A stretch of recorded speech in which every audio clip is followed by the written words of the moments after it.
Chapter 1. The wrong result. The diagnostic crystal shattered on the third attempt. Not because of any flaw in the crystal. The Clearwater sect's assessment stones were high-grade formation tools, used for 30 years without incident, capable of reading anything from mortal spark to heaven touch without complaint. This one shattered because what it read on the young man standing in the center of the assessment circle exceeded the upper boundary of its design tolerance. Elder diagnostician Zhao Wenhe looked at the fragments on the floor. He looked at the young man. He looked at his two assistant diagnosticians, who were looking at each other with the specific expression of people who have witnessed something they cannot explain and are waiting for someone with more authority to explain it for them. Peak sovereign, Zhao said. He said it the way a man says something he is certain is wrong, but cannot find the error in.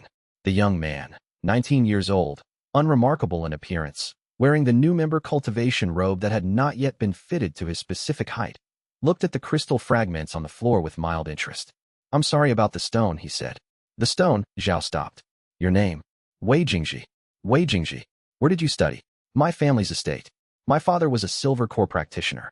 My mother reached gold core before she retired from cultivation. He paused. I don't know where I got the rest. Zhao Wenhe had been the sect's chief diagnostician for 22 years. He had assessed 11,000 practitioners across his career. He had seen natural talents, bloodline advantages, exceptional formations, and once a case of cultivation drug enhancement that had taken him 2 weeks to correctly identify. He had never, in 22 years, seen peak sovereign on a 19-year-old new member assessment. He had also never broken a diagnostic crystal. We will need to run the assessment again, he said. With a different stone. Of course, Wei Jingji said. I'm still working on it. Zhao looked at him. Working on what? Everything, Wei Jingji said pleasantly. The second crystal registered peak sovereign and cracked along its central axis without fully shattering. The result preserved, the vessel compromised. The third crystal held, but the reading it produced made the two assistant diagnosticians exchange a different look. The look of people who have moved from "this is wrong" to "this may be real, and that is worse." Peak sovereign. 3 times. On a 19-year-old from a provincial estate, whose father was silver core. Zhao Wenhe sat down on the assessment supervisor's chair and pressed 2 fingers to his temple. He was 64 years old, and he had worked very hard to become an authority on the subject of cultivation measurement, and the subject was currently behaving very badly. Return to the administrative hall, he told his assistants. Tell Elder Supervisor Fan that we have a registration irregularity requiring senior review. The assistants left. Wei Jingji stood in the assessment circle, patient and slightly curious, watching the dust settle around the fragments of the first crystal. Outside the assessment hall's narrow windows, the Clearwater sect's training grounds were busy with the morning's practice sessions. Someone was running a formation drill. The sound came through the walls in regular pulses. Am I done for today? Wei Jingji asked. No, Zhao Wenhe said. Sit down. We will run a 4th assessment. Chapter 2. Administrative Crisis. The 4th assessment produced peak sovereign and left the stone intact. This was, in some ways, worse. A shattered crystal suggested equipment failure. An intact crystal with a result this extreme suggested the result was accurate, which created a problem that no crystal failure could explain away. Elder Supervisor Fan arrived within the hour, reviewed the 3 recorded results and the 4th live reading, and said, Is there a formation error in this room? Zhao Wenhe had already checked. There was not. A contamination effect from outside the assessment circle? Zhao had checked that too. The assessment hall's isolation formation was functioning normally. Then either this practitioner has concealed his true cultivation rank from his registration documents, Fan said, which would be a serious violation, or the reading is accurate, Zhao said. They both looked at Wei Jingji, who had been sitting on the room's only bench for the past hour with the patient quality of someone who had nowhere in particular to be and no particular objection to waiting. He was not fidgeting. He was not anxious. He was watching the formation diagnostic array that Zhao had running on the room's far wall with what looked like genuine, mild academic interest. Wei Jingji, Fan said, Are you currently suppressing your cultivation presentation? No, Wei Jingji said. Are you using any external formation tool, talisman, or cultivation aid that might affect the assessment? No. Is your registered family history accurate? Your father was silver core, your mother gold core. Yes. He paused. My grandfather was crystal nascent. He retired very early. Fan wrote this down. The notation did not help explain anything, but it gave him something to write while he thought.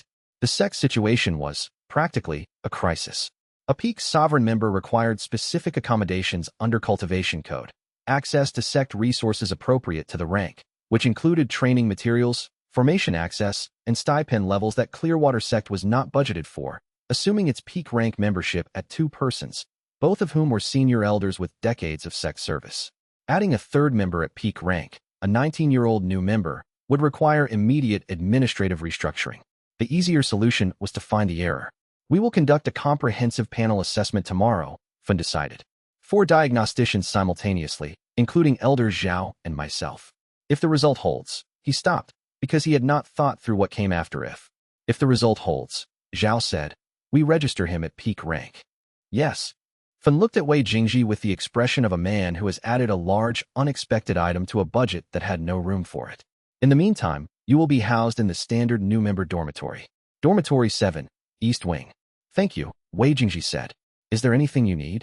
Wei Jingji considered the question with apparent sincerity. Access to the archive, if possible. The founding era collection, if the sect has one. Fun wrote this down. We'll see what can be arranged. Wei Jingji bowed, the correct depth for a senior official, and walked out into the late afternoon light of the training grounds. Fun watched him go. Peak sovereign rank, walking through the middle of the morning's formation drills in new member robes, the same height as the iron body disciples practicing tumble break at the far end of the field. Is it possible, Fun said, that this is a congenital condition? That the rank is real but the depth is not? Zhao Wenhe had been thinking the same thing. A practitioner could, theoretically, achieve a rank without fully inhabiting it, attaining the structural conditions of a rank while lacking the functional mastery. It was theoretically described in the founding texts as a cautionary case study. Yes, he said, it is possible. Then he would have the rank without the capability, which would make him, Zhao paused, the most accurately diagnosed failure case I have ever seen. The panel assessment the next morning confirmed peak sovereign across 4 simultaneous readings. The sect registered Wei Jingji at peak rank and placed him in Dormitory 7, East Wing, and agreed not to mention this to the other sect members until the senior elders had a chance to determine an appropriate framing. By the following morning, everyone knew. Chapter 3. Lower School. The basic techniques instructor was a woman named Ru Hui, crystal nascent rank, 15 years of teaching, completely unruffled by unusual students in the way that only long-term teachers and long-term gamblers ever become. She had been told, by a worried administrative note slipped under her door that morning, that a peak sovereign member had been enrolled in her foundation technique course for reasons under administrative review. She managed this information by treating Wei Jingji exactly like every other new member, which was either the most diplomatic response available or the simplest. Form 1, she said, at the start of the first class. Basic chi circulation, right arm. Standard speed, full observation. 20 new members executed Form 1. Wei Jingji executed Form 1. From outside, Wei Jingji's Form 1 looked like someone who had not practiced it very much. His output was minimal, the technique's efficiency low, the visible expression of chi almost absent. This was objectively strange. Peak sovereign practitioners had been circulating chi since before most of the class was born, and Form 1 was something they could perform in their sleep, with their full cultivation suppressed, while doing something else. From inside Wei Jingji's perspective, Form 1 was the most interesting thing he had done this week. The still water sublayer, the first and most fundamental of the depths he had been discovering within his realm for the past 8 years, allowed him to read the composition of techniques as he expressed them, to see, with the specific clarity of a naturalist examining a specimen under good light, the exact energy structure of every technique he performed. Form 1, at this level of analysis, was not simple at all.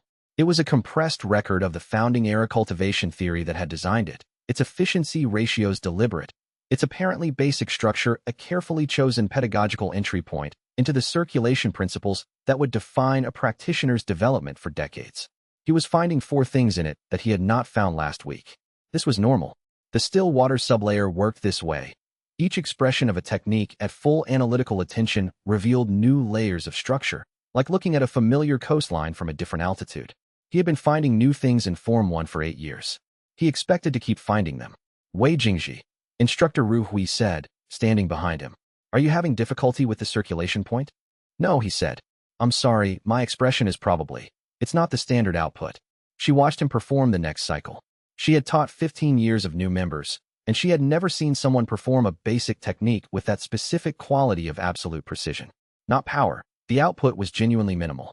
But every component was in exact position, every transition clean, every circulation point hit with the kind of deliberateness that took most practitioners 2 years to develop. Continue. she said, and moved on to the next student. The sparring assignment for the afternoon was posted before lunch. Each new member assigned a partner for the month's physical cultivation sessions. Wei Jingji's partner was listed as Liang Shuofeng. Liang Shuofeng was Gold Core, the 7th rank, 6 ranks below Wei Jingji's nominal position. He was broad-shouldered and practically confident, the specific kind of cultivator who had trained since childhood not because they were exceptional, but because they liked it, and who had consequently developed a genuine competence that theoretical talents often lacked. He looked at Wei Jingji with the flat assessment of someone evaluating what kind of problem they had been assigned. "You're the peak rank new member," Liang said. "Yes. Zhaowen has noticed you. Word travels." He rolled one shoulder. "A habit. How do you want to run the first session? However is useful to you," Wei Jingji said. Liang studied him for a moment. "Most peak rank practitioners," he said, "have opinions about what is useful. I'm still working on it," Wei Jingji said. Liang decided to interpret this as a genuine statement of uncertainty rather than false modesty, mostly because his instincts about people were usually right, and something in Wei Jingji's tone suggested he actually meant it. "Standard opening exchange," he said. "Let's see what we're working with." Chapter 4. The notation Zhao Wenhe's formal assessment interview was scheduled for the 6th day of Wei Jingji's enrollment in the diagnostician's office, a room that smelled of old paper and mineral-based formation tools, and the faintly antiseptic quality of a space where cultivation anomalies were regularly prodded and documented. Zhao had spent the intervening 5 days preparing. He had reviewed every text on congenital peak rank conditions. There were 4, and 3 of them were theoretical. He had studied the case files of the 3 other practitioners in Clearwater's history who had been assessed above their expected rank. He had developed 6 hypotheses about what Wei Jingji's actual situation might be, ranked by probability, with the most likely being congenital rank structure without functional depth, producing a practitioner who carried the energetic architecture of peak sovereign without the cultivated understanding that typically accompanied it. He sat across from Wei Jingji and delivered this hypothesis with the precision of someone presenting a professional conclusion. Wei Jingji listened. He nodded in a few places. His expression was attentive and undisturbed. "Is this consistent with your experience?" Zhao asked. "Not entirely," Wei Jingji said. "In what respect?" "The part where the depth isn't there." Zhao made a note. "You believe you have substantive understanding at the peak rank. I believe I am developing it," Wei Jingji said. "I'm still working on it." "Developing it," Zhao repeated. "Through what method?" Wei Jingji was quiet for a moment, and Zhao recognized this pause. It was the pause of someone trying to translate an experience into words that would fit a framework the listener already had. He had seen it in practitioners describing unusual cultivation states before. It was not evasion. It was a genuine translation problem. "I find things inside the techniques," Wei Jingji said. "In the expressions. In the forms. I look at them very carefully, and I find structure that wasn't visible from the outside. And I work with that structure." He paused. "I have been doing this since I was 11. Zhao wrote this down verbatim. "And you believe this process constitutes cultivation advancement?" "I don't know if advancement is the right word," Wei Jingji said. "I don't move up. I move in." Zhao made the note. He reviewed his 6 hypotheses. He selected the one that best fit the data and wrote at the bottom of the assessment file, "Subject is a perfect ceiling case, the saddest waste in 30 years of testing. Peak sovereign rank achieved congenitally, without corresponding depth.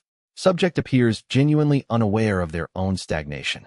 Recommend supportive supervision to manage the psychological implications of being at the top of the ladder with nowhere to go." He felt professional satisfaction at this conclusion. It explained the data cleanly. It was consistent with his existing frameworks. It required no new categories.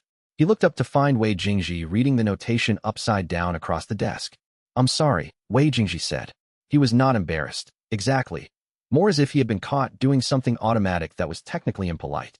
"I read things when they're in front of me." Zhao turned the document over. "The assessment conclusion is preliminary." "I know," Wei Jingji said. "I'm still working on it." He left. Zhao added to the file. "Does not react to assessment conclusions with distress. Either genuinely unaware or genuinely indifferent. Unclear which." That evening, Wei Jingji returned to his dormitory room and sat on the floor in the dark and pressed his attention down through the still water sublayer to the edge below it, the place where still water's texture thinned and something else began. He had been feeling that edge for 3 months. He could not name what was past it. He could feel its shape, like reaching the bottom of a pool and discovering that the bottom has a door. The door was cold. Heavy, not locked, he thought, but requiring a specific orientation of pressure to open. He pressed. Nothing. He adjusted the angle of his attention and pressed again. The edge yielded 1 millimeter, then closed. He filed this. He noted the angle that had produced the millimeter's movement. He would try it again tomorrow, and the day after. He had been working on something his entire life. He expected to keep working on it. Chapter 5. What inadequacy looks like by the end of the first week. Clearwater sect's inner disciples had developed a position on Wei Jingji. The position had formed in stages. First, he was a fraud, and the peak rank assessment was a diagnostic error that would be corrected once Zhao Wenhe ran the numbers properly. Second, after the panel assessment confirmed it and the error correction hypothesis became untenable, he was a congenital case, a peak rank structure without peak rank substance, and his assignment to the new member foundation course was proof of the limitation. Third, they should go see for themselves. They came on the 7th morning. 6 inner disciples, crystal nascent to void step rank, in the sect's inner disciple training hall, which they had cleared for the purpose of observation. Wei Jingji had been told by instructor Ru Hui that the morning's practice was relocated here, which was true in the sense that it was not technically a lie. He walked in, saw the 6 inner disciples arranged in the observation gallery, and noted this without comment. Senior inner disciple Tang Lili spoke first. She was void step rank, 2 below peak, 9 above Wei Jingji's current foundation class, and she had the specific manner of someone whose cultivation achievement had been won through genuine effort and who had corresponding opinions about people who had not demonstrated the same. We thought it would be useful, she said, to watch the new member practice, given the exceptional assessment. Of course, Wei Jingji said. Whatever is useful. He began Form 1. The still water sublayer at full observation depth, cataloging the technique structure, finding today what he had not found yesterday. A connection between the 3rd circulation point and the 6th that he had not previously mapped. A resonance in the foundation architecture that had implications for how the later forms would develop. He was interested. He was working. From the gallery, what they saw was a peak rank practitioner performing a new member foundation form with visible effort, minimal output, and no apparent mastery. They watched for 12 minutes. Inner disciple Bai Zong, crystal nascent, said, "The output is lower than my foundation year." Tang Luli said, more carefully, "The technique is technically clean. The efficiency is bad," Bai Zong said. "He looks like he's straining." Wei Jingji, performing Form 3, was in fact straining, against the edge below still water, applying the angle of pressure he had found last night to a different part of the boundary, testing whether the millimeter of yield generalized. It did not.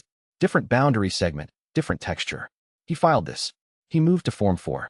The senior assessment was right, Bai Zong said, quietly enough that he was not meant to hear, loudly enough that the room's formation acoustics carried it anyway. Perfect ceiling. He got to the top without knowing how to be there. Wei Jingji completed Form 4. He observed, through the still water sublayer's composition reading, the technique structures of each of the 6 inner disciples in the gallery. All 6 had been practicing their respective rank techniques for years. All 6 had identifiable structural patterns in their expressions, the places where habitual training had calcified into specific orientations, creating both the fluency of long practice and the constraint of unexamined assumption. Bai Zong's crystal nascent technique had an inefficiency in its 4th junction that had probably been there for 3 years, a microcompression that was losing output at each cycle. It would not prevent advancement. It would also never be corrected without external observation, because it had become part of how the technique felt natural. Tang Luli's void step technique was exceptional, the most technically clean of the 6, but it had been developed within a specific stylistic tradition that closed off 3 lateral approaches to the void step framework. She could not see them from inside what she had built. With effort, she would pass Heaven Touch in the next 2 years. She would hit a wall at Heaven Touch that would take her a decade to understand. The other 4 had various degrees of the same pattern. Genuine cultivators, genuine achievements, structures that would serve them adequately and constrain them in specific ways they had not yet perceived. Wei Jingji filed all 6 observations. He did not use any of them. He completed Form 5, bowed in the direction of the gallery, the correct depth for observing inner disciples, which was also technically less deep than they expected, and asked instructor Ru Hui if they could move to Form 6. The inner disciples left. Bai Zong's perfect ceiling case traveled through the sect before evening. Wei Jingji was in the archive by then, with the provisional access pass elder supervisor Fan had arranged, looking for founding era texts on cultivation theory. He found 3. He began reading. In the margin of the 2nd text, in ink so old it had turned pale brown, someone had written, "The realm within the realm is not advancement. It is completion." And below that, in a different hand, annotated decades or centuries later, philosophical speculation. not applicable to standard cultivation development. Wei Jingji read the annotation. He read the original text. He read the annotation again. He placed the text back on its shelf and stood in the archive's evening light, the sun through the narrow windows making long rectangles on the stone floor, and felt, with the still water sublayer fully open, the edge below again. Cold. Heavy. Requiring the right pressure at the right angle. Philosophical speculation, the second hand had written. He pressed against the edge. The door held. He would be back tomorrow. Chapter 6. The 12-minute problem. The first sparring session with Liang Shuofeng took 12 minutes. Which was the problem? It should not have taken 12 minutes. A peak sovereign practitioner facing a gold core opponent in a standard sparring exchange, even a genuinely skilled gold core opponent, which Liang was, should have ended the matter in 2 or 3 exchanges. The gap between those two ranks was not subtle. It was 6 full ranks of accumulated cultivation, representing decades of development that produced qualitatively different capability in every measured dimension. The outcome should not have been in question. It should have been brief. It was neither.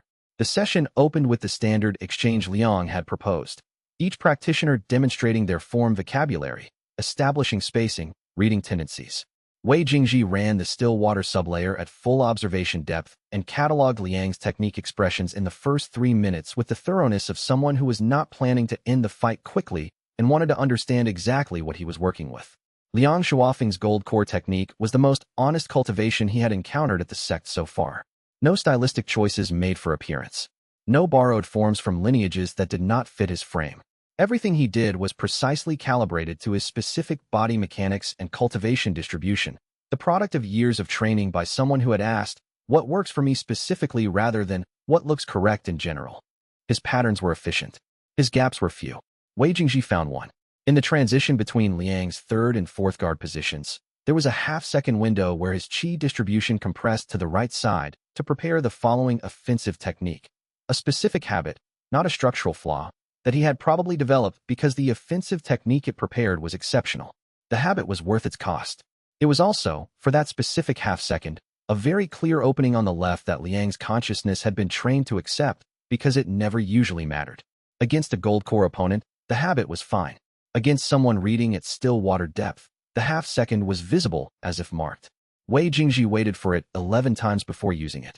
He used it in the exact way the opening required. A minimal technique, precisely targeted, the equivalent of touching the right stone at the base of an archway to make the whole structure reconsider itself. Liang's balance shifted. The recovery was excellent. He was good enough to partially compensate within the same breath. But the exchange was decided. Wei Jingji stepped back to close range, applied 2 containment techniques, and the session was done. 12 minutes of waiting for 1/2 second of opening, and then 1 precise motion. Liang sat on the practice floor and breathed through the recovery. His expression was not the expression of someone who had just lost badly. It was the expression of someone whose understanding of something had just been revised significantly. You fought badly on purpose, he said. It was not a question. Wei Jingji sat down across from him, which was not the standard post-match posture but seemed appropriate to the conversation. I was observing. For 12 minutes. I wanted to see the full pattern. You could have ended it in the first minute. I know what my gaps look like from the outside, and I had one in the 3rd exchange that any void step practitioner would have. I know, Wei Jingji said. That one was obvious. I wanted to find the real one. Liang looked at him with the specific attention of someone recalibrating. You found a non-obvious gap. The transition before your 4th guard. Right side compression. Liang went still. Then he shifted into the 3rd guard position and ran the transition slowly, feeling it. He found it within 10 seconds. The compression he had never consciously noticed because it had never mattered. He sat with it. I've been doing that for 3 years, he said. 4, I think. The habit is settled. You spent 12 minutes to find a 4-year habit. I'm still working on it, Wei Jingji said. The observation. I want to get faster. Liang looked at him for a long moment. Then he stood up and reset to the opening position. Again, he said. Same session. I'll try to find the opening before you use it. This was the correct response. Wei Jingji had been hoping for it. Yes, he said. Chapter 7. The librarian. The archive closed at sunset. Wei Jingji did not leave at sunset. He had developed the habit in his 2nd week of staying until the duty archivist began the closing formation, about an hour past official closure, during which the archive was technically empty of all but himself. The founding-era texts were in the East Wing, and the East Wing was not heated after sunset, and by the time the closing formation began his fingers were usually cold enough to affect his brushwork, which he had started using to transcribe passages he wanted to keep. He was transcribing the second occurrence of the marginal notation, a different text this time, same pale brown ink, similar hand, when the oil lamp at the end of the east wing aisle came on. Not the closing formation's main lights. A single lamp, carried. The archive closes at sunset, said the woman carrying it. Wei Jingji did not look up from the transcription. I know. I'm sorry. That's the third time this week. I know. I'm sorry. He completed the character he was working on and looked up. The woman was about 30, with the dust-stained practical robe of someone who spent most of their time in rooms that were not kept clean as a priority, and the specific organizational quality in how she held the lamp. Angled to illuminate without glare, positioned for efficient movement, of a person who lived and worked in physical spaces and had strong opinions about them. What are you looking for? She said. It was not an accusatory question. It was the question of someone professionally accustomed to helping people find things. Wei Jingji considered the honest answer. A description of something that I can feel, but there is no word for. She looked at him over the lamp. That is either very precise or very unhelpful. Both, he said. What is the something? He looked at the transcription. I am working inside a cultivation realm that, according to all standard documentation, doesn't have an inside. It should be a ceiling. I keep finding floor. He paused. I'm looking for anyone, in the founding era or after, who wrote down that the ceiling had a floor. The woman was quiet for a moment. She looked at the transcribed passages, which she could read upside down across the table, apparently without difficulty. She read the original marginal notation and the standard library annotation below it. Philosophical speculation, she said. Yes. Not applicable to standard cultivation development. No, he agreed. But you think it's applicable to yours? I don't know, he said. I'm still working on it. That's why I'm looking for documentation. She set the lamp on the table, which committed her to staying longer than closing formation required, and sat down across from him. Pei Yenru, she said. Archive management. I've been running this section for 6 years. Wei Jingji. I know who you are. Everyone does. She looked at the founding era text he had been working from. The East Wing has 47 texts from the founding era. I've read all of them. Most of them are technique documentation with no theoretical content. She paused. Most of them. Which ones have theoretical content? She stood up and walked to the third shelf, ran one finger along the spines, and removed 2 texts. She set them on the table. These 2 I have never been able to fully parse. The technique documentation is in the standard founding era format, but there are passages, particularly in the appendices, that use the technique vocabulary in a non-standard way. I thought they were translation errors. She looked at him. They might not be. He opened the first text appendix. Read 3 lines. Looked up. Where did you find these? They've been here as long as the sect has been here. They're in the archive catalog. No one has checked them out in 40 years. He read the 3 lines again, then read the marginal passage from his transcription, then looked at the appendix again. The same thought. Different words. One described the floor from above, found from within the ceiling, looking down. The other described the floor from below, found from the ladder, looking up, seeing the ceiling, and noting that it was the wrong direction to look. Philosophical speculation. The second text's previous reader had also noted. Non-standard vocabulary usage, likely copying error. Wei Jingji was not going to be able to leave when the closing formation ran. Pei Yenru sat back down. I have keys, she said. What does the appendix say? Chapter 8. Recovery Program. Elder Mao Chenxi's office smelled of pine resin and frustration in equal measure, which was the accurate sensory description of a practitioner who had been working on the same problem for 3 decades without resolution. He was 61 years old. He had reached peak sovereign rank at 32. Extraordinary achievement, the kind that was written about in the sect's history. He had spent the following 29 years trying to advance further, because that was what you did, because the ladder had another direction and you climbed it. He had not advanced in 29 years. Not one rank. Not one measurable shift. He had been told, by 3 different senior diagnosticians across 2 decades, that he had reached a natural ceiling, that some practitioners topped out, that the ceiling of the ladder was lower for some than the theoretical maximum, that this was not failure but limitation, a distinction that had never been as meaningful in practice as it was in theory. He had continued trying to advance anyway, because he was that kind of person. He looked at Wei Jingji across the recovery program intake desk and thought, this is a 19-year-old who is where I was at 32, and he is here because he already shows the pattern I have spent 30 years living. The recovery program, Mao said, exists for practitioners who have reached a cultivation plateau. The goal is to identify the nature of the plateau and develop strategies for resuming progress. He paused. In your case, the plateau is your starting point rather than your current point. This is atypical. I understand, Wei Jingji said. I'm going to be honest with you about what the program can and cannot offer. In 30 years of this specific problem, I have not found a reliable method for climbing above peak sovereign. I can tell you what I have tried and what results it has produced. I cannot promise advancement. I don't need advancement, Wei Jingji said. Mao looked at him. What do you need? To understand what I already have. This was the most interesting answer Mao Chenxi had received in 6 years of running the recovery program. And he had been running it for 6 years because it was the institutional role most adjacent to his own problem, and he hoped, each time a new participant arrived, that one of them would have figured something out. Elaborate, he said. I have been working inside the peak sovereign realm for 8 years, Wei Jingji said. Not trying to leave it. Working in it. Finding structure in the technique expressions that I don't think is visible from outside. I want to understand that structure better. What kind of structure? Depth. Layers. He paused, and Mao recognized the translation problem pause, the authentic effort of someone trying to put precise internal experience into external language. The same technique looks different when I perform it at different levels of attention. The more attentive I am, the more I find in it. I don't think this is imagination. Mao was very still. In 30 years of looking at this problem from every direction available to him, no one had ever described it that way. You're not trying to go up, he said. No. You're going in? I think so. I'm still working on it. Mao picked up his assessment tools. Show me what Form 3 looks like when you do it carefully, he said. The session lasted 2 hours. At the end of it, Mao had 12 pages of notes and a headache of the specific quality that arrived when the brain tried to resolve 2 incompatible pieces of information. Wei Jingji's technique expressions were, by every measurement Mao had available, performing below the expected output for a peak rank practitioner. The efficiency was low. The qi expenditure was high relative to visible result. The technique looked wrong. But the technique was not wrong. Every component was in the exact correct position. The circulation points were hit with perfect precision. The formation geometry was flawless. What was missing was not competence. What was missing was output. As if the technique was doing something other than what output measurement was measuring. Come back tomorrow, Mao said.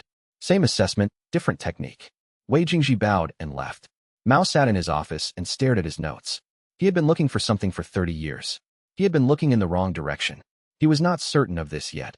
He was not the kind of person who committed to uncertain conclusions, but the specific quality of the not-certainty had a texture different from all his previous not-certainties. He added one line at the bottom of the day's notes. Technique expression quality perfect. Output measurement anomalous. Consider, measurement may not be measuring the relevant variable. He stared at that line for a long time. Chapter 9. What the door required. The restricted archive was not difficult to find if you read the formation signatures correctly. Wei Jingji had found it on the 6th day, through the listening to the root technique he had absorbed in childhood. He did not have that technique, which was a story from a different library. What he had was the still water sublayers formation detection application, which read the archive's spatial layout as a practitioner's technique output and identified the bounded space that was held at a different frequency from its surroundings. He waited until the 3rd week, when his provisional archive access had become habitual enough that no one tracked the specific text he requested, and then went to look at the door. It was in the archive's sub-basement, behind a shelf of climate-controlled scroll storage, accessible through a maintenance passage that connected to the building's drainage formation. He had to move 3 filing boxes and a decommissioned formation tool to reach the passage entrance. The door at the end was stone, actual stone, not the wood and metal doors used for modern archive divisions, set into the sub-basement's original foundation wall. He read its lock formation with the still water sublayer and felt the shape of what it required. The lock was not built to respond to power. It was not built to respond to rank. It was built to respond to a specific quality of technique expression, a depth of precision and structural awareness that the founding-era architects had apparently used as a screening mechanism. You could not pick this lock by being strong enough. You had to be the right kind of careful. He felt the shape of the required expression and compared it to what he currently had. Still water, his first sublayer, fully integrated, active and functional, could read the lock but could not provide the expression it was asking for. The expression the lock required was denser, more compressed, structurally organized in a way that implied a different relationship to the technique's interior than anything he had worked with yet. He pressed his awareness against the shape of that expression and felt the boundary below still water respond to the pressure. The cold door in his cultivation.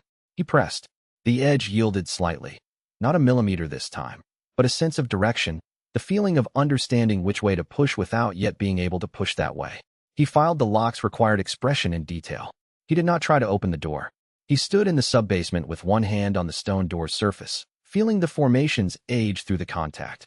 Ancient work, the specific quality of formations built before the current sect system was established, when cultivation theory was organized around different principles, and read the energy signature with the still water sublayer. Someone had used this door recently. Not recently in human terms. The impression was centuries old. The spiritual residue faded nearly to background. But the signature of the last practitioner to open the door was there, and it had the texture of someone who had expressed the required depth and opened the lock with the ease of someone for whom the depth was habitual rather than achieved. The last person who had opened this door had been exactly at home in the depth it required. He stepped back. He looked at the door's surface, which had no inscription, no handle, no visible mechanism, just stone and the invisible formation threading through it. He looked, with the still water sublayer, at the specific angle of the formation's interior geometry, and saw that it was not a locked door in the conventional sense. It was a door that was open to anyone who was in the right place. The lock was not keeping him out. The lock was waiting for him to become the person it was designed for. He filed this. He turned to leave. At the entrance to the maintenance passage, between a shelf and the drainage formation's access panel, someone had scratched a line into the wall in a hand that looked nothing like the formal calligraphy of the official text, but had the quick confidence of someone writing in a hurry or writing something private. The latter is not the ceiling. The ceiling is not the sky. He stood in the sub-basement and looked at it. Someone had been here, and they had known this, and they had scratched it into the wall of a maintenance passage where only someone specifically looking would find it, and then they had gone away and not come back, or had come back and not scratched anything else. He copied the inscription into his transcription notebook. He went back upstairs. He found Pei Yinru in the East Wing cataloging section and showed her the notebook entry. She read it. "Where did you find this?" "The sub-basement. Behind the scroll storage." She looked at him with an expression that was not surprise, but was reassessment. "The sub-basement has a restricted door." "Yes." "Were you able to open it?" "Not yet," he said. "I'm still working on it." Chapter 10. Exhibition conditions. The quarterly ranking tournament was the sect's formal occasion, the moment when cultivation standing became publicly visible and the invisible daily work of advancement turned into scores and brackets and institutional record. Every member participated. The training grounds were arranged for the purpose. Matching circles chalked at intervals, assessment stones set up at each boundary. Elder Supervisor Fun at the central table with the record-keeping formation running. The bracket system sorted members by rank. Iron Body with Iron Body, Jade Foundation with Jade Foundation, up through the tiers to Void Step and Heaven Touch, where Clearwater senior practitioners faced each other with the specific quality of people who had sparred these matches enough times to have developed whole vocabularies of expectations. Wei Jingji's bracket contained one person. This was technically correct. He was the only peak rank new member, and there was no one else registered at that rank for this tournament cycle, since the sect's two senior peak rank elders were officials rather than active tournament participants. A bracket of one produced no match. The administrative record for the quarter would show him as uncontested, which meant no evaluation, no scores, and no publicly visible demonstration of anything. Elder Supervisor Fun, reviewing the brackets on the morning of the tournament, said, "We cannot have the peak rank member uncontested." Elder Zhao Wenhe said, "An exhibition match. 3 inner disciples simultaneously. Present it as an honor for the inner disciples, a chance to experience peak rank technique firsthand." The 3 inner disciples selected, by Zong, Tang Luli, and a Heaven Touch senior named Ma Fenglu, were informed this was an opportunity. They were not informed that Elder Zhao had specifically chosen them because he expected the exhibition to support his assessment findings. 3 skilled inner disciples against a practitioner with Wei Jingji's apparent output limitations should produce a competitive enough result to demonstrate the limitation publicly. Wei Jingji was informed of the exhibition match 3 hours before it occurred. He said, 3 at once. A standard exhibition format, Fan told him. Which 3? When he was told, he spent a few minutes reviewing what he had cataloged about each of them from the observation session in the inner disciple hall. Bai Zong's right side crystallization habit. Tang Luli's exceptional technique with the closed lateral approaches. Ma Fenglu he had not directly observed, but Ma was Heaven Touch, 2 ranks below peak, and had the reputation of a controlled, patient fighter.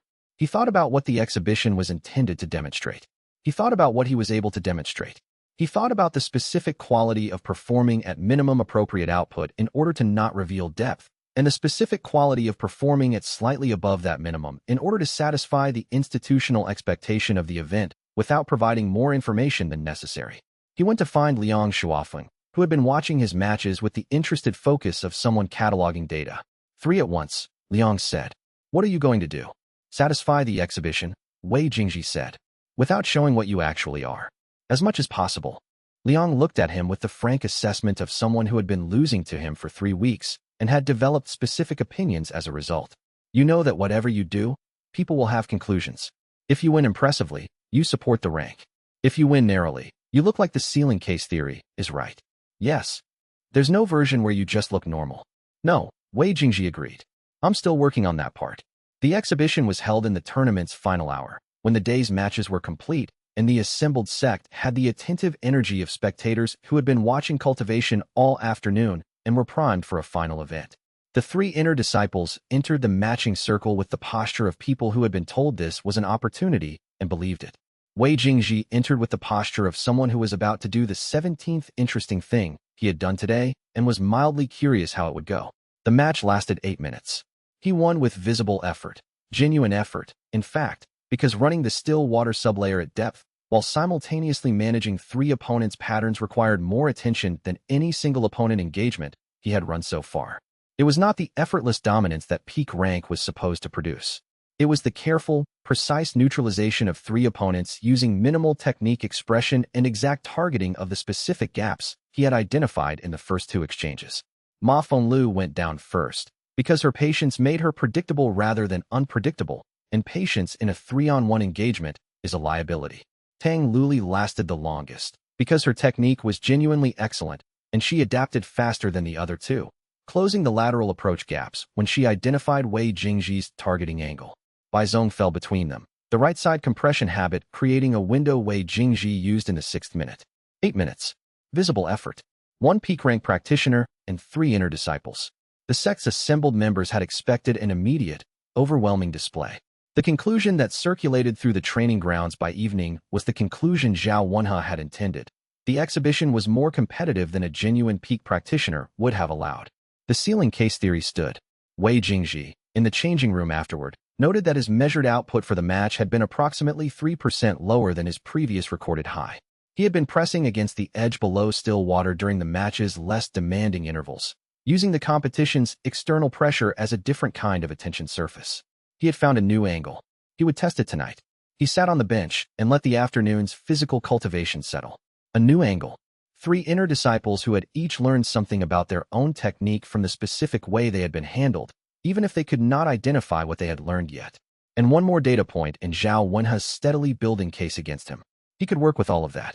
If you've been following Wei Jingji's quiet path inward, subscribe, ring the bell, and leave a like.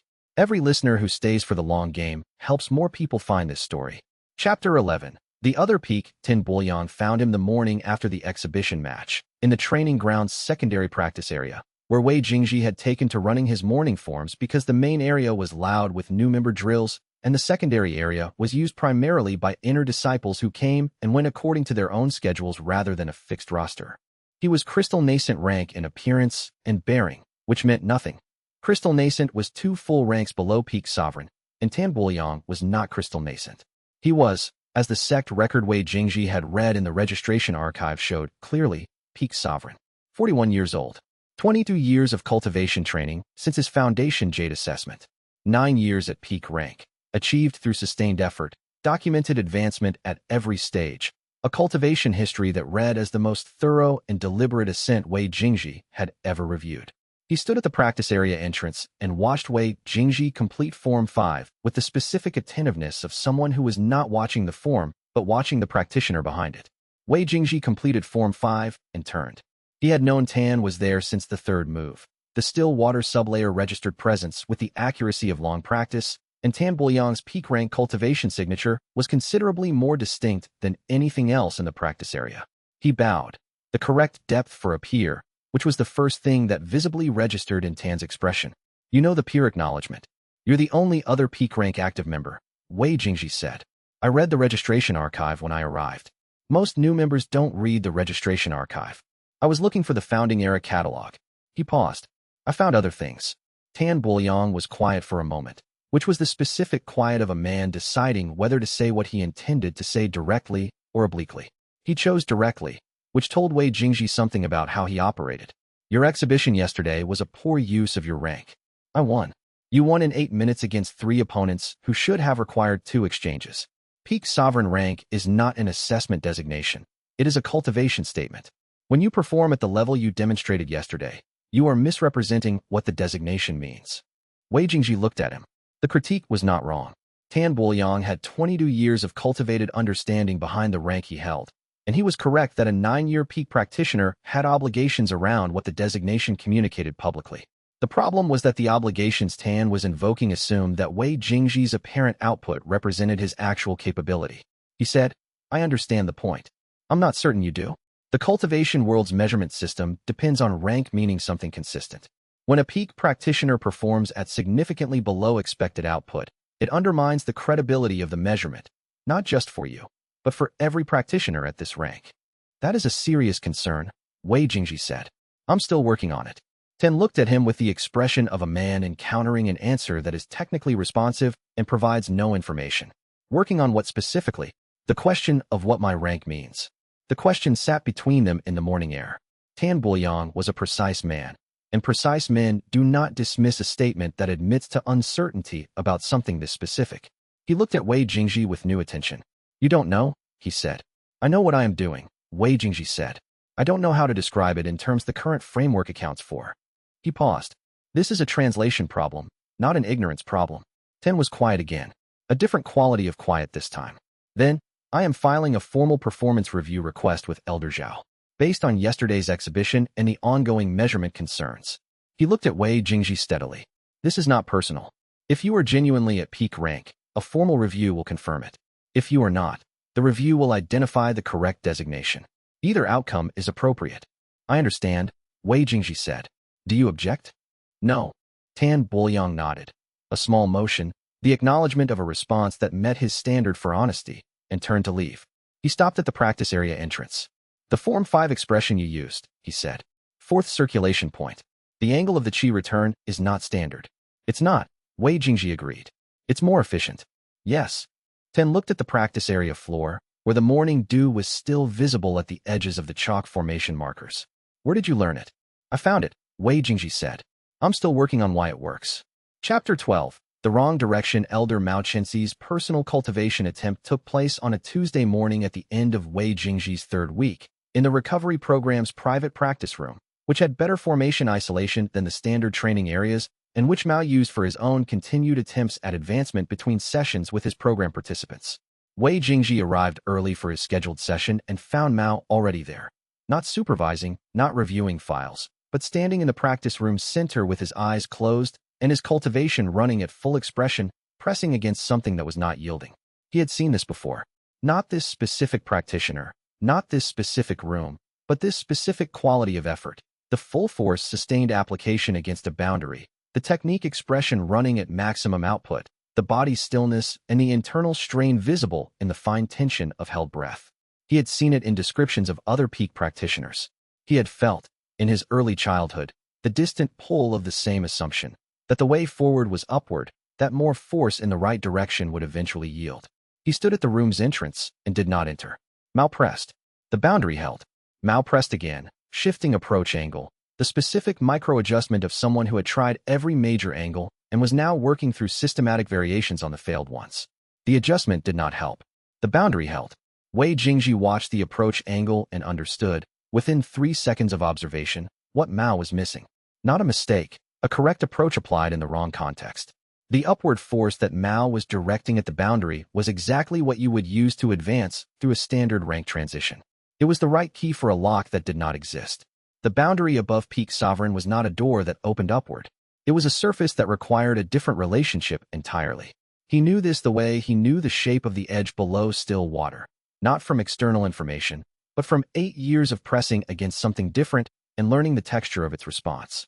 He opened his mouth. Mao adjusted his approach angle again, and something in the adjustment was closer than the previous ones. Not to opening the boundary, but to the adjacent concept of a different orientation, and Wei Jingji felt, with the urgency of seeing someone about to pick up a wrong tool right before they were going to need the right one, the need to say something. What he said was, "The pressure is pointed wrong." Mao's concentration broke. He opened his eyes, breathing in the controlled way of someone who has had a sustained effort interrupted and is managing the resulting energy backlash. He looked at Wei Jingji. The pressure. You're pushing upward. The boundary isn't a floor. He stopped. He had the translation problem immediately, the gap between what he understood and the language available to explain it. You're trying to open a door in a wall. The passage isn't through the wall. Mao looked at him with the exhausted intensity of someone who has spent 30 years at a specific problem and has just heard a new statement about it. Where is the passage? Wei Jingji pressed for the formulation. Down, he said. Or in. The same direction, but not the same motion. He felt the inadequacy of this. I'm sorry. The translation is imprecise. Down, Mao said. He did not move. He was thinking. Below the peak rank, not above it. Not below it. Inside it. The boundary you're pressing against is real. But it's the outer wall, not the ceiling. What's past it is not past it. The room has more room. He stopped. This was worse. I'm still working on how to describe it. Mao looked at him for a long moment. The room was quiet except for the formation isolation's low-frequency hum. Are you telling me, he said, carefully, that you are not trying to advance past peak rank? Yes. Because you believe there is something inside peak rank to develop. Yes. And you have been developing it. For 8 years. Mao sat down on the practice room floor. Not a formal seat, just sat, the way a person sits when they are reorganizing something significant and need to stop moving for a moment. What does it feel like, he said. From inside. This was the right question. Not, what does it look like, or what does it produce? What does it feel like, from inside, which was the question Wei Jingji could actually answer. He sat down across from Mao on the practice room floor and began to describe it in sensory terms rather than theoretical ones, and the description was better than anything he had managed before. Mao listened without interrupting. When Wei Jingji finished, he was quiet for a moment. Then, I could not replicate that from the description. No, Wei Jingji said. Not yet. I'm working on how to show it rather than say it. Keep working, Mao said. He stood up, slowly, with the deliberate movement of someone who has been on a practice room floor for 3 hours and whose body has opinions about this. Your session today? Let's run the assessment formation. Chapter 13. 6 metrics. The formal performance review was 6 standard metrics, administered by Elder Zhao Wenhe with 2 senior diagnosticians as witnesses, recorded in the sect's official cultivation record with the specific formality of a legal proceeding. Zhao had spent 2 weeks preparing the metrics package. He had been thorough. The 6 metrics covered technique output, formation response, combat expression, chi efficiency ratio, cultivation density, and rank stability, and each one had been calibrated to the expected performance profile for a peak sovereign practitioner in active development. Together, they would produce a comprehensive picture of whether Wei Jingji was performing at his rank's level. Wei Jingji looked at the metrics package before the session began. He read it carefully. He noted that all 6 metrics were designed to measure output, the externally visible expression of cultivation, and none of them were designed to measure the structural quality of the technique underlying the output. He ran through the assessment with complete cooperation. Technique output, below average for peak rank, which was accurate. He was running the still water sublayer's full analytical engagement on every technique, which compressed the output to the minimum necessary for the technique to be technically correct while maximizing the internal observation. Formation response, slightly below peak standard, accurate. His formation reading was running at depth, which produced extremely accurate results without the quick pattern matching response time that diagnosticians expected. Combat expression, average. This was the one metric where he had chosen to perform closer to actual capability, because combat expression without adequate output would be immediately suspicious. Chi efficiency ratio, significantly below average. This was the most accurate measurement of all. When you are using the still water sublayer to run a technique, you are doing more work than the technique requires, because you are running the technique and analyzing it simultaneously. The ratio looked like inefficiency. Cultivation density, within expected range. This one he had no control over. It measured the structural density of his spiritual base, and his spiritual base was what it was. Rank stability, well above average. His rank was extraordinarily stable. It was not going anywhere. This was the only metric that told the truth about his situation. Zhao reviewed the results with the satisfaction of someone whose hypothesis has been confirmed in 5 of 6 categories. Rank stability is strong, which confirms the designation is genuine, he said. All other metrics are below peak expectation. The pattern is consistent with a practitioner who has the rank structure without the cultivated depth. I understand, Wei Jingji said. My finding is that you require supervised development support before your performance metrics can be considered representative of your designation. In the interim, I recommend the sect review whether to maintain your current rank designation or assess you as a provisional case pending improvement. I'm still working on it, Wei Jingji said. Zhao looked at him. Meaning? Meaning I am actively working on what you are measuring. I don't believe the metrics are measuring the relevant variable. He paused. I understand that you disagree with that assessment. I'm not arguing the finding. I'm noting that I have a different perspective on the data. Your perspective, Zhao said, with the careful tone of someone managing a professional obligation to objectivity, is not currently supported by measurement. No, Wei Jingji agreed. It isn't. Something shifted in the still water sublayer as he walked back from the assessment. Not a breakthrough, nothing dramatic, but the specific sensation of a depth integration completing. The final texture he had been approaching for 3 weeks settling into its full form, the sublayer becoming fully habitual rather than effortful. He stopped walking in the middle of the training grounds path and checked. Still water, fully integrated. Every technique he performed now ran the sublayer automatically, without the additional attention cost that had been visible in his output metrics. The cost would drop. The efficiency ratio would improve. In his next assessment, 2 or 3 metrics would show unexpected gains. This would not help his situation. Zhao's assessment was based on decline toward a pattern. If the metrics unexpectedly improved, the pattern would break, and Zhao would either conclude that his previous findings were wrong, unlikely, or that Wei Jingji had been deliberately suppressing his output and had chosen to stop, possible. Either conclusion would escalate the formal review rather than resolving it. He stood on the training grounds path and thought about this. The solution, as far as he could calculate it, was to let the improvement appear gradually enough that it read as natural development under the recovery program's supervision, which would confirm Mao Qinxi's involvement as productive and make the improvement Mao's success rather than Wei Jingji's capability. He would need to discuss this with Mao. He filed it. He walked to the archive. Chapter 14. Institutional Mechanics. Tan Buoyang's formal filing was 7 pages, which was 3 pages longer than the standard performance review request. The additional pages were testimony, Tan's own account of observing Wei Jingji's exhibition performance, with specific reference to the 8-minute duration and the visible effort, and 3 attached statements from inner disciples who had participated in or observed the exhibition. Zhao Wenhe received the filing and added it to Wei Jingji's case file, which was growing substantial. He then used the filing as the basis for escalating the review from a departmental assessment to a full administrative board review, the level at which rank reclassification decisions were made. The administrative board was convened for the following Thursday. Mao Qinxi learned about the escalation through the standard notification system, which sent a copy of all board convening notices to the supervisors of practitioners under review. He found Wei Jingji in the archive that afternoon and told him.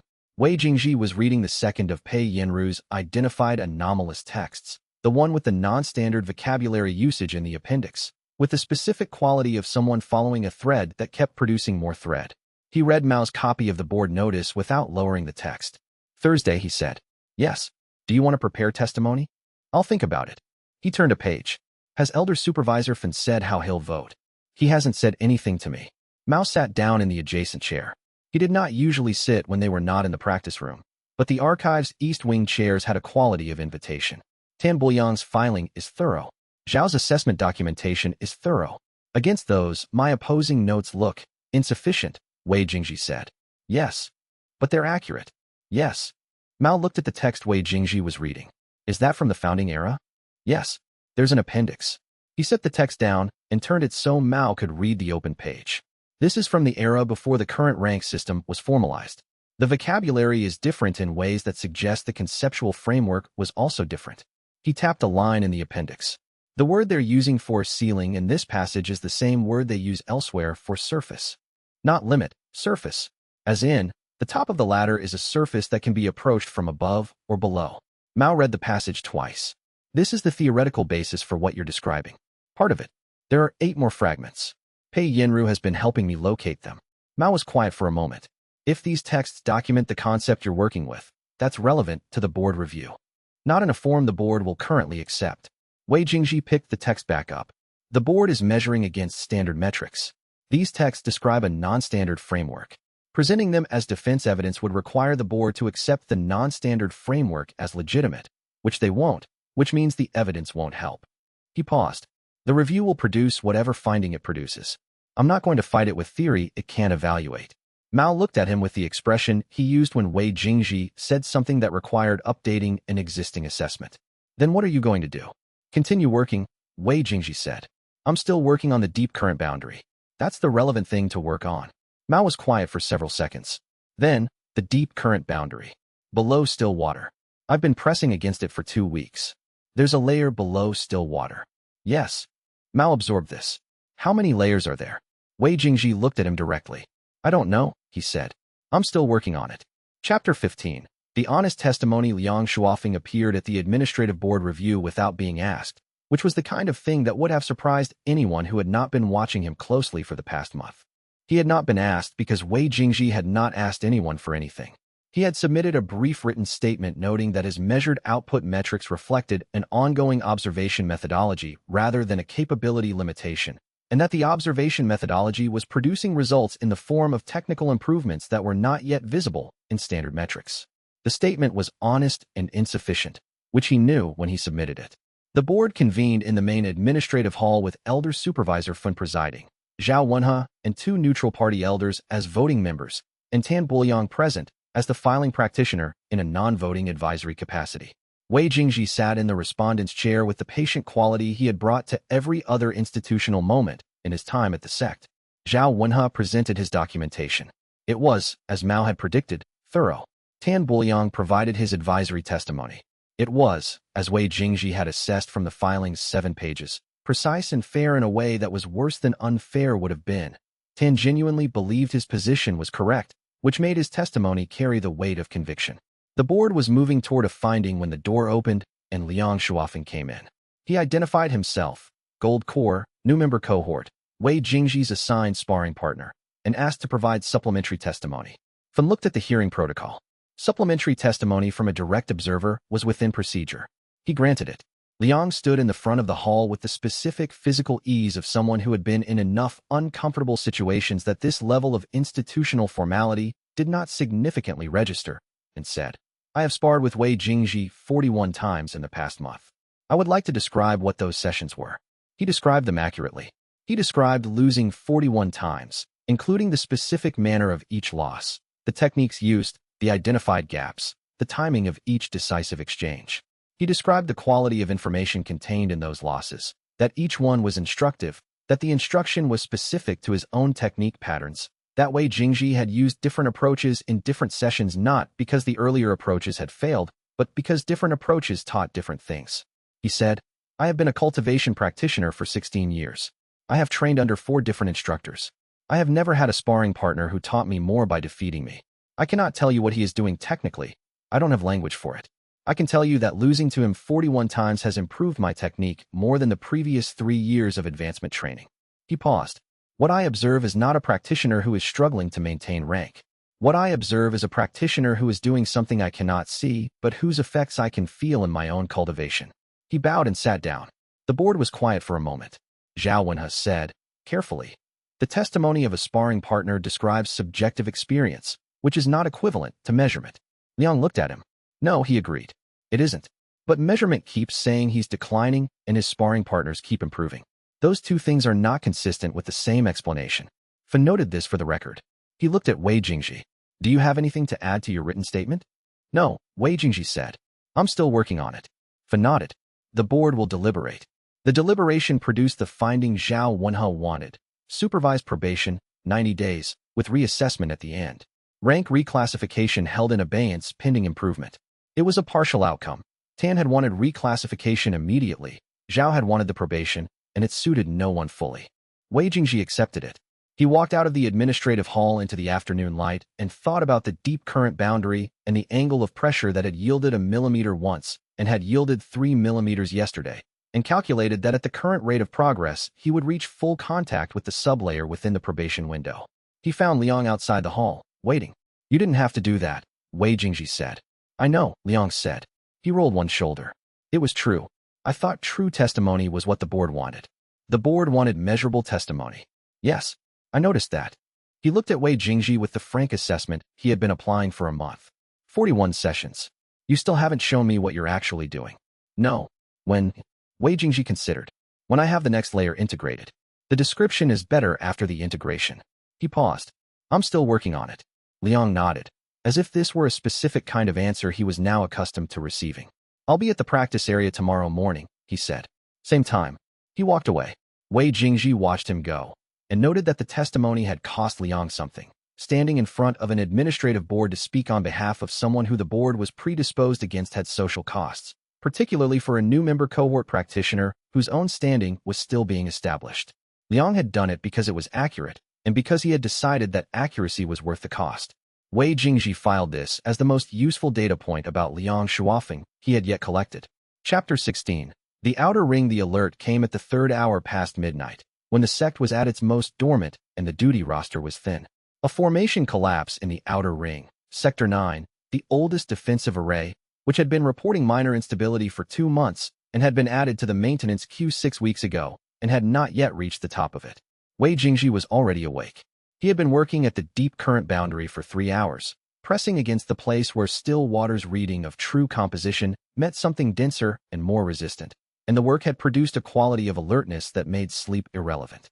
When the duty bell rang, he was sitting cross-legged in his room with his eyes open and the specific stillness of someone who has been doing demanding work in complete silence. He dressed quickly and went out. Sector 9 was a 20-minute walk from the inner disciple quarters, through the outer ring's service corridors, and past the maintenance storage that smelled of old lacquer and cultivation oil. The formation collapse had not yet spread. It was a cascade failure in the array's 3rd tier, the stabilization layer, which meant the outer 2 tiers were holding, but the pressure was building in them in ways they were not designed to carry. Left unaddressed for another hour, the cascade would reach the 2nd tier and the failure zone would triple in size. 3 duty disciples stood at the Sector 9 entrance looking at the formation's surface distortion with the particular uncertainty of practitioners who could see something was wrong and could not identify what needed to happen next. Wei Jingji recognized one of them, a 2nd-year outer disciple named Shun Pei who had been at the morning assessment during his 2nd week. The other 2 he did not know. "What's your maintenance assessment?" he said. Shun Pei startled. "Senior Wei. The stabilization layer. We can see the cascade, but we can't reach it from the surface. The standard entry protocol requires 2 practitioners above Gold Core rank, and we've sent for the elder on duty, but he's 20 minutes out. Has anyone else responded?" "Not yet." Wei Jingji looked at the formation surface. Through still water, he could read its composition the way he read a text, not the surface signature that standard diagnostic technique produced, but the actual structure of what the array was made of, each layer's genuine condition rather than its measured output. The stabilization layer was fractured in 3 places. 2 of the fractures were minor and self-limiting. The 3rd had opened into the junction between the stabilization and primary circulation layers, and circulation current was bleeding through in a slow pulse that would become a rupture within the hour. The geometry of the fix was clear. He could see it the way a person can see a thread that has pulled loose in a weave, not the pattern it was supposed to make, but the thread itself, where it had come free and where it needed to reattach. The specific place where 2 circulation threads had to be rerouted around the fractured node and tied off above it. The problem was reaching it. Standard entry protocol for formation repair required a formation specialist and a supporting practitioner with adequate rank to stabilize the entry interface. He did not have either. What he had was a genuine understanding of the array's composition and, at the edge of his reach, something he had not yet fully integrated, a pressure that could be applied inward rather than outward, which was the principle of deep current. He pressed against that boundary now, not trying to cross it, but leaning into it, the way a person can push their weight against a door to feel whether it is solid. Something yielded. A fraction. Enough. He reached into the formation through the stabilization layer's damaged junction, following the thread his still water reading had identified, and applied not his cultivated output, which would have shown up on any nearby diagnostic instrument, but the internal pressure he was working against, the edge of the nullification principle, which did not express outward but inward, and which left no signature that standard measurement could read. The fractured node held still under the pressure.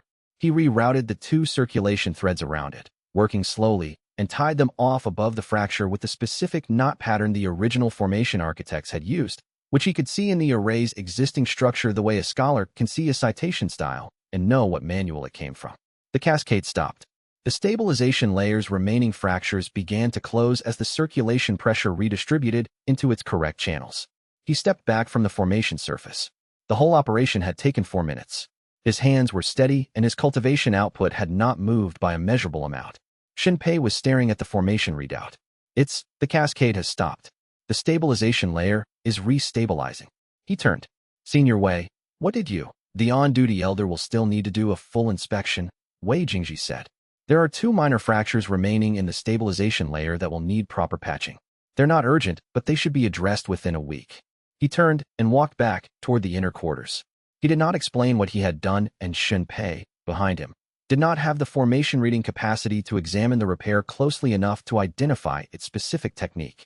By the time the on-duty elder arrived and documented the stopped cascade, Wei Jingji was back in his room, sitting with the specific quality of someone who had just found something that mattered. The door he had been pressing against had opened, briefly. Not wide, not enough to constitute genuine entry, but enough to know the shape of what was on the other side. He sat with that until dawn. Chapter 17. What the repair said. Mao Chinsi arrived at Sector 9 the morning after the formation incident because the duty report crossed his desk at breakfast and the detail in it bothered him. He had been running Wei Jingji's recovery program for 3 weeks. In that time, he had developed a reasonably precise sense of what Wei Jingji's cultivation output produced, the quality of technique expression, the specific efficiency signatures, the calibration of force to result that characterized a practitioner's individual style. These signatures were subtle but consistent. Every practitioner had them. Mao had been reading them for 40 years. The Sector 9 repair did not carry Wei Jingji's signature. That was the first thing he noticed. The repaired formation showed no clear practitioner signature at all.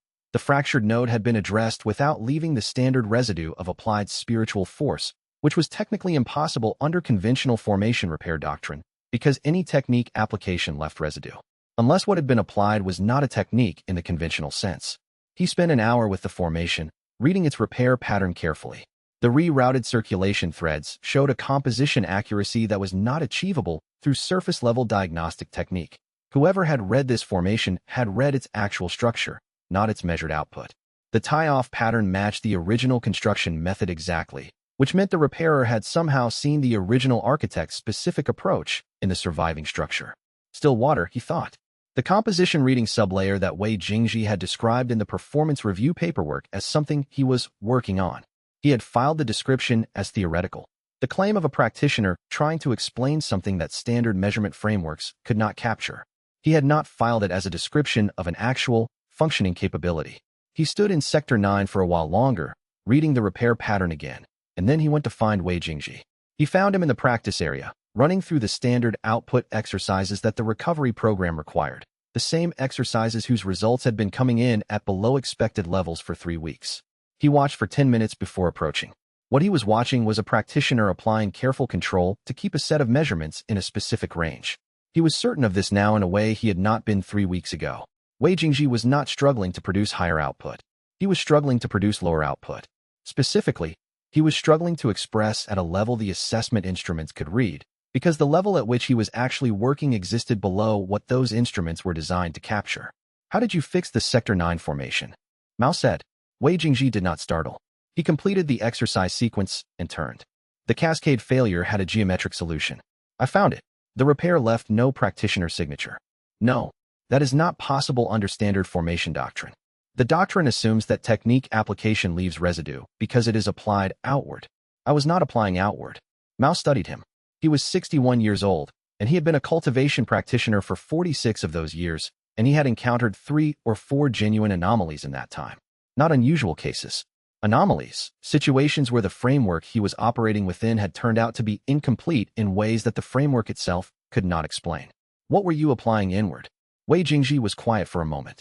Something I don't have a complete name for yet. The principle is nullification without expression. I've been pressing against its boundary for 3 weeks. Last night I touched it. The door opened slightly. Not enough to constitute entry, but enough to use the edge of it. He paused. The formation collapse had a specific geometry that the edge was sufficient for. You used a sublayer you haven't fully integrated to repair a failing defensive array. Yes. Without telling the duty roster you were doing it. They would have stopped me and waited for the elder. The timing was wrong for that. He looked at Mao directly. If the cascade had reached the second tier, the repair scope would have been 3 times larger. The elder on duty would have needed 3 practitioners minimum. At third-hour staffing levels, that would have taken another 40 minutes to assemble. The failure window was, I understand the timing logic, Mao said. He was quiet for a moment. Were you at risk? I don't know. I don't have enough information about deep currents failure modes yet. He said this with the flatness of someone reporting an honest uncertainty rather than offering reassurance. I don't think I was at significant risk, but I don't know. Mao looked at him. The recovery program was supposed to identify whether Wei Jingji was declining or developing. He had his answer. The answer created more questions than it resolved, which was, in his experience, the specific quality of a correct answer. Don't use capabilities you haven't integrated in field situations, he said, until you understand the failure modes. That's a reasonable instruction, Wei Jingji said. You'll follow it, if the situation doesn't require otherwise. It was the most honest answer Mao had received from a student in 20 years.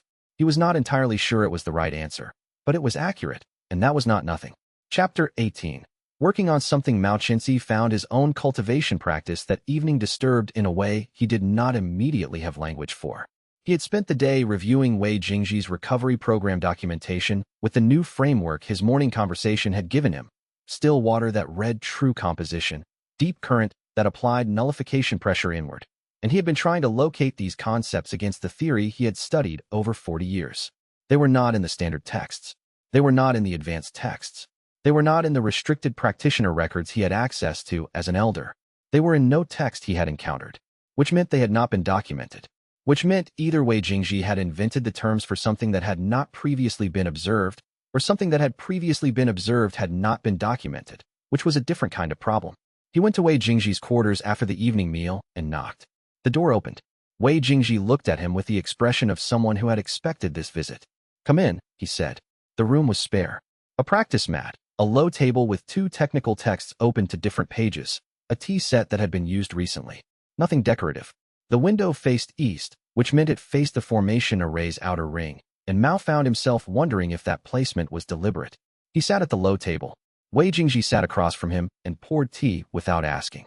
"I want to ask you something directly," Mao said. "Yes. Are you actually struggling?" The question landed in the room and took up a certain amount of space. Wei Jingji held his teacup and looked at Mao with the specific quality of someone deciding how much precision was appropriate. "I'm working on something that the assessment doesn't measure," he said. "The assessment shows declining output because my output is going deeper rather than higher. The instruments read what is produced outward. What I'm doing produces inward." He paused. "I'm not declining. I'm going in a direction the instruments can't follow." "How long have you been working on this?" "Since I could sit still enough to feel the difference. I didn't have language for it until I was 15. I've had the concept still water for 6 years and deep current for 8 months. 8 months, Mao said. You've been pressing against the deep current boundary for 8 months. Yes. Last night was the first time I touched what's on the other side of it. Mao set his teacup down. He looked at Wei Jingji for a long moment, at the quality of absolute stillness he inhabited. Not the stillness of a practitioner at rest, but the stillness of something that had its own center of gravity, that did not require the room's permission to be what it was. The assessment board thinks you're stagnating. I know. Tan Buoyang has filed 3 additional complaints since the board meeting. I know. None of this concerns you. Wei Jingji considered this. It concerns me in the sense that it creates friction that uses time I could spend differently. It doesn't concern me in the sense that it changes what I'm doing. He looked at Mao. I am at the boundary of the second sublayer.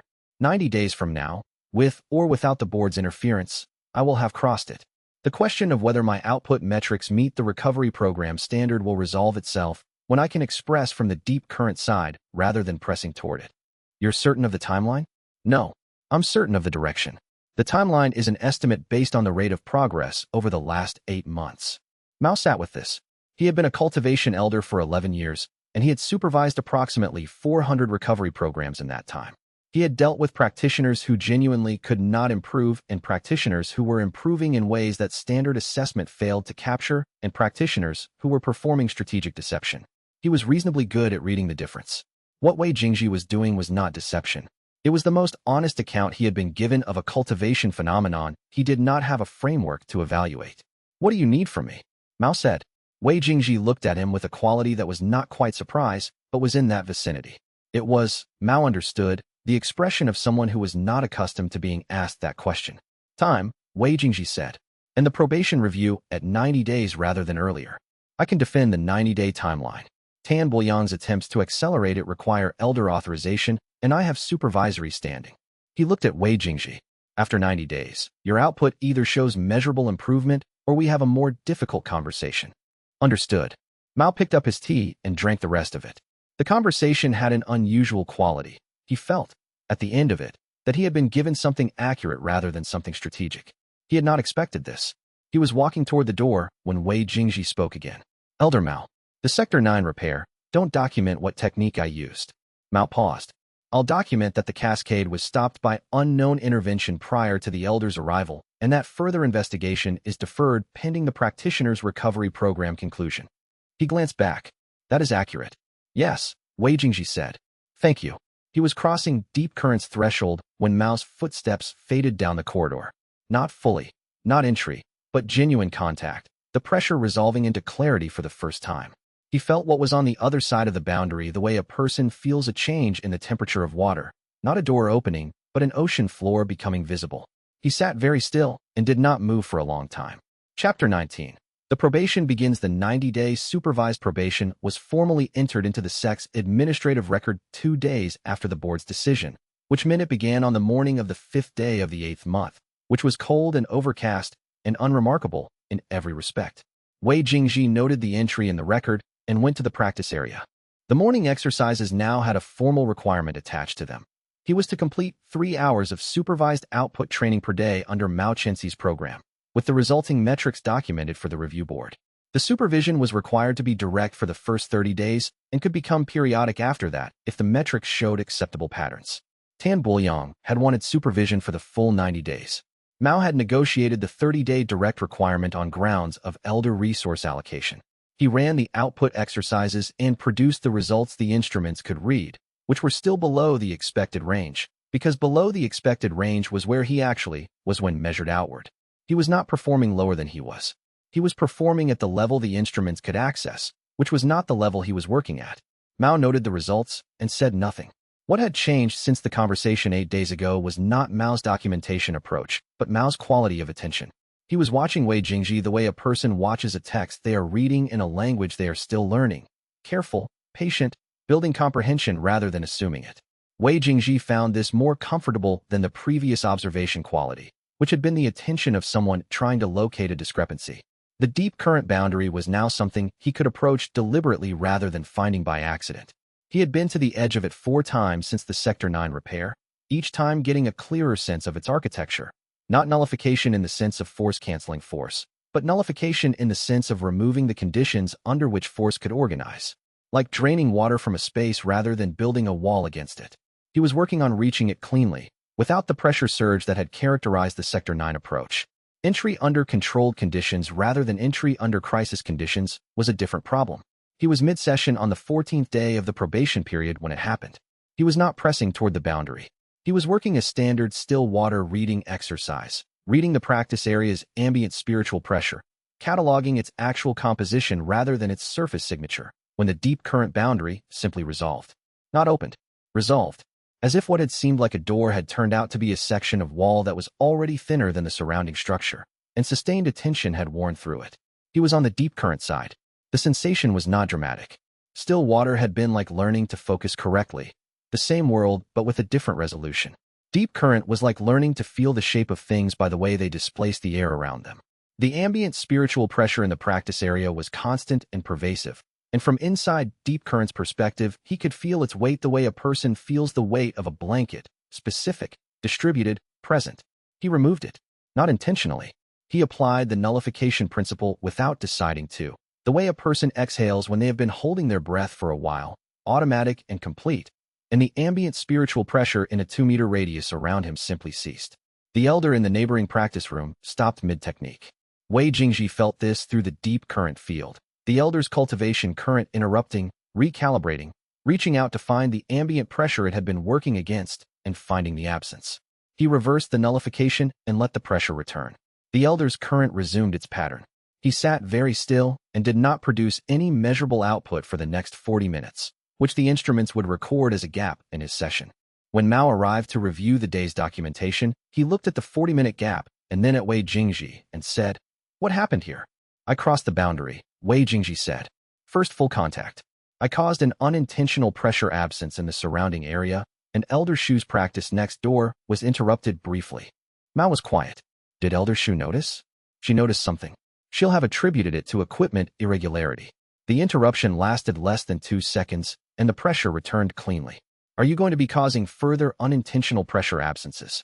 Less likely now that I know the entry is no longer at the threshold stage. The threshold is the unstable part. Wei Jingji considered.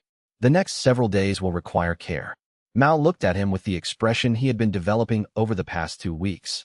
Not the evaluation expression from the recovery program's first week, but something more like the attention of someone assembling a picture from components they had not expected to find related.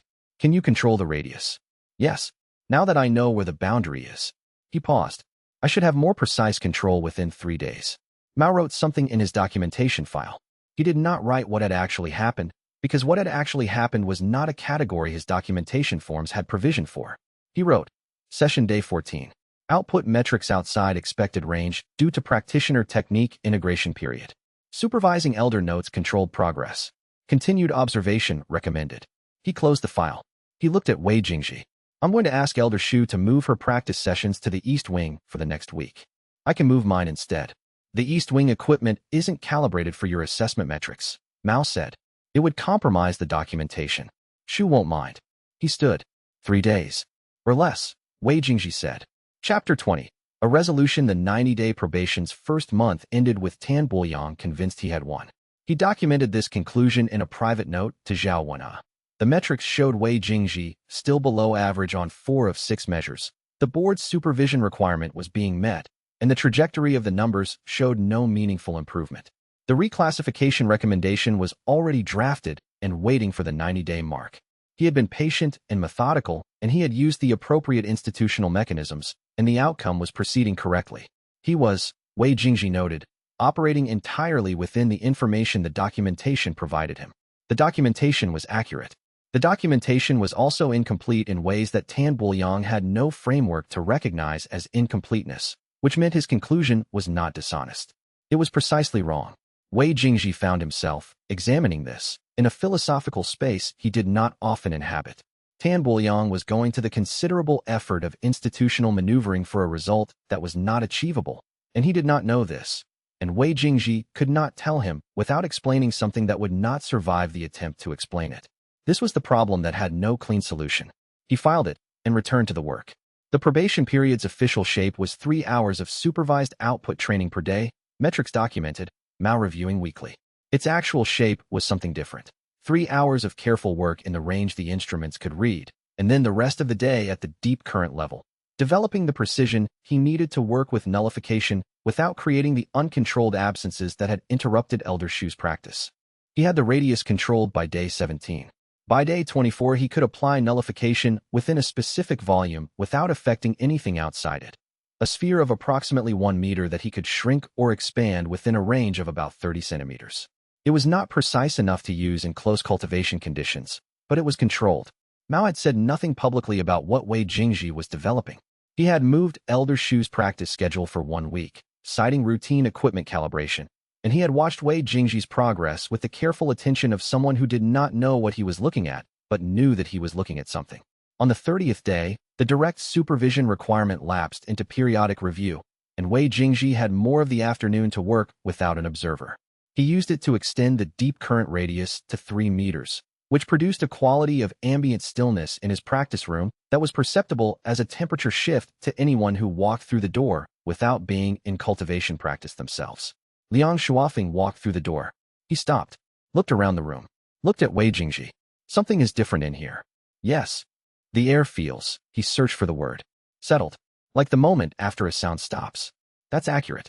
Liang sat down without being invited, which was something he had been doing for 3 weeks, and which Wei Jingji had stopped noting as unusual. Did you cross the boundary? 15 days ago. And you've been developing the control since then? Yes. Liang sat with this for a moment. He had the practical quality of someone who worked primarily in information he could verify, and the specific patience of someone who had learned that Wei Jingji's information was generally worth waiting for. Is this why the output metrics aren't moving? The metrics measure what I'm producing outward. Deep current operates inward. The measurement instruments have no mechanism for reading it. He paused. The metrics will show movement when I can apply deep current in a direction that the instruments can detect. That's a separate skill from entry, which you're working on. Yes. And the 90-day review is in 60 days. Yes. Liang looked at him with the frank assessment that had been his consistent quality since the first sparring session. If the metrics don't move before the 60 days are up, Tan Buoyang gets his reclassification. I know. Does that not concern you? Wei Jingji considered this. The reclassification would be wrong. A wrong classification creates administrative difficulty. It doesn't change what I'm doing. He looked at Liang. If the board reclassifies me and the subsequent assessment shows the reclassification was an error, the institutional cost lands on the board, not on me. Tan Buoyang understands institutional cost. He will not push the reclassification if the probability of error is significant. And you'll make the probability of error significant. I'm working on it. Liang exhaled. It was the particular exhale of someone who had learned to treat a cryptic statement as a complete answer. He had, Wei Jingji observed, developed this adaptation without being coached. He was adapting to the situation rather than demanding the situation adapt to him, which was the correct approach and which not everyone managed. Tomorrow morning, Liang said. Same time. Same time, Wei Jingji agreed. After Liang left, Wei Jingji sat with the deep current field extended to its current limit and felt the building's ambient spiritual pressure at 3 meters in every direction. The specific weight of the practice wing's formation-reinforced walls, the mild cultivation current running through the corridor where 2 practitioners were walking toward the evening meal. The echo of Elder Shu's practice from the east wing where Mao had relocated her. He was 1 ally into the arc and 2 layers into the architecture and 60 days from a review that would go the way he predicted it would go or create an administrative problem he could manage. Tan Buoyang, in his administrative quarters, was reviewing the documentation for the second time and finding it satisfying. Wei Jingji let the deep current field settle back to 1 meter and returned to the work. There was more to do. Chapter 21. The measurement that got smaller. The first formal assessment under the probation terms took place on the 30th day, in the same diagnostic chamber Zhao Wenhe had used for every previous assessment. Same instruments, same protocol, same elder with the same precise approach to everything he measured. Zhao noted the results in silence and then noted them again. Then he checked his instruments for calibration error, found none, and set his brush down on the desk with more deliberateness than the action required. Your output is lower than last month, he said. I'm still working on it, Wei Jingji said. That is not a useful response when the numbers are going in the wrong direction. Zhao looked at his documentation. Peak sovereign rank confirmed. Output profile, 11% below your initial assessment. 11% below the previous assessment. You are declining. He looked up. You are actively declining. Do you understand what that means? It means the instruments are reading something that I'm not producing. The instruments read what they measure. What they measure is your cultivation output. He said this with the patient precision of a man describing water to someone who claims not to be wet. If you are producing less, the instruments record less. That is what instruments do. Wei Jingji considered how to say the next thing and chose not to say it. The version that would be accurate would take longer to explain than Zhao Wenhe's patience would hold, and the version that would fit the available time would be wrong enough to cause more problems than it solved. He had been through this calculation twice already, and both times had arrived at the same result. The explanation does not improve the situation.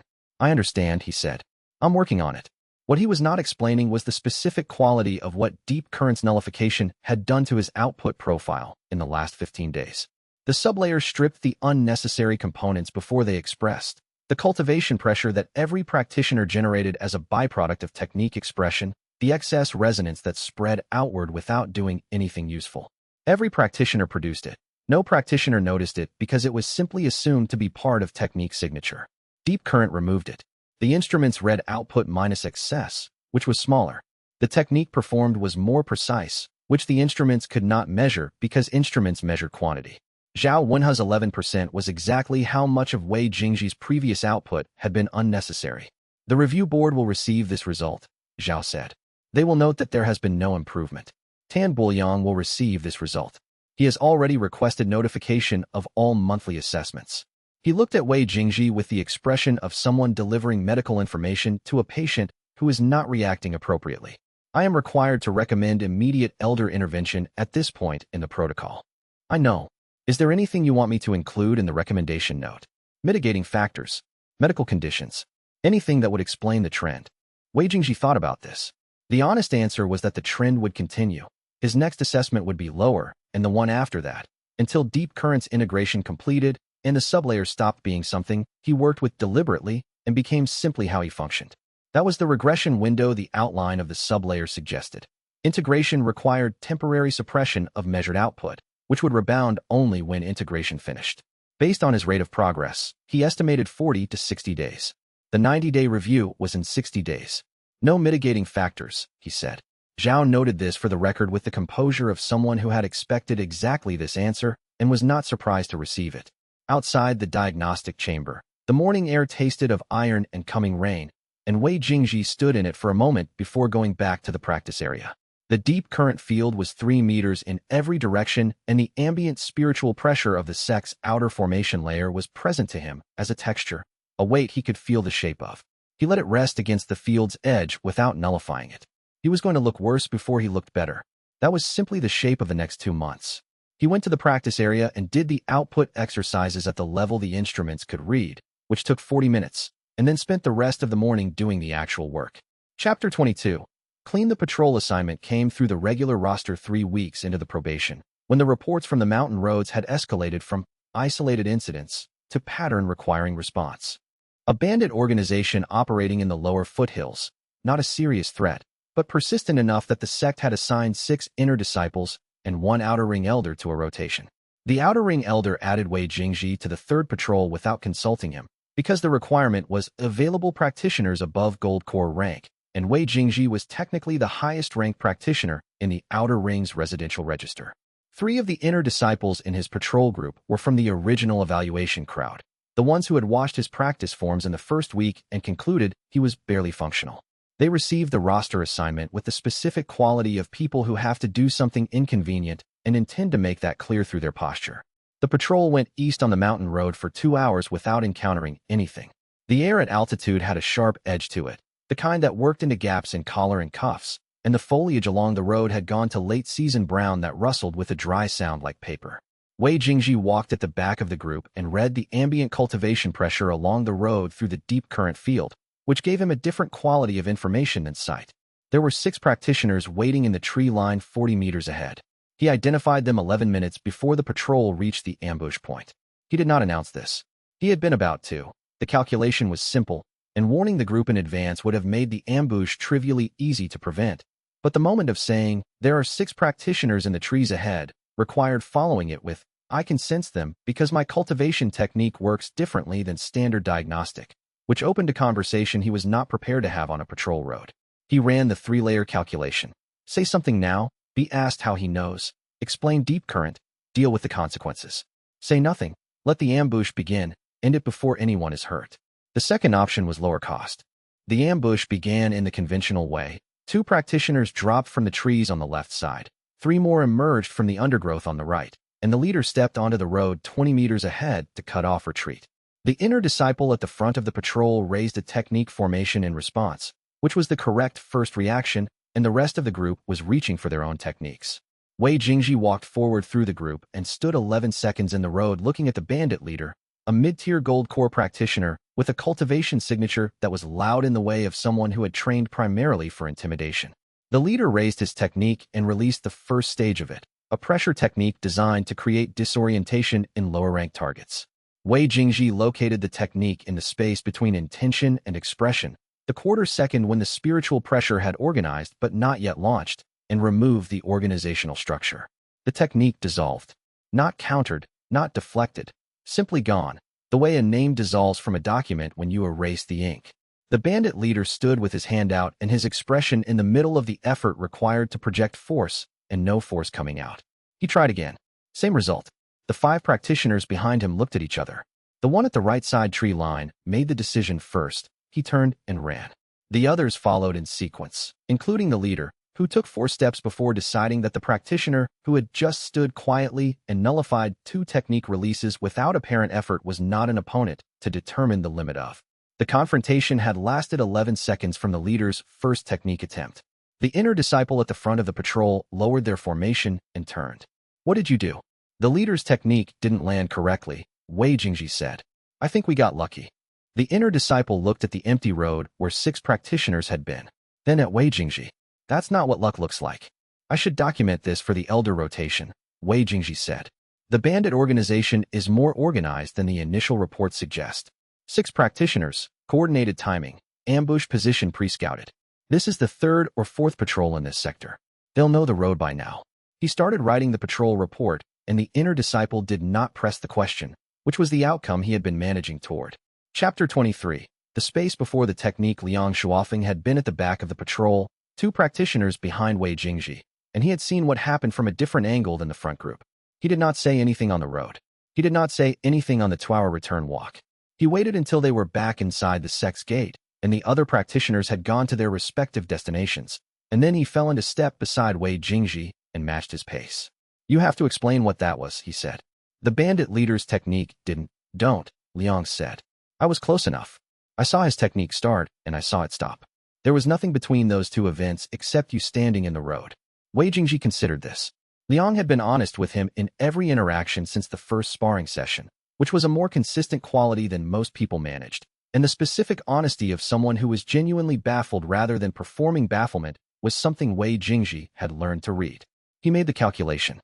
Liang already knew something had happened. Incomplete information in this case produced worse outcomes than accurate information, because Liang would keep looking at the gap in his knowledge until he found something to put in it, and what he found would probably be wrong. "Deep current," Wei Jingji said. "The second sublayer I've been working on. What does it do?" "It operates in the space between when a technique is organized and when it expresses." Liang walked in silence for a moment, processing this. His processing quality was one of the things Wei Jingji found useful about him. He did not reach for the nearest available framework and force the information into it. He sat with unfamiliar information long enough to look at it. There's a gap between organization and expression? A fraction of a second. The technique has formed but hasn't launched. During that window, the technique is neither incoming nor theoretical. It exists, but it doesn't have direction yet. Direction is what makes it a technique. And you can reach into that gap. I can find the place where it doesn't have direction yet, and remove the organization. Liang stopped walking. Wei Jingji stopped too. "That's not how cultivation works," Liang said. He was not saying it to dismiss the claim. He was saying it the way a person says something they can hear is wrong even as they say it, because the evidence in front of them is requiring them to update. "No," Wei Jingji agreed. "It's not how cultivation is documented, because no one can get into a space that small that fast. The standard techniques for countering an incoming technique require responding to the technique after it expresses. Deep current doesn't counter. It finds the space before expression." He paused. "The two actions are in different time registers. The gap is a fraction of a second, but a fraction of a second is long enough."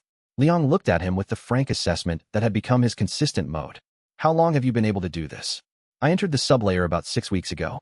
The level of control I use today has been stable for roughly 3 weeks.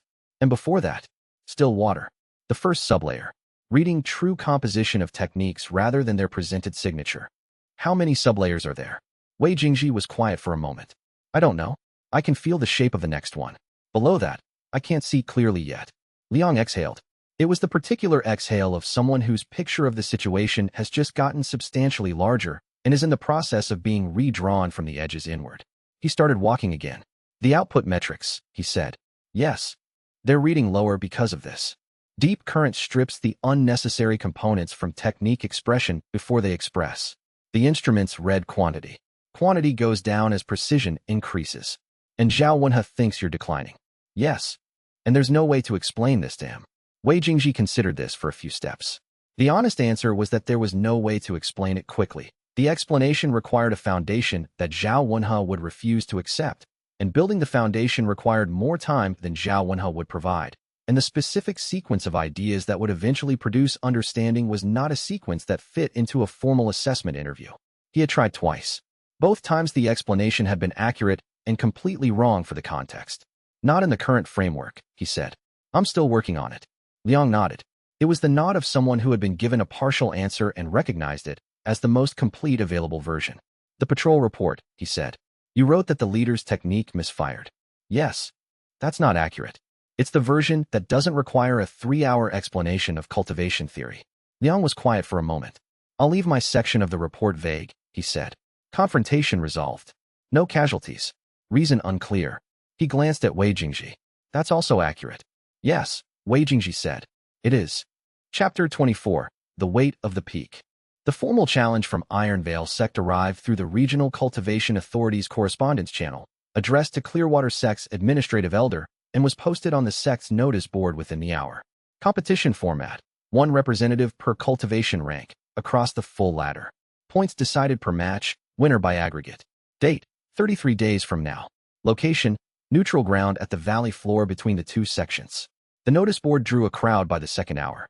The logistics of fielding a representative at every rank occupied most of the conversation. Clearwater's roster had gaps, Nobody at crystal nascent. 2 at void step. Strong mid-tier depth, but thin at the extremes. Iron Veil had sent the challenge knowing the bracket composition would be asymmetric. The one bracket where Clearwater had an automatic candidate was Peak Sovereign. Tan Bouillon posted his response to the administrative board within the day, which meant he had drafted it before the notice went up, which meant he had known the challenge was coming before it was formally announced, which meant his institutional contacts reached further than Clearwater's administrative elder's office. Wei Jingji filed this as a useful data point. The response, which Wei Jingji read when it was posted publicly, was a carefully worded expression of concern about representation quality at the peak rank, given ongoing performance review proceedings.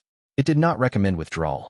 It recommended the administrative board carefully consider whether the current peak sovereign representative was prepared to perform in a way that reflected positively on the sect.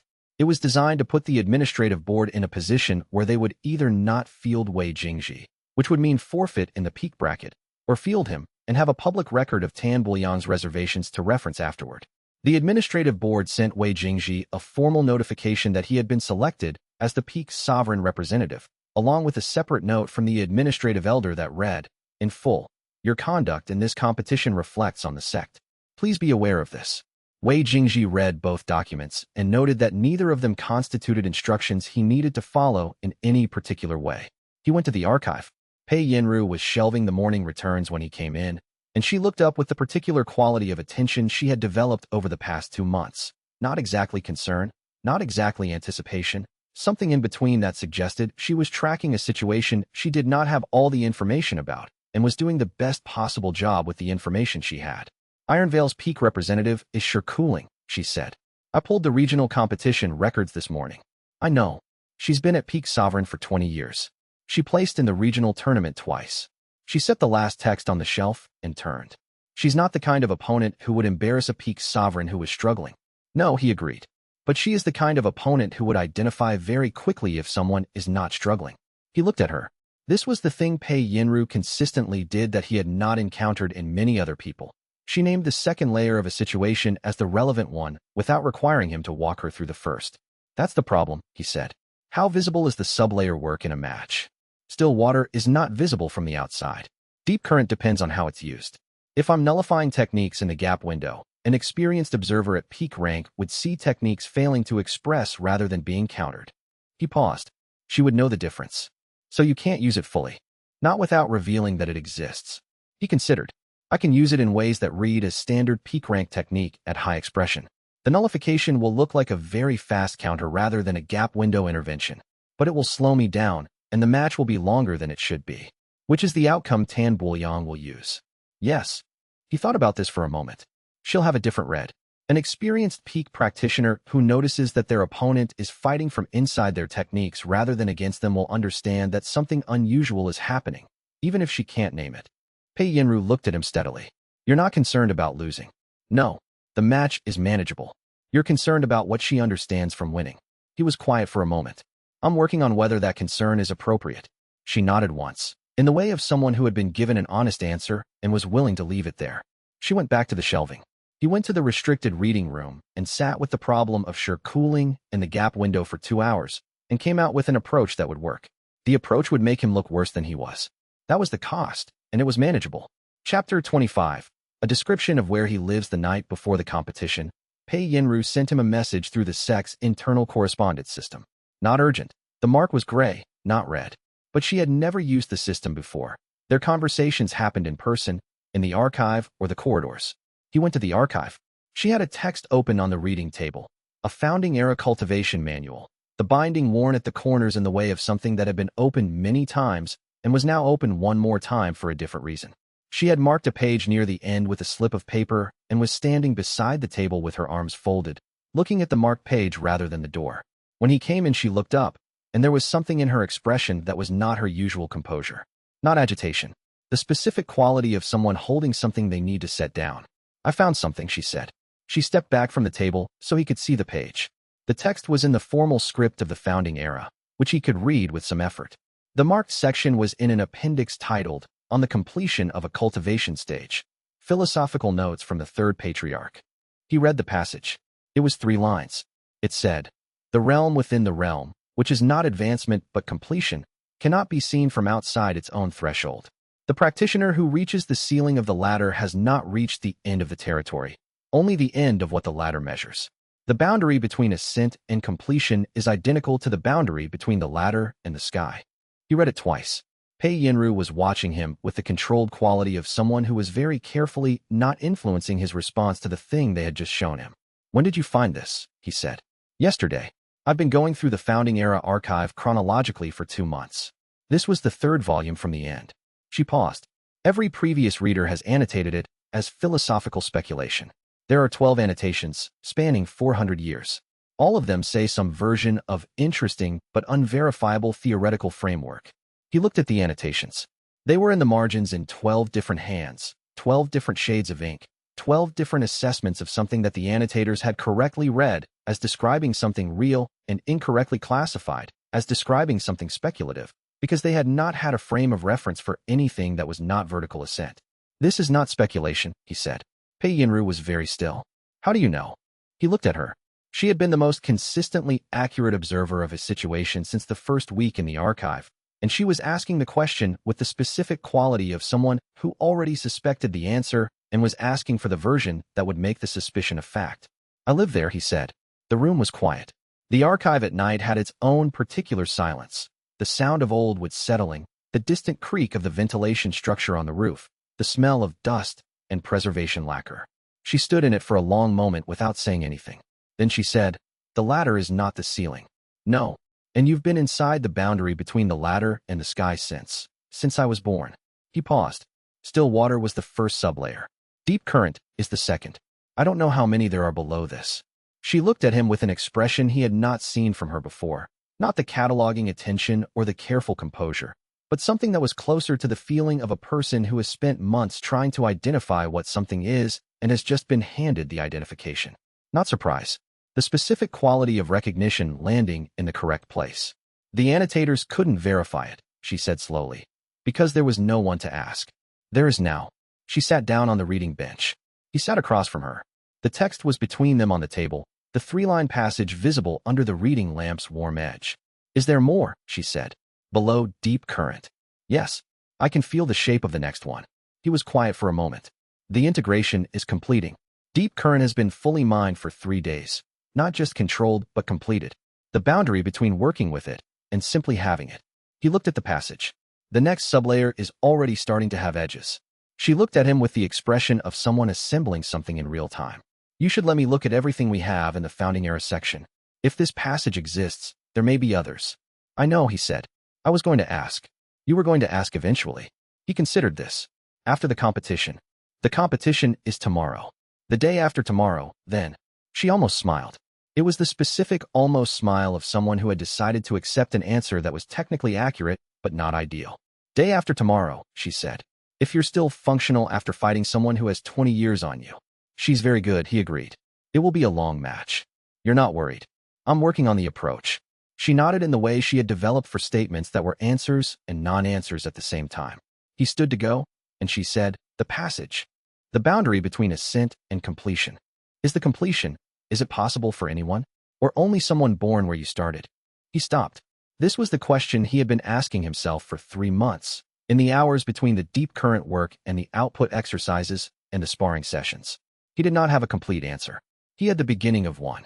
"I don't know," he said. "I'm still working on it." She nodded. He went to the competition preparation, and she stayed in the archive with the Founding Era text and 12 annotations that were all wrong in exactly the same way, and began to read everything around them that might be right. Chapter 26. The competition ground was a flat valley floor between 2 mountain ranges, maintained by a regional cultivation authority for exactly this purpose. A neutral space with formation barriers on 3 sides and an audience enclosure on the 4th, the ground tamped and treated so that technique discharge dissipated cleanly rather than leaving scorch marks that accumulated across events. Clearwater had won 9 of the 11 bracket matches by the time Wei Jingji walked to the center line for the peak rank match. The score was already in Clearwater's favor. His match was, in theory, optional. The sect had enough points to win the aggregate regardless of the outcome. Tan Buoyang had noted this twice in the morning briefing, which meant he was hoping for either a victory or a loss that he could frame as fortunately irrelevant given the earlier results. Cooling walked onto the center line from the Iron Veil side and stopped at the correct distance and bowed once, precisely, without any of the additional performance that cultivators sometimes added to bows in competition contexts. She was 43 years old and had spent 20 years at peak rank.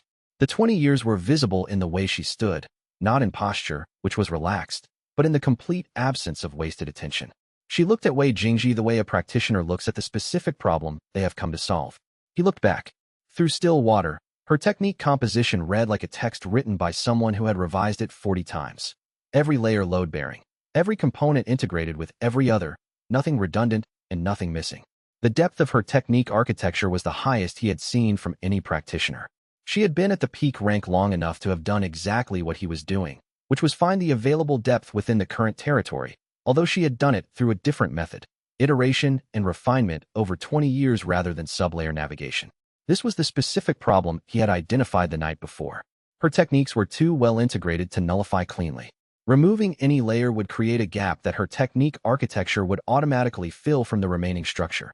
She had redundancies built in the way an experienced bridge builder builds redundancies, because she had encountered enough failures over 20 years to know where the failures would come from. She had been building towards someone like him without knowing it. He bowed. The referee's signal began the match. She opened with a single probe technique, a low-pressure expression that was itself a test rather than an attack, checking his response signature. He read its composition through still water and let it express fully without countering. The probe reached him and dissipated without effect because his cultivation field simply absorbed it, which was the standard peak rank response. She read this, and the small motion of her attention shifting told him she had already learned something. He had expected to spend 4 minutes establishing position. He spent 12. The match was a technical exchange at a level he had not been required to engage at before. Every technique she launched was layered in ways that made the gap window nullification difficult. Removing the first organizational layer caused the second and third layers to reorganize around the gap in under a quarter second, which was too fast for a clean deep current intervention. He had to work through still water's composition reading in real time to find which specific layer was the structural center of each technique, and apply the nullification precisely there rather than at the organizational threshold. This was slower than his usual approach. More visible. The watching practitioners from both sects saw an extended engagement between two peak rank cultivators, which was unusual because peak rank matches at this level usually resolved quickly. The extended duration read as struggle. 22 minutes in, he found the angle he had been looking for, a combination of still water's composition read and a deep current application at the third layer of her signature technique that disrupted it without producing the automatic reorganization, because he had correctly identified which layer was the integrating center. The technique collapsed. She did not have a recovery path from that specific failure, which was the first time in the match she had been in a genuinely unrecoverable position. She acknowledged it with the immediate, clean motion of a practitioner who understands exactly when the geometry of a fight has closed. One hand down, palm out, which was the competition surrender signal. The referee called the match. Wei Jingji bowed. His pulse was elevated. His hands had a fine tremor in them from the sustained precision of 22 minutes of still water read plus deep current nullification under active technique pressure. He was winded in a way that showed up in his breathing pattern and the way he stood on the walk back to the waiting area. In the audience enclosure, the watching Clearwater practitioners were quiet in the way of people who had witnessed something they were not sure how to evaluate. Tan Buoyang, in the administrative section, was writing a note. Chapter 27. What she understood. Clearwater won the aggregate competition by 12 points. The post-competition reception was held in the Neutral Grounds Administrative Building, where both sex practitioners mingled over food and tea in the way these events required. Wei Jingji stood near the eastern wall with a teacup and read the room through the deep current field's ambient pressure sense.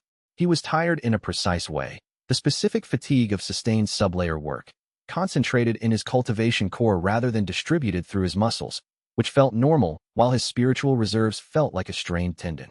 Cooling found him at the 40-minute mark. She was not performing the social function of post-competition contact.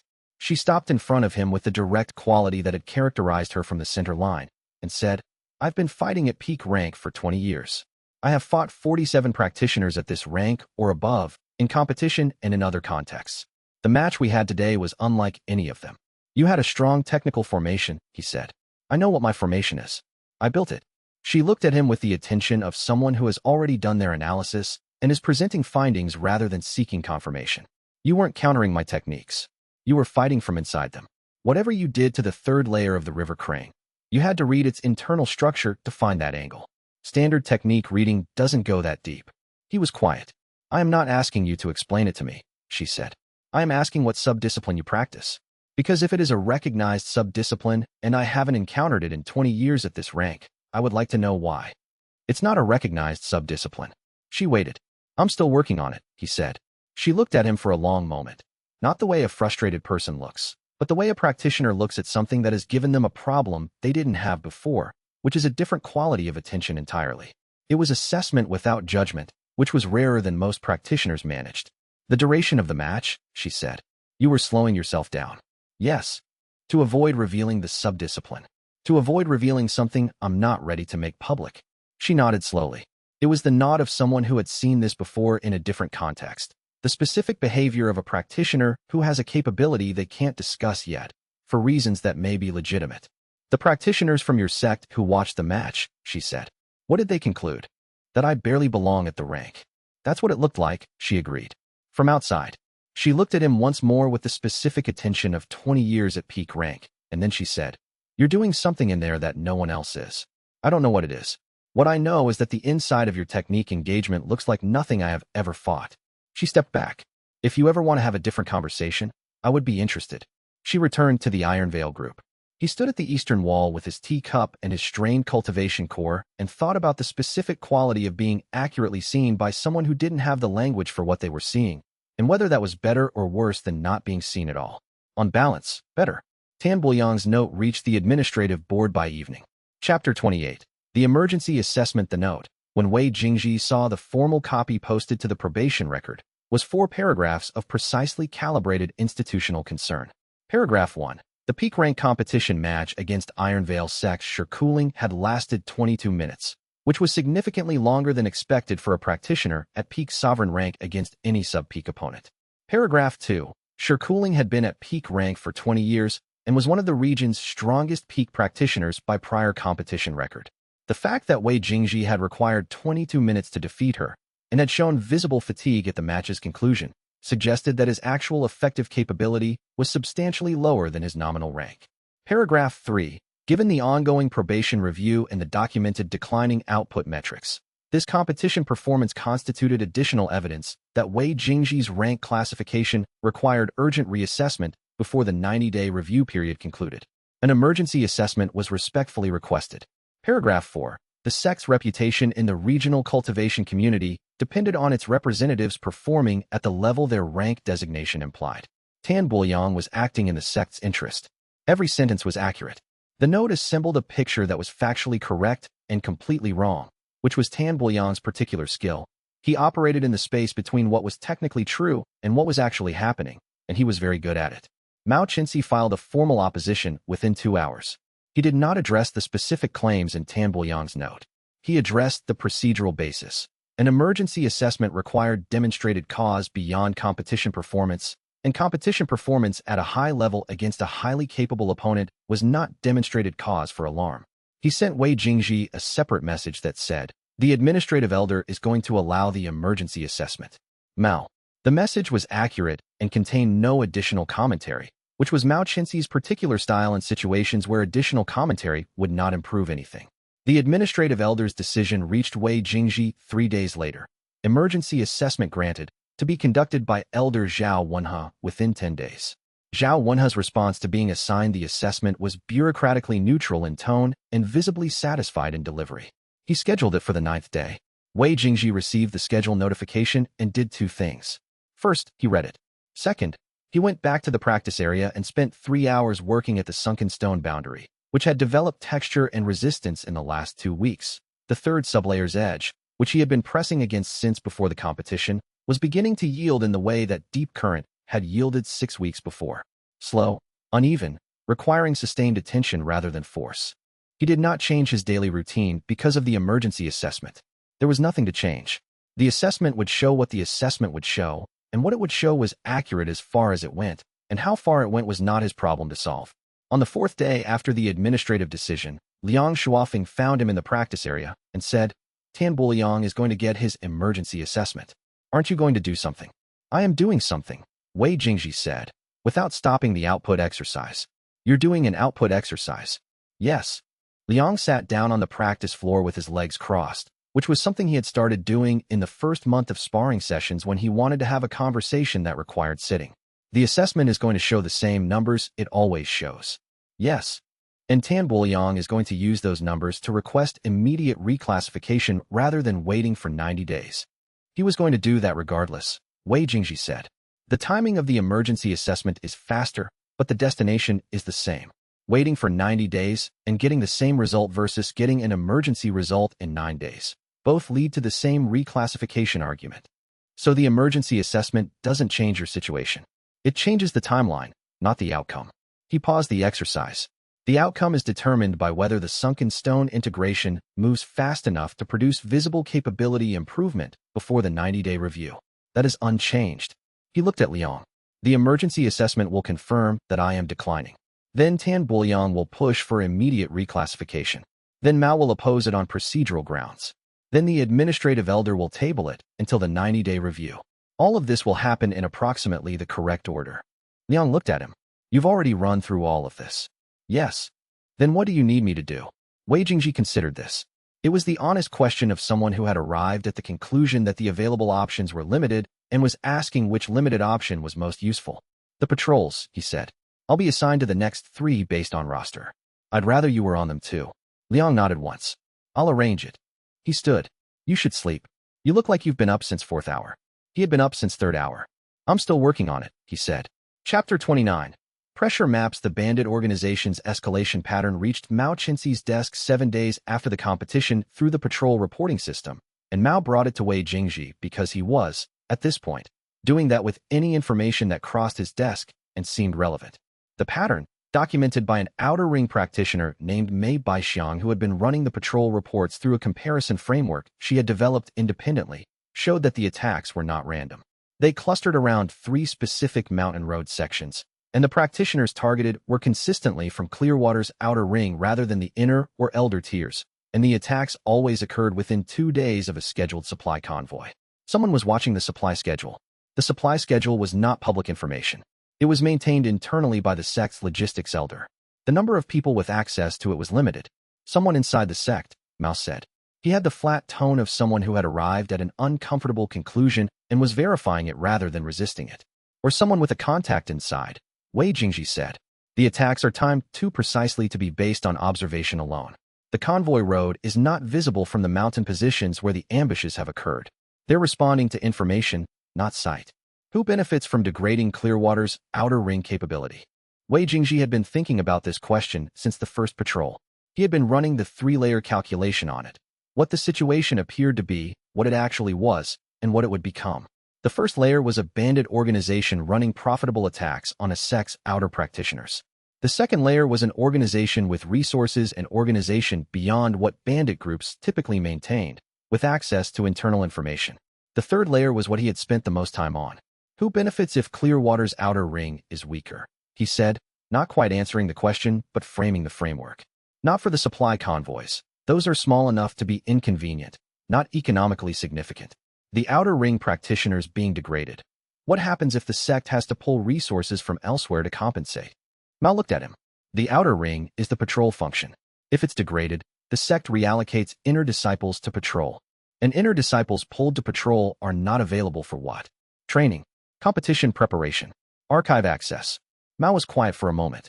Internal oversight functions. Specifically, the practitioners who would normally be available to serve on review boards or respond to formal assessment requests are on patrol. He paused. The emergency assessment that Tan Buoyang requested is scheduled for 9 days. The review board reconvenes in 31 days. Both require elder and senior practitioner availability. If senior practitioners are tied up in emergency patrol response, Mao looked at him. You think the bandit escalation is time to interfere with your probation review process? I think someone benefits from the probation review process being disrupted, and the bandit escalation is time to create disruption, and those 2 facts are probably related. He paused. I could be wrong. How are you seeing this 3 layers deep when the patrol team has been on this for a month? Wei Jingji considered how to answer this. The accurate answer involved the pressure dark sublayer's capability, perceiving the momentum of situations rather than just their surface state. But he hadn't reached pressure dark yet, and the current version of this perception was simply the three-layer thinking habit applied consistently. I'm looking at where the pressure is already pointing, he said. The pressure has direction. It's been pointing at the probation review for 2 months. The bandit escalation is applying pressure in the same direction. Mao looked at him for a long moment. Then he sent a formal request to the logistics elder to conduct an internal audit of supply schedule access records. He also sent a note to Mei Baixiang commending her patrol documentation, which was the specific kind of thing Mao did when someone had done good work and he did not want it to go unnoticed. This was, Wei Jingji observed, one of the things that made Mao Qinxi worth the political cost of his opposition. Chapter 30. The numbers. The emergency assessment took place in the same diagnostic chamber on the 9th day, with the same instruments, and Zhao Wenhe conducted it with the same procedural precision that characterized his approach to all formal assessment functions. The result was, peak sovereign rank confirmed. Measured output 12% lower than the previous assessment. The previous assessment had shown 11% below initial baseline. 12% lower than 11% below baseline meant the cumulative decline was now approaching a quarter of Wei Jingji's original measured output. Zhao Wenhe wrote this in his report with the small, clear brushwork of someone who is very careful with numbers that are significant. This is not possible, he said. The numbers are what they are, Wei Jingji said. Cultivation does not decline without injury or specific curse. I have conducted your medical history review. You have had no injuries. There is no curse signature in your cultivation profile. He looked at his instruments as if they had produced an answer he was going to argue with. The only explanations available are active suppression, unknown curse variant, or instrument error. I have checked the instruments. They are correct. Yes. Active suppression of this duration and consistency would require deliberate cultivation work. It would also be detectable as a suppression pattern. Your profile shows no suppression pattern. He looked at Wei Jingji, which leaves unknown curse variant. I understand your reasoning. I am going to recommend immediate medical assessment by the sect's cultivation physician. This is not optional under the probation protocol. A continued decline of this rate triggers mandatory medical review. I know. Is there anything you want to tell me that would explain what I'm measuring? Wei Jingji sat with this question. He had sat with versions of it for 2 months.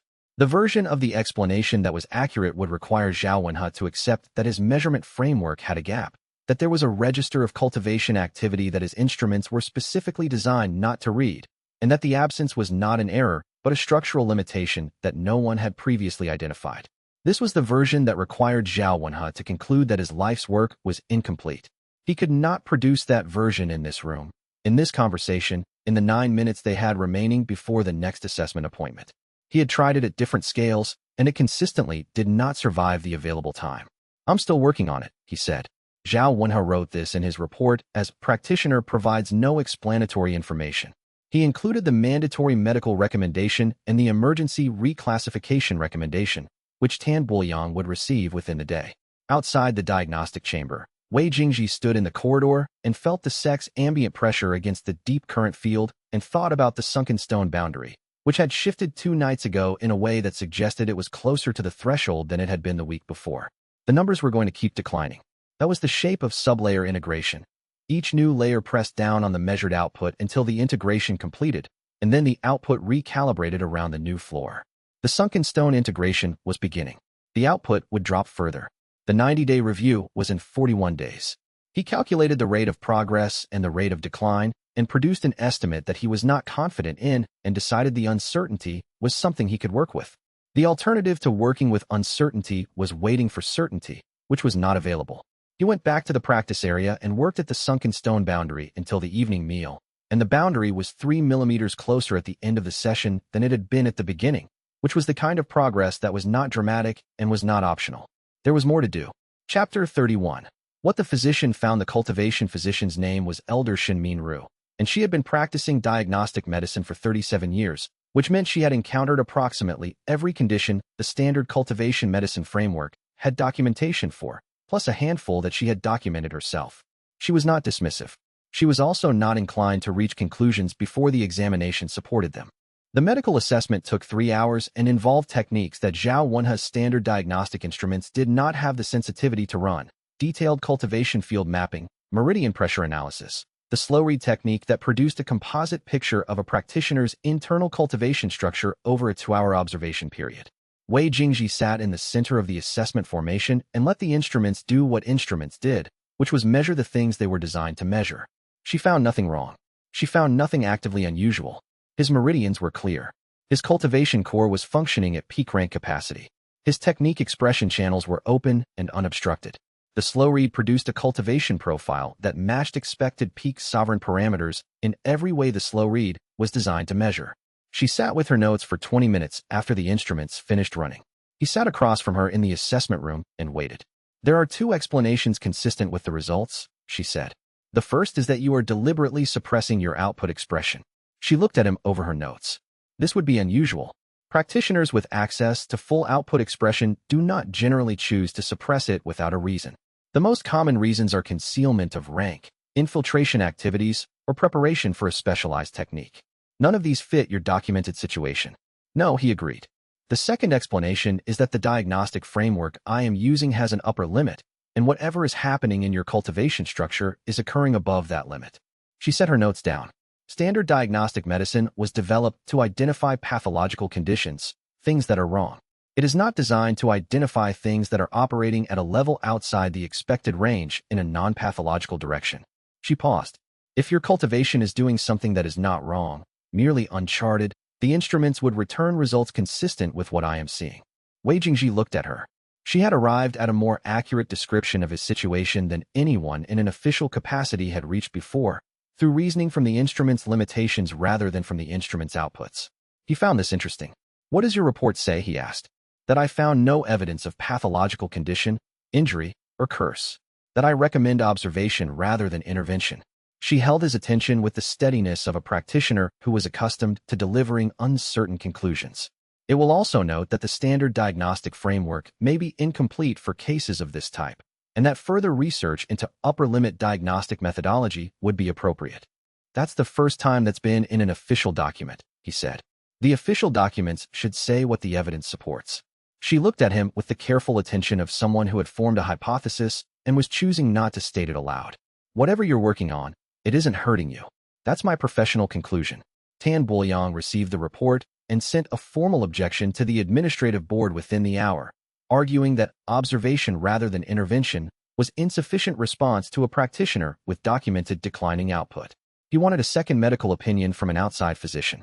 The administrative board noted the objection. They did not immediately act on it. This was, Wei Jingji observed, the first time Tan Buoyang had filed an objection and had it received without immediate action. The physician's report had changed the institutional texture of the situation by a small amount. Small amounts accumulated. Chapter 32. The Gate 20 cultivators arrived at Clearwater Sect's outer gate at mid-morning, 23 days before the 90-day review. They did not announce themselves through the formal challenge channel. They did not carry sect markings. They walked to the gate in 2 groups of 10, in a formation that suggested coordination, and the gate duty practitioner sent an alert to the patrol roster before they were close enough to require response. Wei Jingji was on the patrol roster. He was there in 4 minutes, along with 7 inner disciples and 2 outer ring elders. The responding group assembled at the inner side of the gate barrier, and the gate duty practitioner briefed them in under 30 seconds. 20 unidentified practitioners, no communication of purpose, formation suggesting trained coordination, cultivation signatures ranging from Jade Foundation to Void Step. 3 ranks above Wei Jingji's nominal output level. The outer ring elder in charge of the response was a senior practitioner named Elder Tan, no relation to the sect heir, whose family name was a coincidence he appeared to find personally irritating, who had 30 years of gate defense experience. He ordered the gate barrier reinforced and sent the communication channel a formal request for identification. The 20 practitioners did not respond to the identification request. They began applying technique pressure to the barrier from the outside in a systematic pattern, which was the specific approach used to test a barrier's stress points before a breach attempt. Elder Tan ordered a response formation. Wei Jingji stepped out of the response formation and walked to the barrier. He could feel the technique pressure through the deep current field, 20 distinct cultivation signatures, each applying coordinated pressure at specific points in the barrier's formation structure. Through still water's composition read, the barrier's stress points were clear: 2 primary load points in the left side channel, 1 structural weak point at the top right junction that the outside techniques had already found. They were not trying to breach yet. They were mapping. He placed his hands on the barrier surface and applied deep current nullification through the barrier's formation structure itself, directing the nullification into the channels where the outside techniques were organizing. The organized cultivation pressure on the outside began to dissolve before it could concentrate. He He held this for 40 seconds. The 20 practitioners on the outside of the barrier redoubled their technique application, and he continued nullifying in the same channels, and the pressure continued dissolving. Then he applied the combination, still water reading the exact composition of the 3 void step practitioners' techniques, which were the highest ranked and the structural backbone of the coordinated assault, and deep current reaching into the gap window of each one in sequence, not one at a time, but in a rapid succession that targeted the organizational center he had already identified through still water. The 3 void step techniques collapsed. Without the backbone, the coordinated pressure pattern fell apart. The 20 practitioners outside the barrier stood with their technique applications dissolved and their formation structure disrupted, and they looked at each other. And after 11 seconds of this, the group did what the bandit organization had done on the mountain road. They assessed their situation and withdrew. The entire encounter had lasted 4 minutes from Wei Jingji's approach to the barrier. Elder Ten looked at the barrier, at the departed attackers, and then at Wei Jingji. 2 of the inner disciples had their mouths open in the specific expression of people who have just witnessed something that contradicts their working model of what they were watching. What technique was that? Elder Tan said. He was not asking skeptically. He was asking because he needed the information for the incident report, and he was professional enough to know that not having it was a documentation problem. Gate defense application, Wei Jingji said. I'll write up the technical details for the report. He would not. He would write. Barrier reinforcement technique, specific details proprietary to practitioner. This was technically accurate. Elder Ten noted this with the expression of someone who had been given an answer they recognized was incomplete and had decided not to press it on the gate threshold. The inner disciples present filed their accounts of what they had witnessed in terms that demonstrated they had watched it and had no framework to place it in. The word impossible appeared in 3 separate reports. Chapter 33. The Rift. Zhao Wenhe's response to the gate confrontation accounts was the specific kind of measured, professional response that concealed a significant shift in position. He had the confrontation reports for 48 hours before he requested a formal meeting with the administrative board. In that 48 hours, Wei Jingji estimated, he had run through his available explanatory frameworks and found that none of them fit. A practitioner with a measured output profile 23% below his initial baseline could not have neutralized 3 void step techniques simultaneously and dispersed a 20 practitioner coordinated assault in 4 minutes. The mathematics did not work. Zhao Wenhe's conclusion, presented to the administrative board in formal session, was, Wei Jingji must have received external assistance that he was not disclosing. An outside practitioner, possibly acting covertly, had provided capability that Wei Jingji's own measurements could not explain. This was the most coherent explanation available within his current framework. Mao Chenxi's response to this position was precise and immediate. He presented his 12-week observation record from the recovery program, which documented a consistent pattern. Wei Jingji's measured output declining on every formal assessment. Wei Jingji's actual technique performance improving in ways that were visible in the sparring records and now in the gate incident report. He argued that the explanation was not external assistance, but a systematic limitation in the measurement framework. You are claiming the measurement framework is wrong, Zhao Wenhe said. I am claiming the measurement framework has a gap, Mao said. There is a difference. The measurement framework has been validated across 400 years of cultivation practice. It has been validated for the types of cultivation it was designed to measure. I am arguing that Wei Jingji represents a type it was not designed to measure. This was the first time someone had made this argument in a formal administrative session rather than a private conversation. Zhao Wenhe's professional response to having his 40-year body of work questioned in formal session was controlled. He was precise and systematic, and he did not raise his voice. But the specific quality of his rebuttal, which was thorough and addressed every technical point Mao raised without engaging with the core argument, told Wei Jingji that Zhao had heard the argument and did not want to hear it, which was different from not having heard it. The formal disagreement was entered into the administrative record. The review board session scheduled for 11 days out would include both positions. In the archive, Pei Yinru had been assembling a documentation file for 3 weeks without telling anyone she was doing it. Wei Jingji found out because he went to the archive to continue the founding-era research and found her with 12 documents spread across the reading table in a pattern that was not the organization of someone who was currently reading. It was the organization of someone who had been reading and was now arranging what they had found. You're building a case, he said. She looked at him without surprise. I'm documenting a pattern. Whether it constitutes a case depends on who reads it. What's in it? The Sector 9 formation repair signature. Analyzed against known peak rank formation techniques, the composition precision is not achievable by any technique in the documented literature. The competition performance analysis, 22 minutes against Shirkuling, but Shirkuling's post-match accounts describe technique engagement that does not correspond to a struggling practitioner. The gate incident reports. The monthly assessment results in sequence. She looked at the spread of documents. Each one individually is explainable. Together they describe a single phenomenon. Your measured output and your actual capability are inversely correlated. Every decrease in measurement corresponds to a capability increase, he said. Yes. She looked at him. I haven't shown this to anyone yet. I'm going to show it to Mao Chenxi. She paused. I wanted to tell you first. He stood in the doorway of the reading room and looked at the 12 documents and the person who had assembled them into a coherent picture when every other observer had been looking at individual pieces. The documentation would not save him from the 90-day review, but it was accurate, and accurate things had a way of maturing eventually, and she had built it entirely on her own for reasons that were not required by her function as a librarian. Show him, he said. She nodded. He went to the practice area and worked at the sunken stone boundary for 2 hours, and it was closer than it had been yesterday. Chapter 34. Full commitment. Liang Shuofeng waited until 8 days before the 90-day review. He came to the practice area after the morning output session and sat down on the floor and waited until Wei Jingji finished the mandatory 3-hour supervised block before saying, I need a full commitment session. Wei Jingji looked at him. Define full commitment. No restraint on either side. You stop adjusting to keep the match in a range I can respond to. I stop holding back to avoid injuring you. He looked at Wei Jingji steadily. I have been in 47 sparring sessions with you. I know you are limiting yourself. I know the limits get narrower every session. I want to see what's on the other side of them. This was the request Wei Jingji had been expecting for 2 months and had been hoping would not come before the 90-day review resolved the probation situation. The timing was wrong. He was 8 days from a review board that would be looking at every piece of available evidence about his capability, and a full commitment session with Liang would produce observable data that would reach the review board through Liang's testimony. He tried to explain this. The timing is not ideal, he said.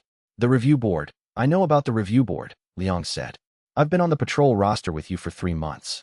I testified at your first board session. I know the review timeline. He looked at Wei Jingji with the frank assessment that had not softened since the first sparring session. I need to know what I'm testifying about. I've explained deep current. You've explained deep current the way someone explains a word by giving me the definition. I need to see the word used. He stood.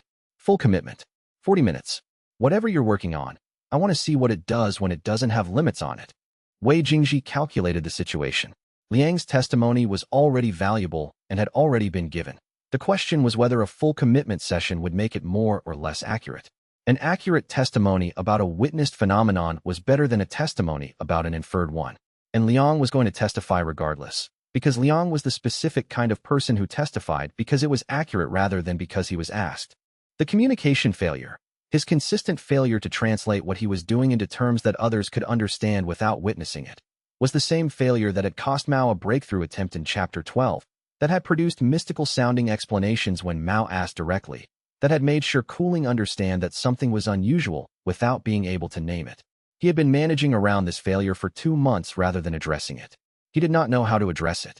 But he knew that Liang had spent 47 sessions building toward the capability to witness something accurately, and that this was probably the closest he had to a solution. 40 minutes, he said. They went to the back practice hall, which had better barrier formation and was less observed than the primary area. The first 10 minutes were familiar, the established rhythm of their sparring sessions, Liang's gold core techniques applying genuine pressure, Wei Jingji reading through still water and responding at the subsurface level that made the fights instructive rather than performances. Then Liang committed. He had been holding back. Wei Jingji had known this and had been compensating for it, but Liang's full commitment version was significantly beyond his previous range. His technique architecture had been developing for 2 months in the specific way that happens when a practitioner loses to someone consistently and is learning from every loss rather than being frustrated by them. The force of his technique expressions had increased by 1/3, and his combinations were more integrated than they had been 4 weeks ago. Wei Jingji had to respond faster. He moved to the deep current pre-expression nullification without the usual gap he maintained to keep the intervention invisible, because Liang's technique timing had closed the gap. He was working in the pre-expression window with 12 seconds of sustained pressure from a practitioner who had learned in 47 sessions exactly where Wei Jingji's response patterns were, and the sustained pressure was building. At the 20-minute mark, a combination landed simultaneously from 3 angles, and Wei Jingji pressed against the sunken stone boundary and crossed it without intending to. The space of the fight compressed. Not dramatically, not a visible spatial distortion, but the volume within a 4-meter radius of Wei Jingji's position became denser, the distance between technique expression and target effectively shorter. Liang's next combination arrived faster than the physics of the space should have allowed. Liang stopped mid-combination. He was a practitioner who had been training for 15 years and had a very precise sense of spatial relationships in a fight. The geometry of the space had changed around him, and he had felt it. Wei Jingji let the compression release. The space returned to normal. He had not lost control of the sublayer. He had crossed into it and used it, and it had worked. But he had not intended to cross into it in this session, and the crossing had been visible to someone who had the sensitivity to perceive spatial geometry. More of himself had come through than he had intended to show. Liang set his technique back. He was breathing hard. He looked at the space around them, not at Wei Jingji, but at the room itself, the specific expression of someone recalibrating their understanding of where they are. "You're working in a different space," he said. "Yes," Wei Jingji said. "That fight geometry changed. The distance between us changed." He looked at Wei Jingji. "That's a different capability from the nullification." "Yes." "How many?" He stopped. Started again. "Is there more? Above this?" Wei Jingji considered how much precision was appropriate and concluded that precision was better than vagueness at this point. "The sublayers are numbered. I know the shape of the next one, but haven't entered it." He paused. "I'm still working on it." Liang sat down on the practice floor. He was not injured and his cultivation core was stable, but he had the specific quality of someone who needs a moment to sit with information that has substantially revised what they thought they were looking at. "You have to win the 90-day review," he said. "I know. Tell me what to say when I testify." This was the question Wei Jingji could not answer cleanly. The testimony that would be most useful to him was also the testimony that required Liang to explain something that had no framework, to an audience that had no framework, in terms that the audience could use to update their understanding rather than dismiss the testimony as mysticism. He had been unable to produce this explanation himself. He was less able to produce it for someone else. "Tell them what you witnessed," he said. "Specifically, without interpretation. The geometry changed. Describe what that felt like." He paused. "Don't explain what caused it. Just describe the effect." Liang nodded slowly. "That's going to sound strange." "Yes, but it will be accurate." He stood. He rolled one shoulder, testing the cultivation flow after the full commitment session. "Same time tomorrow?" "Tomorrow is the gate patrol rotation. Day after then." He walked toward the door and stopped. "The gate incident. The 20 practitioners. You ended that in 4 minutes." "Yes. That was this." He gestured at the practice hall, the space they had just been working in. "Some of it. And the 90-day review board thinks you're declining. They think the numbers represent my actual state." Liang looked at him with the expression he had developed over 48 sessions. The one that was not quite bafflement and not quite respect, and was exactly the combination that resulted from watching something you couldn't fully see, but could clearly feel the edges of. "I'll testify," he said. "Whatever that's worth." He left. Wei Jingji stood in the practice hall and noted that the sunken stone sublayer had been real and functional under pressure, which was useful information, and that Liang now knew a third layer existed, which was a larger disclosure than he had planned. The failure to communicate in advance had produced an outcome he hadn't controlled. That was the pattern. It cost him something each time. Chapter 35. The inverse problem. Pei Yinru showed Mao Chenxi the documentation file on the morning of the 6th day before the review. She laid the 12 documents out on the reading table in the same order she had assembled them, not chronological, but by evidential weight. Formation repair signature first, as the most technically precise evidence. Competition analysis second, as the most publicly observed. Gate incident accounts third. Assessment metrics last, as the numbers whose meaning the other documents illuminated. Mao read in silence. He read everything twice. The documents were methodical. She had sourced each claim, noted the limitations of each data point, identified which observations were direct and which were inferred. The argument was built with the care of someone who understood that the conclusion was going to be contested and had anticipated every reasonable objection. When he finished, he did not say anything for a long time. The archive was quiet in the way it always was in the morning, with the light coming through the eastern windows at a low angle that turned the dust in the air to visible particles, drifting in the slight current from the ventilation. The documents lay on the table between them. "If this is right," he said, finally, "the measurement system has a fundamental error." "Yes," she said. "The error is not technical. The instruments work correctly for what they measure. The error is definitional. The system defines cultivation output as what expresses outward. It does not have a category for inward cultivation development. There is no mechanism for measuring what Wei Jingji is doing because the framework was not built with the assumption that anyone would be doing it. Mao looked at the assessment metrics row, the declining numbers in clean columns across 12 months of documentation. He had been watching these numbers and trying to explain them through the available frameworks. The documentation on the table replaced every available framework with a single one that fit all the data points simultaneously. The formation repair, he said. I was there. I knew the repair quality was too high for standard technique. He looked at the analysis page. I didn't go this far with it. You weren't looking for this pattern. I was. She paused. I started looking for it the first week he was in the archive. The way he read texts, the specific things he was interested in. He was looking for documentation of something he had already found. You suspected before any of the data points. I suspected something. The data points confirmed what it was. She looked at Mao. The review board meets in 6 days. I can present this, but I need you to support it formally. Mao was quiet again.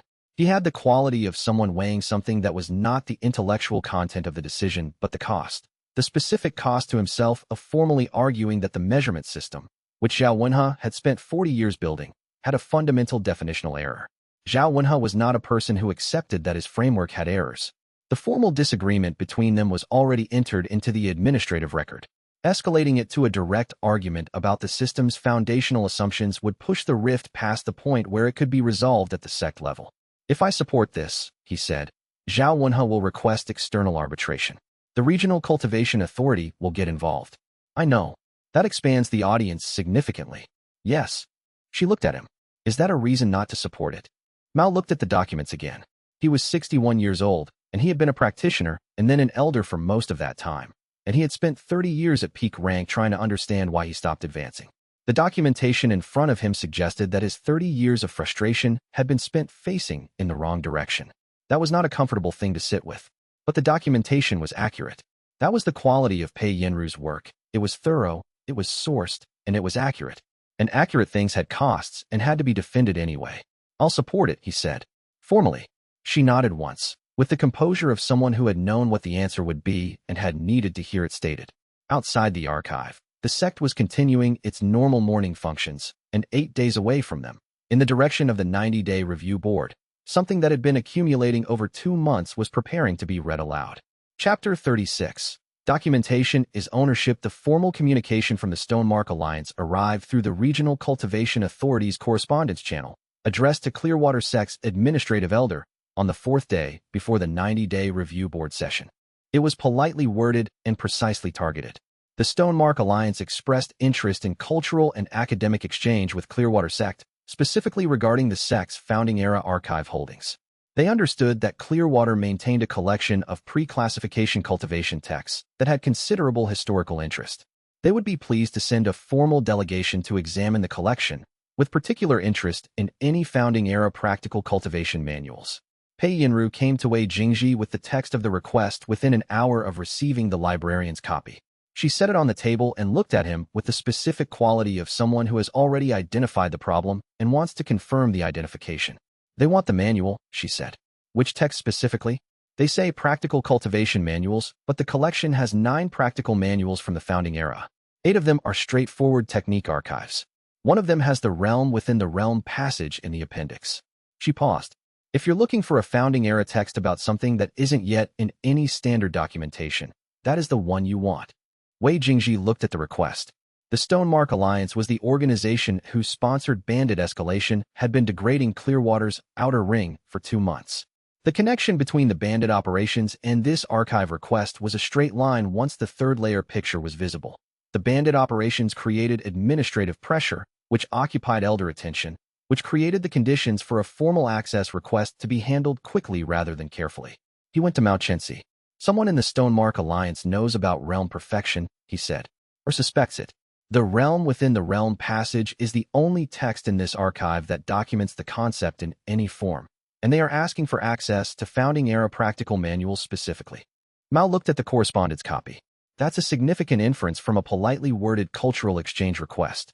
They have been using bandit operations to degrade Clearwater's outer ring for 2 months. This request arrives 4 days before the review board session, when administrative attention is concentrated elsewhere. He paused. The timing is designed. Why would they want it? Because if they can document realm perfection before I can establish it through the review process, they own the framework. They can frame it as a discovery they made through their archive research.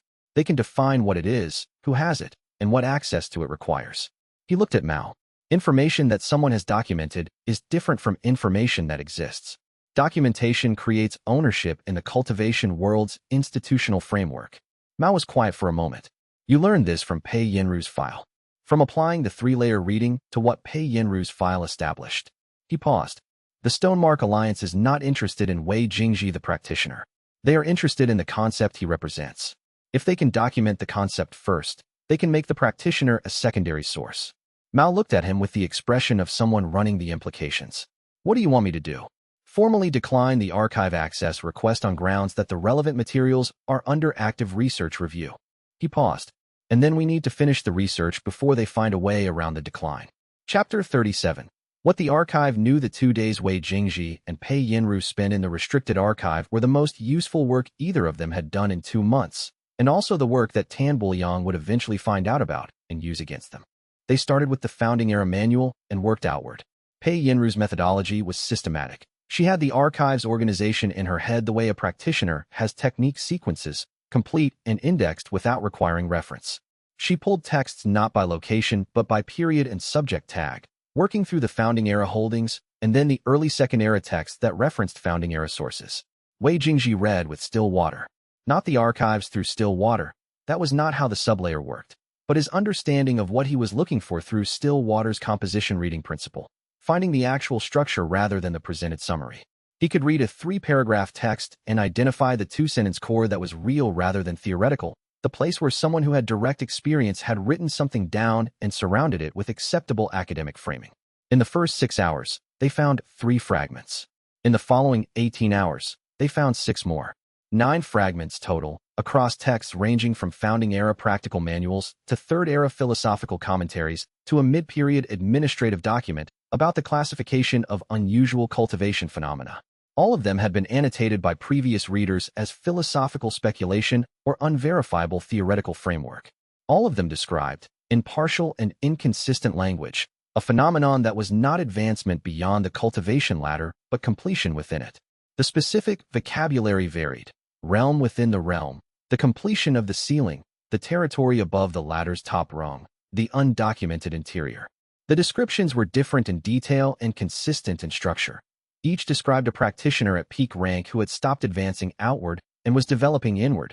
Each described capabilities that read as impossible at the nominal rank. Each described a measurement divergence between apparent capability and actual output. Pei Yinru laid the 9 fragments alongside the manual passage in reading order. The Founding Era practitioners knew about this, she said. Whoever wrote these was describing observed cases. For documented cases in these texts, Wei Jingji said, reading through the fragment collection. 1 in the manual. 1 in the Third Era commentary. Here, this passage. 2 in the administrative document. He paused. All described as anomalous and filed under philosophical speculation, because they didn't have a framework for it. She looked at the assembled fragments. Nobody stayed at peak rank long enough to generate systematic documentation. Everyone who reached the peak immediately pursued ascension beyond it. These 4 practitioners were anomalies even within the Founding Era. Were they born at the peak rank? She looked at the biographical details in the administrative document, the most complete record of the observed cases. 2 are unclear. 1 is explicitly described as having reached peak rank through cultivation progression. 1 is described as having been assessed at peak rank as a child. She looked at Wei Jingji. The 1 assessed as a child. The document says the standard cultivation progression appeared to have been completed in utero. Same as you. He read the section. The description was fragmented and cautious in the way of academic writing about a phenomenon the writer was uncertain how to categorize. But the core of it was accurate. A practitioner who had been born at the peak of the standard ladder and had spent their cultivation life going in a direction the ladder did not describe. The case was interrupted before completion by institutional action, he read aloud. That's the same phrase in the Huang Suan paper. He stopped. What? I'm reading ahead. He set the document down. There's a paper by a Founding Era diagnostician. I haven't found it yet. This is referencing it. How do you know about a paper you haven't found? He looked at the archive's holdings map in his memory. The Huang Suan paper, the one the Stonemark Alliance might be looking for, the one the phrase referenced, was not in Clearwater's archive. It was elsewhere. The phrase, interrupted before completion by institutional action, had the specific quality of a citation from a more complete source. The Stonemark Alliance isn't looking for the manual, he said. They're looking for what the manual cites. Pei Yinru looked at him. Which is something that isn't here. We need to find where it is before they do. She wrote this down. The documentation project had just become larger. Chapter 38. The correct tool for the wrong purpose. Tan Buoyang's formal complaint was filed 8 days after the archive research concluded, which meant someone had been observing the archive's visitor records and had chosen the timing carefully. Not immediate enough to be reactive, not so delayed that the connection to the review board proceedings would be missed. The complaint was precise and accurate in every technical detail. Elder Wei Jingji had accessed the restricted archive 17 times in the past 3 weeks, in 9 instances without a formal research requisition. The sect's archive access policy required a research requisition for restricted materials access beyond the initial orientation period. Librarian Pei Yinru had facilitated access without requiring the requisition, which violated the librarian's administrative function standards. Both the practitioner and the librarian were in violation of documented policy. Tan Buoyang was not wrong about any of this. The administrative elder issued the findings within 48 hours. Pei Yinru received a formal reprimand. First offense, on record, requiring acknowledgement signature. Wei Jingji received a 30-day restricted access suspension from the archive. The suspension notice arrived on the morning of the review board session, which meant Wei Jingji read it while standing in the corridor outside the administrative hall where the board was about to convene. The review board session itself ran for 4 hours. Mao Qinxi and Pei Yinru presented the documentation file. Zhao Wenhe presented his assessment records. Liang Shuofeng testified about the full commitment sparring session, describing the spatial geometry shift with the specific precision he had promised, what it felt like, what he observed, what changed in the fight's physical parameters, without explanation or interpretation. The board found, 5-2, that the evidence was insufficient to force an immediate reclassification, but that the probation period would be extended by 30 days. The reclassification decision was held in abeyance pending the extended period's reassessment. Tan Buoyang had wanted immediate reclassification. He had not gotten it. What he had gotten was a 30-day extension to the review period and the archive suspension, which together meant 30 more days of declining metrics and no access to the research that might explain them. He had used legitimate institutional tools for a purpose they were designed to serve, which was maintaining procedural compliance, and had directed them at a situation they were not designed to resolve, which was the specific gap between what was measured and what was real. He was, Wei Jingji noted, very good at finding legitimate tools and applying them in this way, and the problem was that the tools worked regardless of whether the direction was correct. Pei Yinru signed the reprimand acknowledgement at noon and returned to the archive at 1 in the afternoon, and continued working on the documentation of the 9 fragments, because the reprimand was on record, and the work was more important than not having a reprimand on record. Wei Jingji read his suspension notice for the second time and accepted it, because the alternative was contesting it, and contesting it would cost more institutional capital than it was worth to the timeline he was managing. He went to the practice area. The sunken stone boundary was 3 sessions closer than it had been the week before.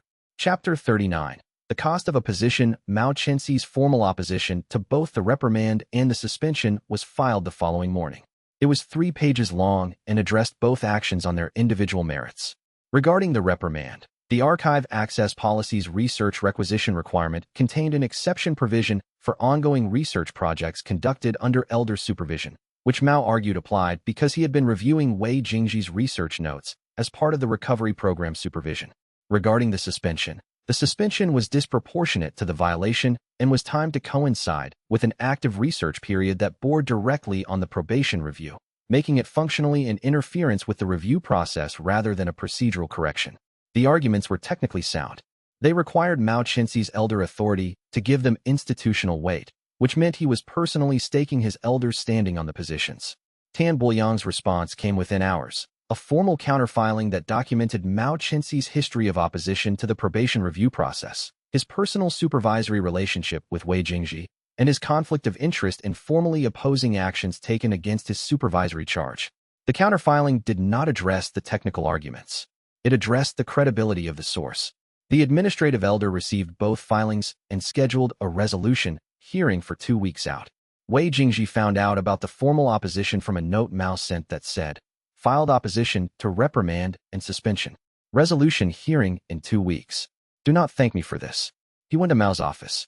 The office was in the Elder's administrative wing, which was a different architectural texture from the practice areas.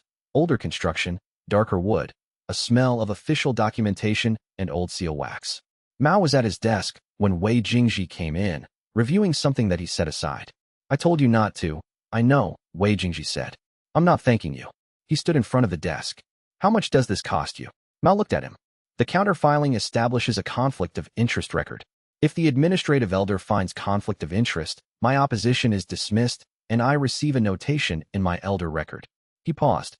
"A notation limits my ability to serve on review boards and formal administrative proceedings for 18 months. You won't be able to serve on the review board." "No. Mao Xian will be assigned as replacement." He looked at Wei Jingji steadily. "Mao Xian is neutral, which means she will evaluate the documentation on its merits rather than through Tan Boyang's framing.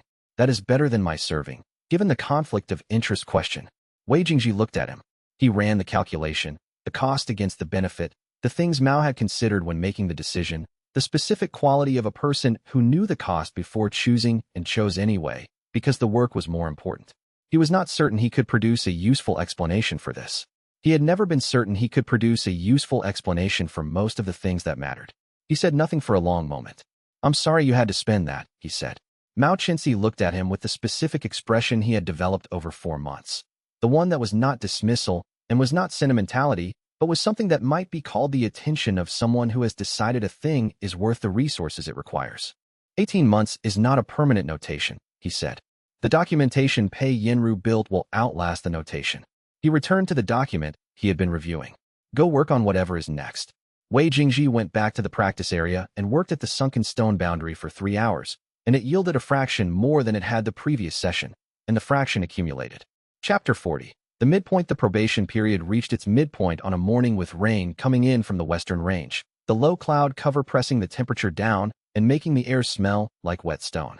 Zhao Wenhe's most recent assessment, conducted 4 days prior, showed Wei Jingji at 18% below his initial baseline.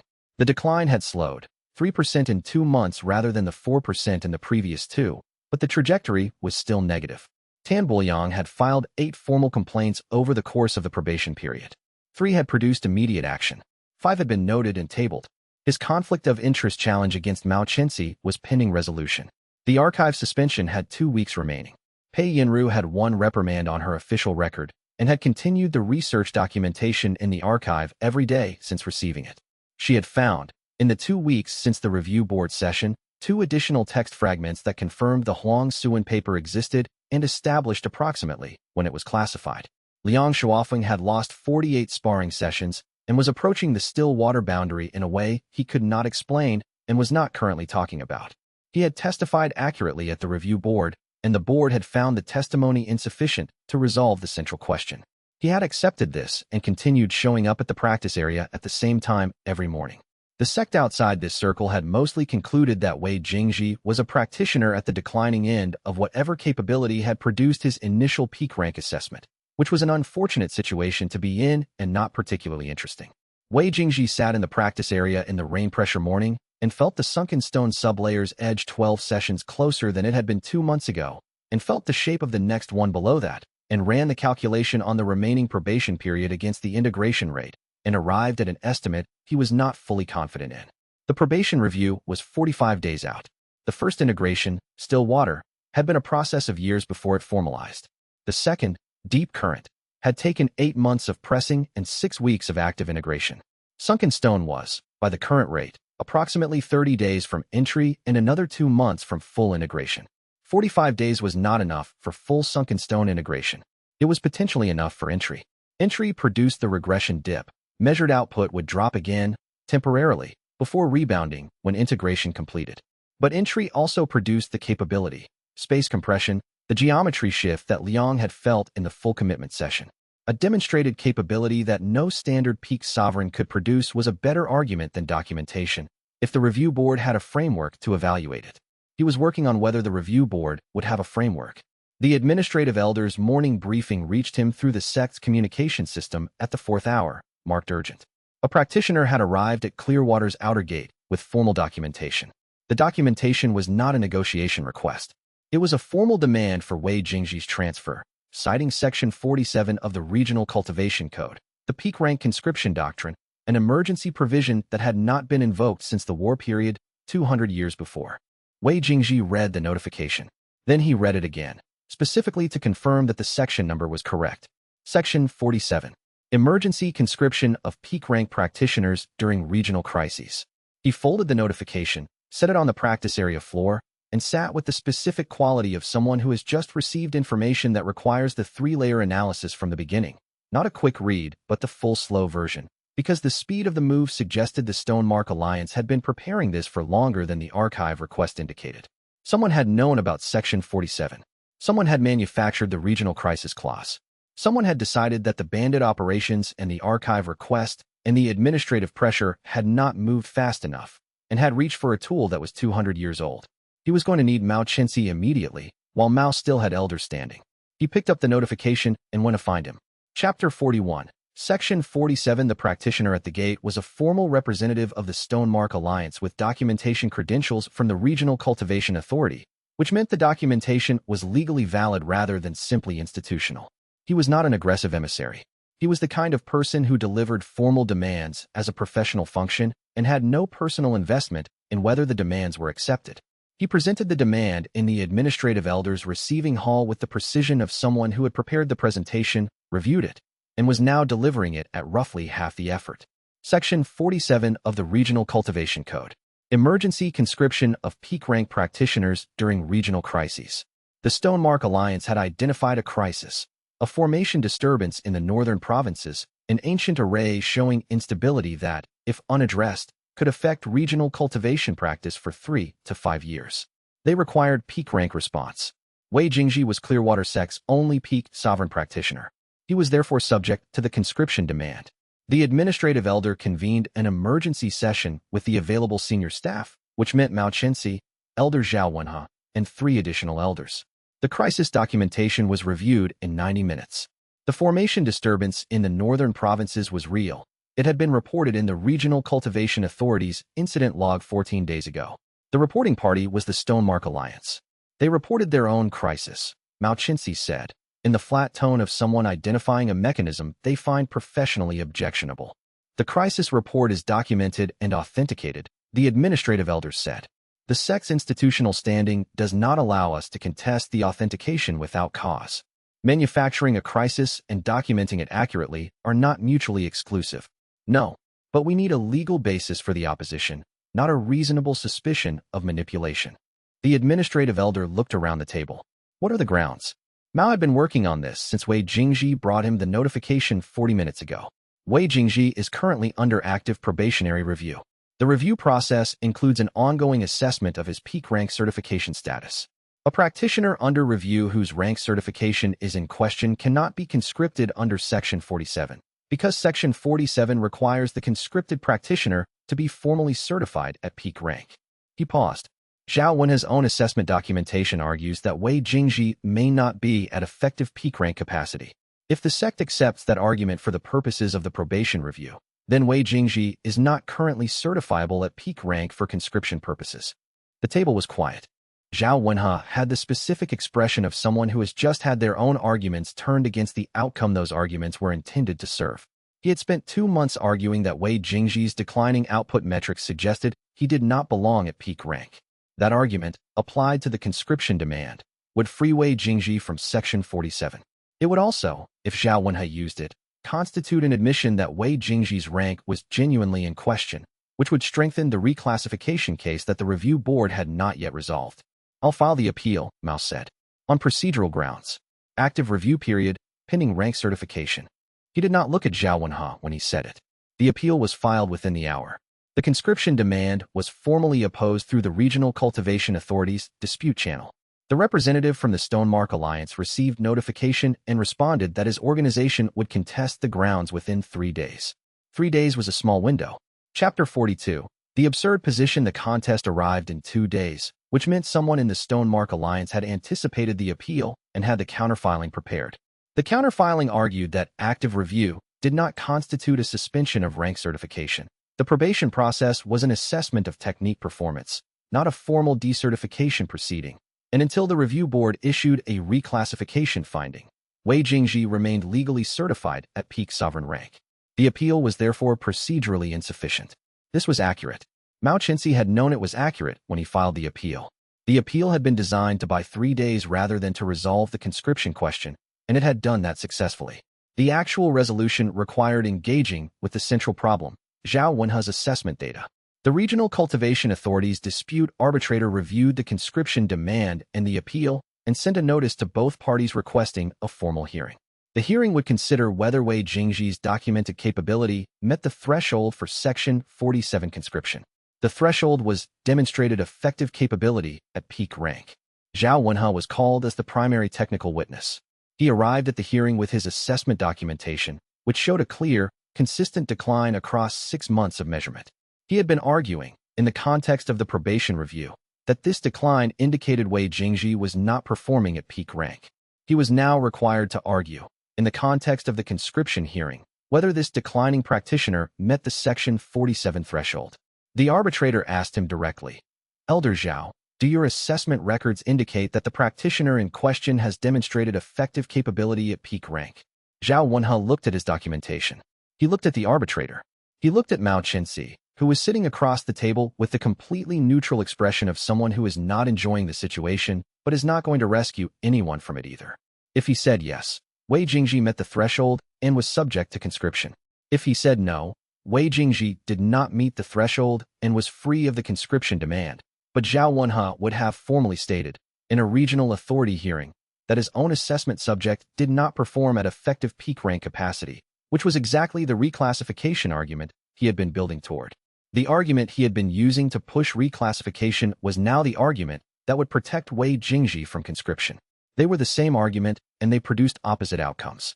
He could not deploy one without deploying the other. The assessment records show a complex pattern, Zhao Wenhe said, carefully. The measured output is declining. The significance of the decline for effective capability is not fully established. He paused. My assessment is incomplete. This was the first time, in 6 months of formal documentation, that Zhao Wenhe had used the word incomplete in reference to his own assessment. The arbitrator noted it for the record. If the assessment is incomplete, the arbitrator said, it cannot be the basis for either a conscription certification or a reclassification proceeding. Is that the implication of your testimony? Zhao Wenhe was quiet for a long moment. Yes, he said. That is the implication. The hearing was adjourned for deliberation. Mao Qinxi, walking out beside Wei Jingji, said, he just admitted his assessment is incomplete. I know, Wei Jingji said. That's the argument Pei Yinru has been making for 2 months. Yes. He came to it from a different direction. People arrive at accurate conclusions through different routes. Wei Jingji thought about this for a moment. He's a careful practitioner. The problem has been that his framework was incomplete, not that his attention to the evidence was incomplete. Mao looked at him. You're not angry. Angry at what? He was working within the best framework he had. They walked in silence to the end of the corridor. The deliberation would take 2 to 3 days. In 2 to 3 days, the arbitrator would find that the assessment basis was insufficient for conscription, which meant the conscription demand would be suspended pending a complete and reliable capability assessment, which meant someone was going to have to demonstrate that assessment. Wei Jingji had been working on what that demonstration would look like. Chapter 43. The third layer. The arbitrator's finding came on the second day. The existing assessment documentation was deemed insufficient as a basis for Section 47 conscription proceedings. A new capability assessment was required, to be conducted within 14 days, with findings submitted to the Regional Cultivation Authority for conscription determination. This was not the outcome the Stonemark Alliance had been seeking, but it was a less complete failure than a full dismissal. They still had a live conscription claim, just one that required new evidence. Mao Qinxi brought the finding to Wei Jingji in the practice area. The new assessment will be conducted by the regional authority's own assessors, not Zhao Wenhe, he said. That changes the measurement conditions. The regional authority uses higher resolution instruments. I know. The higher resolution instruments will produce the same result as Zhao's instruments for the same reason. What they measure is what expresses outward.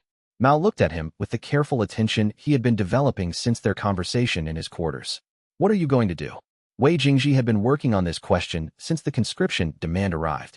He had run the third layer calculation 3 times and arrived at the same result each time, which was the specific quality of a calculation that was correct. The answer stopped changing. I'm going to demonstrate, he said. Demonstrate what?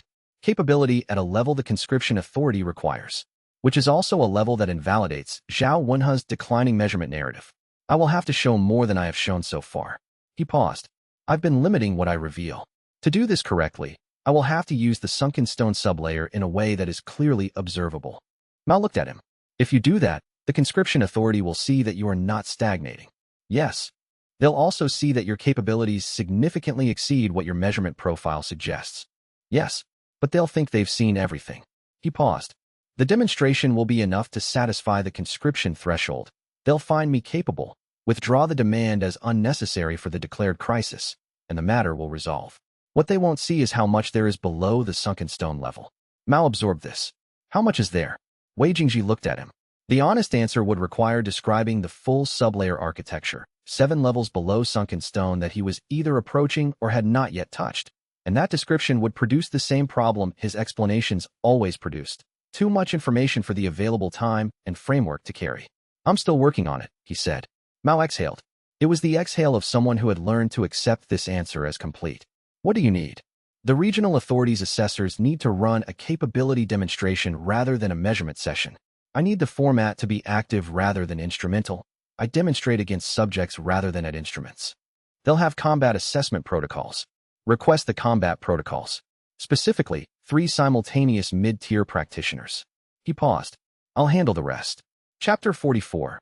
What the assessors saw. The Regional Cultivation Authority's assessment team arrived 5 days later. 3 assessors and 3 accompanying practitioners for the combat protocol, all mid-tier credentials, 2 at Void Step and 1 at Sky Fracture. They conducted the instrumental assessment first, which produced the familiar result. Peak sovereign rank confirmed, output profile anomalous, measured expression 21% below the initial baseline. One of the assessors made a note. Another assessor said, instrument calibration, and the first assessor said, instruments are calibrated, and they moved to the combat protocol. The combat assessment took place in the sect's main demonstration area, with a formation barrier and the regulation 3-meter measurement ring. The 3 accompanying practitioners entered the ring on one side. Wei Jingji entered from the other. He had been working at the sunken stone boundary for 2 weeks with the specific focus of integration rather than exploration, and the boundary had moved substantially. Not full entry. Entry was still a session or 2 away under normal conditions. But the threshold was close enough that pressure applied directly to it from inside would produce the effect. He compressed the space. Not dramatically. Not a visible distortion of the air or the floor or the ring's barrier. Space compression at the sunken stone level was a change in the spatial logic within the compressed volume rather than a physical deformation. The distances between points remained the same by conventional measurement, but the relationship between technique expression and technique arrival shortened, so that a technique launched at 6 meters arrived with the force and speed of a technique launched at 3. The 3 practitioners in the ring felt it, as the fight geometry becoming wrong. They were trained combat practitioners with accurate spatial awareness, and they adjusted immediately, which was the correct response. But adjusting to a changed spatial logic required recalibrating their technique timing, which created the window Wei Jingji needed. He applied deep current nullification to the first practitioner's recalibration technique in the gap window, applied still water to read the second practitioner's timing adjustment, and moved inside the third practitioner's expression distance using the compressed geometry to close a gap that should have required 2 steps. 3 techniques dissolved or failed within 4 seconds. The 3 practitioners were in unrecoverable positions within 12. He released the compression and the ring returned to normal geometry. The combat assessment had lasted 22 seconds. The lead assessor noted the result with the composure of a professional who encountered unusual cases regularly and had developed a notation system for them. The 3 accompanying practitioners were standing in the ring looking at the space around them with the specific expression of people recalibrating their understanding of what had just happened. The lead assessor said, capability at peak rank is confirmed. Combat effectiveness significantly exceeds the instrumental output profile. He paused. The discrepancy between measured output and demonstrated capability is documented as an anomalous case requiring further review. He filed the anomaly notation. He filed the capability confirmation. He submitted both to the Regional Cultivation Authority with a cover note that said, in the careful language of a professional who had witnessed something he could not fully classify. The practitioner in question demonstrated combat capability that exceeded the measurement profile by a significant margin. The conscription demand, as applied to this practitioner for the declared crisis purpose, would be wasteful. The Alliance's stated crisis required capable practitioners, not unusually capable ones. The conscription demand was withdrawn 2 days later. Zhao Wenhe's declining measurement assessment had been the central evidence for the conscription case. The combat demonstration had produced evidence directly contradicting the assessment's implied conclusions. The contradiction was now in the regional cultivation authority's formal record. At the sect, Zhao Wenhe read the authority's record notation and was quiet for a long time. Chapter 45. The Institutional Response. Zhao Wenhe filed a formal research query with the Grand Diagnostic Institute 4 days after the combat assessment. He did not do this impulsively. He was not an impulsive practitioner. He did it after reviewing the combat assessment results against his measurement records for 3 hours and arriving at the specific professional conclusion that the discrepancy between his measurements and the demonstrated capability was too large to be explained by instrument error, practitioner concealment, or temporary performance variation. The formal research query documented Wei Jingji's case as an anomalous cultivation phenomenon, described the 6-month measurement history, attached the combat assessment results as contradicting evidence, and formally requested the Grand Diagnostic Institute's institutional review of the case. The institute was the cultivation world's primary body for the investigation of anomalous cultivation phenomena.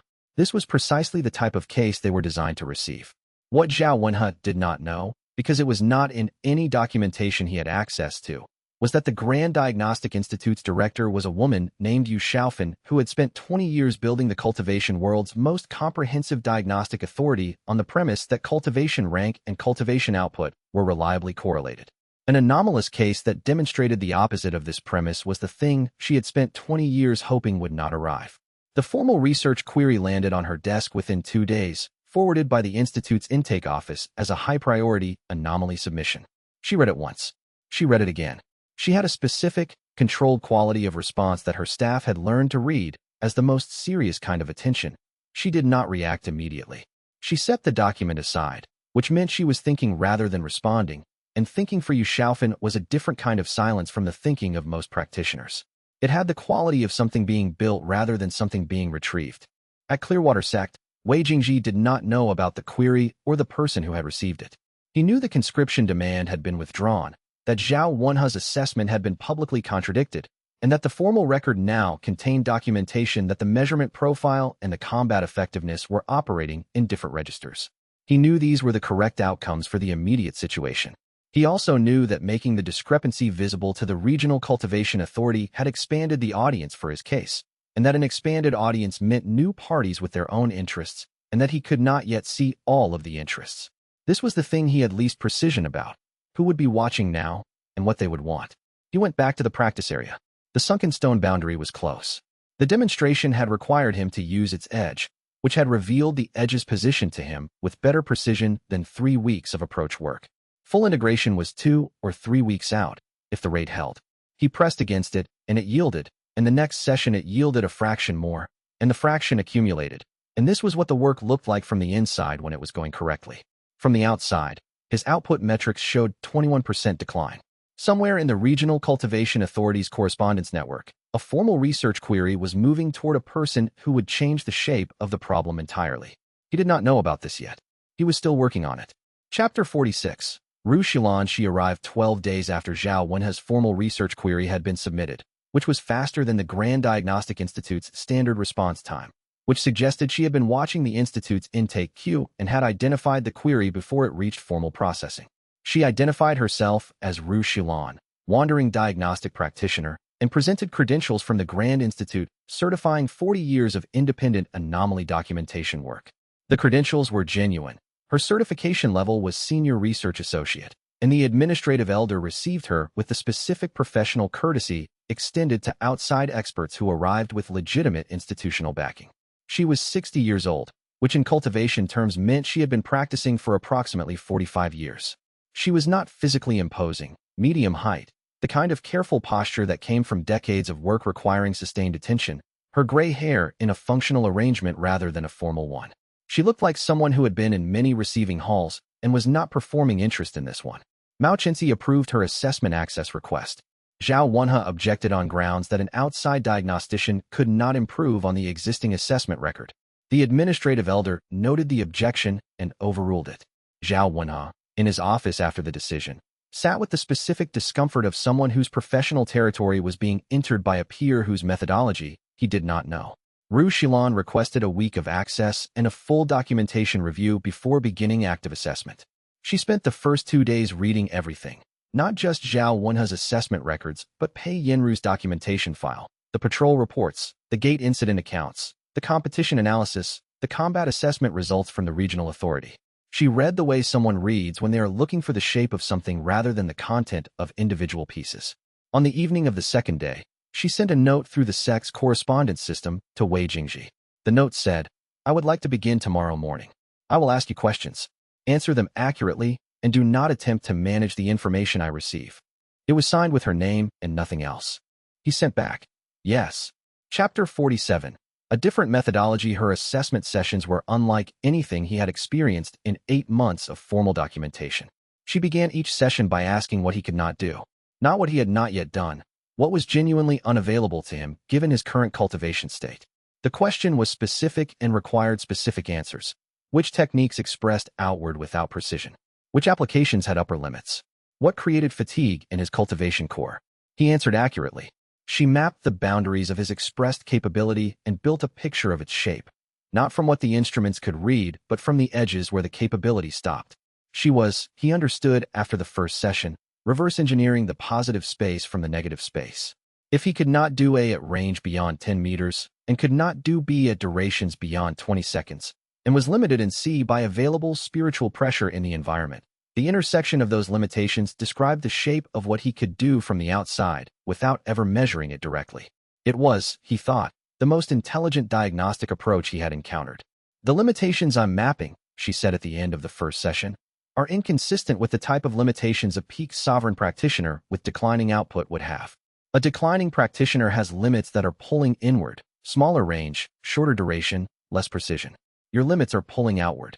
Your ranges are long and your durations are short, and your precision is high." She looked at him. "The profile is inverted from the expected direction." "Yes," he said, "which means what you are doing is not declining. It is concentrating." He looked at her. She had arrived at this conclusion from the mapping methodology, without any information from him about the sublayer architecture. She had described what he was doing accurately from outside, which was the first time this had happened. "What do you think the concentration produces?" he said. "I don't know yet. That's what I'm here to find out." She made a note. "The second session tomorrow. I want to map what happens when you apply technique to something that should be outside your operational range." The sessions ran for 4 days. By the second day, he was answering more directly than he had answered any official assessment. Not fully, not with the sublayer architecture described explicitly, but accurately enough that the answers she received were real rather than managed. She asked questions that were worth answering precisely, which was a quality he had not encountered consistently in official contexts. On the 4th day, she said, "The diagnostic framework I've been using was not designed for this. I've been extending it past its design parameters for the last 2 days, and I can tell." She set her notes down. "Whatever is happening in your cultivation, the standard framework cannot reach it. It is above the ceiling of what standard diagnostics can measure." "Above the ceiling," he said. "The diagnostics have a maximum sensitivity threshold. Your technique expressions are operating below that threshold, not because they are weaker than the threshold, but because they are too precise for the instruments to separate from background noise." She paused. "Instruments read signal against noise. If the signal is refined enough, it looks like noise. Your cultivation output looks like noise." He sat with this. It was accurate. The instruments had not been wrong. They had been correct within their operational range, and his cultivation had moved outside that range. "Have you seen this before?" he said. She was quiet for a moment. "Not directly." She paused. "But I've read about it." Chapter 48. The paper that was classified. Pei Yinru's documentation file was in the archive's special holdings, and she brought it to Ru Xilan on the afternoon of the 5th day with the specific presentation quality of someone who had been waiting for the right audience to present to. Ru Xilan read it at the reading table, with the same focused attention she had applied to the formal assessment records. She read it once all the way through, made 3 small notes in the margin of her working copy, and read it again. When she finished the second reading, she was very still for a long moment. Not the stillness of confusion, the stillness of someone who has received information that has reorganized a large portion of what they know and is taking a moment before responding. "This is describing what he is," she said. It was not quite a question. "We believe so," Pei Yinru said. "The 9 fragments collectively describe a cultivation phenomenon that matches his documented pattern. Each fragment individually was annotated as speculative. Together they're consistent. Realm perfection." Ru Xilan said it quietly, as if testing whether the words fit. Not a theoretical concept. A documented phenomenon that has been classified as theoretical.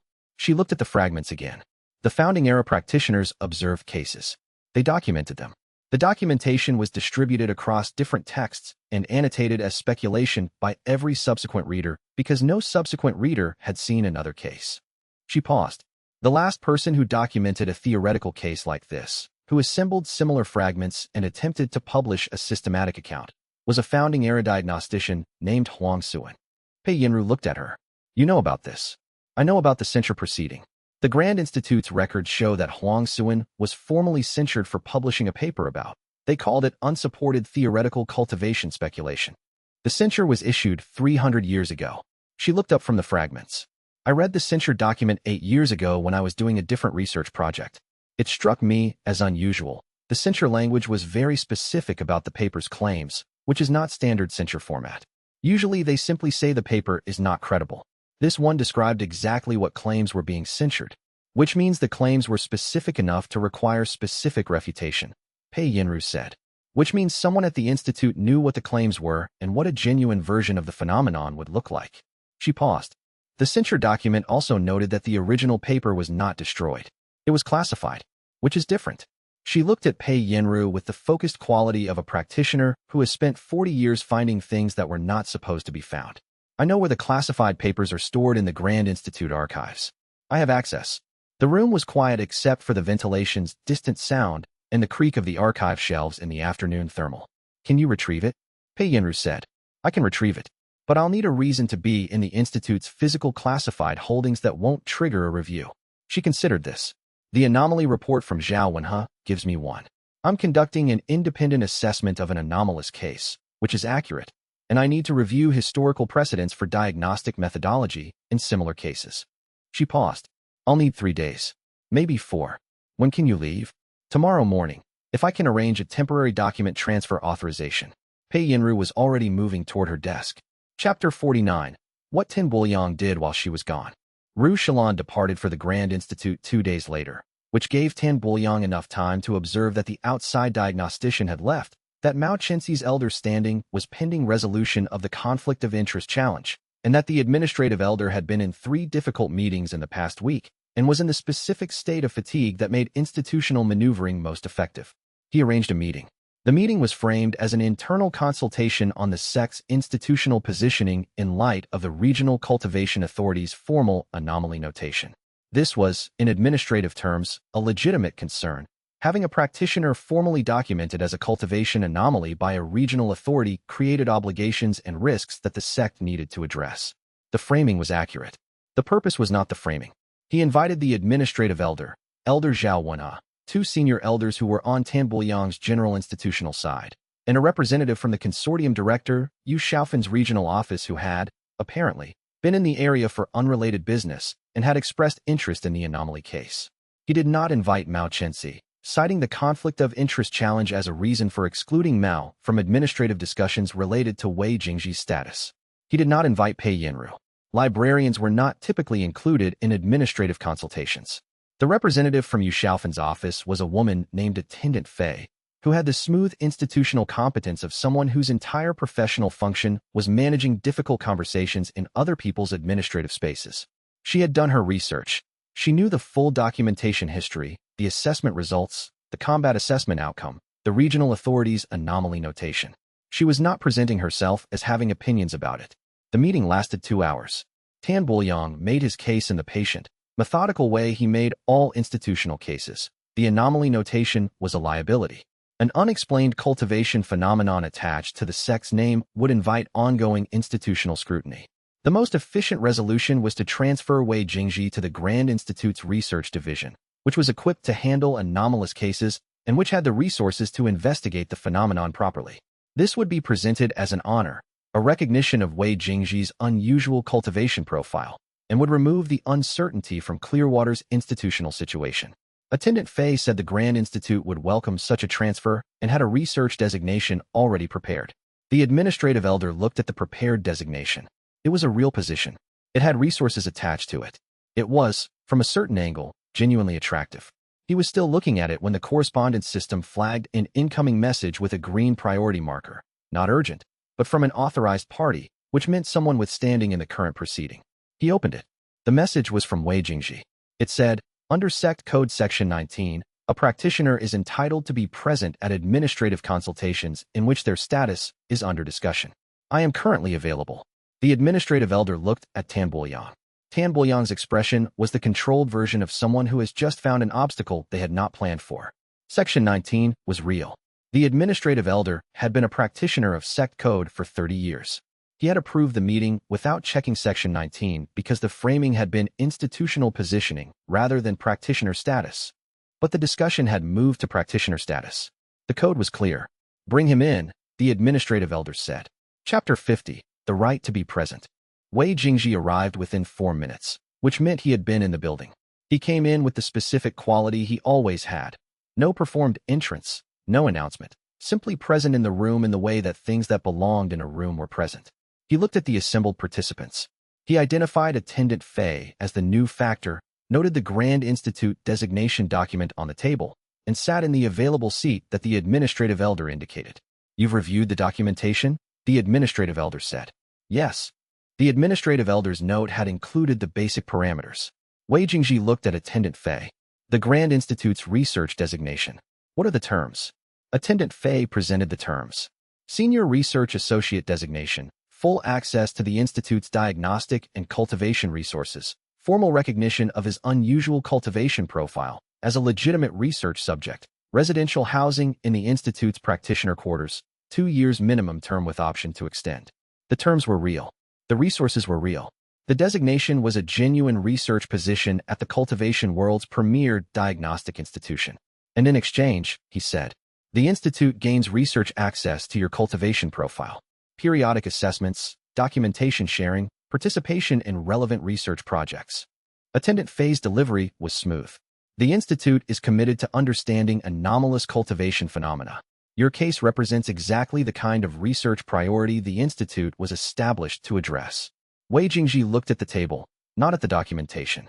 He was reading the situation through the 3-layer calculation. What this appeared to be, what it was, what it would become. What it appeared to be, a research opportunity with genuine resources. What it was, removal from Clearwater Sect, from Mao Qinxi's supervision protection, from Pei Yinru's research access, from the archive holdings, from the documentation context that had taken 8 months to build.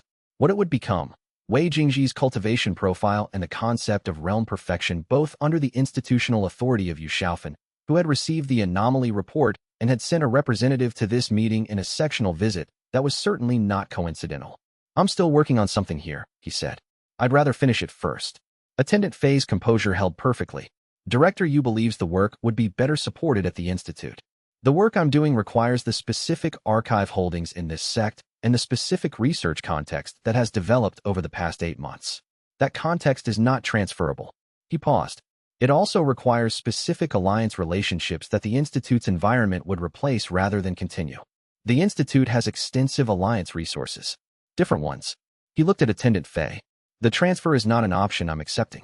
With respect, Attendant Fei said, with the smooth precision of someone who has been trained to say things that are not quite what they appear, the director's interest in your case creates a situation where the option may not remain entirely yours to make. Wei Jingji turned to the administrative elder.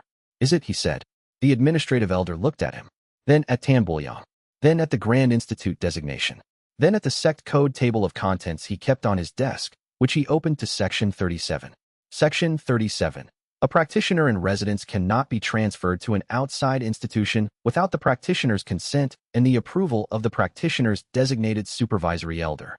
The supervisory elder's approval was required unless the practitioner's probationary status had been formally resolved. Mao Qinxi had not been invited to this meeting. His conflict of interest challenge was still pending. His elder standing was technically unresolved, which meant his supervisory designation was also technically active because the challenge had not yet found against him. The administrative elder looked at Tan Buoyang again, with the expression of someone who had just found the mechanism that Tan Buoyang had not found first. It appears, the administrative elder said, that Elder Mao Qinxi's consent is required for any transfer proceeding. Given that the conflict of interest challenge is pending rather than resolved, his supervisory standing remains active. He looked at Attendant Fei. The transfer cannot proceed without his participation. He was not invited to this meeting. The meeting adjourned without a resolution. Wei Jingji walked out into the corridor and felt, against the deep current field, the ambient pressure of 23 practitioners moving through their afternoon routines, the weight of the sect's formation layer at its regular rhythm, and the specific sensation of a situation that had been pushed to the edge of a cliff and had not gone over. He went to find Mao Chenxi. Chapter 51. What Tin Buliang missed. Tin Buliang spent 2 hours with the sect code the evening after the meeting adjourned. He had checked section 37. He had read it twice, then 3 times, and had arrived at the same conclusion the administrative elder had. The supervisory consent requirement was real, and while Mao Chenxi's elder standing was under conflict of interest challenge, it had not been resolved, which meant his supervision designation remained active. A practitioner under probationary supervision required the supervisor's consent for transfer. The protection had been sitting in the code the entire time, and he had not seen it because he had been working to end the supervision relationship, not to exploit its survival. He filed a note the next morning requesting that the conflict of interest challenge be expedited. The administrative elder noted the request and did not change the resolution timeline. Tan Buliang considered his remaining options. The transfer path was blocked unless Mao Chenxi consented, which he would not, or unless the supervisory relationship was formally dissolved, which required either the challenge finding against Mao or the probation period formally concluding. The probation period was 60 days from conclusion. He could work with 60 days. What he could not do was produce the reclassification he needed within 60 days without a capability assessment that showed no improvement, and the combat assessment had demonstrated that the measurement profile did not accurately represent Wei Jingji's capability. He began working on a different approach, finding grounds to formally end the probation review before the 60-day mark. If the review could be concluded early, on the basis that the subject's behavior during the review period had been sufficiently irregular, the supervision relationship would dissolve, the Section 37 protection would disappear, and the transfer proceedings could resume. The irregular behavior he was most interested in was the archive access that had produced the documentation file. Pei Yinru had received a reprimand. Wei Jingji had received a suspension, but neither of those had ended the supervision relationship. He needed something larger. He reviewed the review period's documentation for 3 days and found what he needed in the full commitment sparring session that Liang Shuofeng had reported. The combat assessment had used the spatial compression technique. The full commitment session had also demonstrated what Liang described as geometry change. If the spatial compression technique was not a standard cultivation technique, and Zhao Wenhe would confirm it was not in any documented classification, then Wei Jingji had used an undocumented technique in a formal sparring context without disclosure, which was a protocol violation under the probation terms. He filed a formal compliance review request citing undisclosed technique usage during the supervision period. This created a new document trail. Wei Jingji read the compliance review request notification and identified what Tan Buliang was building toward. He was looking for grounds to end the probation early, which would have been a significant problem 4 weeks ago, but was less significant now, because the 60-day timeline and the sunken stone integration timeline had converged. He calculated and went back to the practice area and pressed against the sunken stone boundary. Chapter 52. 5 Rushalan returned on the 7th day after her departure with a wrapped document case that she carried with both hands and set on the archive reading table with the specific care of someone transporting something that might not survive rough handling. She had read it on the journey back. This was clear from the quality of her attention when she sat down across from Pei Yinru and Wei Jingji. Not the attention of someone who had retrieved a thing and needed to read it, but the attention of someone who had already read it and needed to explain what they had found. It exists, she said. She opened the document case and removed a bound manuscript, the binding old and careful, the kind used for documents intended to survive rather than circulate. The title page, in the formal founding-era script, read, "On the completion of the peak, a systematic account of the realm within the realm." 300 pages, she said. Huang Suan spent 11 years writing it. She documented 4 cases of practitioners at peak sovereign rank who demonstrated the pattern we've been identifying in Wei Jingji's record: declining measured output, improving actual capability, and eventually technique expressions that could not be produced at the nominal rank. She paused. She called the phenomenon realm perfection.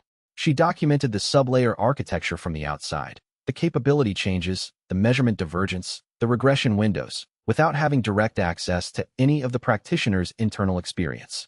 Wei Jingji looked at the manuscript. Were the 4 documented cases correct? Rushalan looked at him. Her expression had the specific quality of someone who has spent 40 years cataloging anomalies and has finally cataloged the right one. "You're the 5th, she said. Pei Yinru's breath shifted. Almost inaudible, the sound of someone who has been building toward a conclusion for 8 months and has just heard it confirmed out loud. How complete are the case documentations? Wei Jingji said. Variable. The first 2 cases were documented only from Huang Suan's observations, which were external, measurement records, testimony, combat assessment results, the same type of data we have for you. The third case was more complete. The practitioner communicated directly with Huang Suan for 6 months before institutional interruption. The fourth case was the most detailed, but it ends abruptly. She paused. The fourth case was interrupted before completion. Wei Jingji looked at her. Interrupted how? Institutional action. She doesn't specify what action, only that the practitioner was removed from conditions under which the sublayer work could continue. She turned to the final section of the fourth case documentation. Her last entry reads, I do not know what completion looks like. The fourth case will not reach it. I believe it is the most important thing in the cultivation world, and I believe this belief will get me censured. She set the manuscript down. She was right about the censure. The archive was quiet. Outside, the afternoon light had shifted to the long-angled quality of late afternoon, the kind that turned the dust in the air to slow gold. I'm going to need to read this tonight, Wei Jingji said. I know, Rushilan said. I was going to give it to you and leave you alone with it. She looked at him. There is a warning in the third case documentation. About the fourth sublayer. She paused. Read it carefully. Chapter 53. What he found he read through the night. The archive was empty after the 4th hour. He had told no one he was there except Pei Yinru, who had given him the key to the restricted reading room and left without asking for details. The manuscript's first 100 pages covered the theoretical framework Huang Suan had built to explain what she was observing. The same framework Pei Yinru had been reconstructing from the 9 fragments, but complete, sourced, and argued with 300 years of additional diagnostic knowledge. She had gotten almost everything right from the outside. The sublayer architecture as she had documented it matched his experience of still water, deep current, and sunken stone with an accuracy that was startling given that she had never inhabited them. The cases ran for the next 150 pages. He read each one with still water, not applying the sublayer to the text, but with the same quality of attention that still water produced, finding the actual content beneath the academic framing. The first 2 cases were frustrating. External documentation of practitioners who had clearly been in the sublayer architecture without anyone in their environment understanding what they were observing. The third case was different. The third case practitioner had been named by Yuha, a woman who had been born at peak rank the same way Wei Jingji had been born at peak rank, and who had spent the first 30 years of her cultivation life being classified as a developmental failure before Huang Suan found her and spent 6 months in direct conversation with her.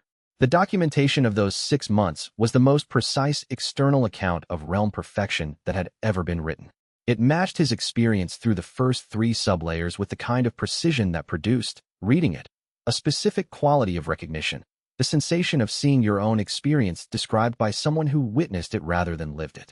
He stopped at the third case's account of the pressure dark sublayer entry. The warning Ru Shilan had mentioned was there, a section of the documentation titled The First Visible Sublayer, in which Huang Suan had noted that by Yuha's pressure dark entry had produced observable external effects.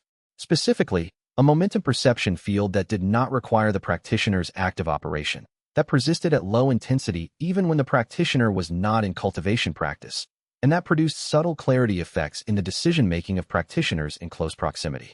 The clarity effects were the problem. They were not harmful. Huang Suan documented multiple practitioners who had spent extended time nearby Yuha reporting that their technique development had felt more intuitive during the period.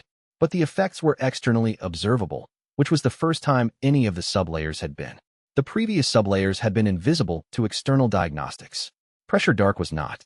If someone noticed the clarity effects before Wei Jingji had established the documentation context to explain them, it would look like unauthorized influence cultivation. He noted this and kept reading. The fourth case's documentation ended 40 pages later with Huang Suan's final entry, not the full stop of a completed research project, but the abrupt close of something that had been interrupted. The practitioner had been removed from conditions where the sublayer work could continue. Huang Suan did not know what completion looked like. She believed it mattered. Wei Jingji set the manuscript down. The sublayers he had identified against the manuscript were confirmed through sunken stone and described through what he could now name as pressure dark. And below that were 7 more that Huang Suan had not been able to document because none of her 4 cases had reached them. He was the 5th case. He was further than any documented practitioner had been. What was below pressure dark was territory that had no map. He pressed against the sunken stone boundary, and it dissolved. Not gradually. The integration that had been building for 2 months completed in the space between one breath and the next, the sublayer ceasing to be something he was working toward and becoming simply what he was. The space compression was no longer a technique. It was a way of existing in space. He sat in the reading room with the integration completing through him like a key turning in the right lock, and when the completion settled, the pressure dark sublayer was immediately present. Not entered yet, but present the way a room is present when you stand at the threshold, the door open and the interior visible. He stepped back from the threshold. Tomorrow, not tonight. Chapter 54. The first visible sublayer, he entered pressure dark 3 days after completing sunken stones integration. In the practice area at the 5th hour of morning, when the sect was at its quietest and the ambient cultivation pressure was at its lowest. The entry was not dramatic. He had been standing at the threshold for 3 days, reading the sublayer's shape from the outside, the momentum perception field, the directional sense of events already moving, the specific quality of attention that could perceive not what would happen, but what was already in the process of happening. He had been reading these qualities the way a person reads the current of a river from the bank, without entering the current. Then he entered. Pressure dark did not feel like still water or deep current or sunken stone. The previous sublayers had been about reading composition, nullifying expression, compressing space. All of them were forms of operating on the world with a greater precision than the world's own parameters allowed. Pressure dark was different. It was perception without operation. He could feel the sect moving around him, not the ambient spiritual pressure. He had been feeling that through deep current for months. This was different, the directionality of events. The specific vector of what each thing around him was already moving toward. Liang Shuofeng, whose practice room was 40 meters away, was preparing for the morning routine, and his practice trajectory was already pointing toward the still water boundary. Pressure dark showed Wei Jingji this not as a prediction, but as a reading of the momentum already present, the direction the pressure was already pointing. The visible external effect began within the first hour. Pei Yinru walked through the practice area on her way to the archive and stopped for a moment at the door, looking at the morning light on the practice floor with the expression of someone who had been working on a difficult documentation problem and had just found the solution. She left without noticing Wei Jingji was there. He did not know whether the clarity moment was the pressure dark field effect or simply Pei Yinru's native capability, which was substantial.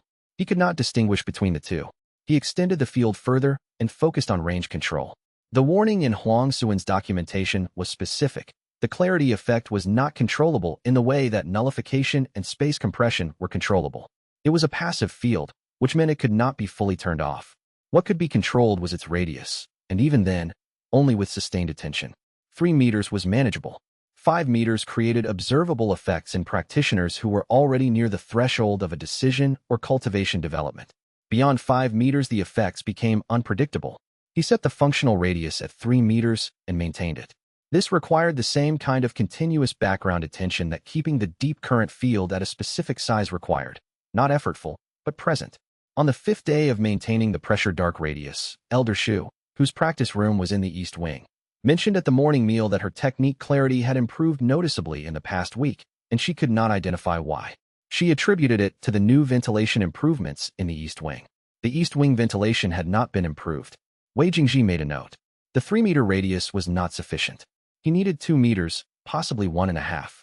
He adjusted and held the adjustment, and the sect continued around him, and the momentum of events was visible to him in a way that made the 3-layer calculation significantly faster than it had been.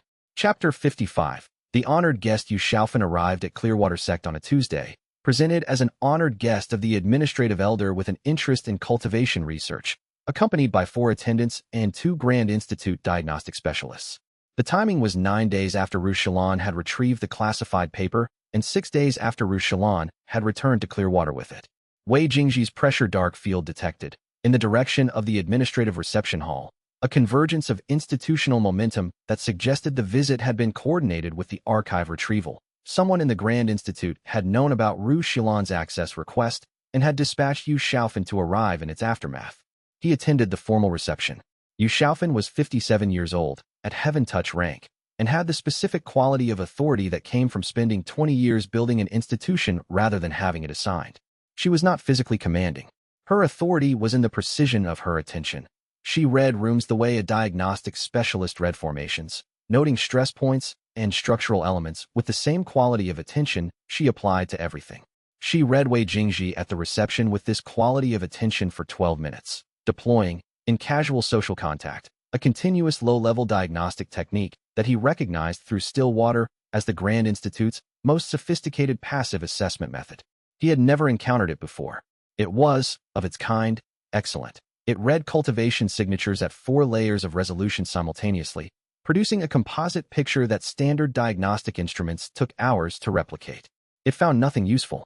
She would have received, from 12 minutes of assessment, exactly what Zhao Wenhe's instruments had been producing. Peak sovereign rank confirmed, output anomalous, depth unmeasurable. The same result, produced by a more sophisticated instrument, was still the same result. He watched her absorb this. She did not react externally. She had the composure of someone who had been reading difficult findings for 20 years. But the pressure dark field caught the moment when her attention shifted, which happened at the 8-minute mark. A slight reorientation of her focus from the assessment to the assessment result, the specific quality of a practitioner who has just realized that the thing they are looking for is not in the place they are looking. She knew the instrument was working correctly. She knew she was reading accurately. She was receiving accurate data from a correctly functioning system, and the data was not telling her what she had come to find. She knew something was wrong with her inability to find it. After the reception, she accepted the administrative elder's invitation to tour the sect's research facilities. Wei Jingji walked at the back of the tour group and did not speak unless spoken to, which was infrequently. He was watching her with pressure dark and still water simultaneously. The direction her institutional momentum was pointing and the composition of her technique approach. The technique approach was formidable. The institutional momentum was pointing toward containment. She had come here because something was anomalous, and anomalous things required management before they became public, and the management she was considering was the same management attendant Fei had offered in the institutional meeting Wei Jingji had disrupted. But there was a second layer in what Pressure Dark was reading. She was not certain. For the first time in the situation's progression, the person with the most institutional power was uncertain. The 12 minutes of assessment had returned nothing, which was itself information, and she was processing what kind of information it was. He filed this as the most significant data point the day had produced. Yu Xiaofan was uncertain, and her uncertainty was pointed in the direction of the measurement framework rather than in the direction of Wei Jingji specifically. That was, if managed correctly, an opening. Chapter 56. What she already knew. Yu Xiaofan's private conclusion, reached on the evening of her first day at Clearwater Sect and recorded in no document she produced, was this. The measurement framework had a gap, and she had known it had a gap for 20 years, and this practitioner was either the gap personified or the thing that revealed it. The Grand Institute's Classified Research Division, the one that did not appear in the Institute's public organizational chart, had been circling this problem for exactly the 2 decades she had been directing the Institute. 47 classified papers, produced by 12 different research teams, all approaching the same problem from different angles. Practitioners at peak rank whose capability profiles did not match their output measurements. None of the 47 papers had found a mechanism. None of them had been published. They had been classified one by one as the research hit the boundary of what standard diagnostics could access. She had known, intellectually, that the framework had a ceiling.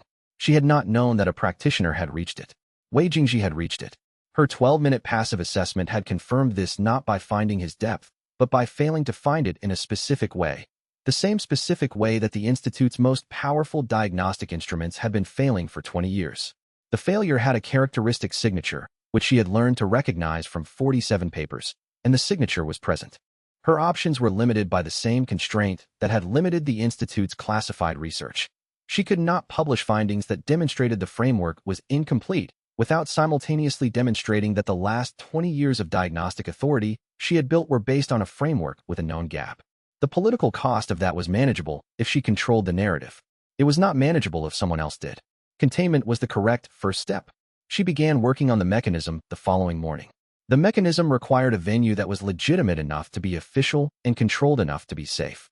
A regional cultivation summit, at which the Grand Institute provided technical expertise, with Wei Jingji as the featured case study, framed as an honor, designed as a diagnostic assessment with a predetermined conclusion.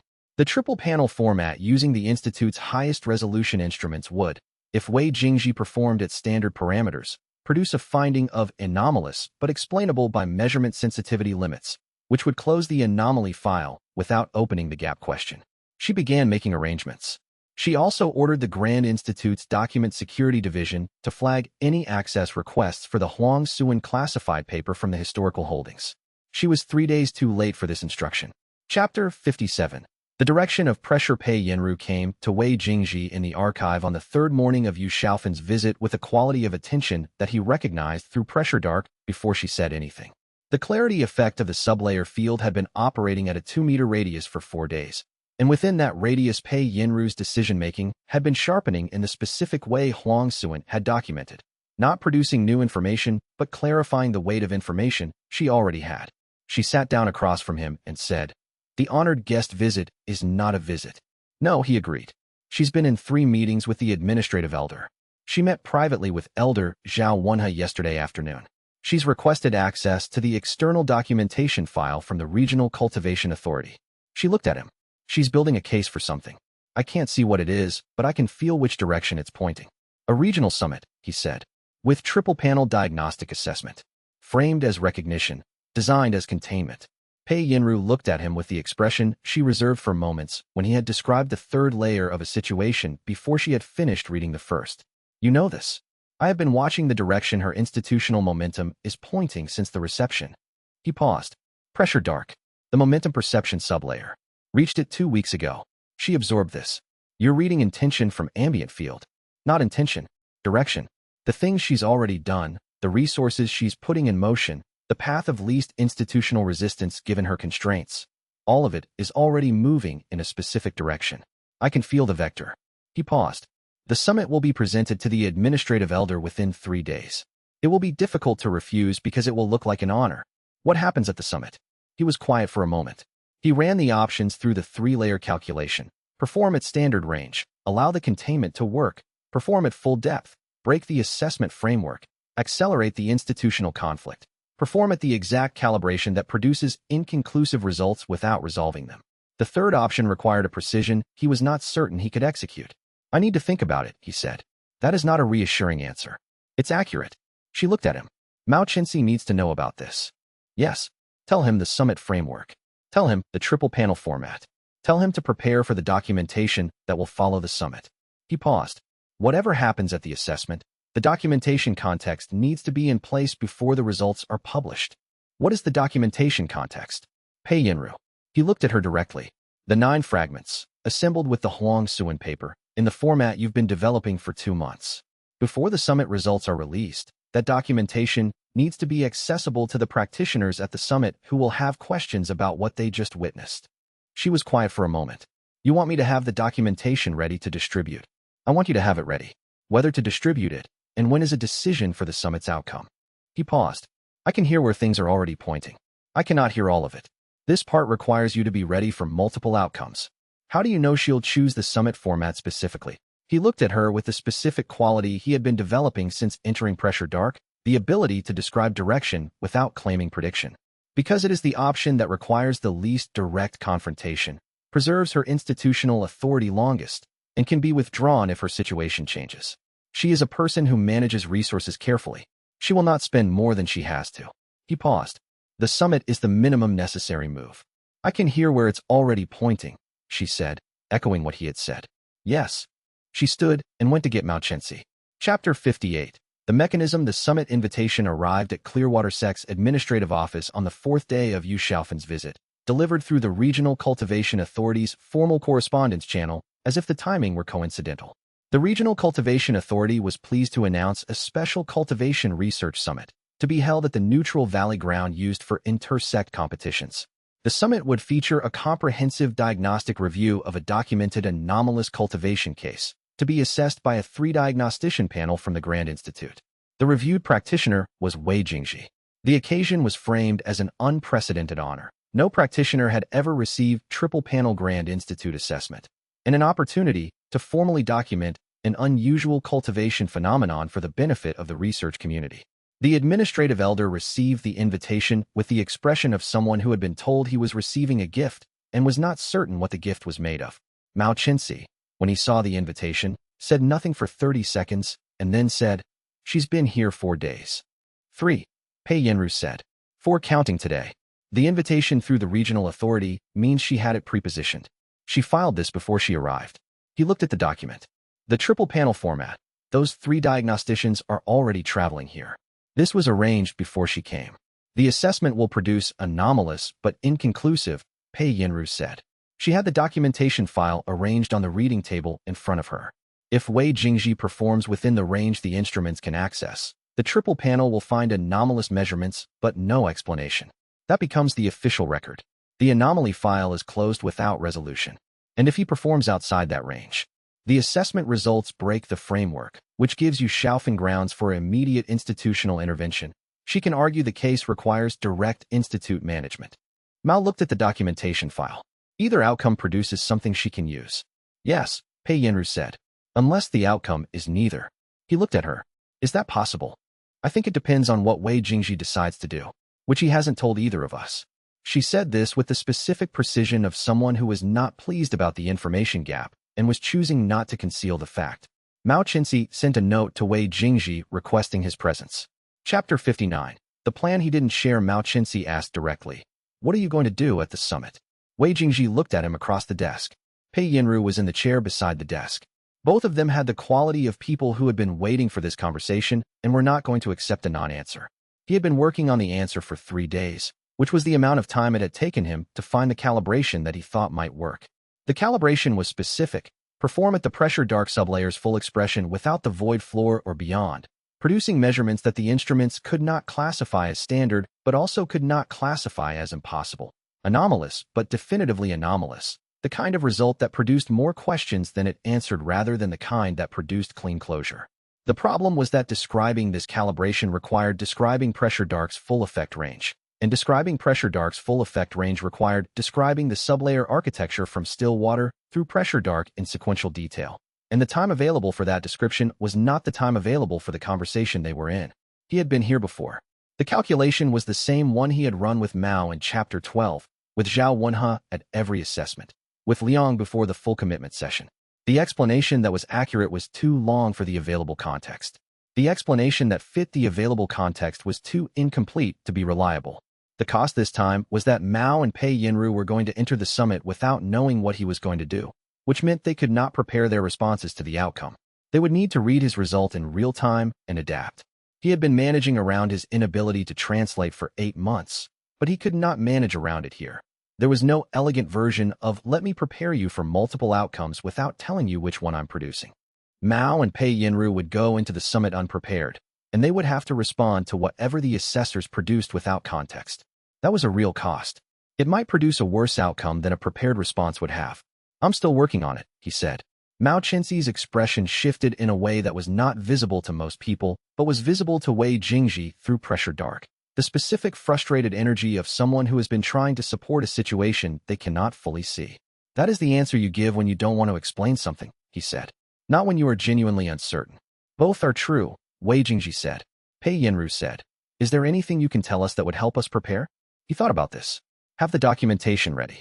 The assembled fragments and the Huang Suan paper with your analysis. Make copies, enough for every diagnostician at the summit and the administrative representatives present. He paused. After the assessment is completed, there will be a window when the assessors are formulating their official finding. That is when to distribute the documentation. What will the assessment result be? Anomalous and inconclusive. He looked at them both. That is the calibration I'm working toward. Can you achieve it? Mao said. I'm still working on it. He said it differently this time. Not evasion, but the specific honesty of a practitioner reporting a genuine uncertainty rather than managing a conversation. I believe I can. I don't know if the instruments are sensitive enough to produce the result I need rather than a simpler result. Mao and Pei Yinru both looked at him. They had reached the edge of what they could do with the information available, and they knew it, and they were not happy about it. The documentation will be ready, Pei Yinru said. I'll manage the administrative side, Mao said. He stood. At the summit, don't surprise us without warning. Wei Jingji looked at him and did not say the thing that would have been accurate, which was that his ability to provide warning was exactly the problem. He said, I'll do what I can. It was not enough. He knew it was not enough and said it anyway, because the available versions of enough were not available.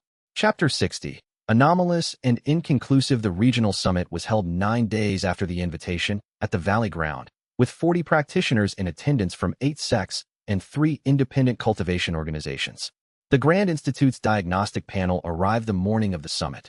3 senior diagnosticians, equipped with the Institute's highest resolution portable instruments, which had been calibrated twice on the journey.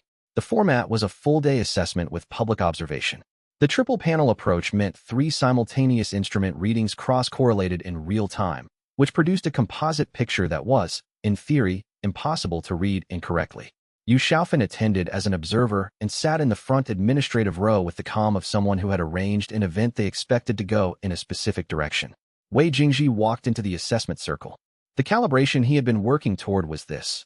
He needed to perform at a level that produced a reading the instruments could not process correctly. Not an empty result like the passive readings, which the assessors could classify as instrument limit, but an active reading that required the instruments to output something, and then output something contradictory when the next assessment phase ran. Because the first reading was at still water, and the second was at pressure dark, and the third was at sunken stone, cycling through registers in a way that no single diagnostic framework could unify into a coherent picture. If the instruments received 3 different readings from the same practitioner in the same session, the finding would be anomalous but inconclusive. The framework would have recorded something without being able to classify it. He performed the first technique sequence through still water. The instruments read, output anomalous, below expected baseline, technique architecture non-standard. He performed the second sequence through pressure dark. The instruments read, output consistent with previous reading, momentum perception field present, field mechanism unclassified. He performed the third sequence through sunken stone.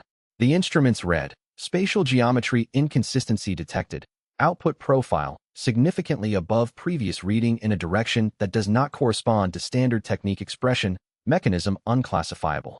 3 readings. 3 different output profiles from the same practitioner in the same session.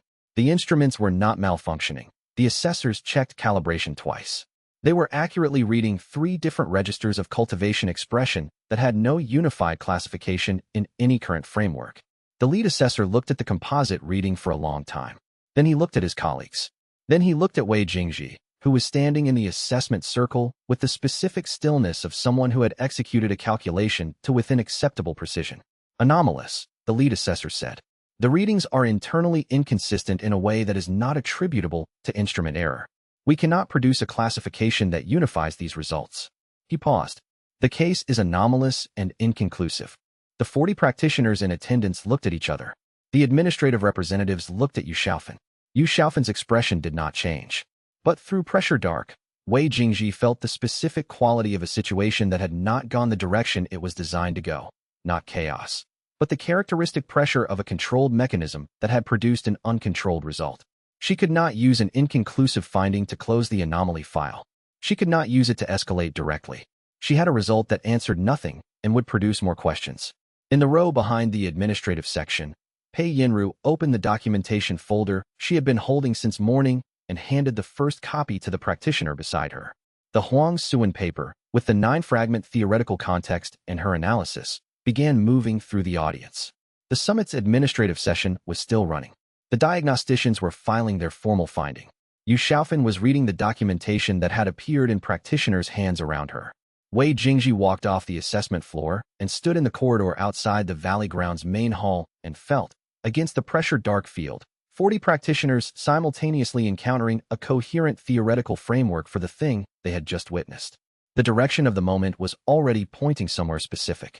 The next morning, before the Regional Cultivation Authority had processed the summit's official findings, Ru Shilin published Huang Suan's paper through the Cultivation World's independent academic publication channel, the one that did not require Grand Institute review before release. By midday, it had been read by 600 practitioners. By evening, Yu Xiaofan's office had received 43 formal queries asking whether the paper's conclusions applied to the practitioner assessed at yesterday's summit. The opening was no longer a possibility. It was already underway. Chapter 61. The name in the preface. The paper reached 600 practitioners in the first day, 2,000 by the end of the second, and somewhere past counting on the third, because the independent academic publication channel did not record subscriber statistics, and Ru Shilin had chosen it precisely for that reason. The Grand Institute's response came on the morning of the second day. Yu Xiaofan's office released a formal statement. Huang Suan's paper had been correctly classified 300 years ago as founding-era theoretical speculation unsupported by diagnostic evidence. Its recent publication through an unauthorized channel constituted a breach of the Institute's archival stewardship protocols. The diagnostic specialist who had accessed and released the material, Ru Shilin, was hereby suspended from Grand Institute access pending review of her research authorization credentials. Any practitioner who had encountered the paper was encouraged to consult the Institute's official position before drawing conclusions. The statement was well constructed. It did not address the paper's content. It did not engage with the summit results. It treated the issue as a procedural matter: archive access, publication authority, credential management, which was the correct institutional move when you could not win the substantive argument but could still control the framing. Wei Jingji read the statement in the archive at Clearwater Sect on the morning it was released, while Pei Yinru sat across the reading table and watched him read. He set it down. She suspended Ru Xilan. Yes. He was quiet for a moment. The pressure dark field at 2-meter radius picked up, from the direction of the correspondence station, the specific vector of more messages arriving. The momentum of external attention, which had been a slow pressure for the past 2 days, was accelerating. What does the paper's preface actually say about me? Pei Yinru did not answer immediately. She had read the preface when the paper arrived. She had noted the specific language and filed it in the documentation folder. It says, she said, a contemporary case consistent with Huang Suin's documented pattern has been identified, the particulars of which were presented at a regional cultivation summit 8 days before this publication. The case practitioner is one Wei Jingji, resident practitioner of Clearwater Sect. The summit's official finding of anomalous and inconclusive is consistent with the measurement behavior Huang Suin documented in all 4 historical cases. He looked at the statement he had set down. She named me. Ru Xilan named you. Or the preface was written by whoever submitted the paper for publication. Pei Yinru paused. There is a question about who actually submitted it. She submitted it, he said. The pressure dark field had been reading Ru Xilan's directional momentum for 2 weeks. The vector had been pointing toward publication since the moment she read the paper. This was not a surprise, and it was not a miscalculation. It was a decision made in full knowledge of what it would cost. The suspension was the anticipated price. Outside the archive, Clearwater Sect had begun receiving correspondence. The correspondence was the thing that changed the shape of the situation most visibly. Formal letters from 4 sects requesting that Wei Jingji participate in research consultations. An inquiry from the Regional Cultivation Authority asking whether Clearwater Sect's administrative elder would make a statement about the paper's claims. 3 private letters from individual practitioners who identified themselves as peak sovereign rank and described cultivation experiences that they had never been able to explain to any official diagnostician. 1 letter from a practitioner who had been reclassified downward 18 years ago for declining output metrics and wanted to know if there was a formal petition process. Mao Chinsi read the letters in the administrative elder's office. He had the expression of someone who had been managing a small, contained problem and had watched it become something different overnight. She named you, he said. Yes. The Grand Institute is treating this as an archive violation because they cannot address the content. He set the letters down. The content is already out. The suspension is punitive, not strategic. She'll adjust. The suspension buys her time to find the next approach. Wei Jingji had been reading Yu Xiaofan's directional momentum since the summit. It was not a momentum that stopped easily. It was the momentum of a practitioner who had spent 20 years building something she was not prepared to see questioned. She had more moves. The suspension was the first of a sequence, not a conclusion. What I need to know is whether Ru Xilan knew the suspension would come and submitted the paper anyway. Mao looked at him. Of course she did. Then she made a calculation. He considered this. She decided the paper being public was worth the suspension, which means she trusts that the suspension won't hold permanently, that the institutional ground has shifted enough that it can be contested. Has it? He thought about the 43 formal queries that had reached Yu Xiaofan's office after the summit. He thought about the letters on Mao's desk. He thought about the 2,000 practitioners who had read Huang Suin's paper in the first 2 days. The ground has shifted, he said. She knows how it's moved better than I do. She was watching the cultivation world for 40 years before she found me. He went back to the archive and kept working. Outside the archive door, the sect's correspondence volume continued to increase, and the ambient pressure of external attention, which he could feel through pressure dark as a vector from every direction now, a convergence of interest rather than a single point of institutional pressure, was something entirely different from what the previous 3 months had been. The problem he had been managing was no longer only a sect problem. He had known this was coming. He had not fully mapped what it would feel like when it arrived. He set the pressure dark field to 2 meters and turned back to the documents in front of him. Chapter 62. The shape of attention. The practitioners who came to Clearwater Sect in the 2 weeks after the paper's publication came for different reasons and arrived with different expectations. and the administrative elder received all of them with the specific composure of someone whose institutional landscape had shifted significantly and who had not yet fully mapped the new terrain. Some came to verify. These were diagnostic researchers and independent cultivation scholars who had read the paper and the summit reports and wanted to assess whether the claims were credible. They requested access to Zhao Wenhe's assessment records, to the regional authorities' combat assessment findings, to the documentary file Pei Yinru had been building for 8 months. They were professional, careful, and thorough. Pei Yinru worked with them directly. They produced, in combination, 3 preliminary research notes that circulated through the independent cultivation academic network and did not reach the Grand Institute's formal publication channels. Some came to challenge.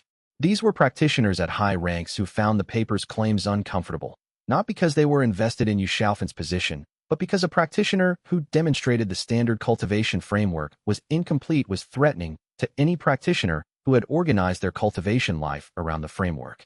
They requested direct assessment of Wei Jingji. Most of these requests were declined. 2 were accommodated, under controlled conditions, and both assessors left with the same result Zhao Wenhe and Ru Shalan and the triple panel at the summit had produced, anomalous and inconclusive. Some came simply to see. These were the practitioners who had been at the summit and had read the paper Pei Yinru distributed and had been thinking about it for 2 weeks and wanted to sit in the same room as the person in question. Wei Jingji received these visitors in the archive, briefly, answered questions with the accuracy he applied to all questions, and returned to what he had been working on. Through all of this, Tan Buoyang's positioning shifted in the specific way that Wei Jingji had read 3 weeks ago as the inevitable direction. He had been the institutional mechanism for limiting and removing Wei Jingji. He had spent 6 months filing complaints, building compliance cases, arranging meetings without invited parties. He had done this carefully and professionally and had been blocked at each critical juncture by codes, by supervisory structures, by Wei Jingji's own presence in rooms where decisions were being made. Now Wei Jingji was no longer a liability.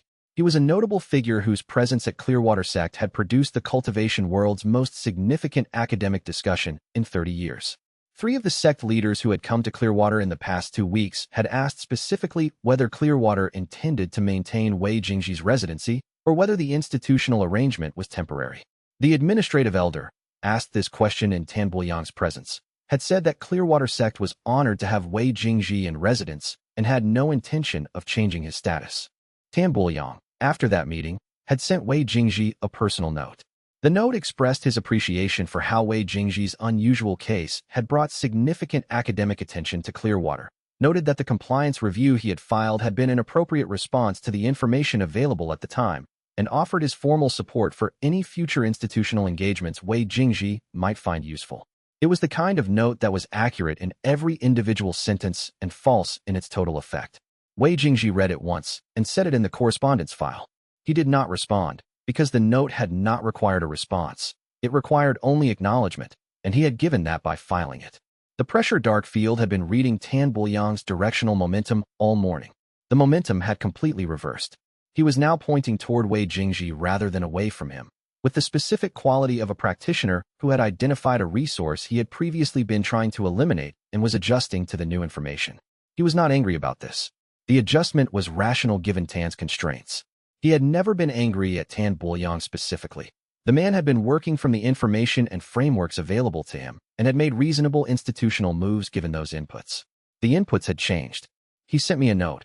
Wei Jingji told Mao Chenxi that evening. Mao had read the note already. What will you do? Nothing. He was watching the practice area from the corridor window, Liang Shuofeng working through a technique sequence in the early dark. He's not a problem right now. He's a person who changed direction. That's useful to know. Useful how? When Yu Xiaofan makes her next move, it will matter which direction Tan Buoyang is pointing. Mao looked at him with the expression he had been developing for 8 months. The expression of someone who was learning to trust a perception he could not share, but had been consistently accurate. You're already reading what Yu's next move is.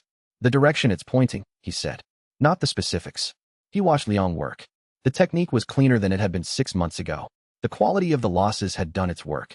She'll stop trying to contain me and start trying to acquire me. The approach has shifted. I can feel the vector. How long? She's already preparing. He paused. 3 or 4 days. Maybe less. Chapter 63. The message from General Ho Qingshan arrived through the formal Cultivation Authority correspondence channel on the 9th day after the paper's publication, which meant it had been in preparation before the paper went public. The general had been watching the summit reports and had made the calculation early. The message requested a meeting at Wei Jingji's convenience and identified the subject of discussion as the practical applications of cultivation methodology that operates outside standard diagnostic assessment and its relevance to military field operation.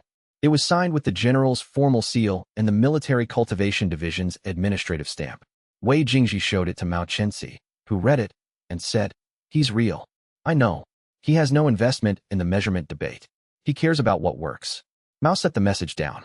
He's also not Grand Institute and not Regional Cultivation Authority. He's a different kind of institutional power. Yes. The pressure dark field had been reading the message's directional momentum since it arrived. It was the cleanest vector he had encountered in the past week, not the complex layered pressure of academic politics or institutional self-protection, but a straightforward line from a practical problem to a practical solution. A military commander who needed to understand something useful was not the same as a diagnostic director who needed to maintain an authority position. I'll meet him. The meeting took place 3 days later at the Regional Cultivation Authority's official reception hall, which was the neutral ground both parties had agreed on without discussion. The general had not suggested the Grand Institute, and Wei Jingji had not suggested Clearwater, and the regional hall was simply the obvious midpoint. General Ho Qingshan was 53 years old, at void step rank, built with the functional quality of someone who had used his cultivation in active conditions for 30 years rather than in formal assessment contexts. He was not impressive in the way sect elders were impressive. He was present in the way that practitioners were present when they had stopped performing competence and were simply competent. He sat down across the table and said, "I read the summit reports. I read the paper. I read every assessment record I could access." He folded his hands on the table. "Tell me what you can actually do." Wei Jingji looked at him. It was the most direct request he had received in 9 months. He thought about the levels of explanation, what to reveal, how much of the architecture to expose, what demonstration would be accurate without being exposing. Then he ran the 3-layer calculation on Ho Qingshan specifically, what this appeared to be, what it was, what it would become. What it appeared to be was a military inquiry. What it was a practitioner who had a practical problem and wanted a practical answer. What it would become depended entirely on whether the answer was useful. "I can perceive the direction events are already moving before they finish moving," he said. "Not prediction, momentum reading. If a technique is in the process of being expressed, I can feel the vector before it arrives.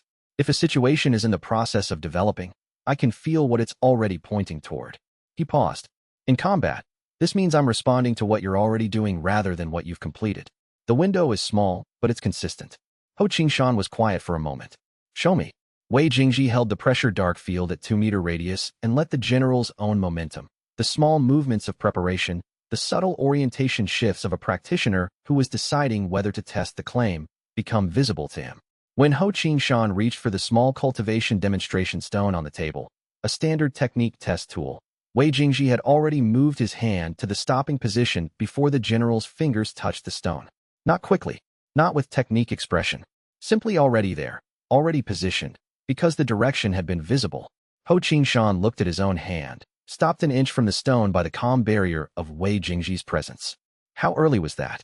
The decision was made 2 seconds before your hand moved. I started moving at approximately the same time as the decision. Not the action, the decision. Yes. Ho sat back. He was processing this with the quality Wei Jingji had come to recognize in practitioners who encountered the sublayer architecture for the first time. Not with disbelief, because the demonstration had been too clean for disbelief, but with the specific recalibration of someone updating a large number of assumptions at once. "My officers," Ho said. "Can they learn this?" Wei Jingji gave him the honest answer. "I don't know. I'm still working on whether it can be taught. What's the obstacle to teaching it? I was born at the peak rank of the cultivation ladder. These are sublayers within that rank. They may only be accessible to practitioners who are already at the ceiling, because the sublayers are what the ceiling contains rather than what lies above it." He paused. "I haven't found another practitioner who has entered them through standard cultivation.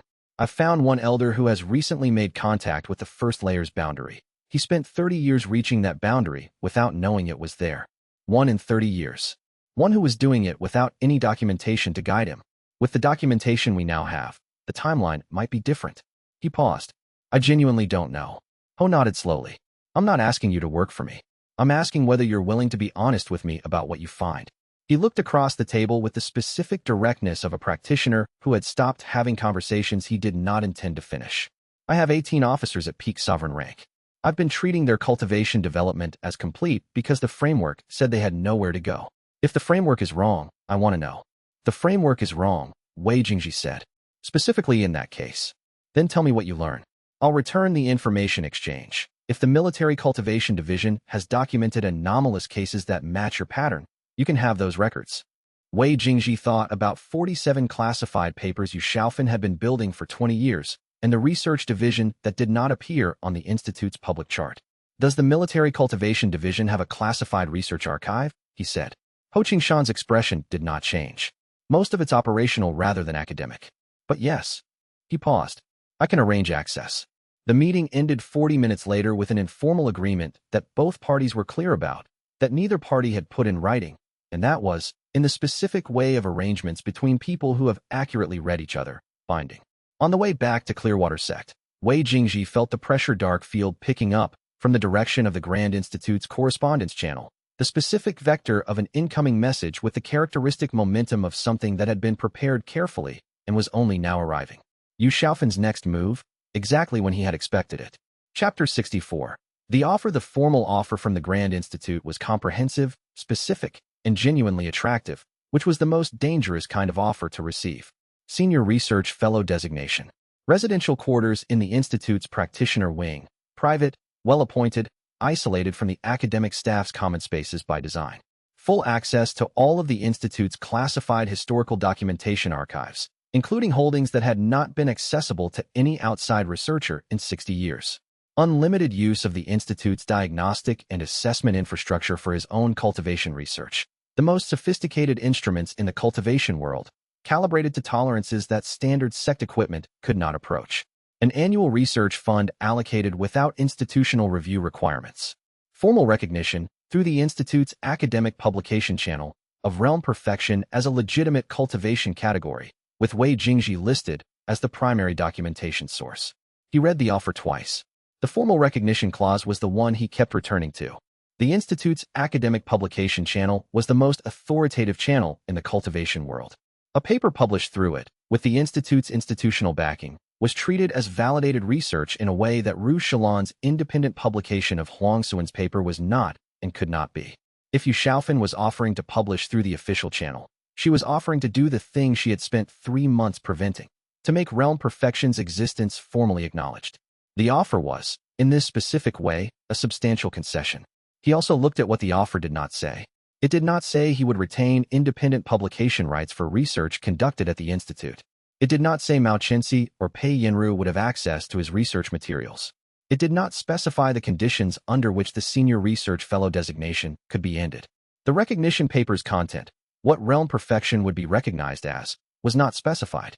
A legitimate cultivation category could be defined in any number of ways, some of which would close the question and some of which would open it further. The definition was not included in the offer. He thought about 47 classified papers that the Institute's research division had produced without publishing. He thought about the kind of organization that classified its own research rather than released it. He thought about the 2-decade gap between finding a problem and acknowledging the problem existed. He did not say no. He sent back a message acknowledging receipt of the offer and requesting 3 days to consider it. Yu Xiaofan's response to the acknowledgement arrived within 2 hours. She would grant 3 days and looked forward to his response. The speed of the reply was its own information. She wanted an answer quickly. She was not uncertain about the offer's terms. She was uncertain about whether he would accept before she needed to recalibrate again. He went to find Pei Yinru. Chapter 65. What everyone said the consultation took 2 days, which was longer than it should have taken given that he already knew his answer. But the answer required confirming something he could not confirm through the pressure dark field alone. It required knowing what the people in his immediate circle actually thought rather than the direction their thoughts were already pointing. Mao Chenxi was first, because he was the most direct. Don't go, Mao said, before Wei Jingji had finished describing the offer's terms. He said it with the conviction of someone who had spent 8 months watching how Wei Jingji operated and understood that the specific conditions of that operation mattered. Your cultivation is currently advancing in a specific environment, with a specific set of people, in a space that you understand. The Grand Institute is Yu Xiaofan's institution. You will have resources and you will have no freedom. He paused. You said yourself. She's trying to acquire what she couldn't contain. The difference between acquisition and containment is the quality of the cage. The classified archive, Wei Jingji said, will be managed, curated. You'll see what she decides to show you. Mao shook his head. Don't go. Pei Yinru's answer was different. She read the offer's full text before speaking, and then she was quiet for several minutes, which was how she treated problems that required real attention rather than reactive response. The classified archive access is real, she said finally. If the offer specifies full access to holdings that haven't been open to outside researchers in 60 years, that's a genuine commitment. She can't revoke it selectively without the retraction being documented. She was looking at the offer's text while she spoke, not at Wei Jingji. There are things in that archive that we haven't found. Cases, records, the 47 papers you described from the summit. We know they exist, but we can't see them from here. If you go, you can see them. She paused. I think Mao is right about the constraints. I also think the archive is genuinely valuable, and you should not dismiss it. She was doing the thing she had always done, giving him the accurate information even when it complicated the decision rather than simplifying it. Liang Shuofeng's answer was simpler. I'll go wherever you go, if that's useful, he said. If you go to the institute and you need someone to spar with who won't be watching you for research purposes, I can be there. He paused. I don't know enough about any of it to have an opinion about the offer, but you've been giving me exactly what I need for 8 months, and I'd like to continue to do that for you. It was the most Liang answer he had ever received. Ru Xilan was the hardest to reach, given the suspension from institute access. He sent a message through the independent correspondence channel, and she responded within a day from wherever she was. The message did not say, and he did not ask. Her assessment. Yu Xiaofan has spent 20 years building her authority on measurement reliability. You are the evidence that the measurement framework is incomplete. She cannot allow you to exist publicly without her controlling the narrative about what you are. The Senior Research Fellow offer is not about research, it's about narrative control. At the Institute, she decides what gets documented, what gets published, and what you are officially described as.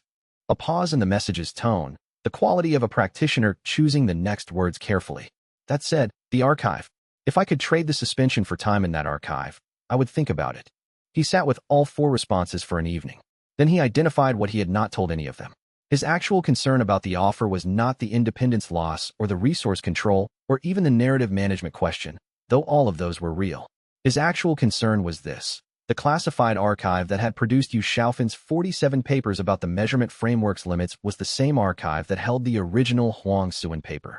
It had motivated her entire containment strategy. If he went to the Grand Institute, he would be in the same building as the most complete documentation of the problem that his existence posed to the cultivation world's entire institutional structure.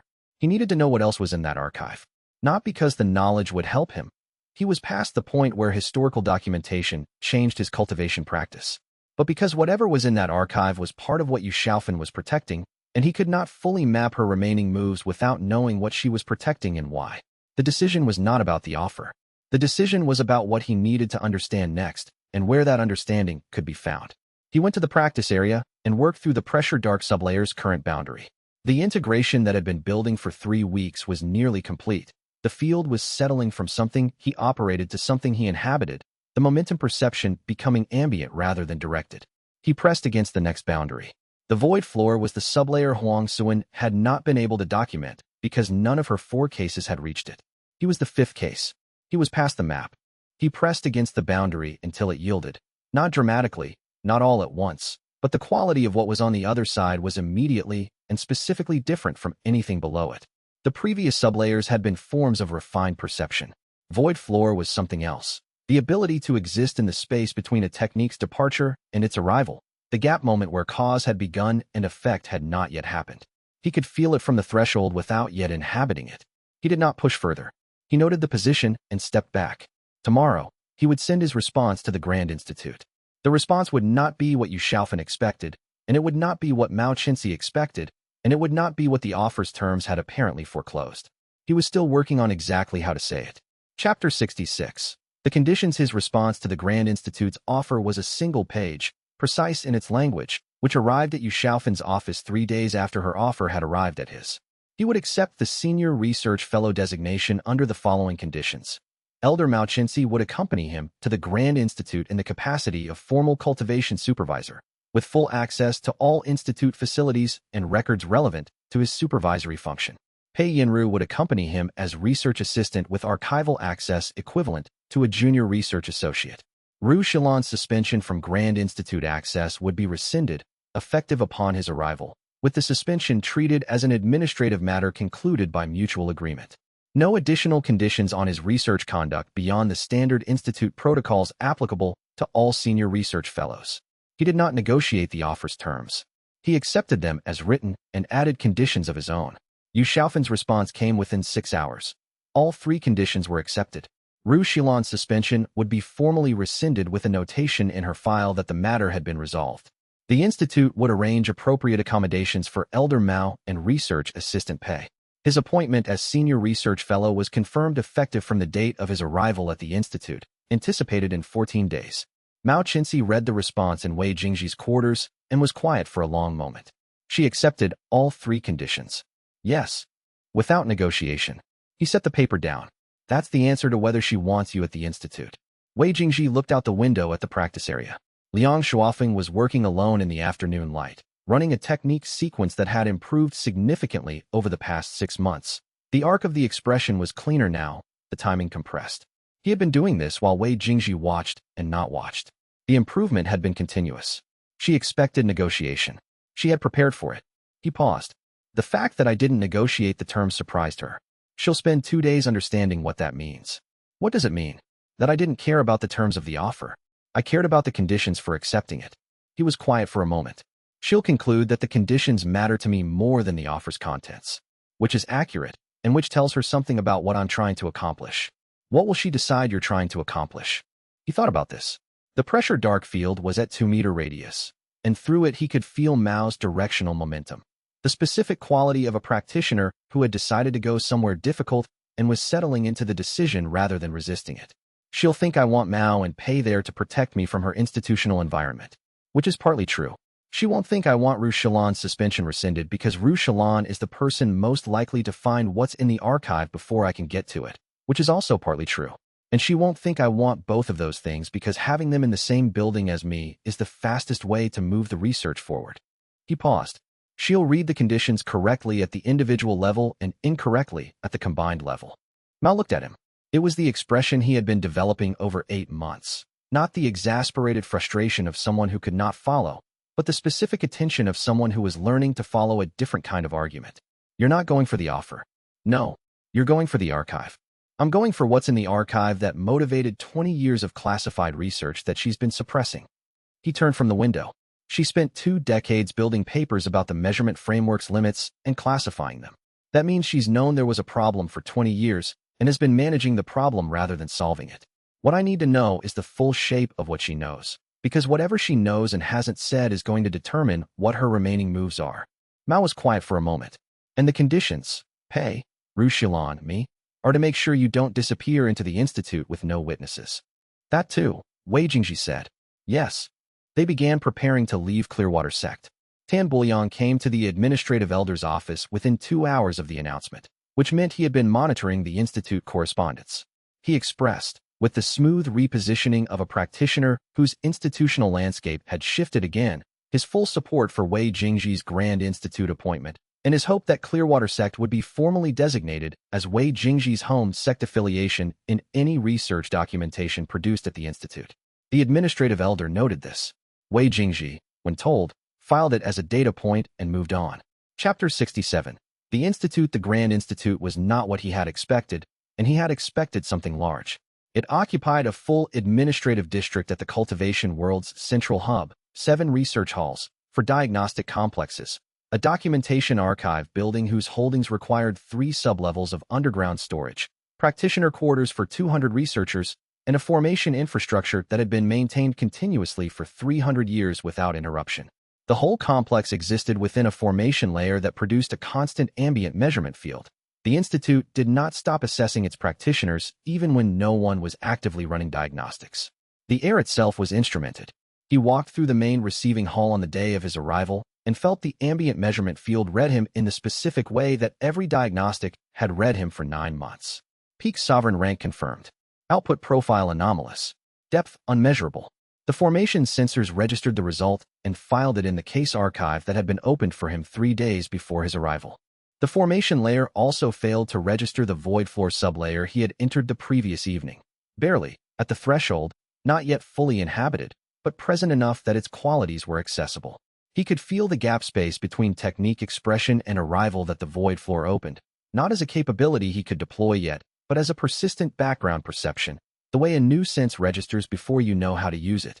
The Institute's researchers were fascinated by him in the specific way that practitioners are fascinated by things that break their existing frameworks. Not with wonder, exactly, but with the concentrated attention of people who have spent their professional lives building maps and have found something that is not on any map. They ran 4 separate assessment sessions in the first week, each using the Institute's highest resolution diagnostic instruments, and each session produced the same finding. Anomalous, output declining further from initial baseline, depth unmeasurable through current methodology. 2 of the researchers took the declining output as evidence of genuine capability loss and began developing hypotheses about the nature of peak sovereign stagnation. 3 of the researchers took it as evidence that their instruments were operating at the boundary of their design parameters and began requesting authorization for instrument upgrades. One researcher, a woman named Elder Tao who had spent 40 years studying anomalous cultivation cases, took it as evidence that the anomaly was in the measurement framework rather than in the practitioner, and began asking whether she could sit in on the classified archive sessions. He liked Elder Tao. Mao Chenxi, in the Senior Research Fellows Common Room on the 3rd day, looked at the diagnostic results with the expression of someone who had read these results in varying forms for 8 months and had learned to read them as information rather than as findings. What are they actually seeing? The regression window from the void floor integration, Wei Jingji said. The integration will take 3 or 4 more weeks. During the integration, the measured output drops below the previous baseline. After the integration completes, the measured output will rise to a new anomalous level that still won't tell them anything useful. He paused. From their perspective, I'm declining, which is accurate within their framework. And from your perspective, I'm learning to exist in the gap between a technique's departure and its arrival. He thought about how to describe this and found the usual problem. The description that was accurate was too long for the available context. It changes the combat calculation substantially. A technique that has been expressed but not yet arrived is in a window where its path can be altered without the alteration being visible to standard defensive technique. He paused. I'm still working on the applications. Mao looked at him with the quiet patience of someone who had learned what I'm still working on it meant. When can you access the classified archive? Tomorrow, Wei Jingji said. Pei requested access clearance yesterday, and it was processed this morning. He did not say that he had been feeling the archive's directional momentum since he arrived, the specific quality of something that had been very carefully contained and was pointing, through the Institute's own formation layer, toward exactly what it was trying not to say. Chapter 68. What he found in 4 days. The classified archive occupied the 3rd sublevel of the documentation building, behind 2 formation barriers that responded to Institute credentials, in a reading room that maintained a constant temperature and humidity calibrated to preserve old paper. The holdings on the Realm Perfection case cluster were filed under the label Standard Framework Anomalies, Tier 7 Classification, Director Access Required. Pei Yinru had director access because Yu Xiaofan had extended it as part of the conditions agreement. She noted this as she unlocked the holding section on the first morning. She gave us access to everything she's been keeping. She couldn't give us limited access without specifying what was limited, Wei Jingji said. Specifying it would have revealed the shape of what she was hiding. Pei Yinru set the first folder on the reading table. There were 37 papers. He had known there were 47 from Yu Xiaofan's own assessment of the Classified Research Division, but 47 was the count from the paper's production date forward. The remaining 10 had been produced before the current classification system was established and existed in the archive under a different filing structure. Pei found them on the second morning by cross-referencing the citation network in the first 37. He read them all. He read in still water, not applying the sublayer to the documents, but with the quality of attention that still water had given him, reading the actual structure beneath the surface, finding what each paper was actually saying rather than what it appeared to say. Each paper had been written by a different research team. Each team had worked independently. Each had been classified before any of the others were cited in the literature, which meant no team had known the others existed. The classification had served as an information barrier, preventing the research from accumulating. Each team had hit the same wall and classified the finding and stopped, and the next team had started from scratch and hit the same wall and classified the finding and stopped. Alone, each paper was interesting. Together, they were a map. The map described the sublayer architecture from the outside. not from the experience of inhabiting the sublayers, which the research teams had no access to, but from the external signatures of practitioners who had been near the sublayer boundaries without crossing them, from anomalous diagnostic readings that hadn't been interpretable in isolation, from theoretical extrapolations that each team had described as speculative and each team had been right about. He connected them in 4 days. The connection was not difficult once he had read all 47 papers in full. It was simply the work of someone who could see the pattern because they knew what the pattern looked like from the inside. He produced a synthesis document, 31 pages, drawing on all 47 papers with citations, describing the sublayer architecture from the outside using the research team's combined evidence, with his own notes in the margins where the external description matched his internal experience.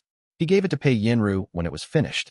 She read it that evening in the archive reading room while he sat across the table and watched her read. She turned the last page and set it down and looked at it for a long time. "You've just documented what you are," she said. "Not a question. The specific statement of someone who has spent 8 months building toward a conclusion and has just seen it completed by someone else." From the outside, he said, what the 47 papers were building toward was this document. They couldn't finish it because they didn't have the data from the inside. He paused. "Now someone else can find it." Pei Yinru looked at him.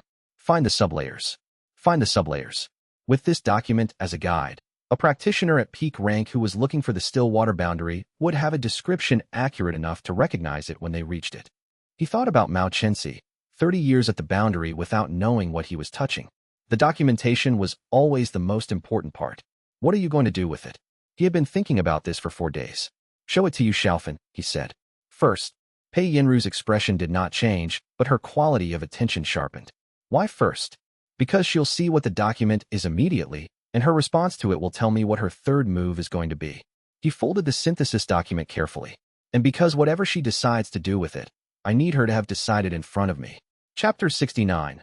What cannot be suppressed? He requested a meeting with Yu Xiaofan on the 5th day of his institute residency and presented the synthesis document across her office desk with the same quality of care he applied to everything that mattered, setting it down precisely, not pushing it toward her, simply making it available. She read it. She read it with the composure she applied to everything professionally significant, which meant her face was composed while she read and her actual response to the document's content was visible only through the pressure dark field. The specific quality of a practitioner receiving information that changes the shape of a very large number of things simultaneously, the pressure of reorganization happening underneath maintained surface. She finished the first section and continued to the second without looking up. He waited. When she finished, she set the document down and looked at him directly. Her expression was the controlled version of someone who had been managing a problem for 20 years and had just watched it become more fully realized than she had anticipated. "This cannot be published," she said. Her voice was not threatening. It was the specific tone of someone stating a practical assessment. The document's publication would demonstrate, using the Institute's own classified research, that the Institute had known the measurement framework was incomplete for 20 years and had suppressed the evidence. It would demonstrate that the 47 papers existed and were accurate. It would make the sublayer architecture legible to any peak rank practitioner who read it carefully. "The information is correct," Wei Jingji said. "I am aware that it is correct. Then suppression is not a legitimate position." He said it the same way he said everything, without escalation, without pressing, simply accurate. The 47 papers in this archive were each individually correct. The teams that wrote them did correct work and it was suppressed. This document synthesizes that work. The synthesis is also correct. Correct and publishable are not the same thing. She looked at the document with the expression of someone measuring its dimensions in multiple registers at once. The cultivation world's social framework is built on the latter's reliability as a measurement system. If the measurement system is demonstrably incomplete, the social framework is built on incomplete information. Rank structures, resource allocation, sect hierarchies, all of it calibrated to a framework that this document would call into question. "It is incomplete," he said. "The question is whether the world should continue being organized around information that is known to be incomplete." The silence after this was long. He did not fill it. He had said the accurate thing, and the accurate thing did not require elaboration.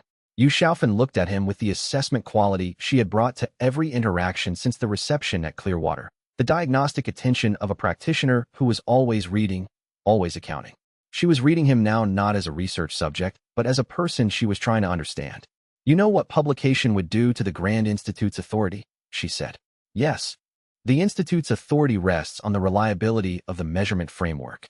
If the framework is incomplete, the Institute's 20 years of work building diagnostic authority is work done on an incomplete foundation.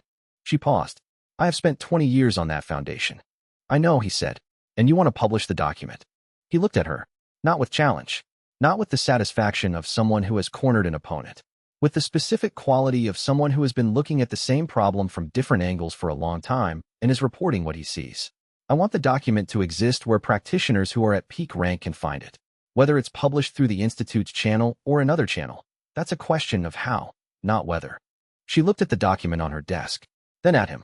You will not let this go, she said. It was not a question. No, he said. The meeting ended without resolution.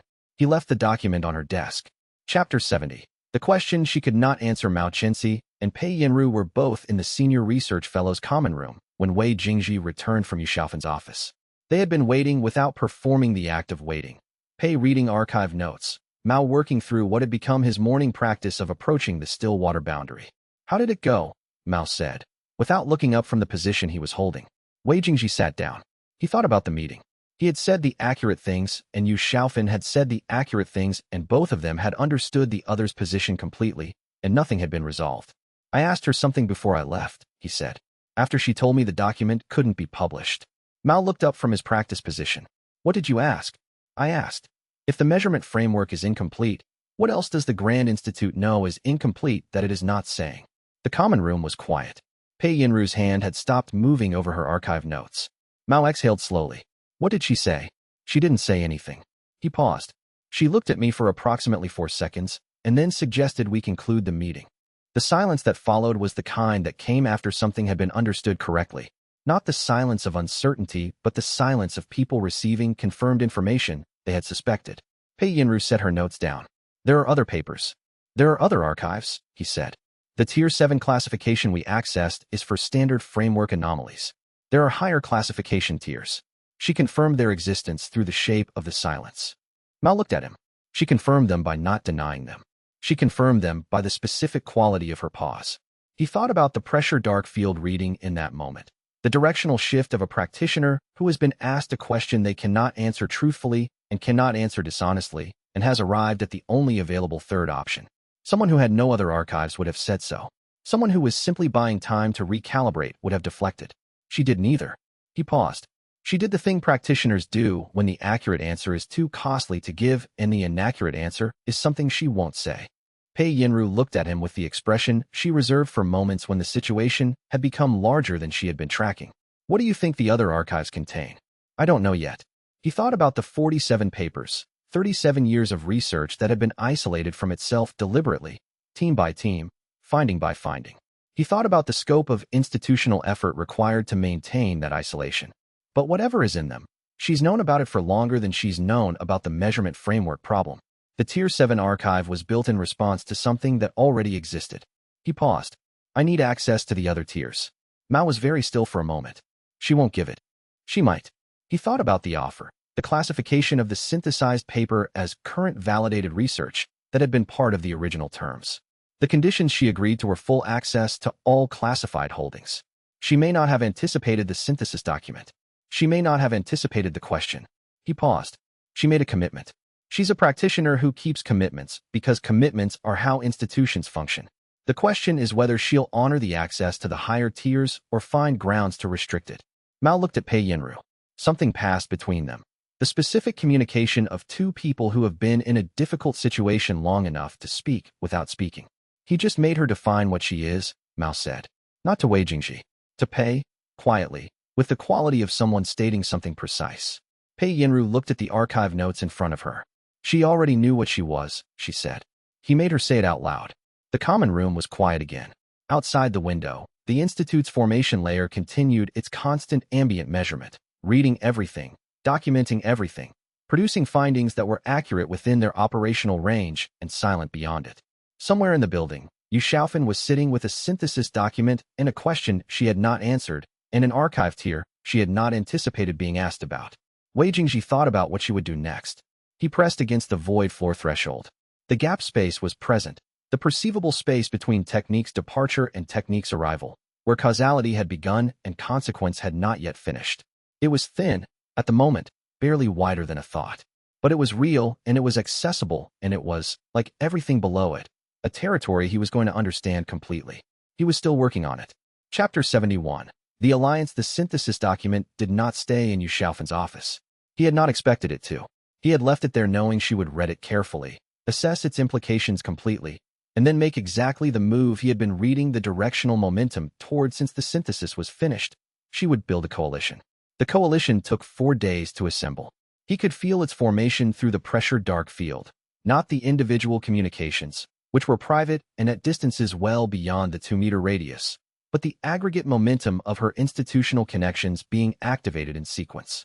Sect leaders, resource administrators, regional authority figures, 3 senior practitioners on the Institute's own research council. The pressure of coordinated institutional resistance had a characteristic quality that was different from individual opposition, less precise, more distributed, the specific weight of many interests moving in the same direction. He described this to Mao Qinxi on the 4th day. She's assembled people who benefit from the latter's reliability, he said. Not people who are philosophically opposed to realm perfection. People whose practical situation depends on the measurement framework being the correct and complete framework. He thought about who those people were. Sect leaders who have spent 30 years building hierarchies calibrated to rank measurement. Resource vendors whose pricing structure depends on rank-based scarcity. The Regional Cultivation Authority's Certification Division, which exists because rank certification is meaningful. He paused. Everyone who benefits from the current system, which is most powerful people. That's a large coalition, Mao said.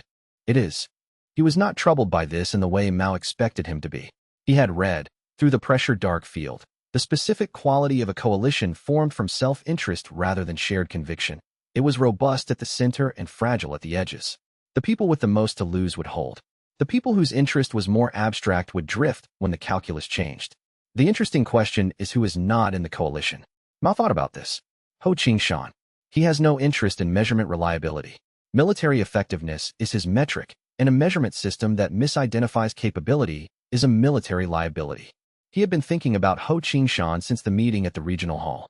The general had the specific quality of a practitioner who had built his authority on practical results rather than institutional position, which meant he could not be moved by institutional pressure, and which meant he would be the hardest member of the current situation for Yu Xiaofan to address. He's not in the coalition because she hasn't tried to bring him in. She knows he won't come. She'll isolate him instead. She'll try. He pressed against the void floor threshold and felt it yield slightly, still thin, still more perceived than inhabited, but closer. What I need to know is whether there is a formal institutional channel through which the synthesis document can move that she doesn't control. Mao looked at him. Ho Qingshan's military review channel. He mentioned it. A formal military review of cultivation assessment standards. He has the authority to initiate it, and it's slow and legitimate, which means she can't shut it down directly. He paused. She can slow it. She can complicate it. She can't stop it without making the resistance visible. You want him to submit the synthesis document through the military review. I want to discuss it with him. He thought about the conversation at the regional hall, the general's directness, the practical quality of his interest, the commitment to honesty that had felt, in the pressure dark reading, entirely genuine. He told me to tell him what I learned. This is what I've learned. He sent Ho Qingshan a message that evening. Chapter 72. The military channel General Ho Qingshan came to the Grand Institute 3 days later, not as a formal visitor, but as a practitioner with standing in the Regional Cultivation Authority's assessment review process, which gave him access to the Institute's administrative offices without requiring Yu Xiaofan's invitation. He read the synthesis document in one sitting. He read the way military practitioners read operational assessments, not looking for the argument's elegance, but for its practical implications. He turned the last page and was quiet for a moment. You're telling me that for 20 years, the cultivation world's primary diagnostic authority has known the measurement framework is incomplete and has not said so. The research teams that produced each of the 47 papers knew their specific section was incomplete, Wei Jingji said. Yu Xiaofan, who received all 47, has known the combined picture is incomplete. He paused. The research teams did not know about each other. She did. Ho nodded slowly.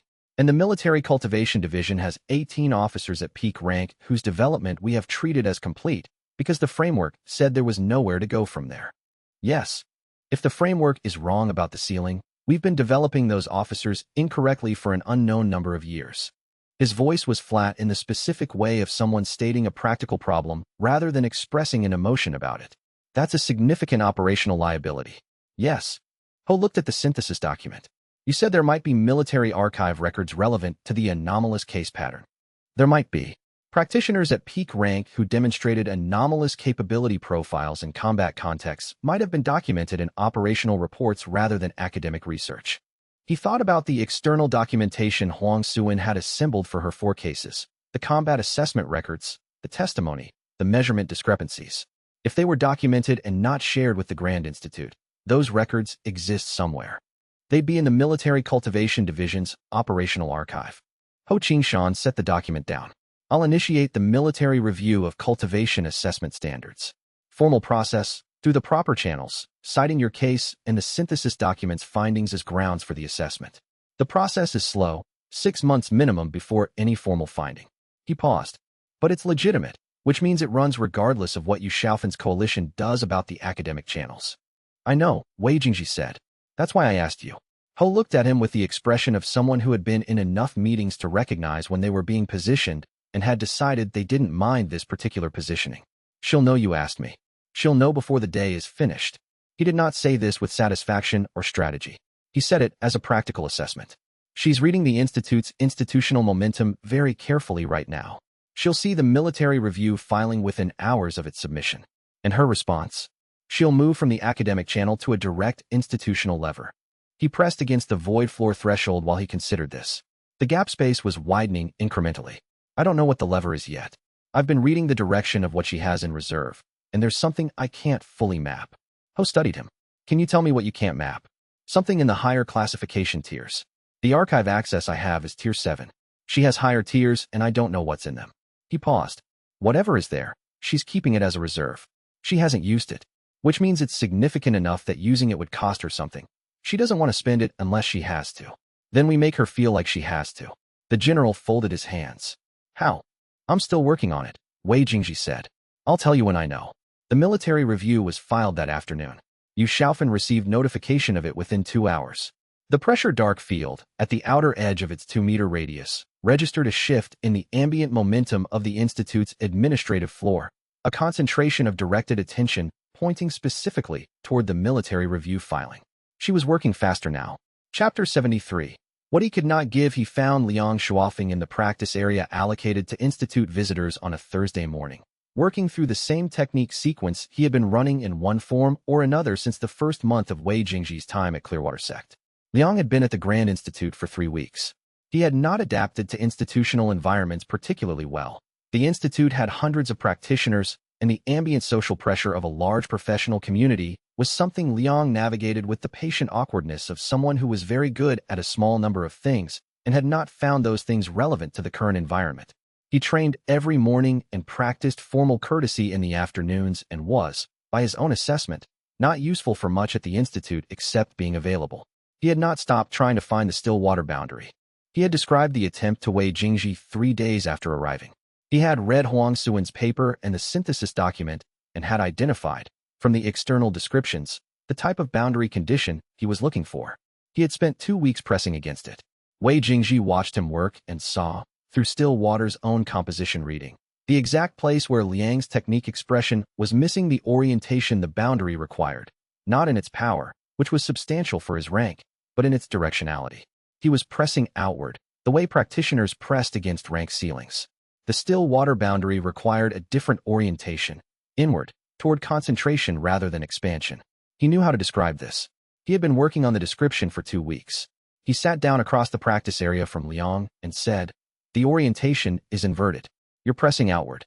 The boundary yields inward." Liang stopped the sequence. Looked at him. Inward how? The still water sublayer is about reading the true composition of a technique rather than its surface expression. To reach it, the cultivation attention needs to be oriented toward the interior of your own technique rather than its external projection. He paused.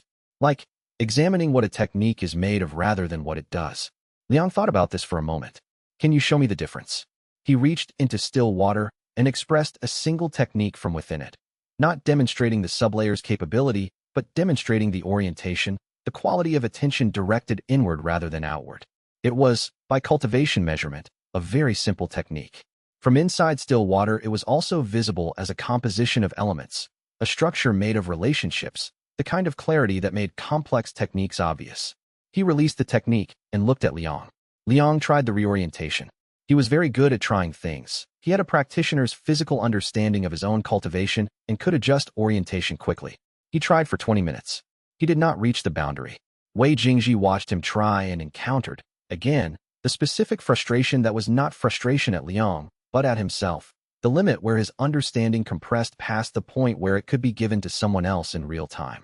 He knew what Liang was missing. The missing thing was not explainable with available words in available time. It was the kind of knowledge that required either doing the thing directly, which only the person doing it could do, or a length of explanation that would take hours and would lose its shape before it landed. He had tried 3 times in the past week to produce the explanation. Each time it had arrived in Liang's understanding as something adjacent to what he had meant rather than the thing itself. After 20 minutes, Liang sat down on the practice room floor and looked at the ceiling. "I'm missing something specific," he said. "Not effort. Something structural." "Yes. You know what it is." "Yes." Liang looked at him with the honest expression he always had. Not demanding, not frustrated, simply looking. "Can you tell me?" Wei Jingji tried again. He constructed the description carefully, building it from the outside in, starting with the external quality of the orientation and working toward the internal experience of it, using Liang's own cultivation vocabulary as the scaffolding. He talked for 6 minutes. It was the most complete description he had produced. Liang listened with the quality of someone trying to translate in real time. When Wei Jingji finished, Liang was quiet for a moment, and then tried the adjustment based on the description. He still could not reach the boundary. He tried for more times. The tries were thoughtful and precise. Liang understood the description as well as the description could be understood. But the description was adjacent to the actual orientation, not the actual orientation, and adjacent was not enough. Liang eventually stopped trying, not with defeat, but with the practical acknowledgement of someone reaching the end of the available session. "I'll work on what you gave me," he said. "It's closer than I was." Wei Jingji sat with this after Liang left.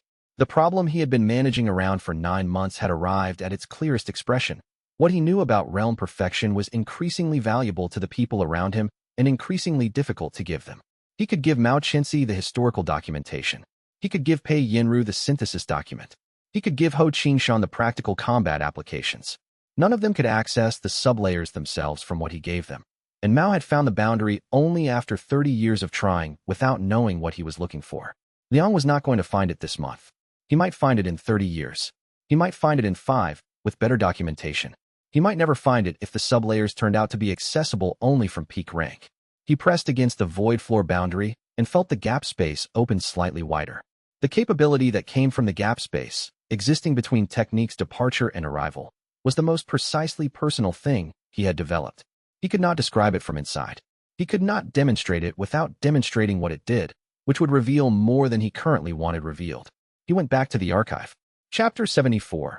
What she saw. Cooling arrived at the Grand Institute on the 4th week of Wei Jingji's residency, under the formal designation of Independent Peak Rank Researcher, for purposes that the Institute's registration records described as investigation of advanced cultivation theory in the context of recent realm perfection scholarship. This was accurate. She had spent the 4 months since their competition reading the paper, the summit reports, everything that had been made public. She had also spent the 4 months thinking about the 22 minutes they had been in the same match, the way he had managed distance without moving to manage it, the way the geometry had felt wrong in a way she could not locate technically, the specific quality of his minimal effort wins that had not felt minimal from inside them. She requested, through the formal channels, permission to observe his practice sessions. He agreed. She arrived at the allocated practice area on the first morning and sat in the observer's seat with the same quality of attention she brought to everything. Completely present, not performing observation, simply watching. He worked through the void floor sublayer's current accessible range. Not full expression. The integration was still building, but the threshold work, pressing against the gap space edge, learning the shape of the territory before fully entering it. From the outside, this looked like a practitioner working through a technique sequence at below standard expression, which was the accurate external description of every sublayer integration he had ever done. Cooling watched for 90 minutes. She did not ask questions during the session, which was the correct approach. She was watching for the thing that could not be asked about, the quality, not the content. After 90 minutes, she stood and walked across the practice area and sat down across from him. "You are training," she said. He looked at her. "Not advancing," she said. "Training." There is a specific quality of attention in your technique work that is the quality of someone who is trying to understand something, not someone who is working toward a higher destination. She was precise about this. I've been watching peak rank practitioners for 20 years, and I know the difference between the attention of someone who is trying to break through a ceiling and the attention of someone who is learning the properties of the floor they're already standing on. She paused. You're studying the floor. Yes, he said. She was quiet for a moment. How long? Since I was born. She sat with this for several seconds. He watched her process it. She was a practitioner who had spent 20 years in diligent advancement, who had reached peak rank through genuine effort and sustained discipline, whose cultivation identity was built on the model the cultivation world's entire framework endorsed: progress, upward, towards something beyond. The information that the floor had been worth studying the whole time landed in a specific way for practitioners like her, not gently. She did not look away from him. 20 years at this rank, she said. It was not a complaint. It was an accounting. Yes. 20 years that could have been. She stopped. Started again. The sublayers are accessible from peak rank. Any peak rank practitioner. I believe so. I haven't found evidence that being born at peak rank specifically is required. He thought about xianxia at the boundary. One practitioner has made contact with the first sublayer's boundary after 30 years of approach without knowing what he was approaching. With the synthesis document as a guide, the timeline should be substantially shorter. Shirkuling looked at the practice area around her. She was looking at the space the way practitioners looked at spaces when they were rethinking how they had been using them. Does it require unlearning the advancement orientation? She said. I think so. Partially. He paused. The advancement orientation is outward, pressing against the ceiling above you. The sublayer orientation is inward, learning the floor you're standing on. The techniques are not incompatible, but the attention is. He looked at her. You have 20 years of precise cultivation attention. That's not a disadvantage. The orientation shift is work, but it's possible. She looked at him for a moment. You're telling me I could find it? I think so. He was careful about this. I'm not certain. I haven't found enough practitioners who have made the attempt with adequate documentation. But you think so? Yes. Shirkuling stood and walked to the practice area's center. She stood there for a moment with her eyes closed, not in technique practice, but in the specific stillness of someone reconfiguring a very large understanding. He watched through still water. The quality of her internal cultivation orientation, which was as precise as he had assessed from the competition, the work of 20 years of dedicated practice visible in the clarity of her technique architecture. She was, he thought, the most suited practitioner he had met for the orientation shift. Her precision was extraordinary. Her patience was extraordinary. She had none of the ambition-driven urgency that made practitioners press outward against ceilings rather than inward into floors. She had been pressing outward for 20 years and had not broken through because there was nothing above to break through. She opened her eyes. You didn't tell me this at the competition, she said. I didn't know you then. She accepted this. I'm going to need the synthesis document. Pei Yinru can give you access. He paused. There's a notation in the document about the regression windows, the periods when measured output declines during sublayer integration. If you begin the work, your assessment profile will show decline. I want you to know this before you start. Shirkuling looked at him with the expression of someone who has spent 20 years not caring about assessment profiles because her own profile had been unassailable. I'm aware of what it means to have people conclude you're declining when you're not, she said. I've watched you navigate it. He thought about the 22 minutes in the competition circle. Yes, he said. You have. Chapter 75. The anger and what it was for Shirkuling did not express her anger immediately. She sat with it for 3 days, which was longer than most practitioners sat with significant realizations before responding. He knew she was sitting with it because the pressure dark field registered at the edge of 2 meters on the occasions when she was nearby, the specific quality of a practitioner processing something that was not yet ready to become action. On the 3rd day, she came to find him in the archive. She sat down across the reading table from Pei Yinru, who was cross-referencing the synthesis document citation network with a set of external records she had been building since the first week. Shirkuling looked at the documents for a moment. I've been at peak rank for 20 years, she said. Pei Yinru looked up from her notes. For 20 years I have applied every resource available to me: technique development, diagnostic assessment, cultivation resource allocation, research study, to the problem of advancing beyond peak rank. Which is impossible. Her voice was even. Not because no one had tried, but because the peak rank is not a ceiling with a door above it. It's a floor with depth below it. And the information about that depth was suppressed. She paused. The people who suppressed it knew it existed. For 60 years, possibly longer. Yes, Pei Yinru said. Shirkuling looked at the documents. I want to be precise about where the anger belongs. She said it the way practitioners said things they had been working on formulating accurately. Not at Wei Jingji. He didn't know me. He couldn't have told me this at any point before now. Not at Huang Suan, who documented the phenomenon 300 years ago and was censured for it. Not at the research teams who produced classified papers and were blocked from sharing them. She paused. The anger belongs at a system that has been organizing cultivation information for institutional convenience rather than practitioner benefit. For 60 years, minimum. At least 60 years, Pei Yenru said. She had been building the documentation timeline. The earliest classified paper in the Tier 7 archive is from 62 years ago. There may be earlier suppression in the higher classification tiers that we haven't accessed. Shirkuling looked at this information. Then she looked at Wei Jingji with the specific quality of someone who has directed their anger correctly and is ready to make it useful. I am a genuine peak rank practitioner who has spent 20 years in frustrated advancement attempts that were frustrated by a systematic information gap. I can testify to that experience. She paused.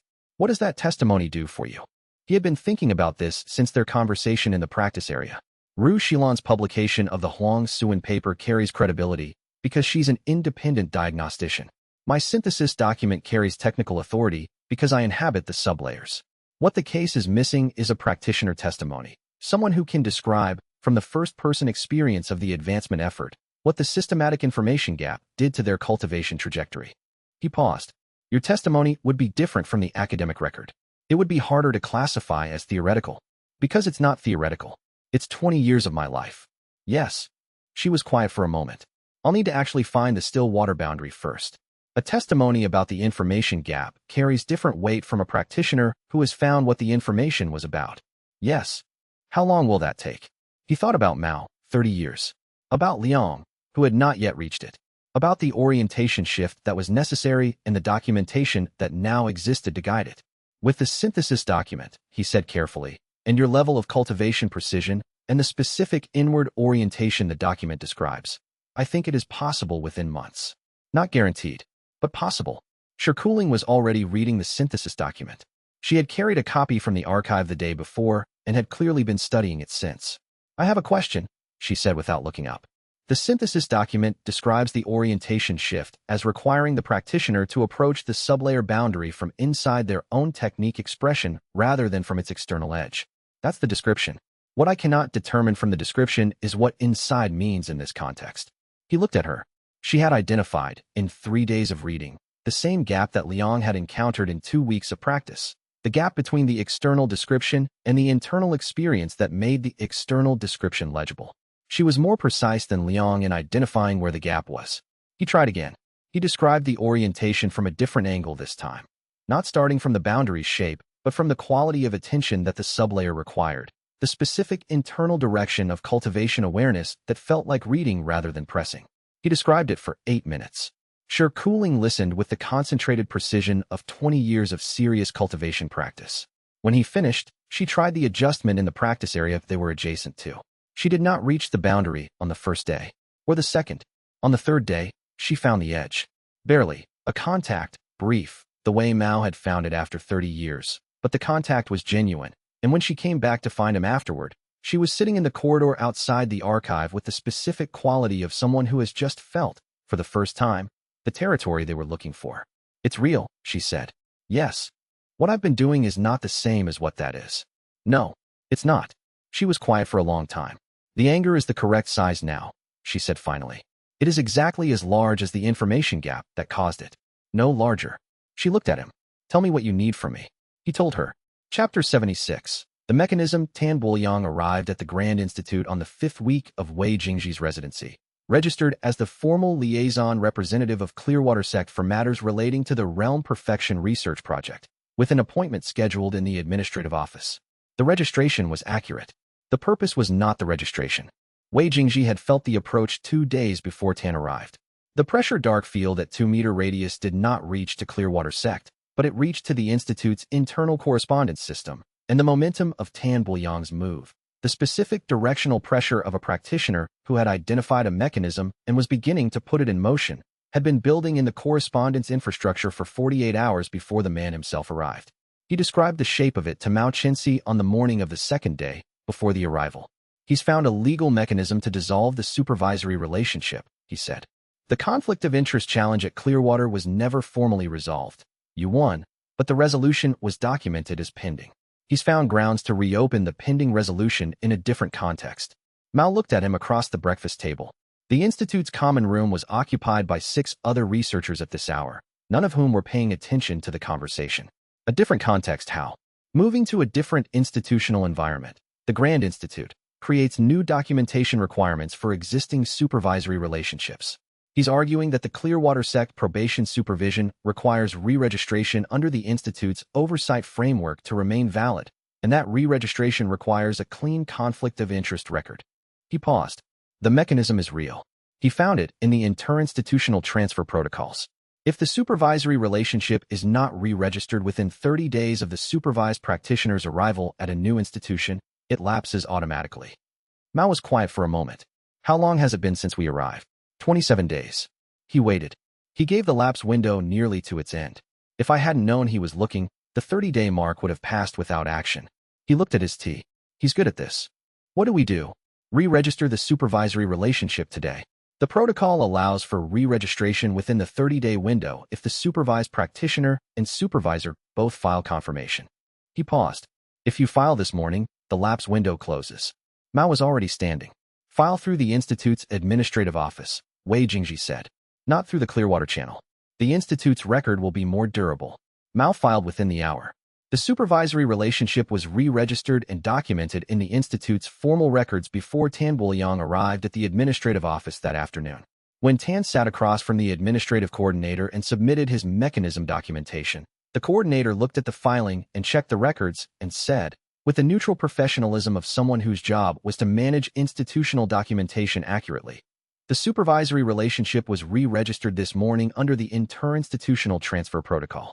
The filing is complete and valid. She looked at his documentation. Your mechanism applies to relationships that were not re-registered within the 30-day window.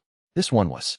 Tan Buoyang looked at the administrative coordinator's screen for a moment, and then looked at the form in his hands, and then looked at nothing specifically, with the controlled expression of a practitioner who has found an obstacle where they expected clear ground. He thanked the coordinator professionally and left. In the corridor, he encountered Wei Jingji, who was walking from the archive to the practice area. Wei Jingji looked at him. He said nothing. He did not smile. He simply acknowledged Tan's presence with the specific quality of someone who is aware of what has just happened and is choosing not to address it directly. Tan Buoyang, to his credit, did not pretend nothing had happened. You knew, he said. 2 days ago, Wei Jingji said. They looked at each other for a moment. The research is going well. Tan said. Yes. He paused. The documentation is progressing. Pei Yinru's work in the archive is producing useful connections. We expect to complete the first phase of the synthesis research within the month. I'm glad to hear it. Tan's voice had the quality of someone who has reorganized quickly and was re-establishing functional ground. Clearwater sect has genuine institutional investment in this research's success. I know, Wei Jingji said. He continued to the practice area. Chapter 77. The demonstration. Tan Buoyang's next move came within a week. He filed a formal research challenge with the Institute's academic council, citing unresolved questions about the methodology of the realm perfection case documentation, and requesting an independent panel review of the synthesis documents claims. The challenge was legitimate. The Institute's academic council had a review mechanism for contested research findings, and he had standing as a Clearwater sect representative to file a challenge related to research originating from a Clearwater resident practitioner. The challenge's technical core was an argument about technique taxonomy. The synthesis document claimed that Wei Jingji's technique expressions represented qualitatively distinct sublayers of peak rank cultivation, but the document's external evidence, measurement records, combat assessment results, witness testimony, could also be interpreted as variations within standard peak rank technique expression. Without the practitioner's self-report, the external evidence was inconclusive, and self-reports from practitioners with an interest in their own conclusions were not independent evidence. It was the most sophisticated challenge to the research Wei Jingji had encountered. It did not attack the data, it attacked the interpretive framework. He read it and recognized what it was. The argument of a practitioner who had lost 3 institutional rounds and was now attacking the premise rather than the outcome. The response was the one he had been working on since Tan arrived at the Institute. He sent a formal message to Tan Buoyang that evening through the Institute's internal communication system. The message invited him to participate in a cultivation demonstration session at the Institute's primary practice hall, in the format of a technique sequence comparison, for the purpose of providing the academic council with direct comparative data on technique expression at peak rank. He suggested Shirkuling as an additional demonstrator, given her 20 years of peak rank cultivation work. He noted that Tan Buoyang had argued, in his challenge, that peak rank technique expression was the relevant comparison baseline.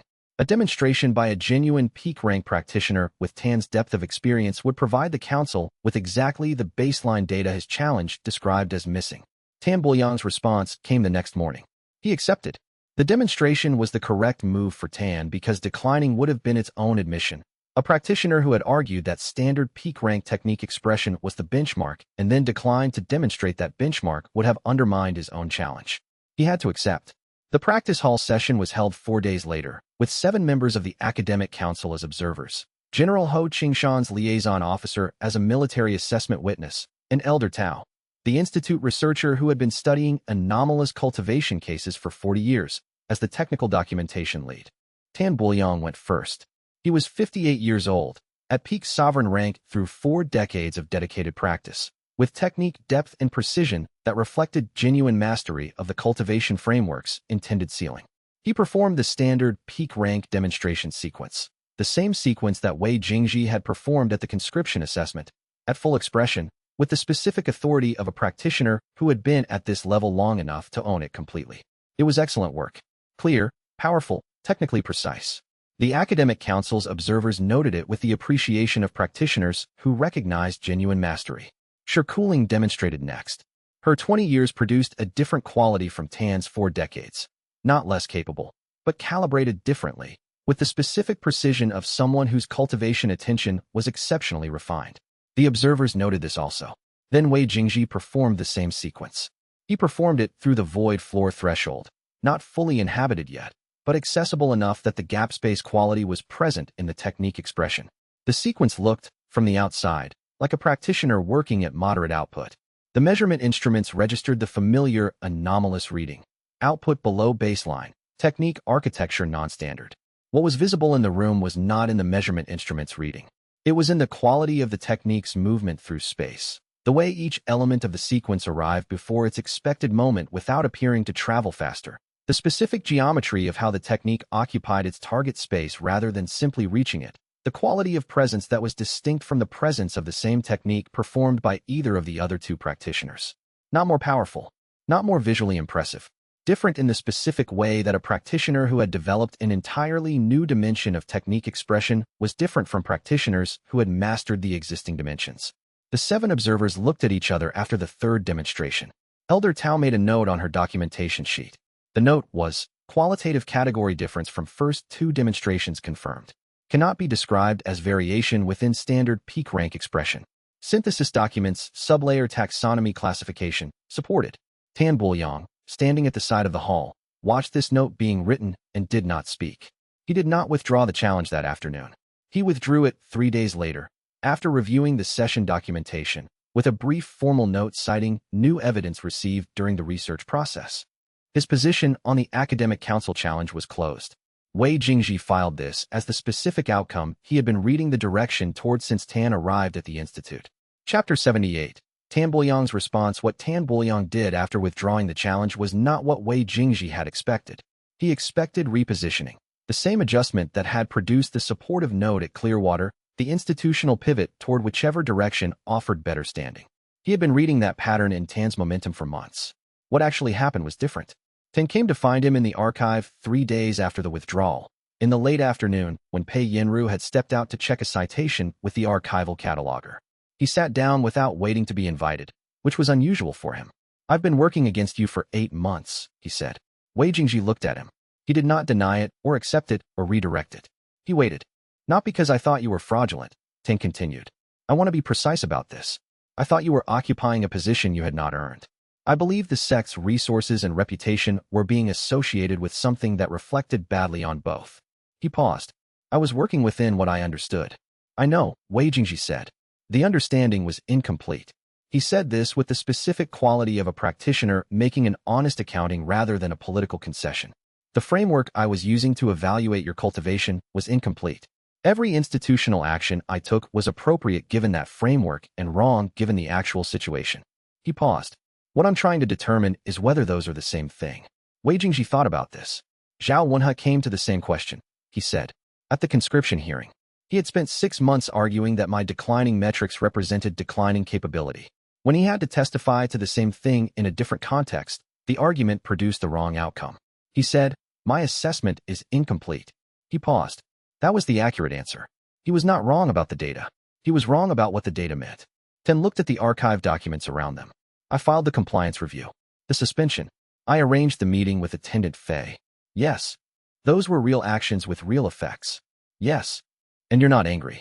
Wei Jingji considered this. You were working correctly within a broken framework. The framework was broken before you started working in it. The breaking was not your doing. He paused. I'm not angry at practitioners who operated correctly within the available information. I'm interested in changing the information that's available. Ten was quiet for a moment. Then, what would be useful for me? This was the question Wei Jingji had not anticipated. He sat with it for a moment. The academic council challenge you withdrew, he said. The argument in it, about the synthesis document's interpretive framework, the need for independent baseline data, the inadequacy of self-report, those are real methodological questions. They'll be raised by others who are less willing to withdraw after the demonstration. He paused. You understand that critique better than most people in the institute because you built it. I'd like you to help build the answer. Ten looked at him with the expression of someone who had not expected this response and was taking a moment to adjust. You want me to work on the research. I want you to understand the critique you built is the best critique of this research that exists, which means you're positioned to help make the research stronger against it. He paused. If you're willing. The silence lasted long enough that the archival cataloger's cart was audible in the corridor. I'll think about it, Ten said. He came back the next morning and sat down across from Pei Yinru's documentation table and asked where to start. Chapter 79. The document's journey. The synthesis document moved through General Ho Qingshan's military cultivation assessment review in the precise way Wei Jingji had described to Mao. Slowly, legitimately, through a channel that was not the Grand Institute's academic publication system and that Yu Xiaofan did not control. The military review process generated, over 6 weeks, a formal military assessment of cultivation measurement reliability that cited Wei Jingji's case and the synthesis document's findings as evidence of an identified gap in the standard diagnostic framework. The assessment was filed with the Regional Military Authority, copied to the Central Cultivation Authority, and distributed to all 18 officers at peak rank under Ho Qingshan's command with a cover note that the general wrote himself. Read this. We have been developing you incorrectly. This is the beginning of the correction. It was not the academic publication that would have had the broadest immediate reach. It was something different. A formal institutional finding by the military, which had no investment in the measurement framework's reliability and every interest in accurate operational assessment, that the standard framework had a documented gap. The cultivation academic community responded within 2 weeks, not with the unified response that a Grand Institute publication would have produced, but with the more varied and less manageable response that a legitimate finding from an independent institution produces. Serious people taking it seriously, skeptics finding grounds to contest it, researchers requesting the full synthesis document, and 3 independent research teams beginning their own investigation of the sublayer framework. Yu Xiaofan received copies of all 3 independent team announcements on the same day. He felt the shift in her directional momentum from across the institute. It had the quality of a practitioner who has been managing a problem through institutional channels and has watched the problem move into territory where her institutional channels don't reach. Not panic. She was not a practitioner who panicked, but the concentrated recalibration of someone who has watched their available moves decrease and is finding the next one. She had a third approach. He had been reading its presence in her momentum since the synthesis document landed on her desk, something held in reserve, something more direct than academic channels or coalition building. He still could not fully map what it was, which was unusual. The pressure dark field was usually precise. He had been wrong about this kind of gap before. Usually the gap meant the move was more consequential than he had been accounting for. He told Mao that evening. Mao looked at him with the expression of someone who had learned to take this type of observation seriously. Do you have any sense of the shape of it? Something involving a different practitioner, he said. The momentum has a quality I associate with introduction, a new element being prepared rather than an existing resource being deployed. He paused. A practitioner who can do something I can't predict. Someone we haven't met. I think so. He pressed against the void floor boundary. The integration was almost complete, The gap space was wider than it had been, accessible now without pressing, a persistent background capability rather than something he had to reach for. In another week, it would settle from something he was working toward to something he simply was. I'm watching for it. How do you watch for something you can't map? He thought about this. The same way I watch for anything I can't see directly. I watch the things I can see and read the shape of what's missing. He went back to his work. The 3 independent research teams published their first preliminary notes 2 weeks later. The preliminary notes were careful. They cited the synthesis document, acknowledged the limitations of external documentation without direct sublayer access, and identified the research program as important but methodologically challenging. They were the exact kind of notes that serious researchers produced when they were beginning serious work. 200 practitioners read the notes in the first week. Yu Xiaofan's third approach arrived the same week. Chapter 80. The cold conflicts shaped the situation had settled into something that was not resolution but was stable. The specific stability of a conflict that had been fought to a position where neither side could advance easily and neither side could withdraw. Wei Jingji mapped it from the archive on the morning of his 8th week at the Grand Institute. What he had: Ho Qingshan's institutional protection, which meant that any direct move against him through the cultivation authority's formal channels would be visible as the move it was. Mao Chenxi's formal supervisory registration, which had survived Tan's mechanism and was now documented at the institute level as well as the Clearwater level. Pei Yinru's archive access and documentation work, which had produced a research record that existed independently of what Yu Xiaofan decided to do with the synthesis document. The 3 independent research teams, whose work was beginning to build a parallel academic foundation. Shi Cooling's contact with the still water boundary, which would become testimony when she had more than a touch. Tan Buoyang, improbably, contributing to the research methodology documentation. What Yu Xiaofan had: the Grand Institute's institutional authority, which was still the most significant single force in the cultivation world's academic landscape. The coalition of sect leaders and resource administrators who had no interest in the measurement framework being questioned. The higher classification tiers that he had not accessed and did not understand. And something new that was still arriving. The third approach that his pressure dark reading could not fully resolve. What neither side had: a way to end this cleanly. He pressed against the void floor boundary in the morning practice session, and the integration completed with the specific quality he had now experienced 4 times. The sublayer ceasing to be something he was approaching and becoming simply what he was. The gap space was now permanently accessible. The space between technique's departure and technique's arrival, a constant background perception. The way pressure dark's momentum reading had become a constant background perception. He noted it without ceremony and kept working. What had happened 8 weeks ago? Huang Xuan's paper was public. The summit finding was in the regional authorities' record. The synthesis document existed in the Institute's classified archive and in the military review system's files and in the possession of 3 independent research teams. What was not yet resolved? The higher classification tiers. Yu Xiaofan's reserve. The third approach that was arriving. He sent Mao Chenxi a note. He had integrated the void floor sublayer. The next boundary was visible, but he was not going to approach it this week. He needed to understand what was coming. Mao sent back: understood. Good. The pressure dark field registered, from the direction of Yu Xiaofan's administrative suite, a specific quality of preparation, a meeting being arranged, a new participant being introduced into the existing dynamic. The participant's momentum had a specific texture: young, precise, cultivating at a rank below peak, but near the top, with a technique architecture that had been specifically shaped rather than naturally developed. Shaped by someone who knew what they were shaping toward. He sat with this for a long time. Then the formal communication arrived at his senior research fellow's correspondence box. Yu Xiaofan was pleased to introduce a remarkable young researcher who had, through entirely independent cultivation work, developed an approach to advanced peak rank cultivation theory that the Grand Institute was formally designating as a significant independent discovery. She was a woman named Bao Ruichen, crystal nascent rank, whose work the Institute was proud to support. The communication included a brief description of Bao Ruichen's capabilities: advanced technique layering, precise energy architecture, demonstrated external signatures consistent with the sublayer patterns described in recent realm perfection scholarship. Wei Jingji read this twice. He thought about the Tier 7 archives, 47 papers. He thought about someone who had access to all 47, who had been directing the teams that produced them, and had spent 6 weeks preparing something while the military review ran its slow, legitimate process and the independent research teams built their parallel foundation.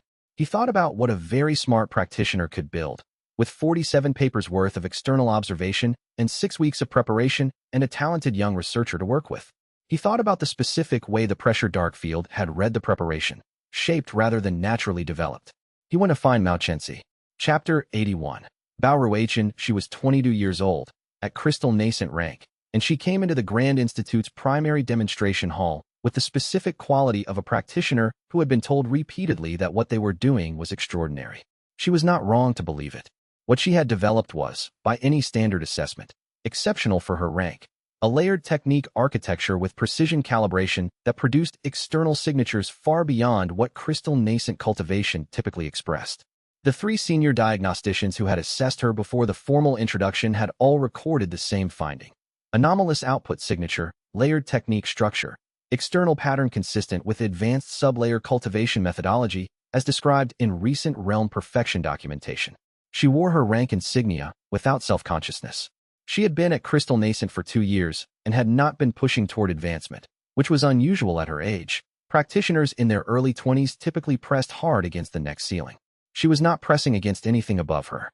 She had been going inward, by her own account, developing the technique architecture through a specific methodology that she had developed from her own cultivation research. This was the story as she told it. He listened to it in the common room where Yu Xiaofan had arranged the introduction, with Mao Chenxi beside him and 3 senior researchers from Yu's division present. He listened with still water's composition reading active. The technique architecture she described was real. The development methodology she described was plausible. The external signatures were genuine. She had actually produced them. Nothing she was saying was false. The problem was what she was not saying and what she did not know. He could feel, through still water, the composition of her technique architecture. Layers of extraordinarily precise cultivation energy, arranged with a specificity that clearly reflected intentional design. The design was elegant. It was also external. The layers were structures imposed on her cultivation expression from the outside in, precision calibrated from the outside in, rather than emerging from an interior depth as the genuine sublayers emerged. He had spent 9 months learning the difference between inside and outside from the inside. The difference was not subtle to him. It was the difference between a practitioner who had built a very precise model of a building and a practitioner who lived in the building. He said nothing during the introduction. Afterward, walking back to the archive with Mao Chenxi, Mao said, "You saw it immediately." "Yes." "Is she aware?" He thought about what he had felt in the still water reading. The specific quality of her cultivation orientation, the genuine dedication in it, the belief in the work she had done. "She believes it is real," he said. "She trained for 2 years believing she had found the genuine sublayer architecture. That belief is completely sincere." He paused. "What I don't know is whether she was told the truth about the methodology she was trained in, or whether she was told a partial truth." Mao was quiet for a moment. Yu Xiaofan trained her. "Using the classified archives accumulated external observations," he said. 47 papers describing the sublayer signatures from the outside. That's enough to build a very accurate external simulation if you know what you're trying to simulate." He paused. "She's good. The simulation is extraordinary for what it is. But it's a simulation. What does a simulation do that the real thing doesn't do?" He thought about the sublayers he had moved through, the way each one had changed his relationship to cultivation in a qualitative way that was not additive but transformative. The real sublayers change what you can do by changing what you are. The simulation changes what your technique looks like from the outside. Under standard conditions, those look the same. Under sufficient pressure, conditions that require the actual capability rather than the appearance of it, they diverge. He paused. "She won't know the simulation has limits until she reaches them. And what happens when she reaches them?" He did not answer this immediately. He was thinking about a practitioner who had spent 2 years building a cultivation identity on a foundation she had been told was real, and what it would mean when the foundation proved insufficient under pressure. "That depends on when and how she finds out," he said. Chapter 82. The simulation's quality. He ran his own assessment over the following week. Not a formal diagnostic. He had no institute authority to order one, and a formal diagnostic would have been obvious. He observed. He attended the same practice sessions she ran in the mornings. He sat in the common areas when she was there. He watched her demonstrate for the 3 senior diagnosticians who had been assigned to document her capabilities. He watched the diagnosticians' instruments fail to distinguish her simulation from genuine sublayer expression with the same precision limitation that all standard instruments had when reading anything near the sublayer architecture. He also requested that Ru Shilan come to the institute. Ru Shilan's suspension had been rescinded as part of the conditions he had negotiated. She arrived 4 days after his request, with the focused attention of a practitioner who had been told something was worth seeing and needed to determine for herself whether that was accurate. She watched Bao Ruichen demonstrate for 20 minutes.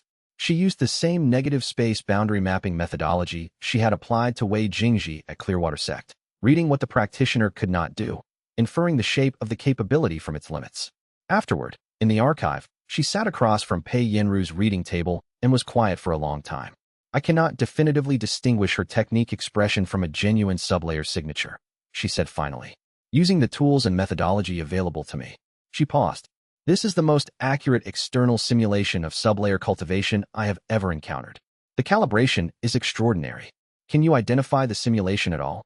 Pei Yinru said. At the boundaries. Ru Xilan was choosing her words with the precision she applied to all significant assessments. There is a quality at the edges of her technique expression, the specific places where the technique has to interact with an unexpected variable, where the simulation shows its architecture. The response to novelty is slightly different. The genuine sublayer adapts from inside. The simulation adapts from outside. She paused. The difference is small. A standard diagnostician would not catch it. Wei Jingji looked at the assessment. She doesn't know about the difference. Ru Xilan looked at him. You've spoken with her. Briefly, in the introduction. He thought about the quality of Bao Ruichen's belief, the genuine sincerity of it, the 2 years of dedicated work. She was not told about the simulation's limits. She was told she had found something real. I don't know what she was told about how it was developed. She was told something incomplete, Ru Xilan said. Almost certainly. Pei Yinru looked at the documentation she had been building.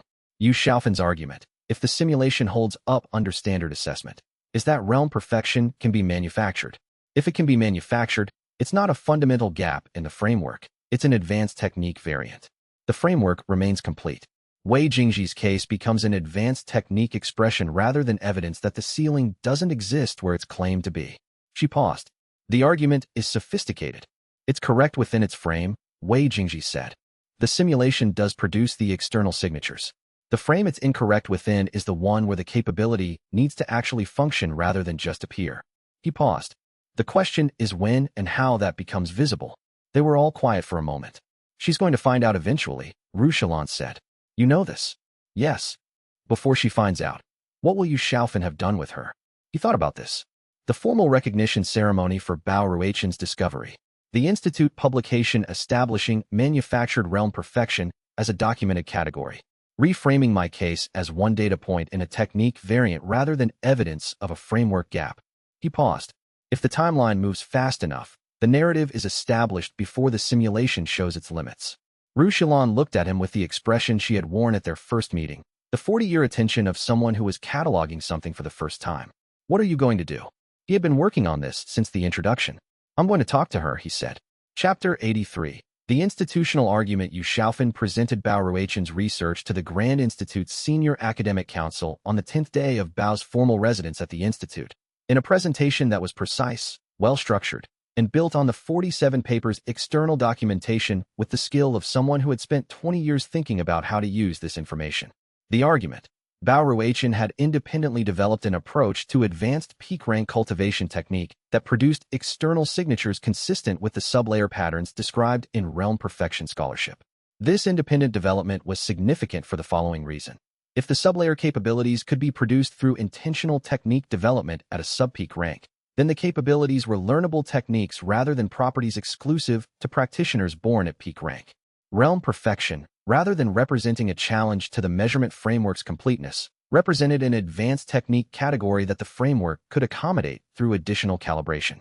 Wei Jingji's case, under this framing, became the first documented example of a practitioner who had discovered the technique family independently, without institutional guidance. An important case, a case that deserved formal recognition.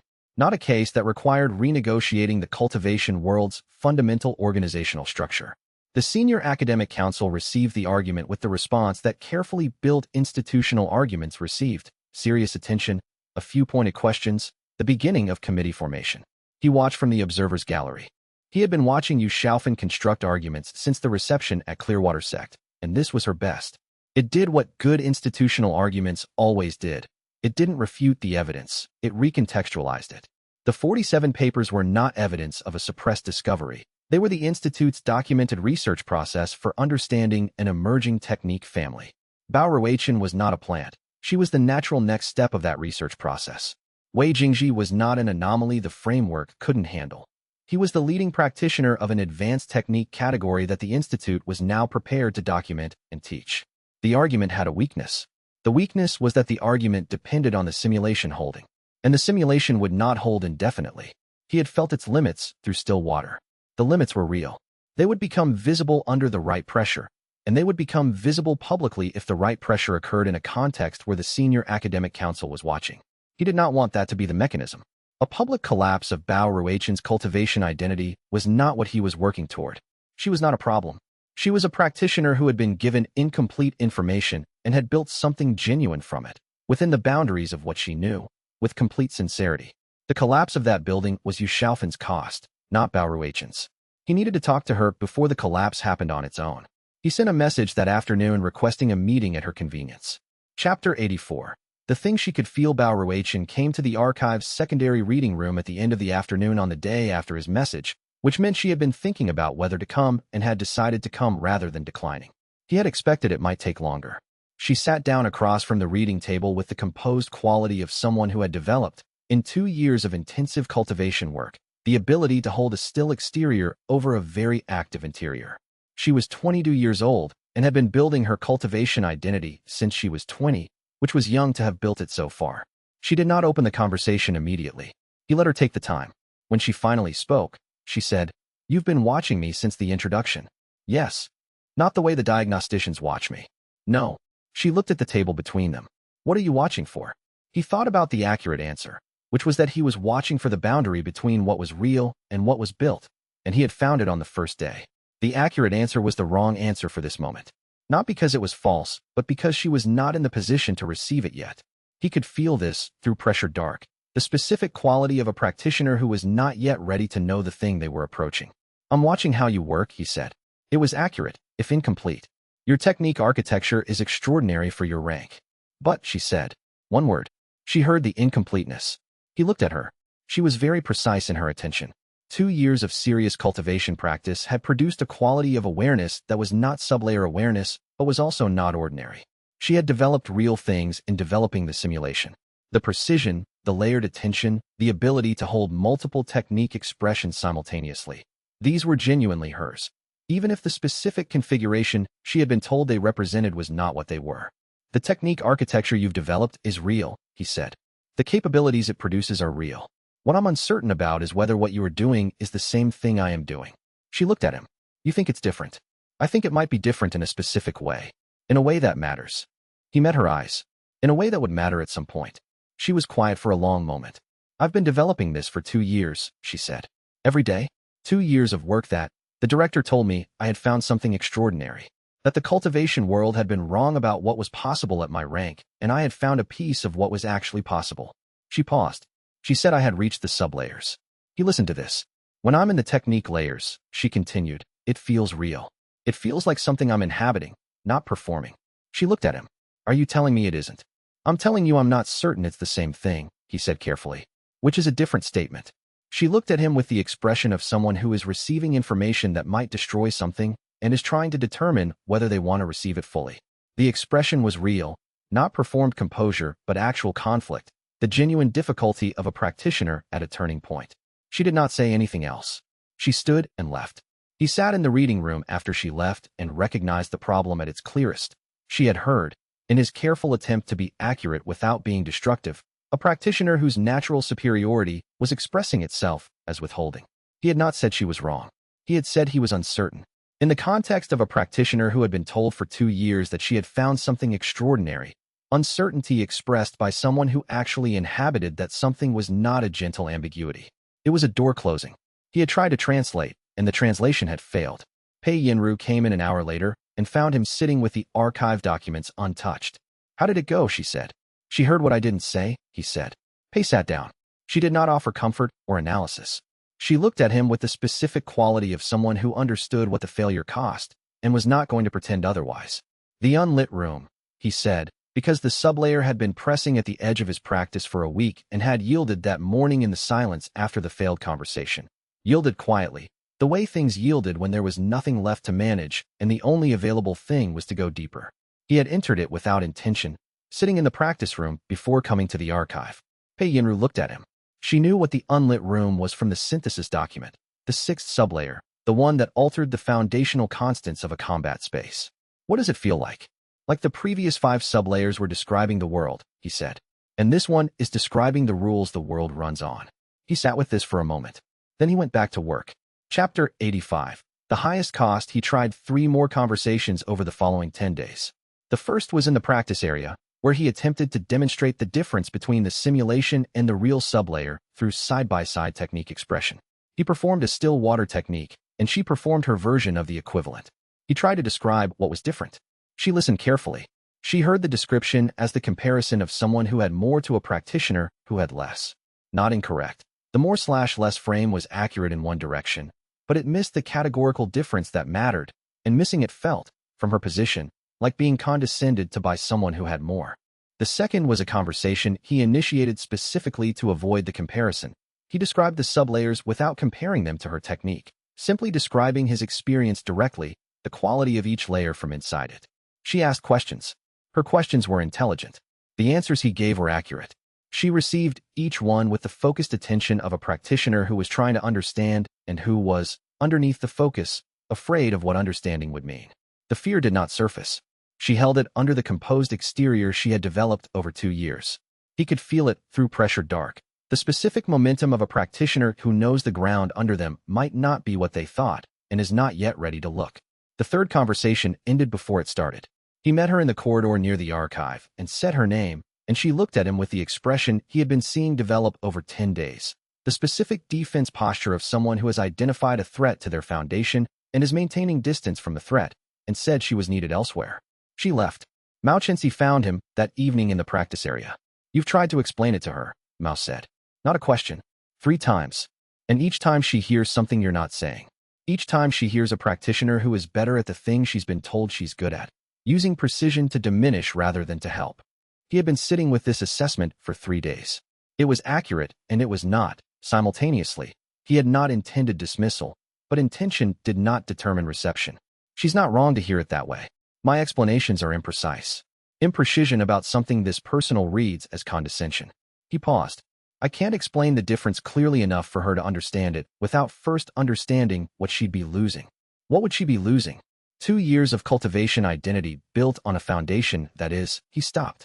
Found the accurate word. Incomplete. Not false. The capabilities are real. The precision is real. What she built is genuinely extraordinary. But the specific configuration she was told it represents, the sublayers, is not what it is. He thought about the unlit room, now 2 weeks integrated, the foundational constants of a space visible to him as the specific rules that governed how techniques interacted. She has built something real. She has been told it is a different real thing. She will find out the difference eventually. He paused. The question is whether she finds out because she reached the simulation's limit at the worst possible moment, or because she found the actual thing. Mao looked at him. You can't tell her in a way she can receive it. Not yet. He thought about Pei Yinru's description of her, after Pei had spent an afternoon in conversation. She knows. Pei said, she's not ready to know she knows. He paused. Which means waiting. Waiting for what? For her to be ready to know. He pressed against the unlit room's new territory. The foundational constants of the practice area were visible to him. The rules that determined how cultivation pressure interacted with space, how technique expressions propagated, the underlying structure that everything else ran on. He could see them but could not yet alter them. Seeing came before altering. Here is everywhere. Or waiting for something to make the difference visible to her from inside. Mao was quiet for a moment, and used Xiaofan's presentation to the academic council, the formal recognition proceeding. That's in 3 weeks. Yes. If the recognition happens before Bao Ruichen understands the difference, the narrative is established, he said. Yes, I know. He stood and left the practice area. The unlit room was new enough that its properties were still revealing themselves. Each day of integration produced a slightly clearer picture of what the sublayer would enable when it was fully accessible. He could feel the shape of it. He needed time and stillness to understand it, and the situation was not providing either. He told Pei Yinru that evening what he had told no one else. The fatal flaw had arrived at its highest cost in this specific situation, and the cost was that Bao Ruichen was going to enter the formal recognition proceeding without knowing what she needed to know, and he could not prevent that by translating. Can someone else translate? Pei Yinru said. He thought about this. She received the conversations better from you than from me. Pei looked at him steadily. Tell me what to ask her. He told her. Chapter 86. Pei Yinru's approach. She did not tell Bao Ruichen she was coming on behalf of anyone. She found her in the Institute's secondary archive on a Tuesday afternoon, when the archive was mostly empty and Bao was cross-referencing some research notes with what she described, when Pei sat down near her, as the technique architecture documentation from the director's research division. She said it without any particular weight. Pei noted this and sat with it. Pei did not ask about the technique architecture. She asked about the experience. The distinction was specific. Wei Jingji had been describing the sublayers and comparing them to what Bao was doing, which put the two practitioners in relation to each other. Comparison is relational, and in a relational context, the practitioner with more information is always above the practitioner with less, regardless of intention. Pei had been watching this pattern for 3 weeks and was not going to repeat it. She asked, what does it feel like when you're inside the technique layers? Not what they produce. What the experience is. Bao looked at her. The question was different from the questions she had been receiving. She considered it. Like being in a space with very clear edges, she said finally. I can feel where each layer ends and the next begins. The clarity is specific. It's not just bright, it's organized. Like a room where everything has exactly one place. How long did it take to feel that? 6 months before the first layer was clear. 3 months for the second. The third was faster, maybe 6 weeks. It accelerated. She was talking about her work with the natural engagement of a practitioner who loved what she had built. The director said this pattern, the acceleration, was consistent with the historical cases. That practitioners who found the genuine sublayer architecture found each subsequent layer faster because the orientation was established. What did you think when she told you that? I thought it was probably true, Bao said. And then, after a pause, I thought it was probably true because it matched my experience. Not because she said it. Pei noticed the distinction. It was important. Bao was not someone who had accepted everything she'd been told. She was someone who had confirmed it against her experience and found it consistent, which meant the confirmation had been meaningful to her. Does anything about the experience not match what you've been told? Pei said. The question landed in a different place. She could see it in Bao's quality of attention, the shift from engaged description to something more careful. The edges, Bao said finally. Sometimes at the edges of the layers, when I'm trying to apply the technique in a way I haven't done before, the edges feel different from the center. Less organized. More like I'm constructing the organization than inhabiting it. She paused. I've been treating that as technique immaturity. The layer's not fully settled yet. Is that how it's felt to you? Immaturity. Bao was quiet for a long moment. Pei did not fill the silence. Sometimes, Bao said. Not always. She looked at the documents in front of her. When I'm in the center of what I know, when I'm executing something I've done many times, it feels completely real. When I'm at the edge, she stopped. What does the edge feel like? Like building a room while I'm trying to live in it. The archive was quiet. That's an honest description, Pei said. I know. Bao was not looking at her. I know it's honest. I've been thinking about it for a while. She paused. He hasn't said to my face that what I'm doing isn't real. But I can feel in every conversation we've had what he's not saying. What do you think he's not saying? Bao turned the page of her document without reading it. I think he's not saying that the edges are telling me something I'm not ready to hear. She paused. And I think he's not saying it directly because he doesn't know how to say it in a way that I can receive. Pei Yinru sat with this for a moment. That's an accurate read of the situation, she said. I know. Bao closed the document. I'm not ready, she said. I know I'm not ready. I've been building this for 2 years and the recognition symposium is in 2 weeks, and I'm not ready to look at the edges. She looked at Pei directly for the first time. Does that make me complicit? No, Pei said. It makes you human. She reported back to Wei Jingji that evening. She knows, she said. She is not ready to know she knows. He looked at her. What changed between beginning the conversation and ending it? She started to hear herself. Pei paused. She needs more time. But something shifted. He calculated. 2 weeks before the symposium. He pressed against the unlit room's territory and thought about what Bao Ruichen needed and how much time she had. Thank you, he said. He did not say anything else. It was the accurate response to what Pei had done, and adding more would have been inexact. Chapter 87. The formation collapse. The regional formation collapse came 9 days before the recognition symposium. It was in the Southern District's defensive array, a large, old formation structure that had been maintained continuously for 60 years by the regional authorities' formation specialists. The specialists had detected a node chain failure 3 days earlier and had been working to stabilize it, but the cascade was moving faster than their response, and by the time the Grand Institute was contacted for emergency support, 3 residential blocks were at risk and the array had dropped to 40% stability. The institute's deployment included 6 senior researchers with formation experience. Bao Ruichen was added to the deployment by Yu Xiaofan's direct instruction, which Wei Jingji noted as he saw the deployment list. She was being given a high-visibility demonstration opportunity. He was also on the deployment list, added by the administrative elder in the capacity of a senior research fellow with relevant formation experience. He had not asked to be included. They arrived at the collapse site in the afternoon, when the formation's remaining stability had dropped to 32%. The senior researchers immediately began their diagnostic survey. Bao Ruichen took the secondary task she was assigned, monitoring the node network's eastern sector and flagging any cascade developments before they reached critical mass.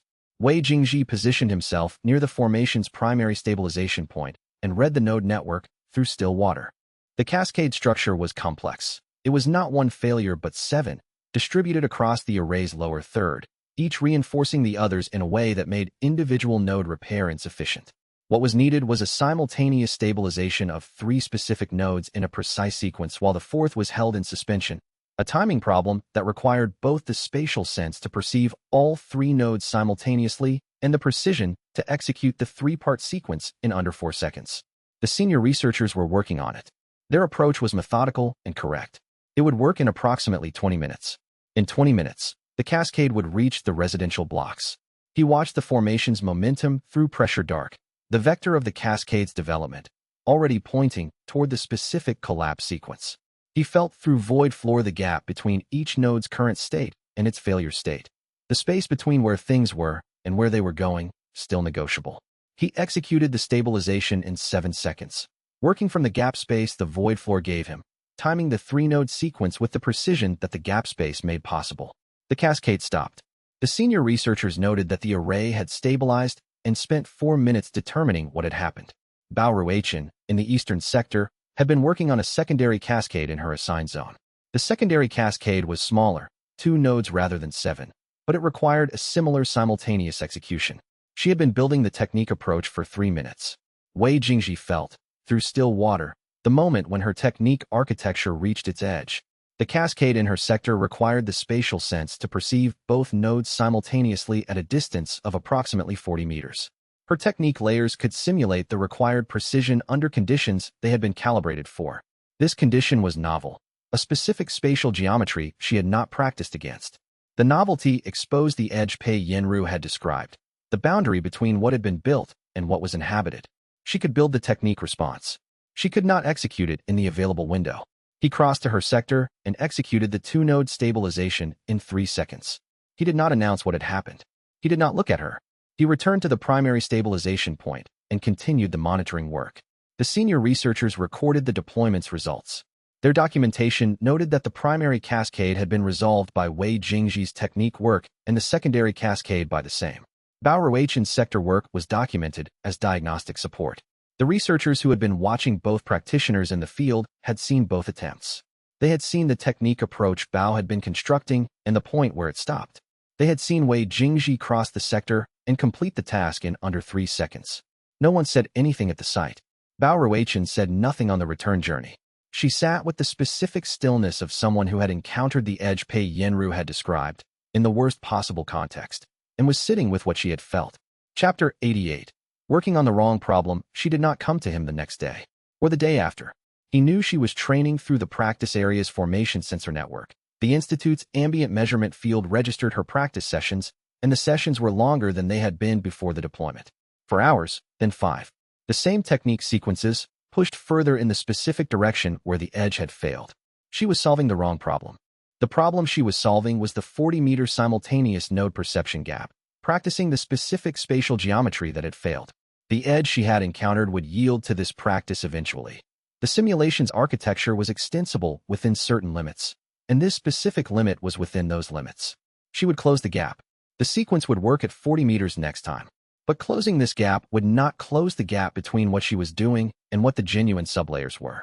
She would close one edge and find the next edge further along, and the next edge after that. And the edges would keep moving because the simulation's architecture was being extended from outside and rather than deepened from inside out. Each extension was real work. Each closed gap was real skill. The ceiling above was not a ceiling but a horizon. It moved as she moved toward it, always the same distance ahead. Liang Shuofeng found Wei Jingji in the archive that afternoon.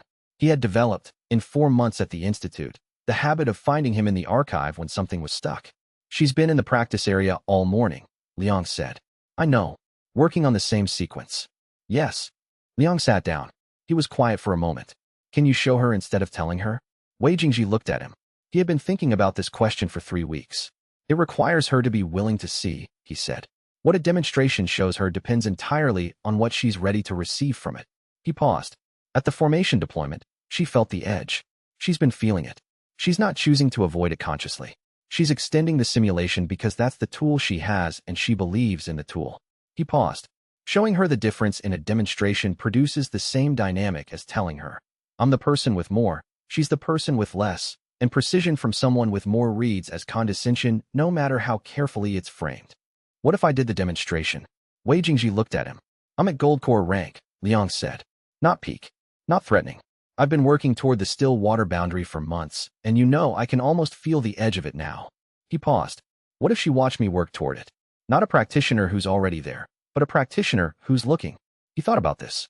Liang's quality of attention and cultivation work was genuine. Not the layered precision of Shirkuling's 20 years or Mao's 30 years, but a ground-level earnest working toward that was visible as what it was. He had nothing to demonstrate from above. He had only the search. She would need to want to observe, Wei Jingji said. I can ask her. Liang paused. The way Pei Yinru asked honest questions. Not about her technique. About what she's looking for. He looked at Liang for a moment. The specific quality of a practitioner who had learned, over 8 months of losing, how to be useful without demonstrating superiority. Ask her, he said. Chapter 89. The boundary found. Mao Qinxi found the still water boundary on a Thursday. He had been at the boundary, had been feeling the edge of it, for months. He had been at an edge for 30 years without knowing what the edge was, and for 4 months he had known what it was and had still not crossed. He had worked at it the way Wei Jingji had described. Inward orientation, composition reading attention, the approach from inside the technique's architecture rather than from its external expression. He found it in the Institute's practice room at the 5th hour of morning, when everyone else was asleep and the ambient formation sensors were in their overnight low sensitivity mode, and the cultivation pressure in the room was as quiet as it got. He found it because it yielded. Not with ceremony. Not with a visible shift or a notable event. The boundary was simply not there in the same way it had been. The quality of his cultivation attention changed, not improved, not amplified, but oriented in a different direction, the way a door that has been facing one wall now faces another. He could feel the composition of the technique he was running. Not its output, not its external expression, but its structure, what it was made of, how its elements related to each other, the specific quality of each component's contribution to the whole. He understood, in the space of that changed orientation, why Wei Jingji had spent 9 months watching the world with still water active and saying nothing about what he was seeing. The world looked different from inside this attention. Not more powerful, more real. Like the difference between reading about a color and being in a room full of it. He sat down on the practice room floor. He was not certain how long he sat. The quality of the sublayer's first entry was like arriving somewhere that was precisely where he had been trying to go for 30 years, which produced a specific kind of stillness that was not paralysis but the stillness of arrival. He was still sitting on the floor when Wei Jingji came in at the 6th hour. He looked up. It's real, he said. Wei Jingji stood in the practice room door with the specific quality he had when something had happened that was exactly what he had been working toward. Not surprise. Recognition. I've been working on it, he said. Mao looked at him from the floor. For 30 years, he said. He did not mean this as a complaint. He meant it as a measurement of what had been available before the documentation existed and what would be available after. For 30 years I was at that boundary, and I didn't know it was a boundary. I know. You couldn't tell me. Also not a complaint. Simply accurate. I tried. The description kept arriving adjacent to the thing. He walked into the room and sat down on the floor also, which was not typical behavior for either of them, but was the correct response to the situation. Adjacent was not enough to close the gap. What closed it? Wei Jingji thought about this. The synthesis document, he said. The Huang Suan paper. 8 months of watching you work toward it. Pei Yinru's documentation of the external pattern. He paused. All of those things were descriptions from outside. What made the description cross into the experience was, I think it was the cumulative weight of looking at the same boundary from every angle until the angles together became a shape. He paused. I don't fully know. I couldn't see what you were doing from inside. Mao looked at the still morning air of the practice room, which had the quality of a space where something significant had just happened and the significance was still settling. It changes things, he said. Yes. Not the techniques I know. Not what I can do yet. But the way everything looks. He paused. You've been seeing this for how long? Since the 21st month, Wei Jingji said. The still water integration completed then. 9 months ago. Yes. And you've been watching us all with this quality of attention for 9 months. He was quiet for a moment. The composition reading isn't intrusive, he said. It doesn't read intention or thought. It reads the structure of technique expression, what things are made of. He paused. But yes, it changes how the world looks. Mao was quiet for a long time. The practice room was still. Outside, the institute was beginning its morning routines, the formation sensors returning to their standard sensitivity levels, the ambient measurement field reading everything it could reach and returning the same results it always returned. What's below this? Mao said. 9 more sublayers, Wei Jingji said. I've crossed 4 of them. I'm in the 6th. Mao looked at him. The 6th. Still water, deep current, sunken stone, pressure dark, void floor, the unlit room. He paused. Each one is qualitatively different from the one above it. Not more different. Mao was quiet for a moment longer. I've been working on it, he said. He was using the phrase the way Wei Jingji used it. Not as deflection, but as the accurate description of the position of a practitioner who is engaged with something real and has not finished engaging with it. Wei Jingji looked at him and recognized, for the first time, someone using the signature correctly. Chapter 90. The keeper's voice had happened 2 days after Mao's breakthrough, in the Institute's archive sublevel, where the formation structure was oldest and most complex. He had been working in the sublevel's secondary reading room for 4 hours when the unlit room's current integration state, the specific configuration of the 6th sublayer as he inhabited it at that moment, touched something in the archive's underlying formation structure. Not a physical touch, a resonance. His cultivation state producing a quality that matched a key condition embedded in the formation at a depth standard diagnostics would never reach. The formation responded, not in sound or light, in communication, a quality that was not thought and not sensation, but something that carried information the way formation architectures carried instructions, directly, without the ambiguity of language, with the specific precision of something that had been waiting for this exact configuration and knew exactly what to say. The content arrived in the way that formation communications arrived, complete and instantaneous, fully formed in his understanding before he had time to be uncertain about it. The cultivation ladder had been designed as a path to peak rank. Not a path through peak rank. A path to it, ending there. The architects of the founding cultivation era had known this. They had known that peak rank was not a ceiling with emptiness above it, but a floor with depth below it. They had built the ladder to bring practitioners to that floor, intending for the work that happened on the floor to begin once the ladder had done its job. The inward work, realm perfection, was not a discovery of something the architects had missed. It was the completion of what they had built the ladder toward. The suppression had not been the founder's choice. It had happened in the generations after them, when the ladder's social organizing function, its ability to create rank, hierarchy, resource allocation, institutional order, had become more useful to those generations than its intended completion function. The ladder worked for organizing a society. The inward work was individual, unorganized, not helpful for maintaining hierarchies. It had been left aside, generation by generation, until it was forgotten entirely. Not destroyed. Left aside. The communication did not express emotion about this. It stated it as history. Then, the framework keeper had existed since the founding era, maintained within this formation structure, waiting. It had been waiting for a practitioner in the correct configuration, the unlit room sublayer in the specific integration state that matched the communication key to initiate contact. It had waited 600 years. The question, stated simply, did he intend to finish? The communication ended. He sat in the secondary reading room for a long time after the communication settled. The archive was quiet around him.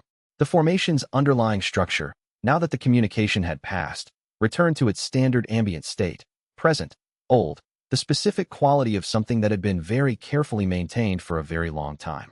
He pressed against the unlit room's current territory and felt the sublayer stable under him, fully present. He had been in it for 3 weeks. He had been learning its properties, the way it showed him the foundational constants of a space, the rules that governed how technique expressions interacted, the underlying structure that everything else ran on. He could see those constants clearly now. Altering them was further work. He thought about the question. He went to find Pei Yinru and Mao Chenxi. Chapter 91. What someone very old has been waiting for. He described the keeper's communication to Mao Chenxi and Pei Yinru in the archive's secondary reading room, while the formation around them did what it had always done, maintained itself, preserved what had been put inside it, waited. Mao listened to the description with the quality of attention he had been developing for 4 months and said nothing for a moment after it concluded. Then, an ancient entity is asking you a question. Yes. Through a formation that has been active for 600 years. Yes. And it's been waiting specifically for the unlit room sublayer integration state. For the configuration that unlocks the communication key, Wei Jingji said. Whether other practitioners reach that configuration and receive the communication, I don't know. The keeper indicated it has been waiting for this, which implies the communication hadn't been received for at least some time. Mao thought about this for a moment. 600 years is a long time to wait. The keeper said 600 years was how long it had been without a practitioner in the correct configuration. It did not indicate whether practitioners before that had also received the communication. He paused. What it indicated was that the founding architects expected this question to be asked every 300 years, which means they expected realm perfection to produce practitioners who reached this configuration roughly every 3 centuries. He paused. The suppression stretched that timeline significantly. Pei Yinru had been quiet through this, the quality of someone building an implication structure before responding. The question, she said, whether you intend to finish. She looked at him. What does finishing mean? I don't know yet, he said. I'm still working on it.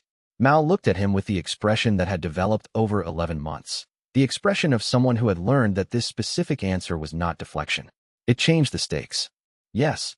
Before this, the argument was academic. The framework is incomplete. Here is the evidence. Here is what the evidence implies. That's a research dispute. He was thinking out loud, which was unusual for him. Mao's thinking was typically complete before it became speech. What you're describing is something that was built to produce a specific outcome, and has been waiting for 600 years for the outcome to be attempted, and is now asking whether you intend to attempt it. Yes. That's not a research dispute. No. Pei Yinru had been writing since the description ended. She stopped writing and looked at what she had written. The founding architects expected this every 300 years, she said, which means they expected the cultivation world to regularly produce practitioners who completed the inward work. The latter's social function was a secondary use. The primary function was getting practitioners to the floor. She paused. We've been thinking about realm perfection as a gap in the current framework. It might be more accurate to say the current framework is a gap in realm perfection's intended context. The archive was quiet.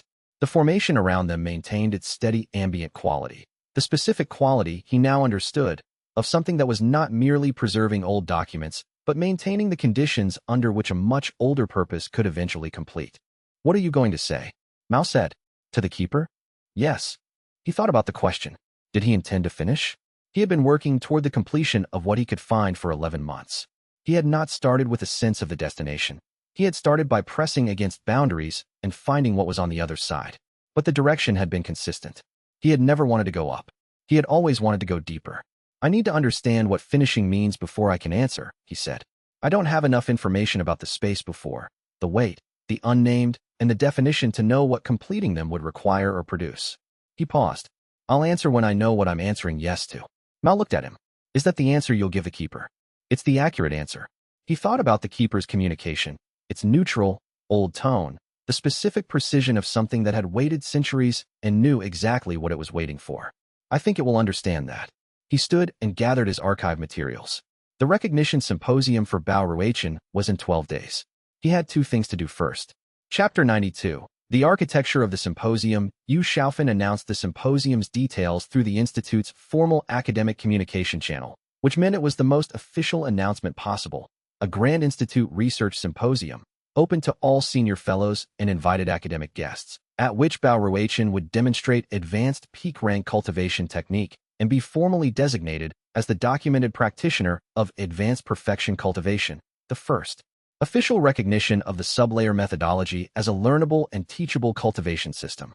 The announcement was specific about what the designation would accomplish. Advanced perfection cultivation would be recognized as a new subcategory within the existing measurement framework, consistent with current diagnostic methodology with some additional calibration requirements.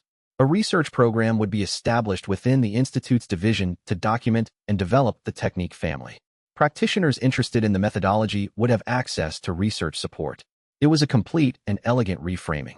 Not a denial of anything that had been claimed. It acknowledged sublayer cultivation, acknowledged the measurement anomalies, acknowledged the advanced capabilities. It placed all of it within a context where the institute managed the category, defined its parameters, and controlled who taught it. Mao Qinxi read the announcement and said, "She's worked on this." "She has." Wei Jingji had been reading the institutional momentum since the Bao Ruichen introduction. The symposium had been the direction it was pointing the entire time. The designation of advanced perfection cultivation as a learnable technique family specifically avoids the word realm. It's not realm perfection, which implies something fundamental about peak rank. It's advanced perfection cultivation, which implies a sophisticated technique that any dedicated practitioner might develop. Which means your case becomes the advanced case of a learnable technique instead of the evidence that peak rank contains sublayers no one knew about. Yes. He thought about the synthesis document in the Tier 7 archive, and the military review document, and the 3 independent research teams building their parallel foundation. The narrative isn't established yet. The symposium would make it official. Official and learnable and institute managed. He paused. What changes this is whether Bao Ruichen participates. You're still trying to reach her. Pei is still trying to reach her. He thought about the conversation Pei had described, the specific shift, the thing Bao had not yet said. She has 12 days. He was not primarily thinking about the symposium, though the symposium mattered. He was primarily thinking about Bao Ruichen as a practitioner, a 22-year-old who had spent 2 years building something real within an incomplete frame, who had felt the edge of the real thing at the formation deployment, who was not ready to look at what she had felt. 12 days was not much time, but it was not nothing. He left the symposium calculation in Pei Yinru's hands and went to find Bao Ruichen. Chapter 93. Her question she came to him. He had been considering how to approach another conversation, whether to ask Liang to try his idea about observation, whether to leave it in Pei's hands, whether to wait. And then she appeared in the archive's main corridor on a Tuesday morning, 10 days before the symposium, with the quality of someone who had made a decision that cost them something and was not going to lose their nerve before they executed it. She sat down across from him at the reading table. She did not begin with framing or context. She said, "Is what I do real?" He looked at her. He understood that the question had cost her to ask, that 2 years of work and the recognition symposium and the director's trust and her entire cultivation identity were behind it, and that she was asking it directly because she was done not asking it. He thought carefully about the accurate answer. "What you do is extraordinary," he said. "It is genuinely impressive and represents 2 years of real work with real results." He paused. "It is not the same as what I do." Both of those things are true simultaneously. She received this with the stillness of someone who had known this was coming and had prepared for the impact. The preparation did not eliminate the impact. He watched it land through pressure dark, the specific quality of hearing a thing you have been circling said directly. She was quiet for a moment. Then, "Is there a way to find out which one will matter in 30 years? He looked at her. It was a different kind of question from the first, less about validation and more about practical truth, about what would hold up under time. "Yes," he said. "I think there is." She was quiet for a moment. Then, "I want to know." "I know," he said. "I've known that for 10 days. He thought about how to say the next part accurately without it landing as dismissal. "The challenge has been that every attempt to show you the difference has been framed as me. Who has the thing? Demonstrating what the thing is to you. Who has the approximation? That framing makes the demonstration adversarial regardless of intention." He paused. "What I want to propose is different. Not a demonstration. An attempt. An attempt at what? At guiding you to the still water boundary so you can feel the difference yourself." He said it simply. "If you can reach it, even the edge of it, the way Mao Qinxi reached it after 30 years, the way Shi Cooling reached it in a week, then you know the difference from inside it. The simulation was a scaffold that got you close. The real thing is findable from here." She looked at him. "And if I can't reach it, then you know the simulation is all you have. And you know it before the symposium rather than during it." He looked at her steadily. "Whichever answer is accurate is the one worth knowing." She sat with this for a long moment. "You're not going to tell me what you think the answer is," she said. "I genuinely don't know whether you can reach the boundary," he said. "You have the precision. You have the attention. You've been orienting inward for 2 years. Whether the simulation's architecture will allow you to feel the genuine boundary from the inside is something I cannot determine from outside you." He paused. "The attempt is the only way to know." She looked at the table between them. "Then, when?" "Tomorrow," he said. "Here, just the 2 of us. For hours." "All right," she said. Chapter 94. The Attempt. The archive's secondary reading room was empty at the 5th hour on a Wednesday morning, which was the arrangement they had discussed. She arrived first and was sitting with her eyes closed when he arrived. He sat across from her and did not speak. He had been thinking about the approach since their conversation. The still water boundary required a specific inward orientation. The cultivation attention turned toward the composition of one's own technique rather than its external expression, pressing from inside the structure rather than against its edge.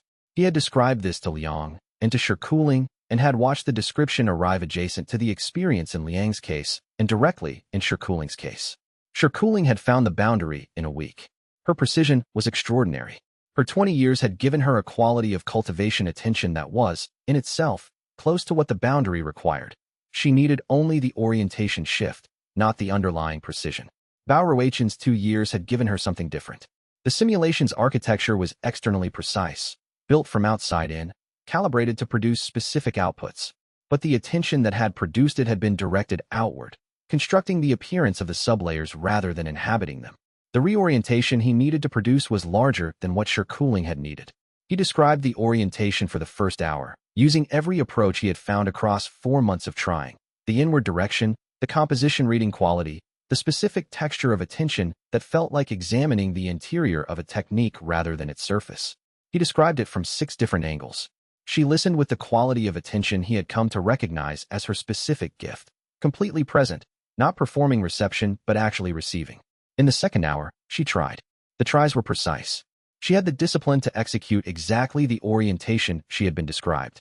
The first 4 tries produced technique expressions that had the external appearance of inward orientation, the simulation's architecture extending itself to approximate the description. He could feel through still water the specific quality of external approximation, the look of the thing rather than the thing. The 5th try was different. He felt it through still water before she said anything. A shift in her cultivation attention's quality, a brief orientation toward the interior of her technique rather than its surface, lasting approximately 2 seconds before the simulation's external architecture reasserted itself. She opened her eyes. That was different, she said. Yes. For 2 seconds, she paused. It was like the room I've been building suddenly had depth I hadn't built. You found the edge. He was careful about what he said next. That's the boundary. The depth you felt, that's what's there. Not what you've been building toward. What's already there. She looked at the practice space between them with the expression of someone who has felt, for 2 seconds, something that reorganizes everything around it. They continued for 2 more hours. She found the edge 3 more times, brief contacts, each one slightly longer than the last. Not entry, not the integration that would make it permanent, but genuine contact with the genuine thing. When they finished, she was very still. He picked up the documentation sheet she had brought from Yu Xiaofan's research files. She had placed it on the table at the beginning, a reference for the technique architecture she had been working from. At the bottom of the sheet, in a notation he had not noticed when it arrived, was a handwritten remark in the specific formal script of official cultivation assessment. He read it. The notation said, subject appears unaware of their own stagnation. Technique output, below expected parameters, internally inconsistent, mechanism unclear. He recognized the phrase from a different document, from Zhao Wenhe's assessment of his own case, 8 months ago, filed as evidence of his decline. He set the sheet down. He had been described as unaware of his own stagnation for 9 months, by practitioners who were looking at him from outside and reading the external data. The external data had been accurate, and the conclusion had been wrong. He looked at Bao Ruichen. He thought, we are the same case and opposite cases simultaneously, and the difference between us is what each of us was told. The notation applied to him was almost funny, seen from inside the unlit room's foundational reading. He did not say this. She knew. Bao Ruichen said quietly. She was still looking at the practice space. Yu Xiaofan. She knew I wasn't doing the real thing. I think so. She needed something she could control. Her voice was the voice of someone who has understood something they do not want to understand. The real thing wasn't controllable. I was. I think she needed a version that fit the existing framework, he said. Yours fit. Mine doesn't. He paused. That's not a judgment of what you built. What you built is real. The frame it was put in was not accurate. She was quiet for a long time. I need to think, she said finally. I know. She left.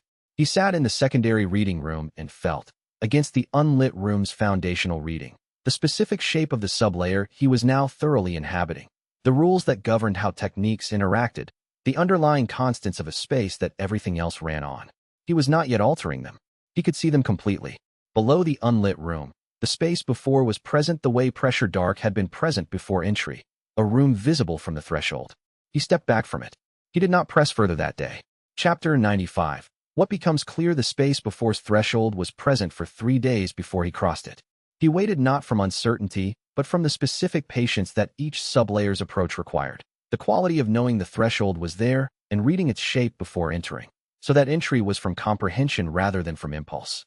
The space before was the seventh sublayer.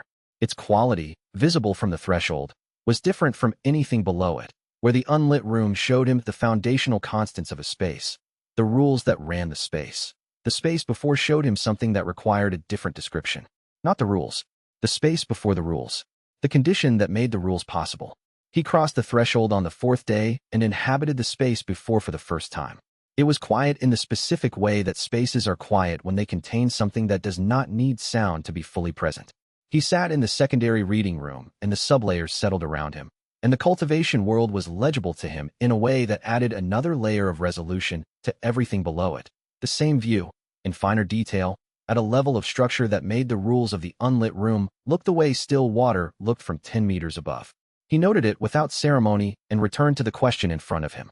Bao Ruichin had been in the practice area for 2 days since their session. Not the intensive extended sessions of before, quieter work, the kind of work that looked less like practice and more like sitting with something. He could feel through pressure dark the quality of her cultivation attention, which had changed in the specific way that cultivation attention changes when a practitioner is thinking rather than doing. The recognition symposium was in 5 days. He had not heard from her directly. Pei Yinru had, once, a brief message asking whether the boundary contact she had felt was something that could be returned to, or whether it had been a one-time phenomenon. Pei had answered honestly, it could be returned to. It would be easier to return to with time. The message, Pei said, had not produced a response. He had been thinking about what Bao Ruichin was weighing. 2 years of work. The director's trust. An institute recognition that was 3 days away. A symposium that would formally establish her as the practitioner who had discovered something extraordinary. And the memory of 2 seconds of contact with the genuine boundary. He did not expect her to decide quickly. He had been watching how she worked for 3 weeks, and she was not a practitioner who decided quickly. She was a practitioner who decided completely. Whatever she decided, she would decide completely. He thought about Zhao Wenhe's notation. Subject appears unaware of their own stagnation, and the specific wrongness of it applied to him, and the specific partial accuracy of it applied to her. And the way the cultivation world's measurement framework produced exactly that notation for any practitioner who was doing something the framework could not read. Not malice. A framework reading the data it had, and returning the finding the data supported. The finding was wrong. The framework was incomplete. The data was real. All 3 things were simultaneously true in every case the measurement framework had ever produced about him. He had spent 9 months understanding that the wrongness was not personal, it was structural. The framework could not see what he was doing.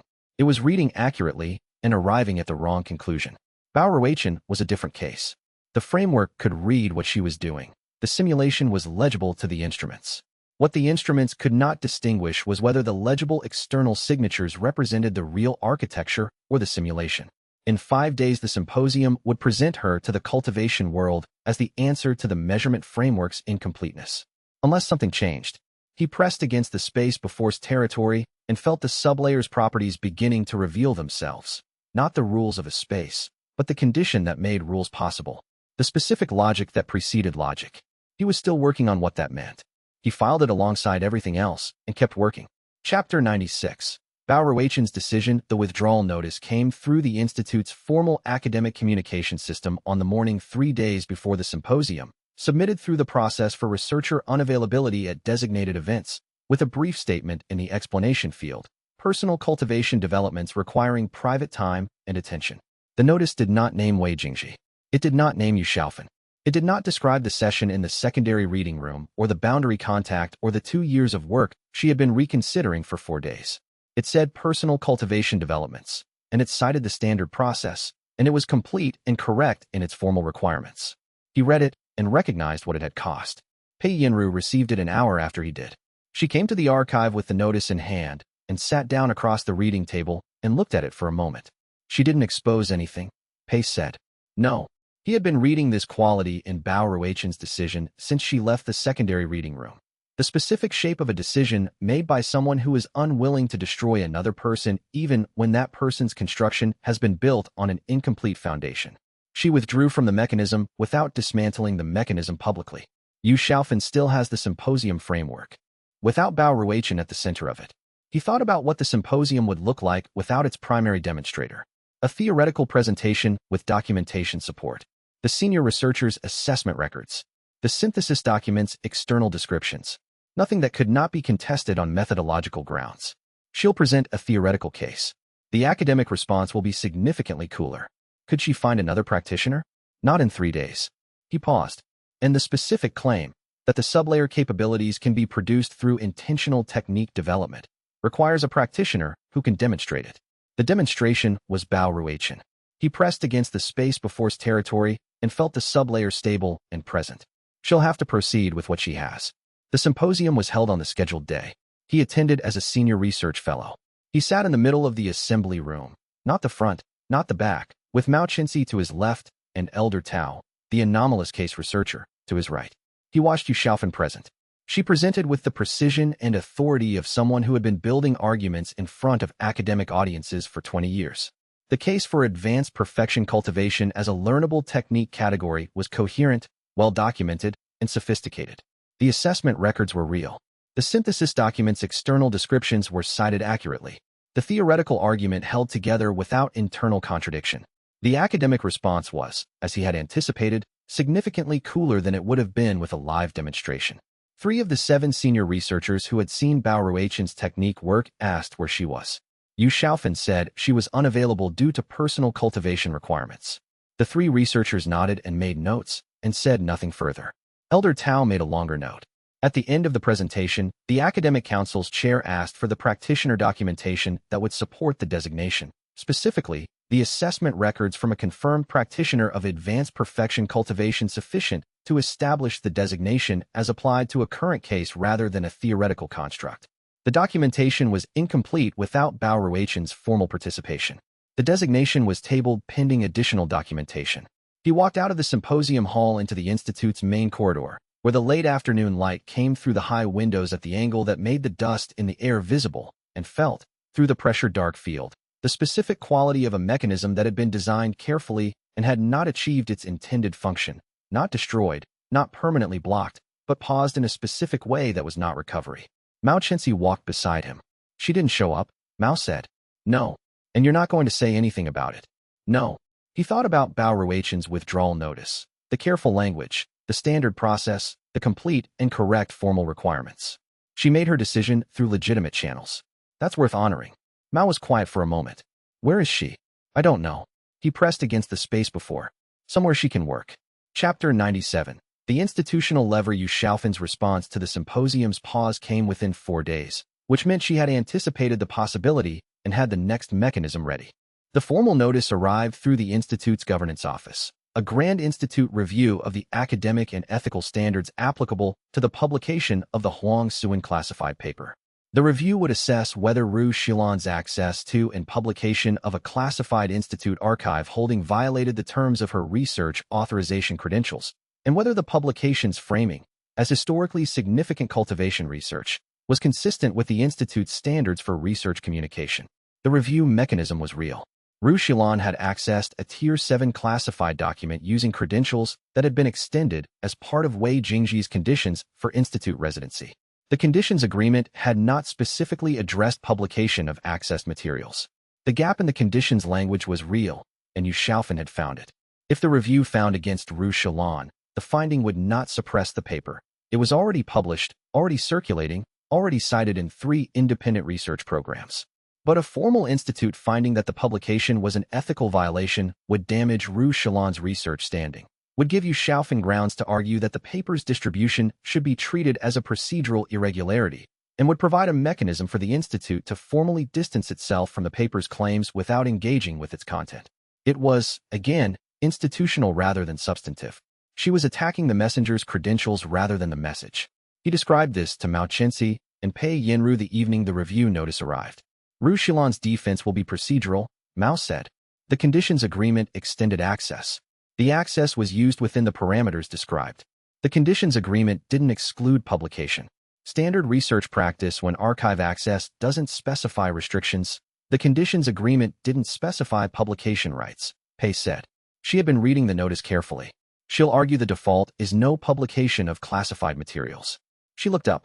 She might be right procedurally. She might be, he said. What are you going to do? He had been thinking about this since the notice arrived. The defense he wanted to mount was not procedural. Procedural defenses matched the attack on its own terrain. They argued about access rights and publication protocols and conditions language, and the attack on that terrain was strong. Yu Xiaofan had been building institutional arguments for 20 years. On procedural terrain, she was very difficult to beat. He wanted to change the terrain.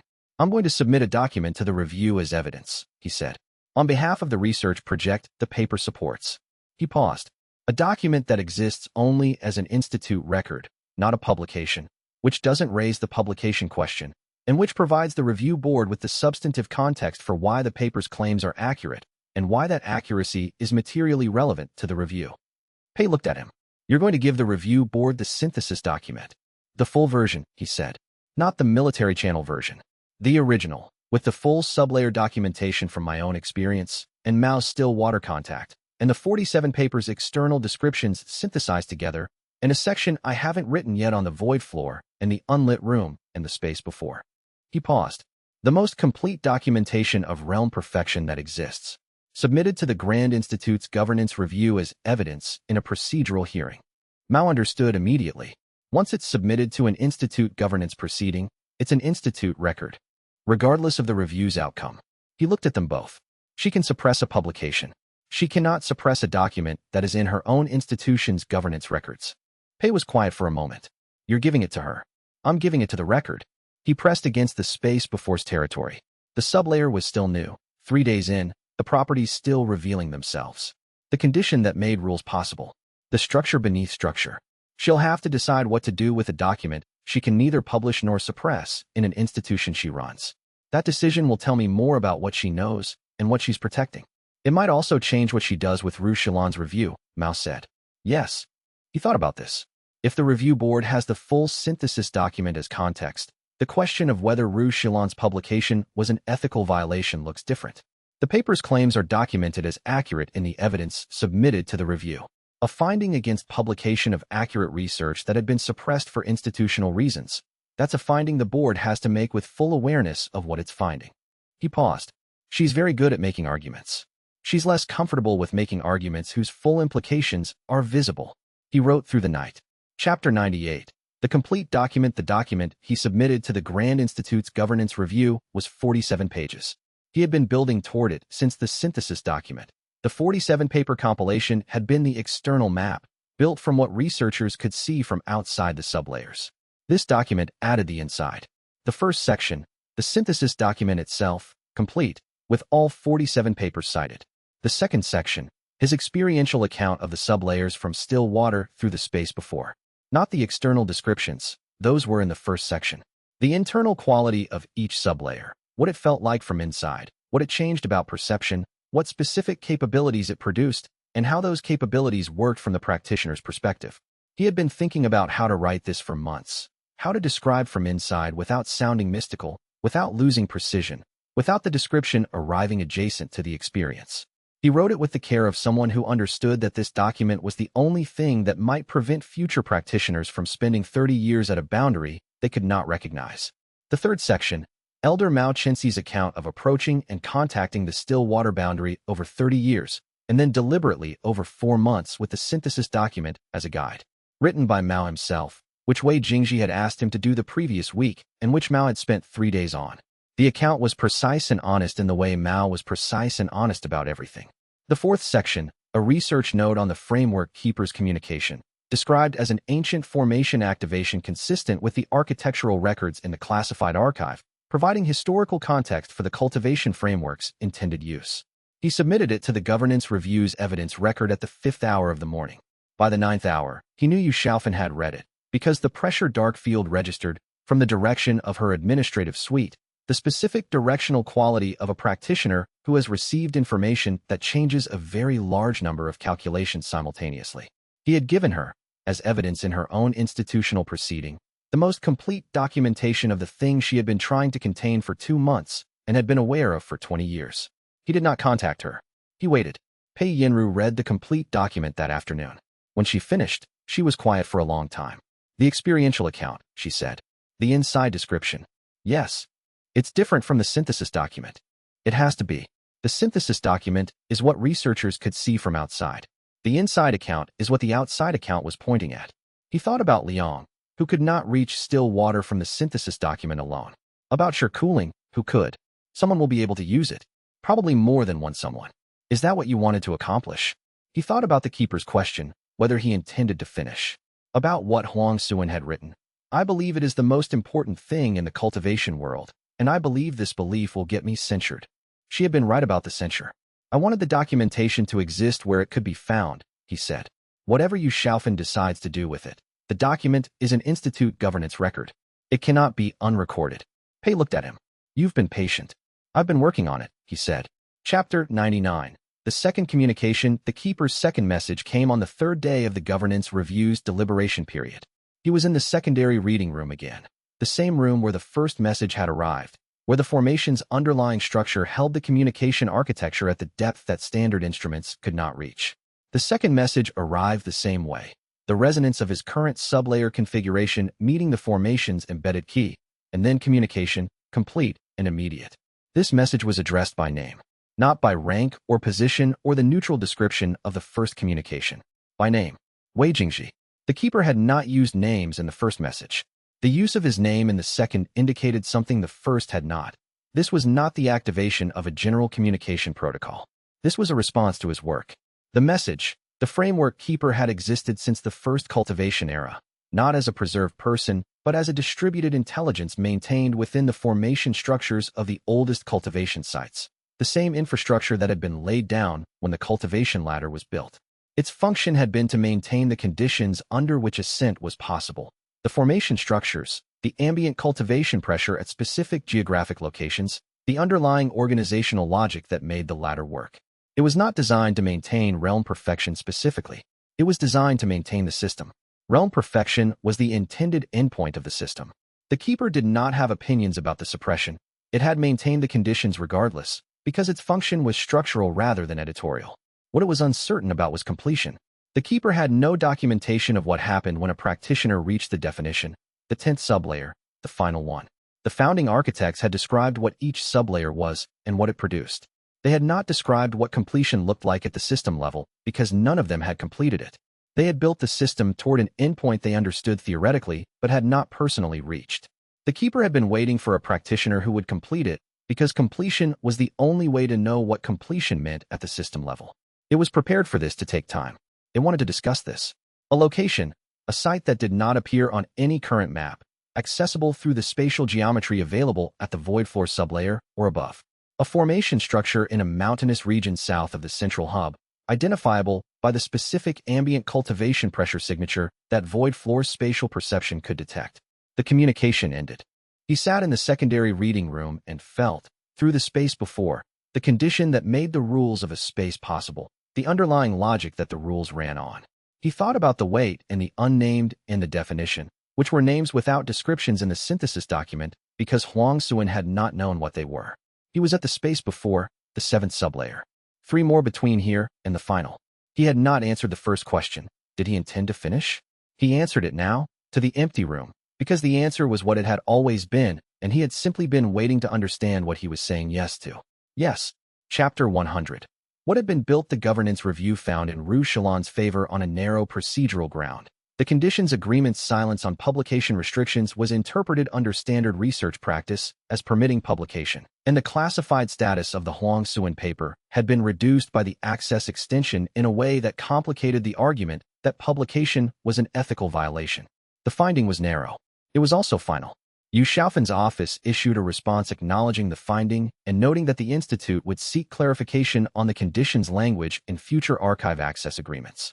The response was professional, concise, and contained nothing that could be contested. She also ordered a reclassification of the Huang Xuan paper's public status, which was within her administrative authority, from currently relevant research finding to historically significant theoretical document, which placed it in a different citation category, important, but not active research. It was a classification change that did nothing to the paper's content, but changed its weight in the current academic discourse. A partial victory. He had understood from the beginning that partial was the realistic outcome. He sat in his senior research fellow quarters on the evening the finding was announced and assessed what had been built in 14 weeks. The Huang Xuan paper was in circulation, findable, cited in 3 independent research programs. The military review document was in the regional military authorities' permanent records. The synthesis document, the complete 47-page version, was in the Grand Institute's governance records, retrievable by any researcher with standard archive access to Institute proceedings. The 47 classified papers remained in the Tier 7 archive with the access conditions they had negotiated. Elder Tao had formally submitted a research project proposal for an independent study of anomalous peak rank cultivation cases, which had been approved by the Academic Council over Yu Xiaofan's single dissenting vote. Shikuling had made contact with the Stillwater boundary and was working toward integration. Mao Chenxi had crossed it. Tan Buoyang was contributing to the methodology documentation. Bao Ruichin had left the Grand Institute 4 days after the symposium for independent practice at a location she had not disclosed. He hoped she found what she was looking for. He thought she probably would, eventually, with the contacts she had made. The real thing was findable from where she had been. It required time and a willingness to look. Yu Xiaofan had not conceded. He did not expect her to. Her campaign had been checked, the symposium without Bao Ruichin, the review finding, the governance record, but she was not a practitioner who stopped. She was a practitioner who found the next move. He did not know what it was. The pressure dark field could not read far enough ahead, and she was careful enough that her momentum was not fully visible yet. He would learn it when it arrived. He packed the materials he needed. He had told Mao Chenxi and Pei Yinru about the second message. He had told them the location and the travel estimate. 3 days. The site was in the mountainous region south of the central hub, findable through void floor spatial perception. Mao's response, "How long will you be there?" He had said, "I don't know. I'll send word when I know." Pei's response, she had updated the documentation file with the second message's content, cross-referenced it with the first, added a note about the location's theoretical relationship to the founding cultivation era's formation infrastructure, and asked him to document what he found there as precisely as possible. He had said, yes. He left the institute at the 4th hour of a Thursday morning, before the formation sensors had reached their daily peak sensitivity. The ambient measurement field logged his departure as standard, practitioner at peak sovereign rank, output profile anomalous, movement pattern consistent with a journey of approximately 3 to 5 days. The measurement framework noted what it could read and was silent about the rest. He walked south, through the pre-dawn quiet, carrying his notes and the keeper's location description and the 11 months of work that had produced both, towards something that had been waiting 600 years and was now simply waiting for him specifically. Through void floors, spatial perception, the formation structure at the indicated location was already visible, a faint signature in the spatial geometry of the southern mountains, like a lamp behind heavy curtains, present and not yet close. He pressed toward it. He was still working on it, in the specific way that was not deflection and not modesty and not any of the things it had sounded like for 11 months. The phrase meant what it had always meant. The work was real and he was in it, and it was not finished. It would not be finished for some time. He walked. Chapter 101. The site 3 days south of the Institute's administrative district, the mountains began. They were not dramatic mountains, no peaks visible through cloud, no significant altitude. They were old mountains, the kind that had been old when the cultivation world's current era began, whose stone had been worked and reworked by natural formation energy long enough that the energy itself had become structural rather than ambient. He could feel this quality through the space before, not the rules of the space, but the condition that made those rules possible. And the condition here was different from the cultivated spaces of the Institute or the maintained formation structures of Clearwater sect. This was a space whose underlying nature had been building itself for a very long time without interruption. The site was in a valley between 3 ridges, in the specific geographic configuration that void floor spatial perception could detect as a formation anchor. The spatial geometry of the region organized around a fixed point the way a formation organizes the spiritual pressure around its central node. Standard spatial perception would not see it. Standard diagnostics would read the ambient energy as naturally occurring and file it as unremarkable terrain. Through void floor, the anchor point was clearly visible, a distortion in the gap space, the specific quality of a formation that was both sending technique energy outward and receiving it back, continuously, in a cycle that had been running long enough to become indistinguishable from the natural environment around it. He arrived at the valley's entrance on the afternoon of the 3rd day. The path inward was not visible as a path. It was a sequence of spatial orientations, each one accessible from the previous, leading toward the anchor point through the terrain's natural geometry. He moved through it with void floor active, following the gap space distortions, until the anchor point was directly ahead. The site itself was a space that did not register correctly to standard perception. From the outside, it appeared as a meadow. Unremarkable, the kind of high-elevation flat ground that formed naturally between ridges. From inside the space before perception, it was a formation structure of extraordinary scale and age. Every stone placed with intention, every plant growing in the specific position that reinforced the formation's underlying logic, the ambient spiritual pressure organized at a depth that standard measurement would read as absence. He entered the formation space. It was vast. Not physically. The meadow's physical dimensions were modest.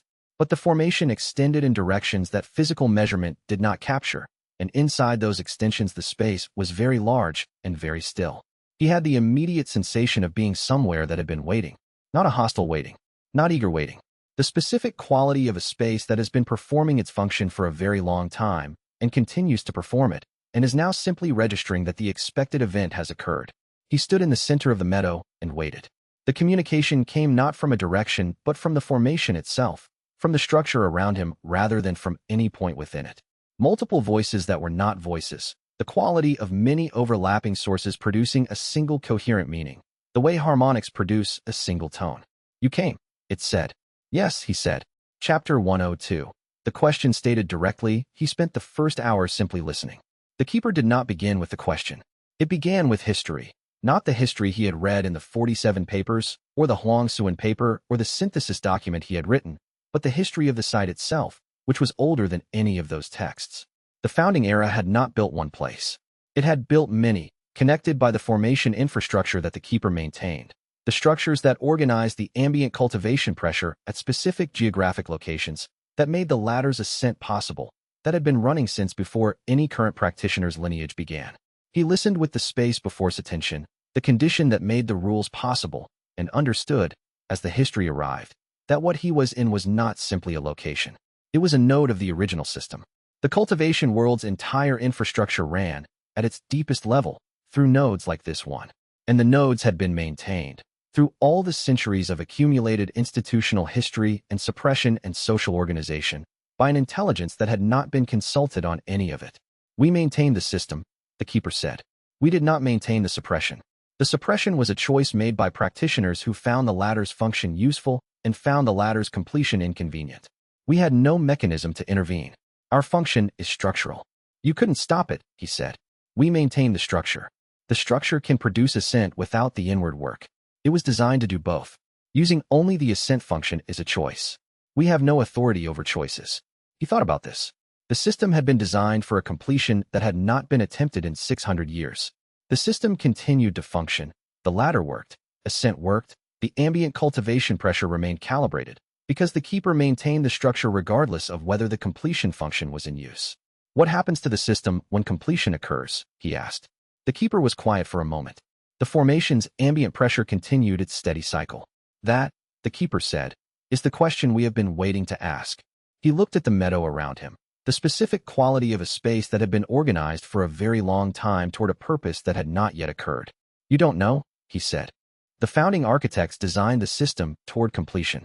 They described each sublayer and what it produced. They described the definition, the final sublayer, as the capability to define what a realm is. They did not describe what the cultivation framework would become when a practitioner had that capability. The multiple voice quality of the keeper's communication was clearest in the pauses between statements. They may not have known. They built toward a completion they had not themselves reached. Like Huangsuan, he said. Like everyone who has documented this. They could describe the approach. They could not describe the arrival. He thought about the 10 sublayers, what each one had produced, what each one had added to his understanding of the territory he inhabited. The first 5 he knew completely. The 6th and 7th he was learning. 3 more remained, leading to a final capability described only as the ability that cannot be named because there is no framework for it. If realm perfection is completed, he said, if a practitioner reaches the definition, what should the cultivation framework become? The keeper repeated the question as he had stated it. We have been waiting 600 years to ask this. I don't have an answer, he said. We know. That is why we are asking. Not demanding. Asking. The formation's ambient pressure shifted very slightly, a quality that was, he thought, the closest the keeper could come to something like relief. We have been the only consciousness thinking about this question for 600 years. We wanted someone else to think about it with us. He looked at the ancient site around him. I'm still working on it, he said, but I'll keep working on it. We know, the keeper said. We have read your cultivation record through the notes. We know the quality of how you work. A pause. It is what we hoped for. Chapter 103. What the architects decided. He stayed at the site for 3 days. The keeper was not always communicating. It maintained the formation continuously, which was its primary function, and communication was something it did in the intervals when the maintenance was stable. He sat in the meadow and worked through the space before territory in the mornings and received the keeper's communications in the afternoons, when the formation's ambient cycle reached a specific phase. The history it gave him was the history that had not been recorded anywhere, not in the classified archive, not in the Huangsuan paper, not in the 47 papers. It was the history of why the founding architects of the cultivation era had built the ladder toward completion. They had not suppressed the completion function.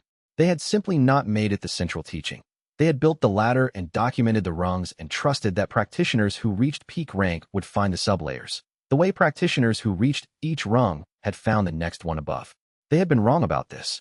The ambition that drove ascent, the desire to go further, the sense that there was always more above, was not simply motivation.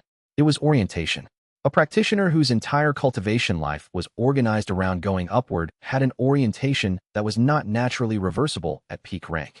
The practitioners who reached peak rank immediately looked for what was above. Nothing was above. They concluded that the framework had ended and began searching outside the framework, which was not wrong, but was not the completion function. The founding architects had not anticipated that the upward orientation would persist at peak rank. They had assumed that arriving at the top would naturally redirect practitioners inward. It had not. The second and third generations of cultivation leadership had identified the problem and made the pragmatic choice the keeper had described in the first communication. The latter's social organizing function was working well, the completion function was not being accessed, and explaining that peak rank contained a depth rather than a ceiling would require each practitioner to have been misoriented for their entire cultivation life. This was politically and socially expensive. The pragmatic choice was to maintain the latter's function and allow the completion knowledge to be treated as theoretical. Were they wrong? He asked. They were making a decision for the world they were managing, the keeper said. Whether the decision was wrong depends on what you are weighing. If you weigh the social stability of the latter's function against the cost to practitioners who never find the completion, the 40 practitioners Huang Suan estimated had been capable and missed it, the thousands she didn't document. It is a decision that trades some individuals for a collective stability. The keeper paused. Whether that trade was correct is a question we cannot answer. It is not a structural question.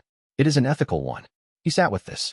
What did the founding architects say about what should happen when completion was eventually reached? He asked. They said nothing formally. Informally, in the communications embedded in the formation structures, in the specific calibrations they built into the system, they left a direction.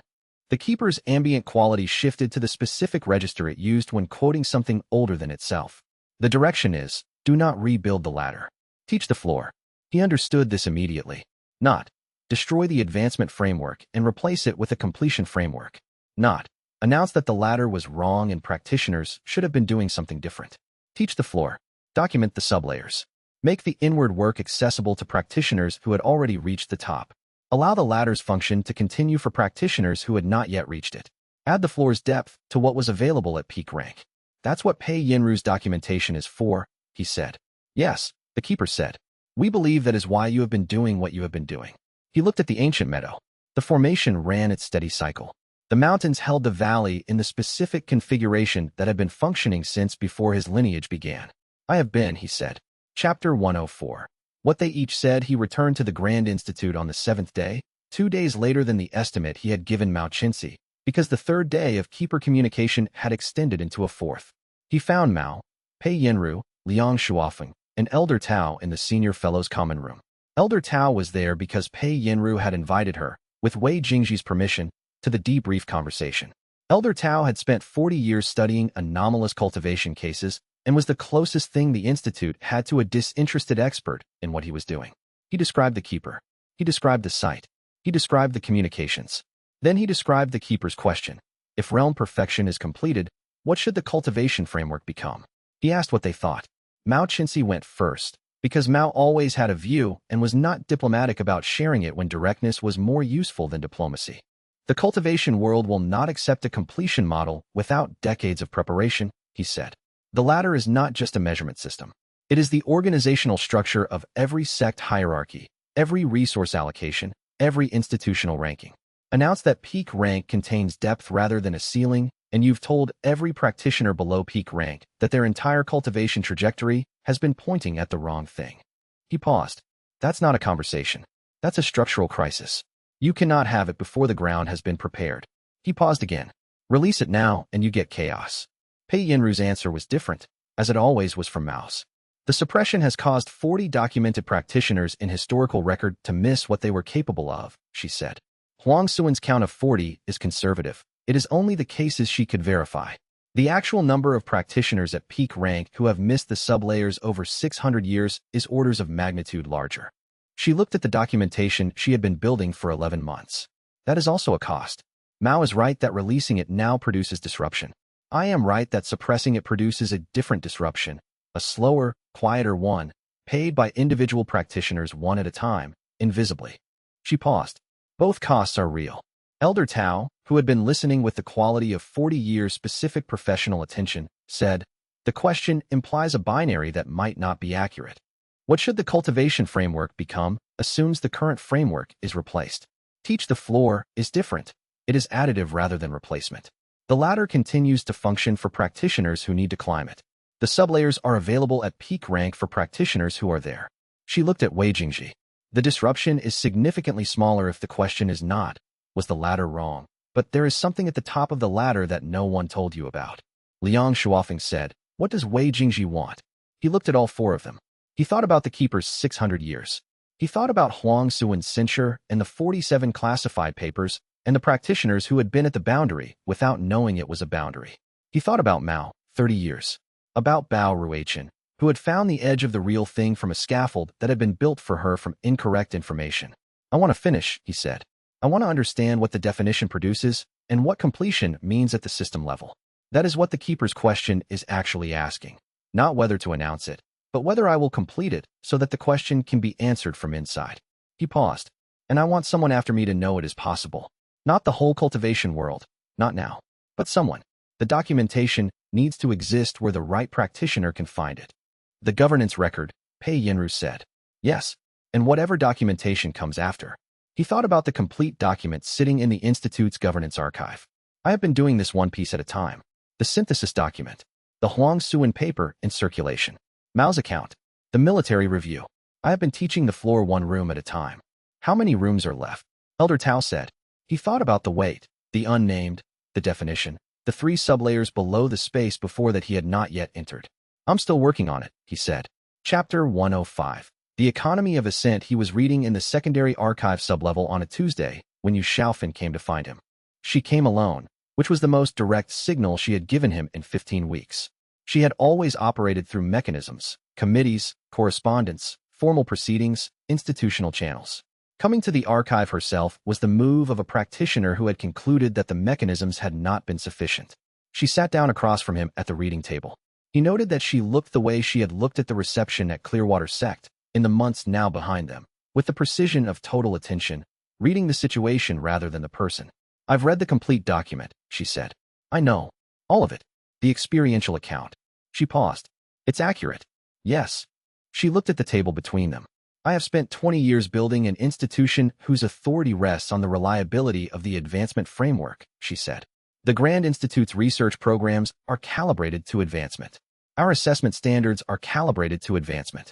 Our budget, our relationships with sect leaders, regional authorities, cultivation resource markets, all of it is organized around advancement being the complete and correct cultivation model. She paused. The Institute does not exist in its current form if advancement is not the complete picture. I know, he said. You have known this since we met. Since the reception at Clearwater. She looked at him. And you proceeded anyway. The framework was incomplete, he said. The fact that the incompleteness is economically inconvenient doesn't change whether it is incomplete. She was quiet for a moment. He watched her not with pressure dark. The momentum reading was too easy here, and reading it felt like an unfair advantage in a conversation that required something different, but with simple attention. The specific quality of a conversation between 2 practitioners who were both very good at what they did and had been trying to outmaneuver each other for 15 weeks and had arrived at a point where outmaneuvering was no longer the only available mode. The cultivation resource economy is built on advancement, she said. Techniques, materials, sect dues, regional authority certification fees. all of it calibrated to the advancement model. A completion model would require restructuring. She was not making the point as a threat. She was making it as an analysis. Every technique vendor would need to recalibrate their product lines for a peak rank market that is not trying to advance.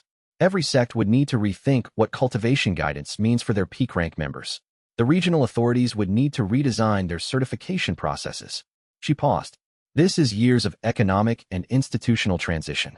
Not a conversation, a restructuring.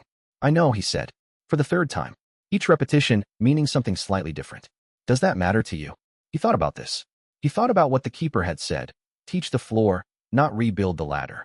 Not replacement, addition. The ladder continued. Peak rank practitioners discovered depth. The advancement economy did not disappear. It was joined by something it had been missing. The restructuring is real, he said. The cost of the restructuring is real. It is also not a reason to suppress accurate information. He paused. The founding architects anticipated this. Their direction was to teach the floor, not to replace the ladder. The economic disruption of adding something to the cultivation world is significantly smaller than replacing it. He looked at her. You have spent 20 years building an institution around measurement.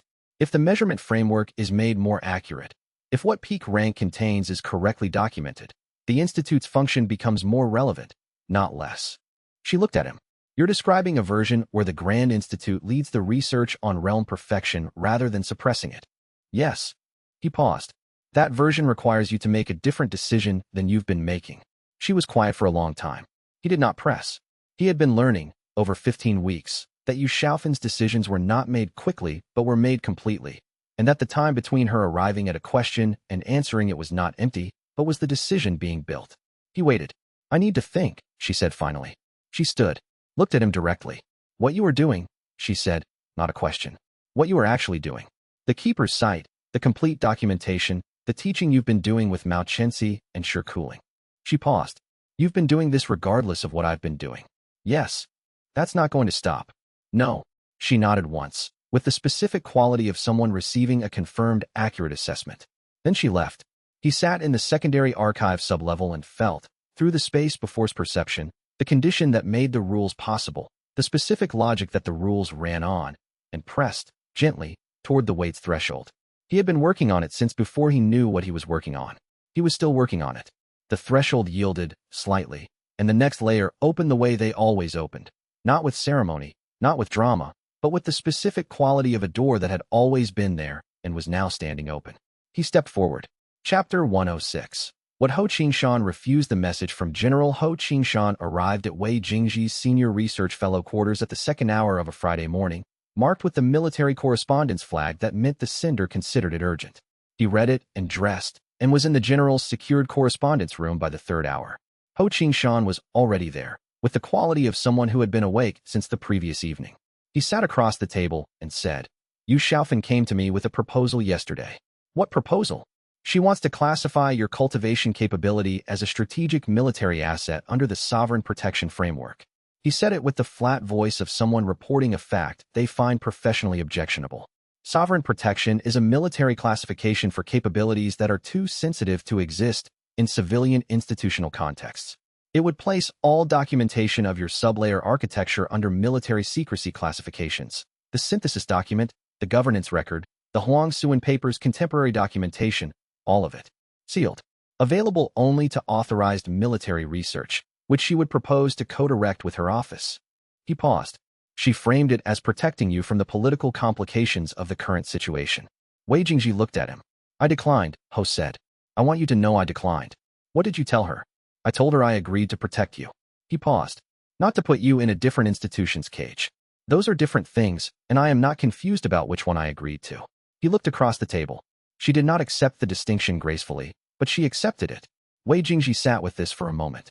The pressure dark field registered, from the direction of the Institute's administrative wing, the quality of Yu Xiaofan's momentum, recalibrating, as it always did when a mechanism failed to produce its intended effect. She was not done. She was adjusting. Thank you for telling me, he said. Don't thank me. Ho's voice was the same as it had been at the regional hall, 14 weeks ago, direct, practical, without the performance of authority. She'll try something else. That's the third direct move she's made, and none of them have worked. Practitioners who have been building institutional power for 20 years don't stop because 3 moves fail. No, he agreed. What is she going to try? He pressed against the space before's territory and felt the sublayer's full presence. The condition that made the rules possible, now as familiar as breathing. He had been reading Yu Xiaofan's directional momentum for 16 weeks. The fourth move was less visible than the previous three had been. It was pointing in a direction he had not been tracking as carefully because he had not expected it. Something involving the cultivation world's economic structure, he said. Not the Institute's politics. Those channels have produced 3 failures. The next move is through the practitioners and institutions that have material investment in the advancement economy. He paused. I don't know the specifics yet. The momentum is building, but not finished. Ho nodded. I'll watch the military side. She approached me once. She might again, or through a different military contact. He stood. Get some sleep. He went back to his quarters and did not sleep. He pressed against the boundary below the space before and felt the weight's threshold, close enough now to read its shape from outside. The sublayer had a different quality from everything below it. Not perception, not gap space, not constants, not the condition that made rules possible. Something he could not yet name from the threshold. He would know when he entered. He pressed until the 5th hour of morning. Then he went to the archive. Chapter 107. The second practitioner Cooling arrived at the Framework Keeper's site 11 days after Wei Jingji's first visit. She had sent him a message 2 weeks before. She had been working on the still water boundary since their conversation in the Institute's practice area and had made what she described as genuine progress, and she wanted to see the site he had described. He had sent back directions that were accurate for a practitioner who could read the void floor spatial geometry. She found the site correctly. He met her at the valley's entrance. She entered the formation space with the quality of someone who had been peak rank for 20 years and had finally found something worth examining at this rank. Not excited, not performing discovery, but with the engaged precision of a practitioner who has been looking for the right problem to apply herself to and has found it. She sat in the center of the meadow and worked in silence for the first 2 hours. He sat at the meadow's edge and watched. Cooling's approach to still water was different from his own. He had entered still water as a practitioner who had been depth-oriented since the beginning, whose cultivation attention had always been pointed inward rather than outward, who had never had the upward ambition that drove most practitioners, and had therefore been naturally near the inward orientation without knowing it. He had slipped into still water the way water slips through a gap it finds in stone. Cooling was approaching it from a different angle. 20 years of peak rank cultivation had given her an extraordinary precision. The quality of her technique architecture was the most refined he had observed in any practitioner other than himself, but it had been precision in the service of outward expression, outward refinement, outward application. The inward orientation was not natural to her. She was constructing it deliberately through the discipline that had produced 20 years of refined outward work. She found the still water boundary at the end of the 2nd hour, not through slip, but through force of precise will. She identified the orientation mathematically, in a sense, built the internal rotation from her existing cultivation architecture's components, and stepped through. He felt it through still water's own composition reading. Her entry had a different texture from his. His had been soft, inevitable, the way something becomes itself. Hers was constructed, deliberate, the specific quality of a practitioner who had decided to understand something and had determined the structure of the understanding and then inhabited it. Both were real. Both were genuine. The still water quality was the same inside the sublayer regardless of the entry path. He watched her inhabit it for the first time and understood, from watching, something about his own experience that he could not have understood from inside it. The sublayer's properties were not dependent on how you found it. What it was what it was. His lifetime of depth orientation had made him find it without effort. Her 20 years of outward work had made her find it with precision. The territory they arrived at was identical. He filed this as the most significant data point he had received about the sublayer architecture since the Huang Suan paper. After the session, sitting outside the formation space with the mountain quiet around them, she said, "It doesn't feel the way I expected." "How did you expect it to feel?" "More different. I thought accessing a sublayer that no one knew existed would feel like discovering something new." She paused. "It feels like remembering something I already knew and had been not looking at." "That's accurate," he said. "Is that how it felt to you?" He thought about the first still water entry, 15 months ago, in the practice area at Clearwater Sect, in the 4th hour of a morning practice session. The dissolution of the need to produce output. The composition of his own technique visible to him for the first time as composition rather than as result. Like the world stopped pretending to be only its surface, he said. She looked at the formation site around them. The keeper's ambient quality was present, maintaining, steady, the specific stillness of something that had been performing its function for 600 years and would continue. There's more below this, she said. 9 more. She looked at him with the expression of a 20-year practitioner who has just found 10 arcs of work ahead of her. Good, she said. She did not say it with enthusiasm. She said it with the specific satisfaction of someone who prefers to have more than enough work to the alternative. She would come back. He knew this through pressure dark as clearly as he had ever read anything. The directional quality of a practitioner who had found her direction and was going to walk it to its end. Chapter 108. The door he found it on the 4th day of his second visit to the keeper's site. He had been exploring the site's formation structure through the space before, reading the condition that made the rules of each section possible, understanding the architecture from its deepest level. The formation was vast in a way that did not translate to physical scale. Each stone of the meadow contained, at the level the space before could access, a documentation structure, founding era cultivation records embedded directly in the formation, available only to practitioners who could read at that depth. He had been reading the embedded records for 3 days when he found the door. It was not made of stone. It was made of the same formation architecture as everything else in the site, a specific configuration of embedded cultivation energy that presented to the space before's perception as a boundary, something on one side that was different from the other side, with a mechanism for passing between. He had found a door like this before. In the archive at Clearwater Sect, in the 9th month of his residency, a heavy stone door at the end of a corridor, with a formation barrier that had required techniques he had not yet had. He had assessed it and moved on. He understood, looking at this door in the keeper's sight, that they were the same door. Not physically.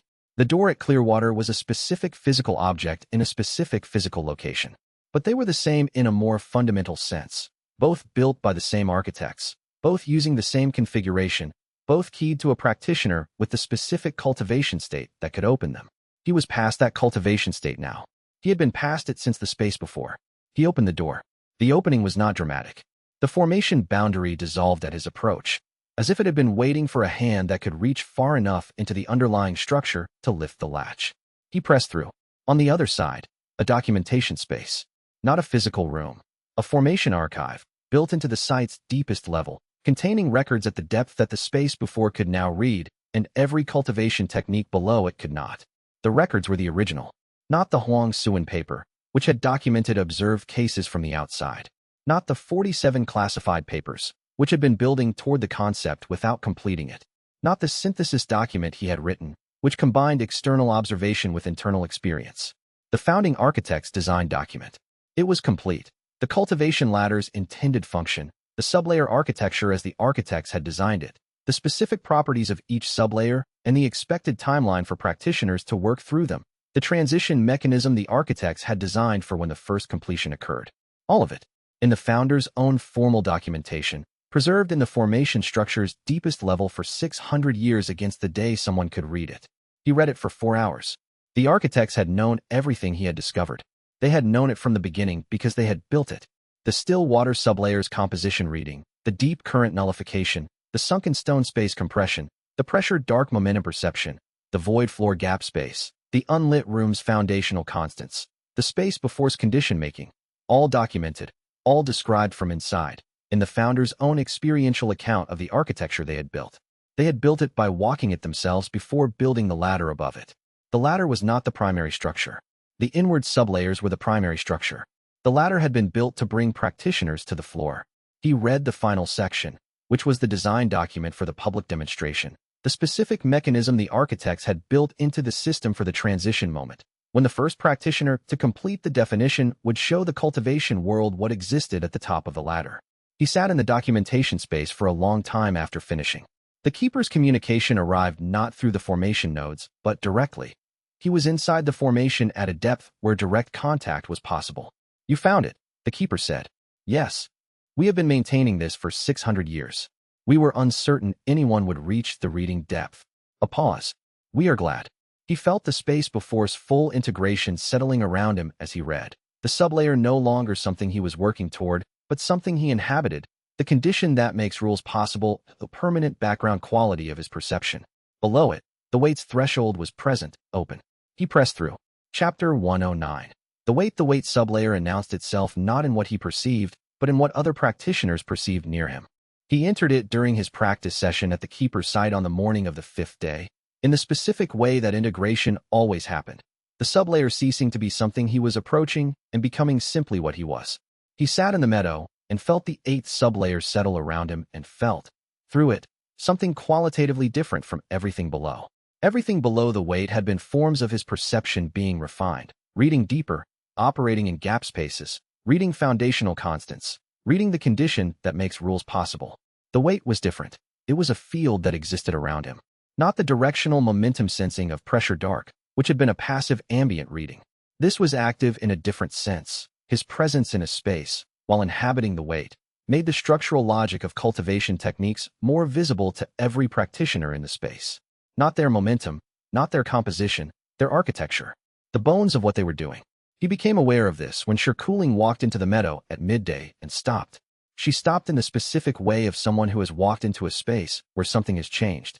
She stood at the meadow's edge and looked at her own hands and then at the technique she was running, a still water practice sequence, and said, "Something in the space is different." He said nothing. She turned, found him in the meadow, looked at him with 20 years of peak-rank practitioner's spatial awareness. "Your presence is doing something," she said. "My technique's internal structure is more visible. I can see it's like the formation has been cleaned.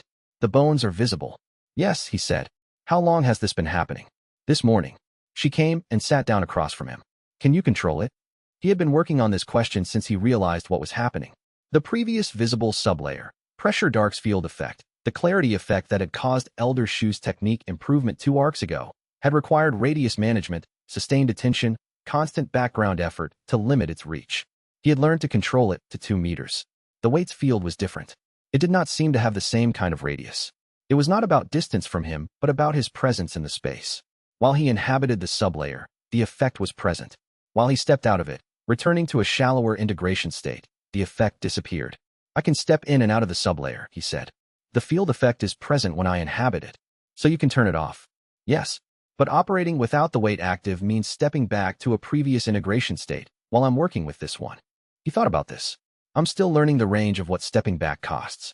She looked at him with the specific expression of someone who has just recognized a new problem worth solving. Every practitioner in proximity becomes able to see their own technique's internal architecture, she said. "What does that mean for the public demonstration?" Every practitioner present will suddenly be able to read their own technique from inside. He had been thinking about this since midday. "I think," he said slowly, "that was what the architects designed it for." She was quiet for a moment. "They wanted the demonstration to give everyone in the room a moment of understanding," she said. "Yes." He pressed against the weight's new territory. "Not a complete understanding. Not the ability to enter the sublayers. Just enough to know they are real, to feel the architecture of their own technique from inside. For the moment, they are near me." He paused. Enough to know which direction to look. The meadow was quiet. Shirkuling returned to her still water practice with the focused attention of someone who has just received additional evidence that the work is worth the investment. He worked beside her, and the weight's field was present around both of them, and the structural logic of both of their cultivation techniques was legible to both in a way it had not been before. It was, he thought, the closest thing to teaching that his sublayer architecture had produced. Chapter 110. What she came back with Bao Ruichin returned on a Wednesday. He did not know she was coming. The pressure dark field, at 2 meters, registered an unfamiliar practitioner's arrival at the framework keeper site's outer formation boundary in the late afternoon, which was an unusual event. The site was not broadly known, and the people who knew about it either had standing in the ongoing situation or were Shirkuling or Ru Shalon, all of whom he could identify from their cultivation signatures. This signature was unfamiliar for approximately 5 seconds, and then the composition became recognizable. The specific quality of a practitioner who had been doing the simulation and was now doing something else. Not the same quality. What he was reading now was Stillwater's first genuine engagement, rough and new but authentic. He walked to the formation boundary and waited. She came through the entrance to the formation space with the specific quality he had read in the pressure dark field from 30 meters away, the settled, steady quality of someone who has answered a question that had been making them unsteady for months and is now standing on the answer. She was not performing this quality. It was simply what she had become. She stopped when she saw him, and they looked at each other for a moment. "You look different," he said. "I am different," she said, not with the defensiveness that had been present in every exchange they'd had at the Institute. With the specific simplicity of an accurate statement. He nodded, turned, and walked back into the meadow. She followed. They sat in the formation space's center, and she described what had happened in the 6 weeks since she'd left the Institute.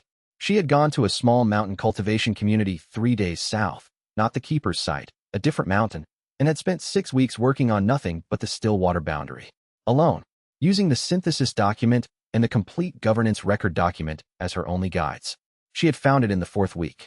Not the edge touch from the experiment. Entry.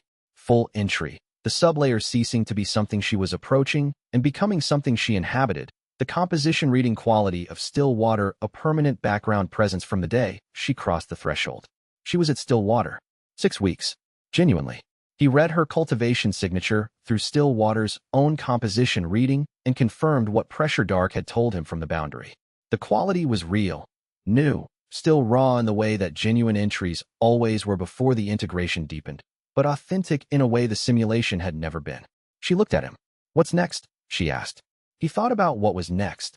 The full architecture from Stillwater through the definition, 9 sublayers that she was at the beginning of, each one qualitatively different from the one above, each one taking longer than the last.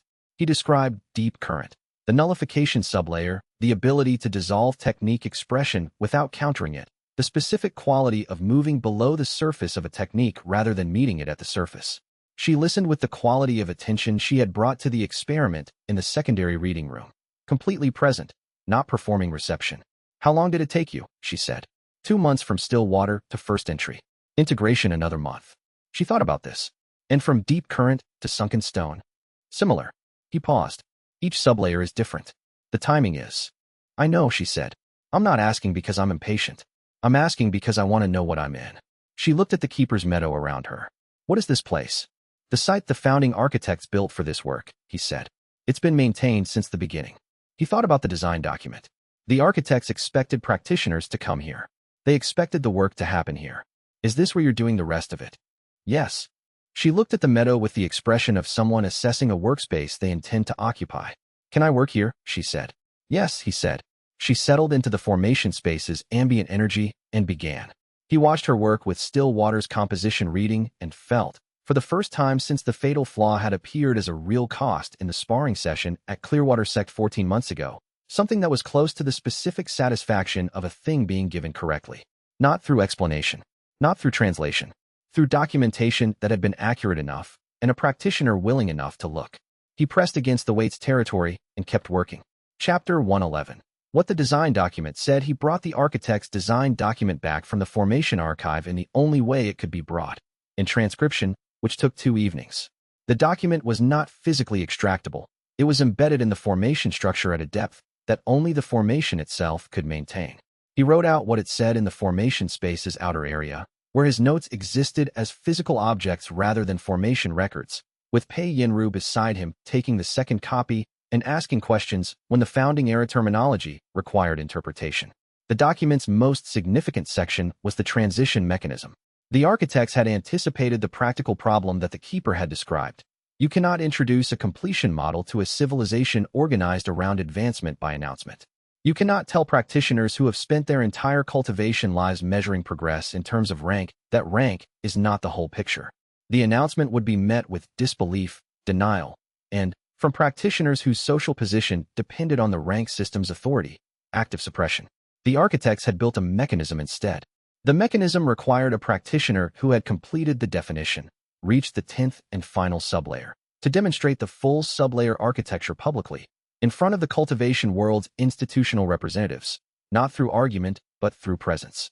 Through the field effects that each sublayer produced, effects that were, by the weight's 8th sublayer, visible to every practitioner in the demonstration space. The assembled practitioners would feel the architecture from the inside, briefly, through the demonstration. They would know it was real not because they were told, but because they felt it. The mechanism was designed to be the act of completion, not the celebration of it. The founding architects had built the demonstration into the completion process because they understood something Wei Jingji had been working toward for 16 months. You cannot teach what you cannot translate. But you can show what cannot be translated by being it in front of the people who need to see it.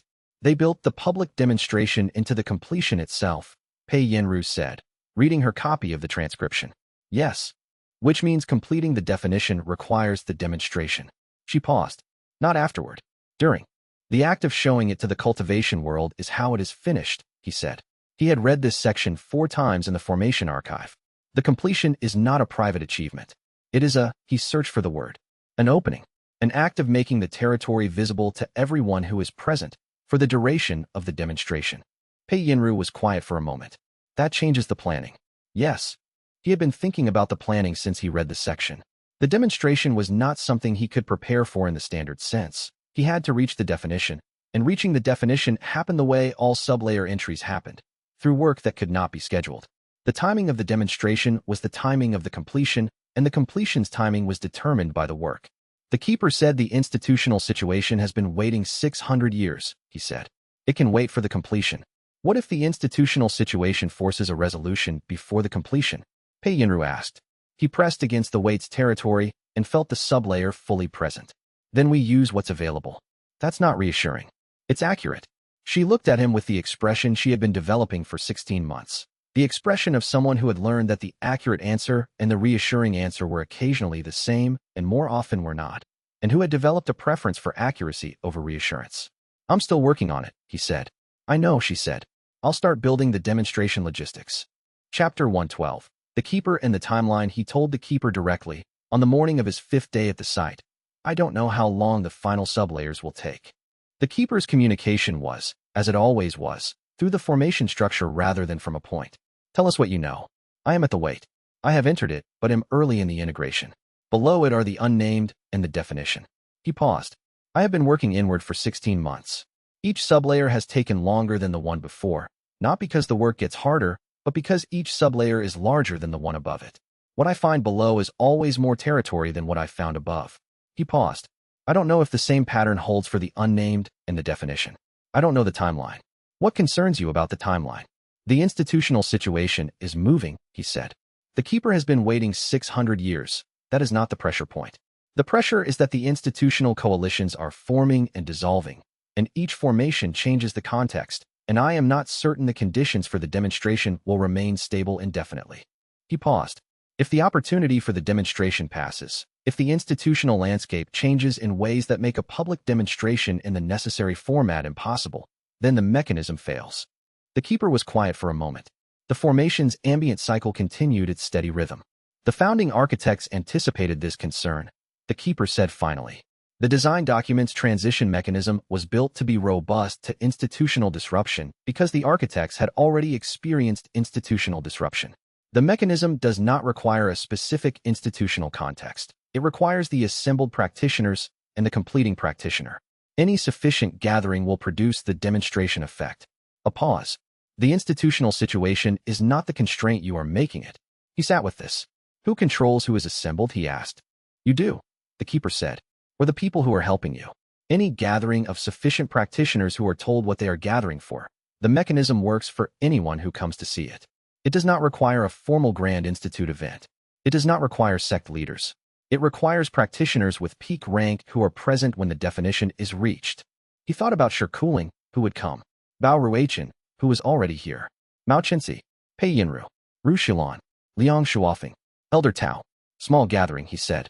The founders completed the demonstration for 7 practitioners, the Keeper said. The present cultivation world has more than 7 peak rank practitioners. The scale of the public event you are planning is a choice, not a requirement. He looked at the meadow. The formation site was quiet in the way that things were quiet when they had been waiting for someone to ask the right question. But the larger the gathering, he said slowly, the broader the initial understanding. If 20 practitioners feel the architecture, those 20 tell others. If 200 feel it, 200 tell others. Yes, the Keeper said. The scale is a choice. Choose well. He sent a message to Pei Yinru that afternoon. The demonstration logistics needed to account for a range of possible scales. Not just the formal Grand Institute event. Also an interim version, if the timeline required it. She sent back, already building this. He pressed against the unnamed's threshold. Chapter 113. Yu Xiaofen's final approach. He knew she was coming 3 hours before she arrived. The pressure dark field at 2-meter radius did not reach to the Institute or to any travel route. But he had been reading Yu Xiaofen's directional momentum for 4 months, and the vector had been shifting for 10 days in the specific way that preceded a direct approach, the recalibration from mechanism-based strategy to personal engagement. The previous 3 moves had all been through channels. The approaching 4th move was not. She arrived at the framework site's entrance on a Tuesday afternoon, alone, without announcement. Bao Ruichen had told her the location, he thought. or she had determined it from the formation geography, which she was capable of. Both were plausible. He went to meet her at the boundary. She looked at the formation space with the quality of a practitioner who had spent her career studying cultivation structures and was encountering, for the first time, a structure that exceeded every framework she had spent that career working within. She was quiet at the entrance for a moment. "You opened this site publicly," she said. "To specific practitioners," he said. "Not generally. Bao Ruachin is here." "Yes." She looked at the formation. She found the real sublayer boundary. "Yes." Yu Xiaofan was quiet for a moment. He read her momentum through pressure dark, not the driving institutional energy of the previous 3 months, which had been the momentum of someone executing planned mechanisms, but something different, more personal. A practitioner who had spent 20 years managing an institution toward a specific outcome and had arrived at a place where the outcome was no longer the one she had been managing toward. She was not here to suppress. The suppression mechanisms had failed 4 times. She was here for something else. "I have a proposal," she said. He waited. The founding architect's design document describes a public demonstration as the transition mechanism, she said. "You have the design document. I have read your transcription in Pei Yenru's documentation file." She looked at him directly. "The Grand Institute can sponsor the demonstration. Formally. With institutional backing, the gathering will be substantially larger and better organized than anything you could produce independently. The academic infrastructure, the logistics, the communication channels, the Institute can put all of it toward this." He looked at her. "What is the Institute's condition?" he said. "Sponsoring the demonstration establishes the Grand Institute as the institutional partner in the Cultivation World's Completion Research Program.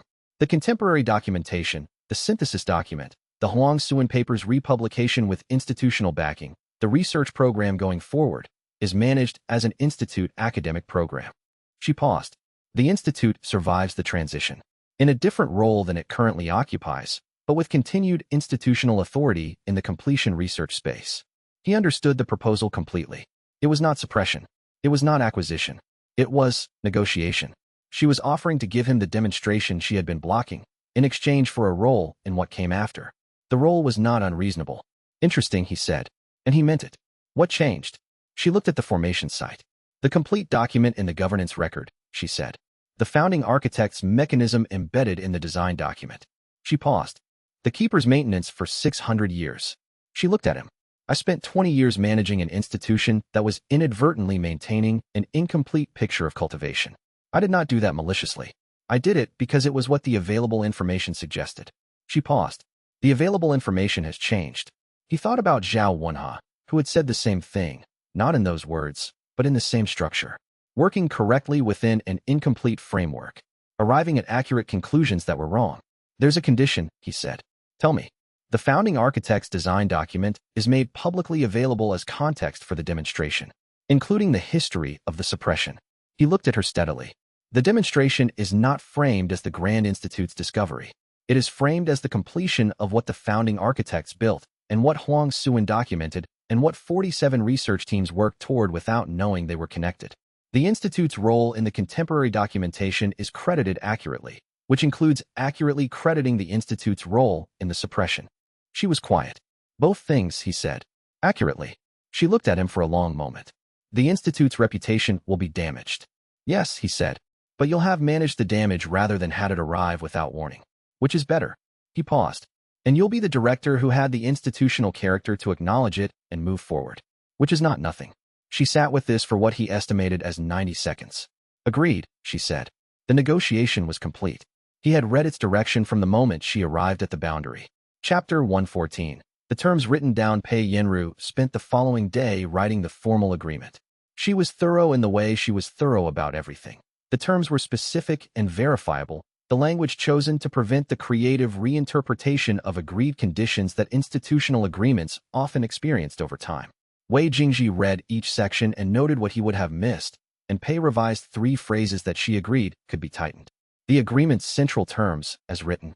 The Grand Institute would sponsor the demonstration and would provide the logistical infrastructure, venue, communication channels, diagnostic array deployment, academic documentation team, for the gathering. This was Yu Xiaofan's contribution, the Institute's considerable organizational capacity directed toward a gathering that, done properly, could include representatives from every major sect and research institution in the cultivation world. In exchange, The Grand Institute's contemporary documentation would be formally credited in the demonstration materials, the 47 classified papers and their researchers, the synthesis document and its contributors, the governance record materials, the Huang-Suan papers' contemporary circulation, all attributed accurately. The founding architect's design document would be made publicly available at the demonstration, in full, with the complete suppression history documented as part of the public release. The Grand Institute would not be credited as the source of the design document. It would be credited, accurately, as one of the institutions that had maintained the suppression over the 60 years it had specific documented knowledge of the problem. Yu Xiaofan's name appeared in both the contemporary documentation credits and the suppression history. She had agreed to both. He had read her momentum carefully through the entire negotiation. The specific quality of her agreement was not performative. It was not a practitioner accepting terms they planned to reinterpret later. It was the quality of someone who had assessed the available options and determined that this was the most sustainable one. She was a pragmatist. Pragmatists accepted facts that could not be changed and maneuvered the facts they could. She'll honor the terms. He told Pei Yinru when the draft was complete. You're certain? The agreement's terms are what makes the transition survivable for the Institute, he said. She needs to honor them to get what she's agreed to get. He paused. And she's been honest with me every time she's thought honesty was the correct move. The deceptions have been institutional, not personal. He thought about this. The institutional deception was the only tool she thought she had. Now she has another tool. Pei Yinru looked at the agreement draft. You're being charitable to someone who spent 4 months trying to contain you. She was working with the information and framework she had. He paused. This is an accurate description of everyone in this situation. She looked at him with the 16-month quality, the specific expression of someone who had decided to trust a framework she could not always follow and had found the framework reliable. Sign it, she said, and handed him the pen. Chapter 115. What Mao found. He was in the keeper's site's outer practice area, working on the weight's full integration, when Mao Qinxi sent the message. The message was 4 words. I found the second. He came back to the institute the next morning. Mao was in the senior fellows practice room, in the position he had been in when Wei Jingji had first watched him work at Clearwater Sect, standing at a boundary, pressing against it, the same quality of concentrated effort he had been applying for 30 years, and then for 4 months with correct orientation, and then for 3 more months at the first sublayer's interior. Except Mao was not at still water's interior anymore. He was at deep current's boundary. Wei Jingji could read it through still water's composition reading from the doorway, the specific texture of a practitioner who has completed one sublayer's integration and is pressing against the next one's threshold, the quality of a boundary that is familiar by type even when the specific sublayer is different. He watched from the doorway and said nothing. Mao had the quality of someone who had spent 30 years looking in the wrong direction and was not going to spend another day doing it. The depth of his focus was absolute, not the strained concentration of someone pushing against resistance, but the clean focus of a practitioner who has correctly identified what they are doing and is doing it without wasted energy. At the 3rd hour of his watching, Mao crossed the deep current threshold. Wei Jingji felt it through still water's composition reading as a shift in the quality of Mao's cultivation presence, the nullification capability of deep current settling into his practitioner's foundation, the specific orientation change that moved technique engagement from meeting at the surface to moving below the surface. Not sudden, not dramatic. The way integration always happened. Quietly, completely, the sublayer becoming simply what he was. Mao opened his eyes. He looked at Wei Jingji in the doorway. You've been watching, he said. Yes. How long? 3 hours. He came in and sat down across from Mao in the practice room. The deep current integration started approximately an hour after I arrived. Mao was quiet for a moment. He was 63 years old, and he had found 2 sublayers in 4 months after 30 years of searching. The specific quality of that timeline was visible in his face. Not regret, because regret required an alternative that had been available, and the documentation had not been available before. Something that was adjacent to regret, but was actually its own thing. The acknowledgement of what time means when it is spent in the wrong direction, held alongside the knowledge that the right direction has been found. 2, he said. 2. Wei Jingji agreed. What's the 3rd one? He described sunken stone, the space compression sublayer, the ability to alter the spatial relationship between technique expression and technique arrival within a fixed volume. He described it precisely, using the synthesis document's language and his own experiential account. Mao listened with the quality of attention that had been developing for 16 months, the quality of a practitioner who had learned that the descriptions arrived adjacent to the experience, and that adjacent was now sufficient, because he knew what adjacent felt like, and could complete the translation himself. He thought about the wait's full integration, which had completed that morning at the keeper's site in the quiet hour before dawn. The sublayer ceasing to be something he was working toward and becoming simply what he was. The field effect was present now as a permanent background quality. Every practitioner near him could see their technique's internal architecture more clearly. Below the weight, the unnamed's threshold was present. He pressed against it in the practice room, gently, not to enter but to read its shape. The unnamed was the 8th sublayer. Its capability was described in the design document as the ability to exist outside the cultivation framework's measurement entirely. Any diagnostic run on a practitioner inhabiting the unnamed would return silence. Not anomalous, not unmeasurable, but absent. He had been unmeasurable for 16 months. Below the unmeasurable was the absent. He thought about the demonstration the architects had designed, about the diagnostic arrays that would read silence 8 times in a row, about what that silence would mean to the practitioners watching. He thought about what it would mean to step out of the unnamed in front of that audience and let them read him at peak rank again, and then to reach the definition, and for the arrays to produce something that was not silence and not measurement, but the definition of what measurement was for. He was still working on it. Start on sunken stone this week, he told Mao. The specific orientation, tell me, Mao said. He already had the documentation open. Wei Jingji told him. Chapter 116. What the unnamed produced. He had been at the unnamed's threshold for 9 days before the sublayer opened. Not because the work was resistant. He had learned by the 8th sublayer that the work's pace was not determined by resistance, but by readiness, and readiness was a thing the work built on its own schedule. He had been pressing against the unnamed's boundary the way he pressed against all boundaries, consistently, without urgency, with the quality of attention that recognized there was nowhere else to be. On the 9th day, working in the keeper's meadow in the hour before dawn, the threshold dissolved. The unnamed did not feel like the previous sublayers had felt. The previous sublayers had each announced themselves through a new perceptual capability, a new way of reading, or a new territory to inhabit, or a new relationship to the space around him. The weight had announced itself through what other practitioners perceived near him. The space before had announced itself through the condition-making that underlaid all cultivation reality. The unnamed announced itself through silence. Not the absence of cultivation perception. His other sublayers remained, their capabilities intact, the full architecture functioning as it had been.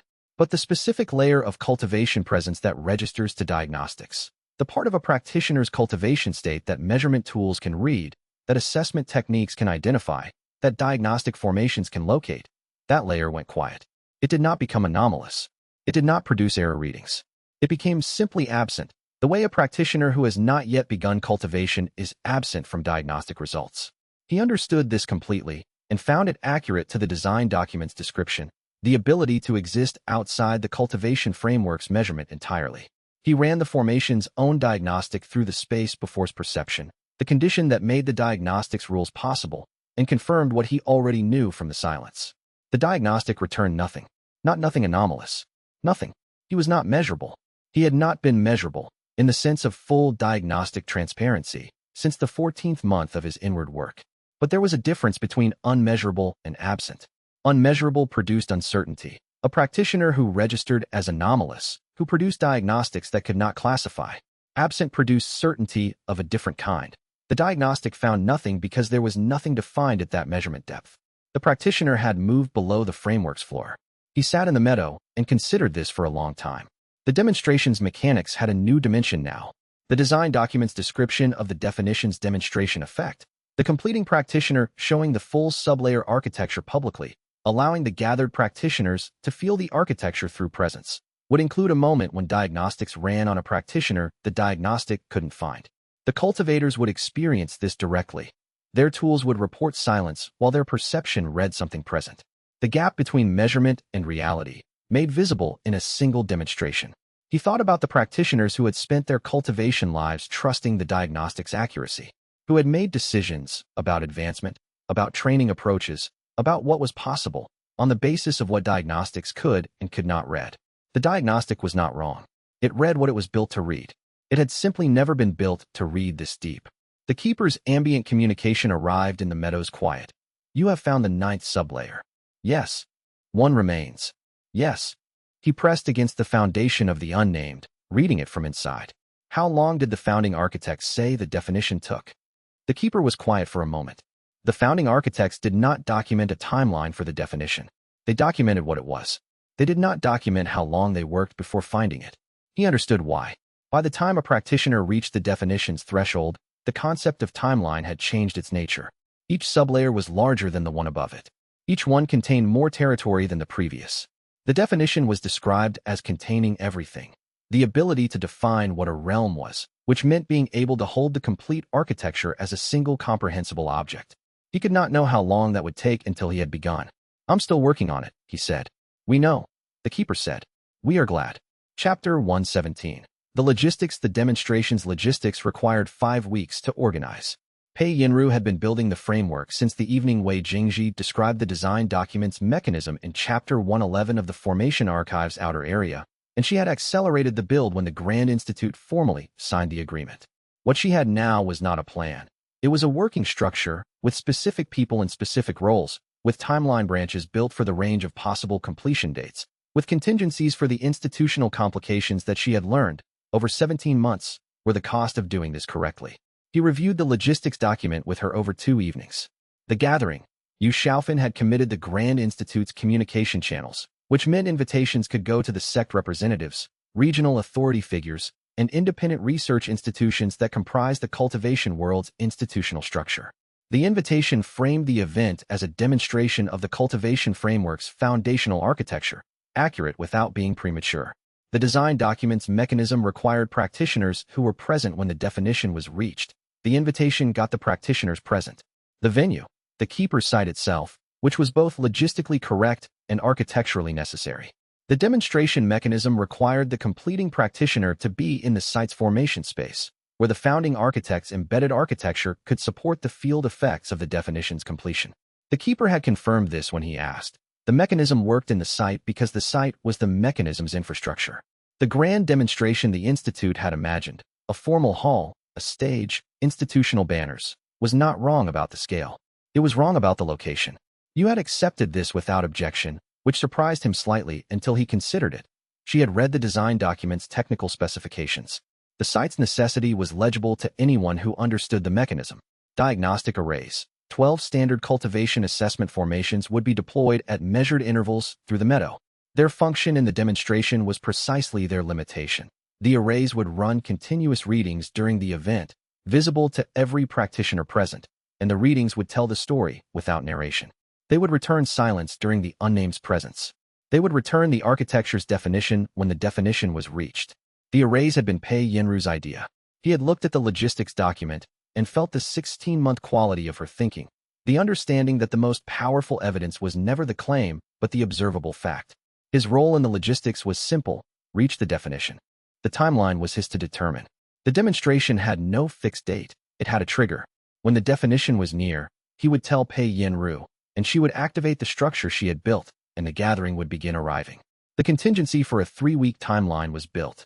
The contingency for a 3-day timeline was built. She had, he noted, also built a contingency for a same-day timeline, which she described in the document as unlikely but possible, because with you, things happen the way they happen. He read this line and set the document down. "I'm still working on it," he said.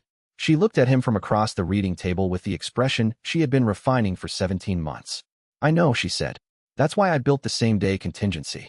He thought about what it meant to have someone who built the same-day contingency without being asked, who understood that the work's pace was not his to control and planned for the full range accordingly, who had been tracking the cultivation architecture for 17 months with the specific quality of a practitioner who was not doing the cultivation work, but was doing something adjacent that was equally essential. Liang Shuofeng managed his schedule for the weeks of preparation. Ru Xilan managed correspondence with practitioners who had questions about the governance record.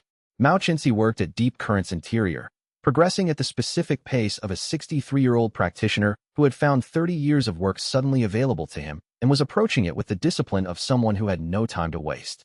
Bao Ruichen worked at Stillwater's second-month depth, alone, in the mountain community 3 days south, sending occasional reports that described, without drama, what the composition reading quality felt like at increasing depth.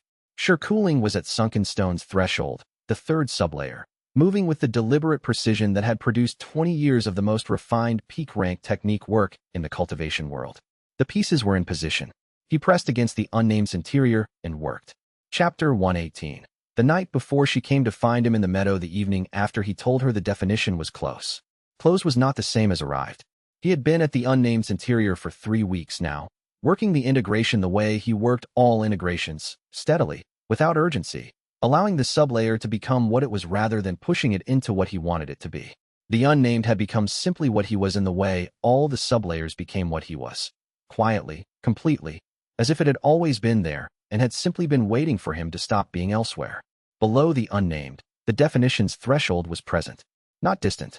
Not near in the sense of imminent.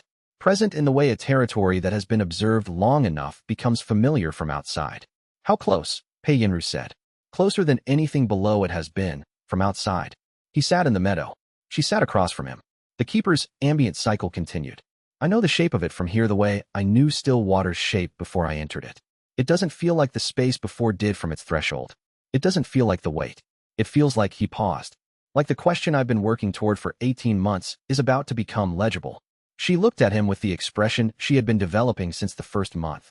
The expression of someone who had learned to receive the accurate description and trust it, who had spent 17 months distinguishing between his genuinely accurate descriptions and his uncertainty, and who had learned that both were trustworthy but required different responses. Should I activate the structure? She asked. Not yet. He thought. A week. Maybe less.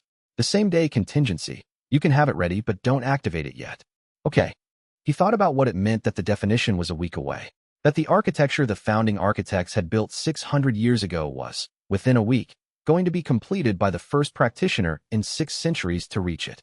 That the keeper, the distributed consciousness that had been maintaining this for 600 years without knowing if the expected event would ever occur, was going to receive the answer to its question. He thought about Mao at 63, finding 2 sublayers in 4 months. About Sure Cooling constructing the inward orientation from 20 years of outward precision. About Bao Ruichen, working alone in a mountain community, the simulation replaced by the thing itself. About Pei Yinru, 17 months of documentation that was not the cultivation work, but was the translation of it for every practitioner who came after. You've been saying, I'm still working on it for 6 years, she said. I know. It has never meant I'm not close. No. She looked at the meadow around them, the ancient formation structure, the keeper's ambient cycle, the stones placed by architects who had walked the same sublayer architecture 6 centuries ago and had built this space for the completion they expected to occur. You're ready, she said. Not a question. The specific quality of someone who had observed the work for 17 months and had learned the difference between the working quality and the arrived quality. He considered this for a moment. I'm not at the definition yet. I know, but you're ready to be. She looked at him. You've been ready to be at each of them. That's different from ready, but it's what you are. He sat with this for a long time. The meadow was quiet in the way it was always quiet. The specific quality of a space that had been performing its function for 600 years and was now, for the first time, close to completing it. I know, he said finally. She stood. 1 week. I'll have the activation ready in 3 days. He watched her walk back toward the formation's outer boundary and thought about the specific quality of her precision. Not the cultivation precision of technique architecture, but the human precision of someone who had learned to work with what could not be controlled and had found the leverage points available within that constraint. He pressed against the definition's threshold. It yielded slightly. He stepped back from it and kept working. Chapter 119. Threshold. The unnamed's full integration completed on a Wednesday morning, in the 4th week of his work at the keeper's site. He did not announce it. He was not certain, at first, that it had happened. The integration of each sublayer had a specific quality, the sublayer becoming simply what he was rather than what he was working toward, and the unnamed's integration was the same quality but quieter. The other sublayers had announced their integration through the clarity of the newly stable capability. The unnamed announced its integration through the specific quality of something that was already quiet becoming simply not there to work toward anymore. He sat in the meadow and ran the formation diagnostic through the space before and confirmed. The unnamed was integrated. Its capability was present as a permanent background quality. His cultivation presence, to any diagnostic tool, was absent. Not anomalous. Absent. Below him, the definition's threshold was present. He pressed against it with the unnamed's full integration behind him and felt the shape of what was ahead. The design document had described the definition as the ability to define what a realm was, the capability to hold the complete architecture of cultivation as a single comprehensible object, to be the thing that the framework was measuring rather than a practitioner within the framework. He had read this description 4 times in the formation archive. He had been working toward an understanding of what it meant. He understood the description now as he had not understood it before. Not because he had entered the definition. He was at its threshold, not inside it. But because from the threshold, with 9 sublayers behind him and their capabilities integrated and active, he could see what the description was pointing at. The cultivation framework measured practitioners against a standard. The standard was the realm. The realm was, until now, simply the thing that the framework measured against, the fixed reference point that made the measurement possible. A practitioner was closer to or farther from the realm's completion, depending on where they were on the ladder. The definition's capability was not to climb to the realm's completion. It was to become the reference point, to be the standard that the measurement was measuring against, to hold the complete architecture, the ladder, the floor, the sublayers, the founding architect's design, the 6 centuries of accumulated cultivation practice, the individual paths of every practitioner who had ever worked within the framework, as a single comprehensible object, and to be present with it completely. The practitioner who completed the definition was not measuring against the framework. They were what the framework was measuring toward. He understood why the founding architects had called it what they called it, and why the keeper had confirmed that description was accurate. He told Pei Yinru on the Wednesday afternoon, "Activate the structure." "How long?" she said. 3 days, he said. "Maybe less. Have the same day version ready." "Ready," she said. He sent messages to Mao, Shikuling, Bao Ruichen, Ru Xilan, Liang Shuofeng, Elder Tao. Come to the keeper's site. He sent word to Ho Qingshan through the military channel. The demonstration is ready. He sent the activation signal to Yu Xiaofan at the Grand Institute. Begin the gathering. Then he returned to the meadow and pressed against the definition's threshold. The keeper's communication arrived not from the formation structure, but from something deeper, from the same level the space before could read, the condition that made the rules possible. The founding architects, the keeper said, described this moment as the one they built everything for. Not the demonstration, not the gathered practitioners. This moment, a practitioner at the definition's threshold with the full architecture integrated behind them. A pause. They did not know when it would come. They did not know if it would come. But they built the structure and maintained it because they believed it would. He sat at the threshold and felt 9 sublayers present behind him. Complete, integrated, each one simply what he was. "I'm still working on it," he said. "We know," the keeper said. "We have been waiting. We are glad to still be waiting, because we are almost done." Chapter 120. The eve they arrived over 3 days. Mao Chenxi came first. He had been closest, working at the keeper's site already, and he came from his practice space to the meadow's center and stood at the formation boundary and looked at Wei Jingji across the space between them and said nothing. He did not need to say anything. The specific quality of his presence, 63 years old, 2 sublayers integrated, 30 years of searching replaced by 4 months of correct orientation, said what there was to say. Sure, cooling arrived on the 2nd day, with Sunken Stone's integration new enough that her spatial perception of the meadow had a different quality from the previous visits. The space compression sublayer's capability was visible in how she moved through the formation. The specific quality of a practitioner who has learned to perceive the spatial relationship between technique expression and technique arrival as a distinct variable. Bao Ruichen arrived on the 2nd afternoon. She had come from the mountain community 3 days south, where she had been working alone for 6 weeks, and she entered the formation space with still water's integrated quality present in her cultivation signature. No longer new, no longer raw. Something that had become simply what she was. They did not speak much. The meadow had the quality of a space that had been waiting and was now receiving what it had been waiting for, and that quality was more present than conversation. Ru Xilan arrived on the 3rd morning. Liang Shuofeng came 2 hours later. Elder Tao had been at the site for 4 days already, having understood from the activation signal that she wanted to see the approach as well as the arrival. Yu Xiaofan arrived on the 3rd afternoon with the Grand Institute's assembled practitioners, 47 cultivators from sect leadership, regional authority offices, and independent research institutions, each of them selected by you for peak rank and for the specific quality of being able to feel the demonstration's effect rather than simply observe it. The diagnostic arrays were deployed through the meadow at the positions Pei Yinru had calculated. 12 formations, each one running continuous cultivation assessment, each one visible to every practitioner in the space. General Ho Qingshan arrived at the 3rd evening with 12 military peak rank practitioners as observers. The meadow, at full gathering, held 68 peak rank practitioners of the cultivation world. He stood in the meadow's center and felt all of them through the unnamed silence, their cultivation signatures present to every perception except the diagnostic arrays, which registered him as absent. Several practitioners had noticed this already. He could read the specific quality of their attention shifting, through pressure dark's momentum reading, toward the discrepancy between what their diagnostic tools reported and what their own perception told them was present. He pressed against the definition's threshold and found it open. Not yielding, open. The way a door that has been standing closed for 600 years stands open when the person who holds the key finally arrives. The keeper's consciousness extended through the meadow, quietly, through the formation nodes embedded in every stone. He felt it extending the way he had first felt it in the formation archive's deepest level. Distributed, not from a point, the multiple voice quality that had been performing its function for 600 years and was now preparing to receive the completion it had been built to receive. Every practitioner in the meadow felt the keeper's extension simultaneously. He could read it through pressure dark, the quality of 67 cultivation signatures all registering, at the same moment, a presence in the space that was not one of them and was not the space, but was something that encompassed both. The resulting silence in the meadow was complete.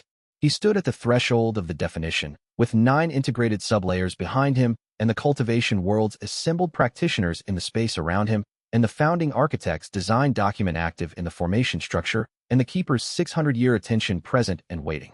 He pressed forward. He had been working on it for 18 months. He was still working on it. He stepped through. Chapter 121. The definition. He was in it before he understood what it was. This was not how he had expected it to feel. Every previous sublayer had arrived with a specific quality of announcement. Still water's dissolution of the need to produce output, deep currents nullification moving below the surface, sunken stone's compression of spatial relations, pressure dark's ambient reading of directional momentum, void floor's gap space, the unlit room's foundational constants, the space before's condition making, the weight's visible field effect on other practitioners, the unnamed silence. Each one had a distinct texture of arrival. Each one had been recognizable as itself from the moment of entry. The definition had no texture of arrival because it had no outside from which to arrive. He understood this from inside it. The previous sublayers had each expanded his perception into a new territory. The definition was not an expansion. It was a consolidation, the complete architecture of cultivation. All 10 sublayers and the ladder above them and the framework that organized the ladder, held simultaneously as a single comprehensible object by a practitioner who had become the reference point rather than a point within the reference system. He did not lose the other sublayers. They were all present, all active, all integrated. But they were present in the way that constituent parts are present within a completed whole, not separate capabilities stacked together, but a unified perception that contained all of them and was also something they could not individually produce. He could see the cultivation framework, not as a description, not as a design document, as a fact, the same way a practitioner can see the technique they are running, not because they are thinking about it, but because they are doing it, and the doing is self-evident. The framework was visible to him the way the architecture of his own hand was visible to him. Immediate, complete, not requiring explanation because it was the thing that was doing the explaining. He could see where every practitioner in the meadow was within the framework. Not just their rank, not just their sublayer progress, the specific location of their cultivation within the complete architecture, precise to the level of the space before's condition reading, the foundational logic of where they were and what they were approaching and what was available to them that they had not yet found. He could see the ladder, all of it, every rank from mortal spark to peak sovereign, the ascent logic that drove practitioners upward, the way the ambition of each rank's completion created momentum toward the next. He could see the founding architect's design, the ladder built to bring practitioners to the floor built first, the ladder built above it to give the ascent something to complete against. He could see where the design had succeeded and where it had diverged from its intention and why. He could see the keeper, not as a distributed voice, not as an ambient consciousness, but as what it actually was, a practitioner from the founding era who had chosen to become the framework's infrastructure rather than complete the framework, who had maintained the structure for 6 centuries from inside it, waiting for the practitioner who would render the maintenance complete. He stood in the meadow and was all of this simultaneously. The diagnostic arrays registered nothing. He had been absent since the unnamed. He remained absent. And then, as the definition stabilized and the field effect of the 10th sublayer began to express, the arrays registered something they had no category for. Not silence, not anomalous, not unmeasurable. They registered the architecture itself, the framework that the measurement was built to measure, present in the space as a legible object. Because the practitioner inhabiting the definition was the reference point the framework was measuring against, and the diagnostic arrays were reading the reference rather than a practitioner. The arrays produced the same reading simultaneously, not a rank, not a location on the ladder, not a cultivation state. They produced a topology, the shape of the complete framework, the ladder and the floor and the sublayers and the connections between them, rendered in diagnostic notation that the 12 arrays had never been used to produce before because the diagnostic protocol did not include a syntax for framework topology. The arrays were producing the syntax as they read it, because the framework's complete architecture was present and self-defining. He felt the effect expand through the meadow. Every practitioner present felt, simultaneously, the interior architecture of their own cultivation technique from the inside, not as he read it, but as they had never been able to read it themselves for the duration of the demonstration. The weights field had given them the bones. The definition gave them something more. The bones in the context of the complete skeleton, legible because the complete skeleton was present in the space, and their own cultivation was one of its expressions. Practitioners who had spent 30 years working on a technique they had never been able to see from inside now saw it. In the duration of the demonstration, they could read their own cultivation architecture with a clarity that had not been available to them before. He stood in the center of the meadow and was the definition of what they were doing. Chapter 122. What the assembled felt he could read all of it through pressure Dark's momentum perception, which remained active within the definition's unified field. The 67 practitioners in the meadow processed what was happening in their individual ways, and the quality of their processing was legible to him from the meadow's center. Not invasively, not comprehensively, but the directional quality of each practitioner's cultivation response to what they were feeling was as readable as he had learned to read all cultivation signatures over 18 months. Some of them recognized it immediately.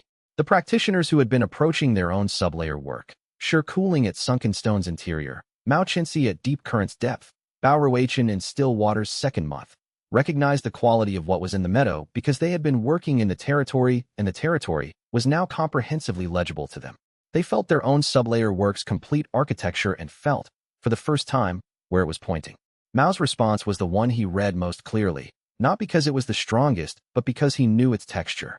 The 63-year-old practitioner standing at the meadow's edge felt the complete architecture and felt, within it, exactly where he was. Deep current's interior, the second sublayer, with 8 more ahead of him, each one visible from here as a territory with its own specific logic. He read Mao's cultivation momentum shift from the directional sensing. The quality of a practitioner who had found 30 years of work ahead of him and was processing the fact with the precision that had characterized everything he had done for 4 months. Yu Xiaofan's response was different. The Grand Institute's director had come to the demonstration with the pragmatist quality she brought to everything. She would see what she saw and update her assessment accordingly, and the demonstration would be either the evidence she had agreed to provide space for, or it would not. She felt the field effect and stood very still, and he could read, through pressure dark, the specific quality of someone whose complete professional framework was being restructured in real time by evidence that could not be argued with. Not because it was overwhelming, because it was self-evident in the way that only direct experience is self-evident. She was feeling her own cultivation architecture from inside it. And she had spent 20 years building an institution around the reliability of cultivation measurement, and the measurement had never shown her this. She was, he thought, going to be a different director from this point forward. General Ho Qingshan stood at the meadow's military sector with his 12 practitioners and processed what he was feeling with the quality of a military commander assessing a capability he had not previously known existed and was now estimating the implications of. He was not panicking. He was not awed. He was calculating the specific momentum of a practitioner who was understanding a new variable and integrating it into an existing map. The calculation, he could read from the directional sensing, was landing on. This changes the framework of what is possible, and the framework of what is possible is what I plan around. The 47 practitioners you had brought from the cultivation world's institutional structure processed the field effect in the range of responses available to practitioners who had not previously known the sublayers existed and were now feeling them from inside their own cultivation work. Some were frightened, not by threat, but by the specific quality of realizing that the framework they had organized their cultivation lives within was not the complete framework, that there was a floor below the floor they had always known, and that the floor was present here and legible. Some were immediately curious, the quality of practitioners whose fundamental orientation was toward understanding and who had just found something worth understanding. Some were very still, processing, not yet ready to respond. He read all of this without intervening in any of it. The demonstration was not his to manage. It was his to be. The keeper's consciousness was present throughout the meadow, not communing, not directing, but present in the way that the founding architects had designed it to be present at this moment, witnessing. The distributed intelligence that had maintained the framework for 600 years was, for the first time, receiving the completion it had maintained the structure to allow. He stood in the meadow's center and let the architecture speak through him. The diagnostic arrays continued producing the framework topology. The 12 formations had been running for 40 minutes, and their output records would be, he thought, the most significant diagnostic documents in the cultivation world's 6th century institutional history. He was still working on it. He was, for the first time, working on it from inside the thing the work had been toward. Chapter 123. The keeper's answer. The communication came from inside the definitions field, from the same depth as the space before's condition reading, below the level where the meadow's ambient cycle ran, from the structural core of the site that the founding architects had built. The keeper spoke to him in a way it had not spoken before. Not from the formation structure, not from the ambient nodes, not from the distributed quality of multiple overlapping sources producing a single coherent meaning. From a specific depth that was the same depth he now inhabited. The definition of what the framework was, which was where the keeper had always been, which was why the keeper had been unreachable by communication until the space before, and fully present only now. You answered the question, the keeper said. He understood that the question was not the one the keeper had asked him in Chapter 102. If realm perfection is completed, what should the cultivation framework become? He had not answered that question with words. He had answered it by being the answer. The definition of what the cultivation framework was, present in a practitioner's cultivated form, was the answer to what the framework should become, legible to itself. A framework that could be read from inside by a practitioner who had become its reference point. You've been waiting for this, he said. 600 years, the keeper said. Since the founding architects completed the design and understood they had not completed the design, that the design required completion by a practitioner, not by architects. They built the structure and became the structure's maintenance and waited. A pause. We did not know if it would take 100 years or 1,000. We did not know if anyone would remain at peak rank long enough to find the floor. We maintained because we believed the design was correct, and correct designs eventually produce their intended outcomes. He thought about the founding architects who had built the ladder and the floor, and had walked the floor themselves, and had built the keeper to maintain what they had built. They had completed something they knew required further completion and had set the mechanism and waited in the only way they could wait, by becoming the waiting itself. They couldn't reach the definition, he said. They could not, the keeper said. The definition requires the complete architecture to be integrated in a practitioner who is not part of the design's construction. A designer cannot be the reference point of their own design. They are inside the design as its origin, not its completion. They built the floor by walking it. The completion required a practitioner who walked the floor they had built. A pause. This is why the founding architects designed the keeper rather than completing the design themselves. They understood the structure of the problem. He sat with this. The founding architects who had built everything and had understood that they could not themselves complete it, and had therefore built the mechanism for someone else to complete it, and had maintained the mechanism across 6 centuries of accumulated institutional suppression and social organization and pragmatic decision-making by practitioners who had excellent reasons for the choices they made. They had built correctly. The design had been correct. The correct design had eventually produced its intended outcome. What changes, he asked, for the framework? Now that the definition is complete. The keeper was quiet for a moment. The meadow was quiet around him. 67 practitioners in the process of receiving the first accurate picture of the complete cultivation architecture they had ever had access to. Nothing changes that is not already changed, the keeper said. The framework is what it was. The documentation is now accurate. The practitioners in this meadow now know the floor exists and can feel it from inside their own cultivation work. The diagnostic arrays have produced a topology that will be the basis for the completion research program. The institutions will restructure. Not because the ladder changes, but because the floor is now a known territory rather than a theoretical one. A pause. The founding architects said, do not rebuild the ladder. Teach the floor. I've been teaching the floor, he said. Yes, the keeper said. Since the beginning, without knowing it. And now the floor is taught. He felt the definitions field stable around him. The complete cultivation architecture legible and self-defining, present in the meadow's space. Available to every practitioner who was here to feel it. The demonstration the founding architects had designed was not a speech, not a declaration, not an announcement. It was the thing itself, present in a practitioner who had become it, available to anyone willing to feel it. The keeper said, we are glad. He looked at the meadow, the ancient stones, and the keeper's maintained infrastructure, and the 67 practitioners of the cultivation world processing what they were feeling, and the diagnostic arrays producing the framework topology, and Pei Yinru standing at the meadow's edge with the documentation she had been building for 18 months, already writing. "Thank you," he said. "For 600 years. Thank you." The keeper said, "For 18 months." Chapter 124. What Pei Yinru wrote, she had been writing since the arrays produced the first topology. Not because she had planned to write in real time.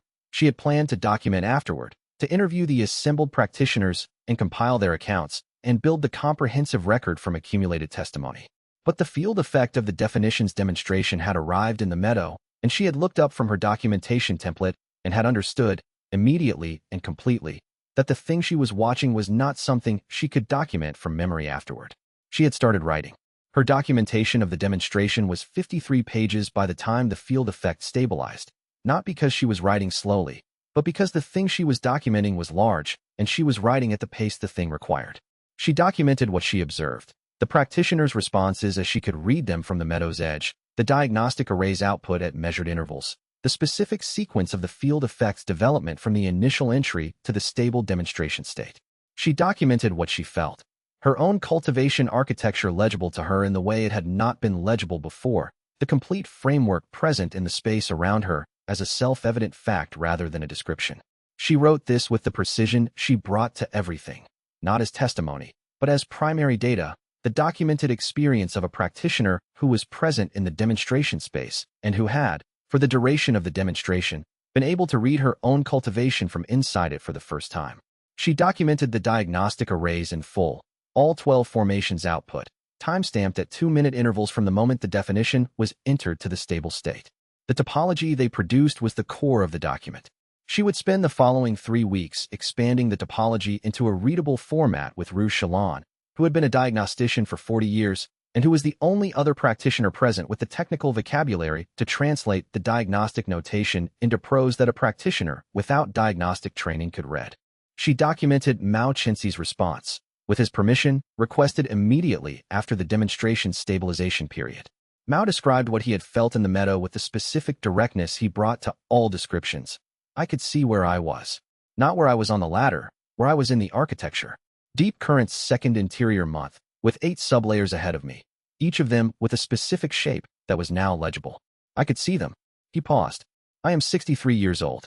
I have more than enough time for 8 sublayers." She documented Yu Xiaofan's statement, also with permission, requested the same afternoon. Yu had said, "The Grand Institute will establish the Realm Perfection Research Program as its primary academic initiative. The synthesis document and the 47 classified papers and the founding architect's design document and the diagnostic topology from this demonstration will be the program's founding documents. The suppression history will be published as part of the program's public documentation, because understanding what the suppression was and why it occurred is part of understanding what realm perfection is." She had paused. "The Institute made the pragmatic choice for 20 years. This is the next pragmatic choice."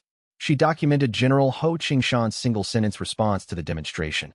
"I was right that this changes the framework of what is possible and wrong about what that means for military application. The relevant change is not a new weapon. It is a new understanding of what cultivation is for." He had looked at Wei Jingji when he said this and added, "You knew this when I didn't. I appreciate that you didn't say so directly." She documented Bao Ruichen, who had said nothing verbal, but had sat in the formation space for 4 hours after the demonstration stabilization, with still water's composition reading active, and had emerged with the quality of a practitioner who had used the demonstration's clarity to deepen work she had already been doing. Bao had looked at Pei Yinru and said, "I can see the second sublayer from here."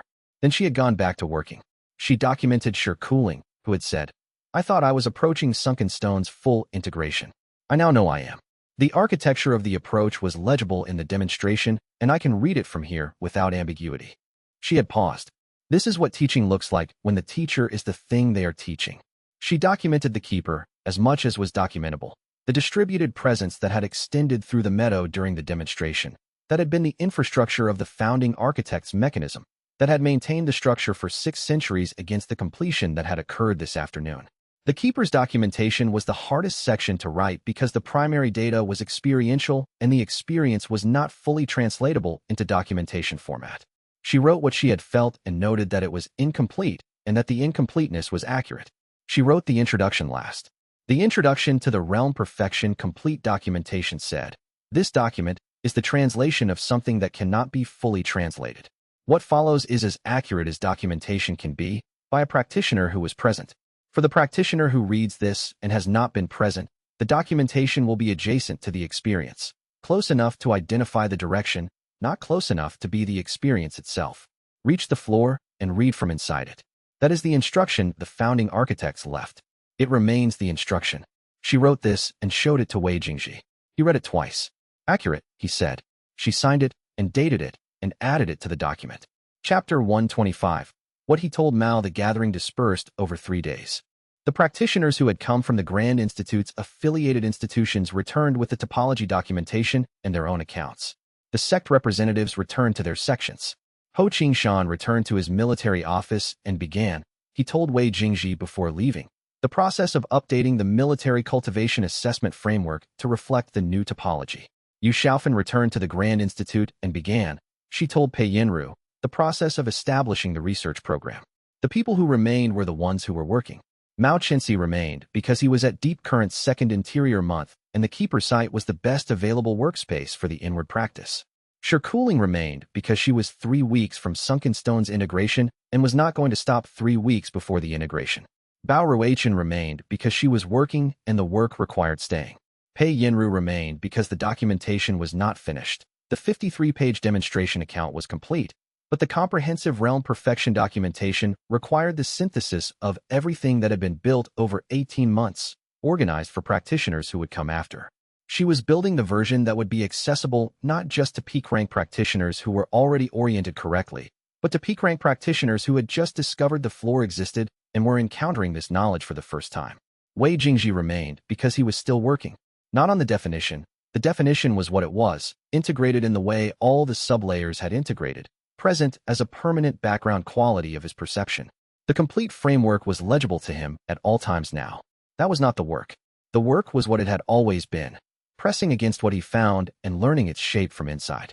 The definition's interior was vast in the way that all the sublayers' interiors had been vast, each one containing more territory than the one above, each one requiring the work of genuine presence rather than the performance of presence. The definition's interior contained, as its territory, the complete architecture of cultivation, which meant its interior was as large as the complete architecture of cultivation, and the complete architecture of cultivation had 6 centuries of accumulated depth. He was still working on it. He sat with Mao on the 4th day after the gathering's dispersal, in the afternoon, in the formation space's outer practice area where their notes existed as physical objects. Mao had a question and asked it with the directness that was his primary characteristic. What does the definition feel like from inside? He thought about this for the duration of time it took to consider how to answer accurately. Like holding everything I've learned as a single thing, he said. Not thinking about it. Being it. The way you don't think about still water when you're in it. It's what you are, and from inside it you can read techniques as composition without thinking, I am reading this as composition. The definition is the same thing at the complete scale.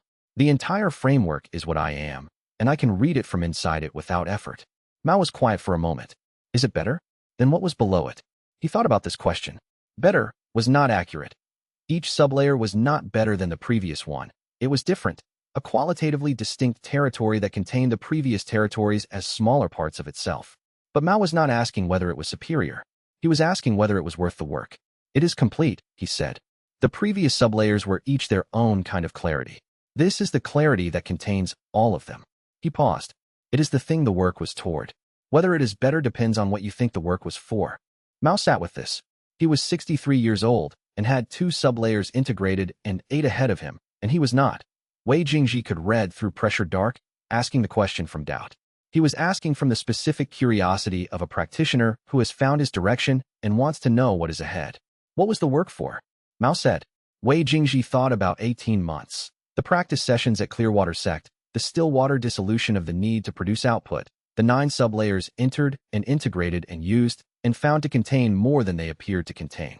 He thought about the keeper's 600 years, about the founding architects who had built a design they knew they could not themselves complete, about Pei Yinru's 53 pages written in real time, about the practitioner at 63 who had found what 30 years of searching in the wrong direction had not found.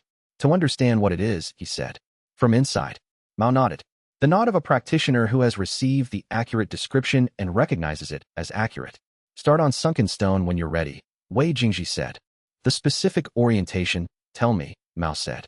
He already had the documentation open. Wei Jingji told him. Chapter 126. The Cultivation World's response. The documentation arrived in the Cultivation World's institutions before the practitioners who had attended the demonstration had completed their return journeys. Pei Yinru had structured the release deliberately. The Realm Perfection Complete documentation, with the founding architect's design document, and the diagnostic topology, and the suppression history, and the full governance record, was transmitted simultaneously to every major sect archive and regional authority library through the Grand Institute's communication channels. On the same morning that Yu Xiaofan's formal announcement went out describing the Realm Perfection Research Program's establishment, the timing was not subtle. It was designed to give institutions the documentation at the same moment they received the announcement, so that the documentation could be examined before the announcement could be framed by institutional intermediaries. Yu's decision, not his. She had reviewed the release strategy with Pei Yinru and had concluded that the most effective approach was the one that minimized the window between the documentation's existence and its accessibility. He read the responses through Liang Shuofeng's correspondence management over the following 2 weeks. The responses divided, as responses always divided, into the predictable categories. Some institutions immediately requested affiliation with the research program. These were mostly the smaller sects and independent research institutions that had not been deeply invested in the measurement authority of the current framework, practitioners who had spent their careers on the edges of institutional power and who saw, in the Realm Perfection documentation, a territory whose mapping they were well positioned to contribute to. Their requests were genuine, and some of them were capable. Some institutions produced formal statements of skepticism, carefully worded to avoid specific claims that could be tested. These were mostly the larger sects whose sect hierarchy and resource allocation were organized around the advancement model. Institutions that had built their social structure on the reliability of rank measurement and for whom the documentation's implications required significant renegotiation of internal politics before any public response could be accurate. The skepticism was not dishonest. It was the response of practitioners who needed time to understand what the documentation changed and what it did not. A smaller number of institutions produced immediate comprehensive analyses of the diagnostic topology. These were the research institutions that had been closest to the classified archives territory, places that had built, over decades, the technical framework for analyzing cultivation measurement data, and for whom the topology's content was immediately legible. Their analyses were the most interesting documents in the 2-week response period. 3 of them had identified, from the topology alone, specific predictions about what the 9th and 10th sublayers integration should produce. Predictions that were accurate, which meant they had understood the topology well enough to extend it. He read those analyses with the specific attention of someone who was reading work that was going to become important. There was one response he waited for more than the others. Elder diagnostician Zhao Wenhai at Clearwater Sect had been the first person to formally document Wei Jingji as a failure case. The notation in Chapter 4 that read, "Subject appears unaware of their own stagnation." The notation that Pei Yinru had found in Chapter 95 and had understood before he had finished reading it. The suppression history document included, by name, the institutional assessments that had been used to classify practitioners incorrectly, and Zhao Wen's notation was one of them, cited as an example of how standard diagnostic assessment had failed to detect sublayer capability. Zhao Wen's response arrived on the 12th day. It was 3 paragraphs. It was not an apology, it was an assessment, which was what Zhao Wenhe wrote when he was being accurate rather than performative. The first paragraph acknowledged that his notation had been incorrect and described, precisely, what information had been available to him at the time and why it had produced an incorrect conclusion. The second paragraph described what diagnostic framework changes would be necessary to correctly assess practitioners who had entered sublayer work. The third paragraph requested affiliation with the research program, specifically to develop the updated assessment protocols. He read it twice. The first paragraph was the hard one. It was the paragraph of a practitioner whose professional identity had been built on measurement accuracy, acknowledging, in writing, that his most significant public assessment had been wrong, not through negligence or malice, but through the structural limitation of a diagnostic framework that had not been designed to read this depth. Working correctly within an incomplete framework, arriving at accurate conclusions that were wrong. He sent back 3 words. Application accepted. Welcome. He thought Zhao Wenhe would understand what those 3 words contained. Chapter 127. What remains 3 months after the demonstration, the Keeper's site had become something it had not been during the preceding 600 years. It was a working space. Mao Chenxi had crossed Sunken Stone's threshold on a Tuesday morning in the 7th week after the demonstration, and the integration was proceeding with the specific quality that sublayer integration always proceeded in practitioners who understood what they were doing and had sufficient time to do it. He was 63 years old and working at a pace that did not pretend the time available was unlimited. Shirkuling had completed Sunken Stone's integration the week before Mao entered it. The spatial compression capability was fully present in her cultivation, and she had begun deep current from a direction that was entirely different from the approach that had worked for Wei Jingji. She was deconstructing the nullification quality from her own 20 years of peak rank precision work, finding the component that was already adjacent to deep current's capability and building from there. She described this process to him once, and he listened with the understanding that her path through the sublayers was going to produce documentation that was as essential as his own, documentation of a completely different approach to the same territory. Bao Ruichen was at Stillwater's 4th month. Her progress was steady and unperformed. She worked without commentary, sent Pei Yinru brief notes at intervals describing what she was finding, and spent the rest of her time working. She had stopped describing what she was doing in terms of what it should look like or should feel like. She was describing what it was. He considered this the most significant development in Bao Ruichen's arc, not the entry into Stillwater, but the specific quality of her descriptions 6 months after entry. She had become a practitioner who reported on the territory rather than on her expectations of the territory. Pei Yinru was at the Keeper's site for the 3rd month of the documentation project. The comprehensive version, the one built for practitioners who had not been present at the demonstration and were encountering the sublayer architecture for the first time through documentation alone. The project required her to read the synthesis document and the design document, and Ru Xilan's diagnostic analyses and the research program's early submissions from the affiliated institutions, and to find the structure that made all of them accessible without collapsing their specificity. She worked on this with the quality she brought to everything, steadily, without urgency, pressing against the edge of what she currently understood until it yielded something she had not known how to say before. He noted, watching her work with the same quality of attention he had once brought to watching the formation's ambient cycle, a steady, patient attention that was not waiting for something to happen, but was simply present with what was already happening. He pressed against the definition's interior and found it vast, and continued working. 1 month into the site's working period, Ru Xilan asked him a question that no one else had asked. What happens to the framework when more practitioners complete the definition? He thought about this. The same thing that happens to any territory when more people know it exists, he said. It gets mapped more completely.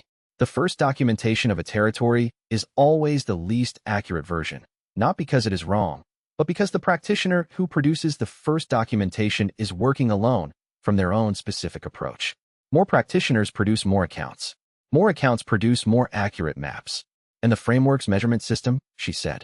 When practitioners who have completed the definition are using the diagnostic arrays, what do the arrays read? The topology, he said. The arrays produced it once because I was present. If more practitioners complete the definition, the arrays produce more topologies. Eventually, the topology is the standard measurement output rather than the anomalous one. He paused. The framework's measurement becomes accurate. She looked at him with 40 years of diagnostician's attention. You're describing the framework correcting itself. I'm describing what I expect, he said. I'm still working on it. She laughed.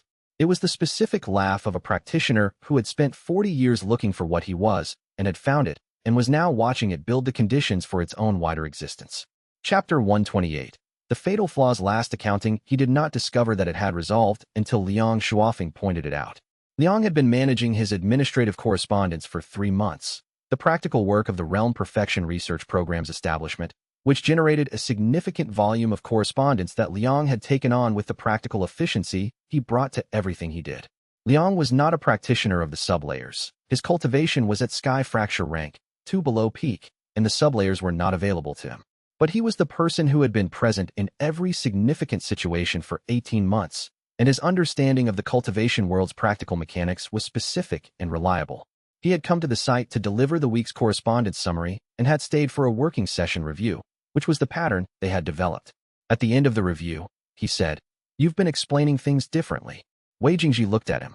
For the first 18 months, Liang said, when you described situations, you described them after they had resolved. You would tell me what had happened and I would understand it in retrospect, but I couldn't follow the reasoning while it was happening. You were always ahead of where I could read. He paused. For the last 3 months, I've been following in real time. He sat with this. He thought about the definition's interior, the complete framework legible as a single comprehensible object, the architecture visible, the connections between levels present and readable. He thought about the fatal flaw as it had always manifested, the perception of situations so compressed that the explanation arrived after the resolution. The gap between what he could see and what he could translate. The gap had been a perception problem. He had seen the complete architecture of situations, the ladder and the floor, and the sublayers and the connections, and the translation into sequential language had required collapsing the architecture into a linear account, which lost the connections and arrived too late. The definition did not change what he could see, but it changed the relationship between seeing and speaking. When the complete architecture of cultivation was present as a legible single object, the natural form of description was holistic rather than sequential, not the collapse from complete to linear, but the expansion from complete to sufficient. He described situations now the way he experienced them, from the complete architecture, finding the level of detail that was sufficient for the conversation rather than the level that was sufficient for the documentation. "You've been understanding what I'm describing," he said. In real time, Liang confirmed. "It started around the demonstration. I thought it was just because the situation had simplified, less in motion, less pressure. But it's continued when the pressure came back." He paused. "Whatever changed, you should know it changed." He thought about the practitioners he had not been able to help in time. Liang's confusion in the early sparring sessions, Mao's frustration at the boundary he couldn't find, Bao Ruichen's 3 failed conversations. The cost of the flaw had been real and measurable and paid by people he cared about. He could not retroactively change those costs. He could only register that the capacity had developed and that the development was not nothing. "Thank you for telling me," he said. Liang looked at him with the quality of someone who had spent 18 months baffled and was now seeing clearly. "I still don't always follow the third layer immediately, but I can ask for it now and receive it." "Yes," he said. "That's better." "Yes," he said. "It is." He pressed against the definition's interior and worked. Chapter 129. The question answered. He answered the keeper's question on the morning of the 4th month. Not through a conversation, through what the definition's full integration produced, which was itself the answer, but he wanted to state it directly. He sat in the meadow at the formation's center, with the founding architect's site around him, and the ambient cycle running its steady rhythm, and the keeper's consciousness distributed through the space. And he said what he had been working toward since the question was first asked. The cultivation framework should become what it was designed to be, he said. Not replacement, completion. The latter brings practitioners to the floor. The floor exists. The documentation makes the floor accessible to practitioners who have not found it. The measurement system develops a topology that can read the complete architecture. The institutions restructure around the complete picture. He paused. The framework does not change what it is. It becomes accurate about what it is. The keeper's response came from the structural core of the site. This is the answer the founding architects built the mechanism for. Not a new framework. The original framework, accurately known. Yes. The founding architects called it. The architecture becomes transparent to itself. A pause. They meant, the framework is capable of describing its own complete structure, rather than only describing the portion of it that practitioners can currently access. He understood this phrase completely, because he had been the mechanism through which it had occurred.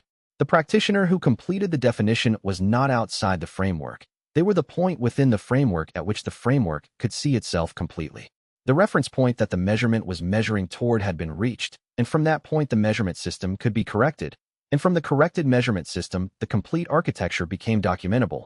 And from the complete documentation, the practitioners who came after could find the floor without the 600-year gap. The architecture is transparent to itself now, he said. Not fully, the keeper said. Your documentation is the beginning. More practitioners completing the sublayers will produce more accounts. The topology will become more precise. The framework's self-description will improve with each practitioner who adds their account. A pause. But the beginning has been made. The first documentation of a territory is always the least accurate version. It is also the version that makes all subsequent versions possible.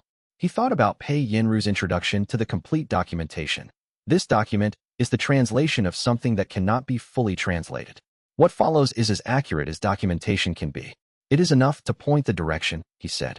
Yes, the keeper said. The founding architect said, teach the floor. The floor is being taught. He sat in the ancient meadow and felt the complete framework present as a legible object in his cultivation. All 10 sublayers integrated, the ladder above them. The founding architect's design document accessible from inside rather than from outside. the keeper's 600-year maintenance present as a fact within the architecture rather than as an external history. He was the definition of what the framework was measuring toward. He was still working on it. They would be glad, the keeper said. The quality of the communication was different from anything it had produced before. Not the multiple voice quality of a distributed consciousness performing its function, but something quieter. Something that had been waiting to say what it was saying and had waited long enough. The founding architects would be glad. So am I, he said. The meadow was quiet. Chapter 130. What Pei Yinru kept. She kept the notation. The one from Chapter 4, Elder Diagnostician Zhao Wenhe's formal assessment notation. Wei Jingji, age 19, peak sovereign rank. Assessment, perfect ceiling case. Subject appears unaware of their own stagnation. Recommended treatment, indefinite recovery program supervision. Prognosis, minimal advancement possible. She had found it in the governance records historical files in Chapter 95, embedded in the classified archive section. She had read it and known what it contained. The complete irony of the cultivation world's most precise diagnostic instrument producing the most inaccurate assessment of the practitioner who would eventually complete the framework that instrument had been designed to measure. She had filed it in the documentation under suppression history, assessment failures. It was in the public record. It was attributed accurately, with Zhao Wenhe's own subsequent statement acknowledging the error included immediately after. But she also kept a copy of just the notation itself, in her own notes. Not for documentation purposes. She had kept it because it was, she thought, the single document that most accurately described the cultivating world's relationship to what Wei Jingji was. Not the 47 classified papers. Not the formal suppression history. Not the sophisticated institutional maneuvering of Yu Xiaofan or the military calculations of Ho Qingshan. This three-sentence notation from a practitioner doing his job correctly within an incomplete framework was the cultivation world in a sentence. We measured. We found nothing. We were certain we had found correctly. She sat with him in the meadow on a Tuesday evening in the 5th month at the site and asked, "What do you think about it now?" The notation. He considered this. Zhao Wenhe was accurate given the available information, he said. The diagnostic produced what the diagnostic was built to produce. The diagnostic framework was incomplete. That's not what I asked. He looked at her. She had been developing the expression for 18 months that distinguished between his accurate answers and his complete answers. The expression of someone who knew he was giving the first kind when she had asked for the second. I was 19 years old, he said. I had been working inward for as long as I could remember and had no words for what I was working toward and no framework to describe it to anyone else. And the most qualified person in the sect looked at what I was doing and documented that I was unaware of my own stagnation. He paused. I said I was still working on it. Because I was. I knew I was. He looked at the meadow. I did not need Zhao Wenhe to know it. But I am glad that the record now shows both what he wrote and what was actually happening. She looked at him with the complete quality, not the 18-month assessment expression, but the specific expression of someone who had been present for everything that had happened since that notation was written and who had, at every point, chosen accuracy over comfort and found that accuracy was sufficient. The complete record, she said, is the most important document we've produced. The documentation was your work, he said. The documentation of what you were doing, she said, which required you to be doing it. He was quiet for a moment. The meadow was quiet around them. The keepers maintained infrastructure, the ancient stones, the formation cycle that had been running since before either of their lineages began. I'm still working on it, he said. She looked at him and understood, as she had learned to understand it over 18 months, that this sentence said something different every time he said it. Not because the words changed, but because what he was working on deepened with each new territory he entered, and there was always more ahead of what he had found, and his answer was always accurate to what was true. I know, she said. The evening was quiet in the way that things were quiet when they had arrived at the place they had been moving toward, and were resting there a moment before beginning to move again. Chapter 131. Sublayer 9 Specific Territory. He had been avoiding the question of the 9th sublayer's capability for 3 months. Not avoiding in the sense of not thinking about it. It was present in his cultivation as a fact, integrated, permanently active in the way all the other sublayers were permanently active. But the 9th sublayer's description in the design document was, reshape the interior architecture of another practitioner's realm. And he had been working inward for 18 months without once applying his capabilities to another practitioner's cultivation without their knowledge or consent, and the 9th sublayer was the first capability that raised, clearly and without ambiguity, the question of whether there were uses of realm perfection that should not be used. The capability was real. He could feel it in the definition's complete architecture, The way the unnamed silence was present as a permanent background quality. The way pressure dark's momentum reading was available without effort. The way each sublayer remained active within the larger whole. The ninth sublayer was present and available. The ability to enter another practitioner's cultivation architecture from the inside and modify its structural layout. Not the techniques, not the rank, not the surface, but the interior structure. The way the practitioner's cultivation was organized at the foundational level was available to him. He had discussed it with Pei Yinru on the second month, briefly, and she had asked him what he was going to do with it. Nothing, probably, he had said. And then, I need to think about what nothing probably means. Whether it means it should never be used, or whether it means I don't currently have a use that I've thought through carefully enough to act on. She had looked at him with the expression she reserved for the second kind of complete answer, the one that was still working. You're asking what the ethical boundaries of the capability are. Yes, that's a question for more than one person. He had convened, on a Thursday afternoon in the 5th month, a conversation with Mao Chenxi, Shikuling, Elder Tao, Ru Shilan, and Pei Yinru. He described the ninth sublayer's capability precisely. He described the question. Elder Tao, who had spent 40 years studying anomalous cultivation cases, and whose professional attention was the most closely calibrated to exactly this kind of question, said, the capability exists on a spectrum. On one end, a practitioner with a structural flaw in their cultivation that is causing them harm and who has consented to have it examined by someone who can see it. On the other end, a practitioner whose cultivation is being modified without their knowledge or consent for someone else's purposes. Between those ends is the full range of possible uses. She paused. The question is not whether the capability can be used ethically. It is what the specific conditions for ethical use are. Mao Chenxi said, the capability should be disclosed in the documentation. Other practitioners who reach the ninth sublayer should understand what it is and what questions it raises. The fact that Wei Jingji is the first practitioner to reach it does not mean the questions he is working through are his to work through alone. Shikuling said, use it when asked, by practitioners who understand what they are asking for. Do not use it otherwise. He had sat with all of this for 2 weeks and then added a section to the complete documentation. The ninth sublayer's capability, described precisely, with the ethical questions Elder Tao had framed and the practical guidelines Shikuling had stated. He added a footnote. The practitioner documenting this has not used this capability on any practitioner without their informed request. The documentation of the capability and its ethical framework is intended to precede its broader use, so that the cultivation world's ethical framework can develop before practitioners are making decisions about it in isolation. He thought this was the correct sequence: capability, documentation, ethical framework, then practice. The same sequence the founding architects had used for the complete architecture. He pressed against the definition's interior and continued working. Chapter 132. Tan Buoyang's account. Tan Buoyang sent his account on the 52nd day after the demonstration. It was not expected. Tan had not been at the demonstration. He had received the documentation through the Grand Institute's release, the same as every other affiliated institution, and the account he had read had included the suppression history in which his Chapter 77 public demonstration was documented as a significant moment in the suppression's collapse. The account was 2 pages. He read it twice.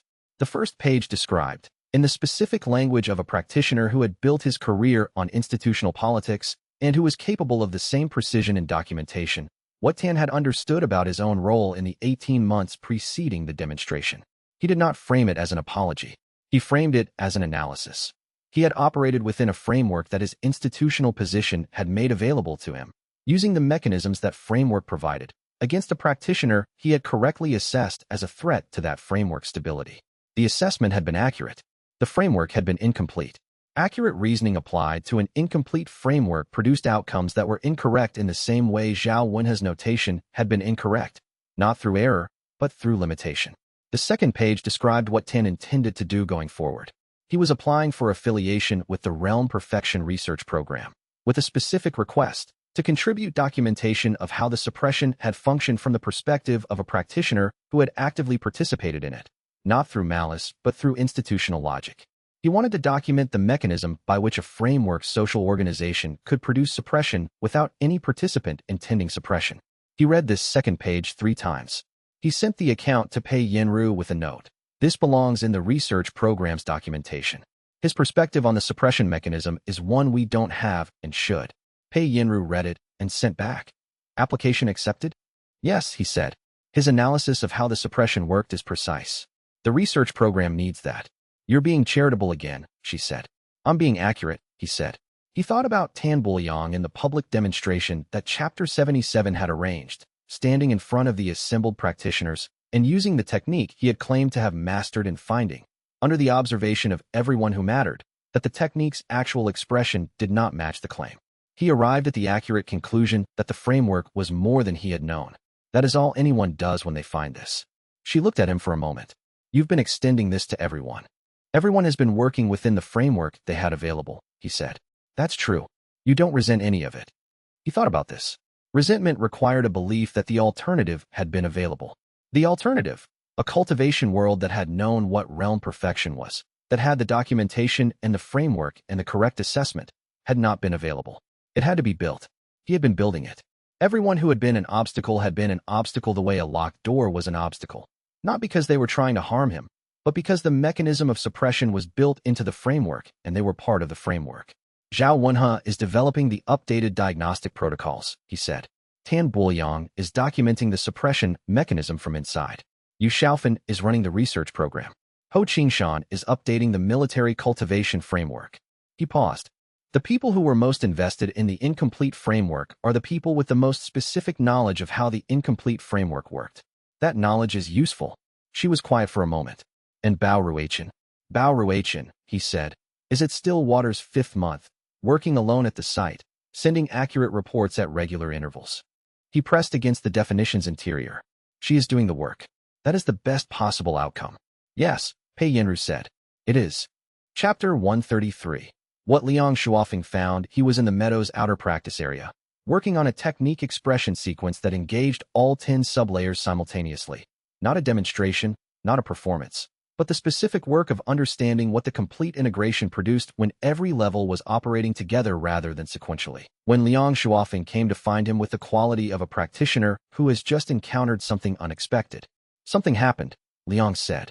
He stopped the sequence and looked. I was running the standard sky fracture advancement technique this morning, Liang said. The one I've been running for 3 years. And I could feel something I haven't felt before. He paused. Not a new rank. Not an anomaly. Something that felt like there was a layer below the technique I was running. Not above it. Below. He looked at Liang with Stillwater's composition reading active. Liang's cultivation signature had the specific quality of a practitioner who has been near the inward orientation for an extended period and whose cultivation has been subtly influenced by that proximity, not enough to produce sublayer entry, which required more than proximity, but enough to shift the orientation from outward to potentially inward in a way that Liang had not previously experienced. He thought about 18 months of sparring sessions and corridor conversations and coordination work, and about what the weight's field effect did to practitioners in proximity, making the structural logic of their techniques more visible to them, and about the cumulative effect of those 18 months on a practitioner who had been nearby for all of them. What did it feel like, he said. Specifically, Liang described it with the specific vocabulary of a practitioner who had been listening to sublayer descriptions for 18 months and had developed a reference framework without the direct experience. The sense of technique composition being visible to him as composition rather than as output. The sense of something below the technique surface that was generating the surface rather than being identical to it. He sat with this for a long time. You may be at Stillwater's boundary, he said. Liang looked at him. I'm at Sky Fracture rank. Yes. The sublayers are in Peak Sovereign. The sublayers are in Peak Sovereign's documentation, he said carefully. The design document describes them as Peak Sovereign sublayers because the founding architects built them into the ladder at that depth. But the orientation that makes them accessible, the inward orientation, the capacity to look below the technique's surface rather than at its output, is not rank-specific. He paused. I don't know if practitioners at your rank can enter Stillwater. The documentation doesn't cover it. No one has tried. Liang was quiet for a moment. You're saying it might be possible. I'm saying I don't know, he said. Which means it is worth pressing against to find out. He thought about the design document and the founding architect's design and the specific language.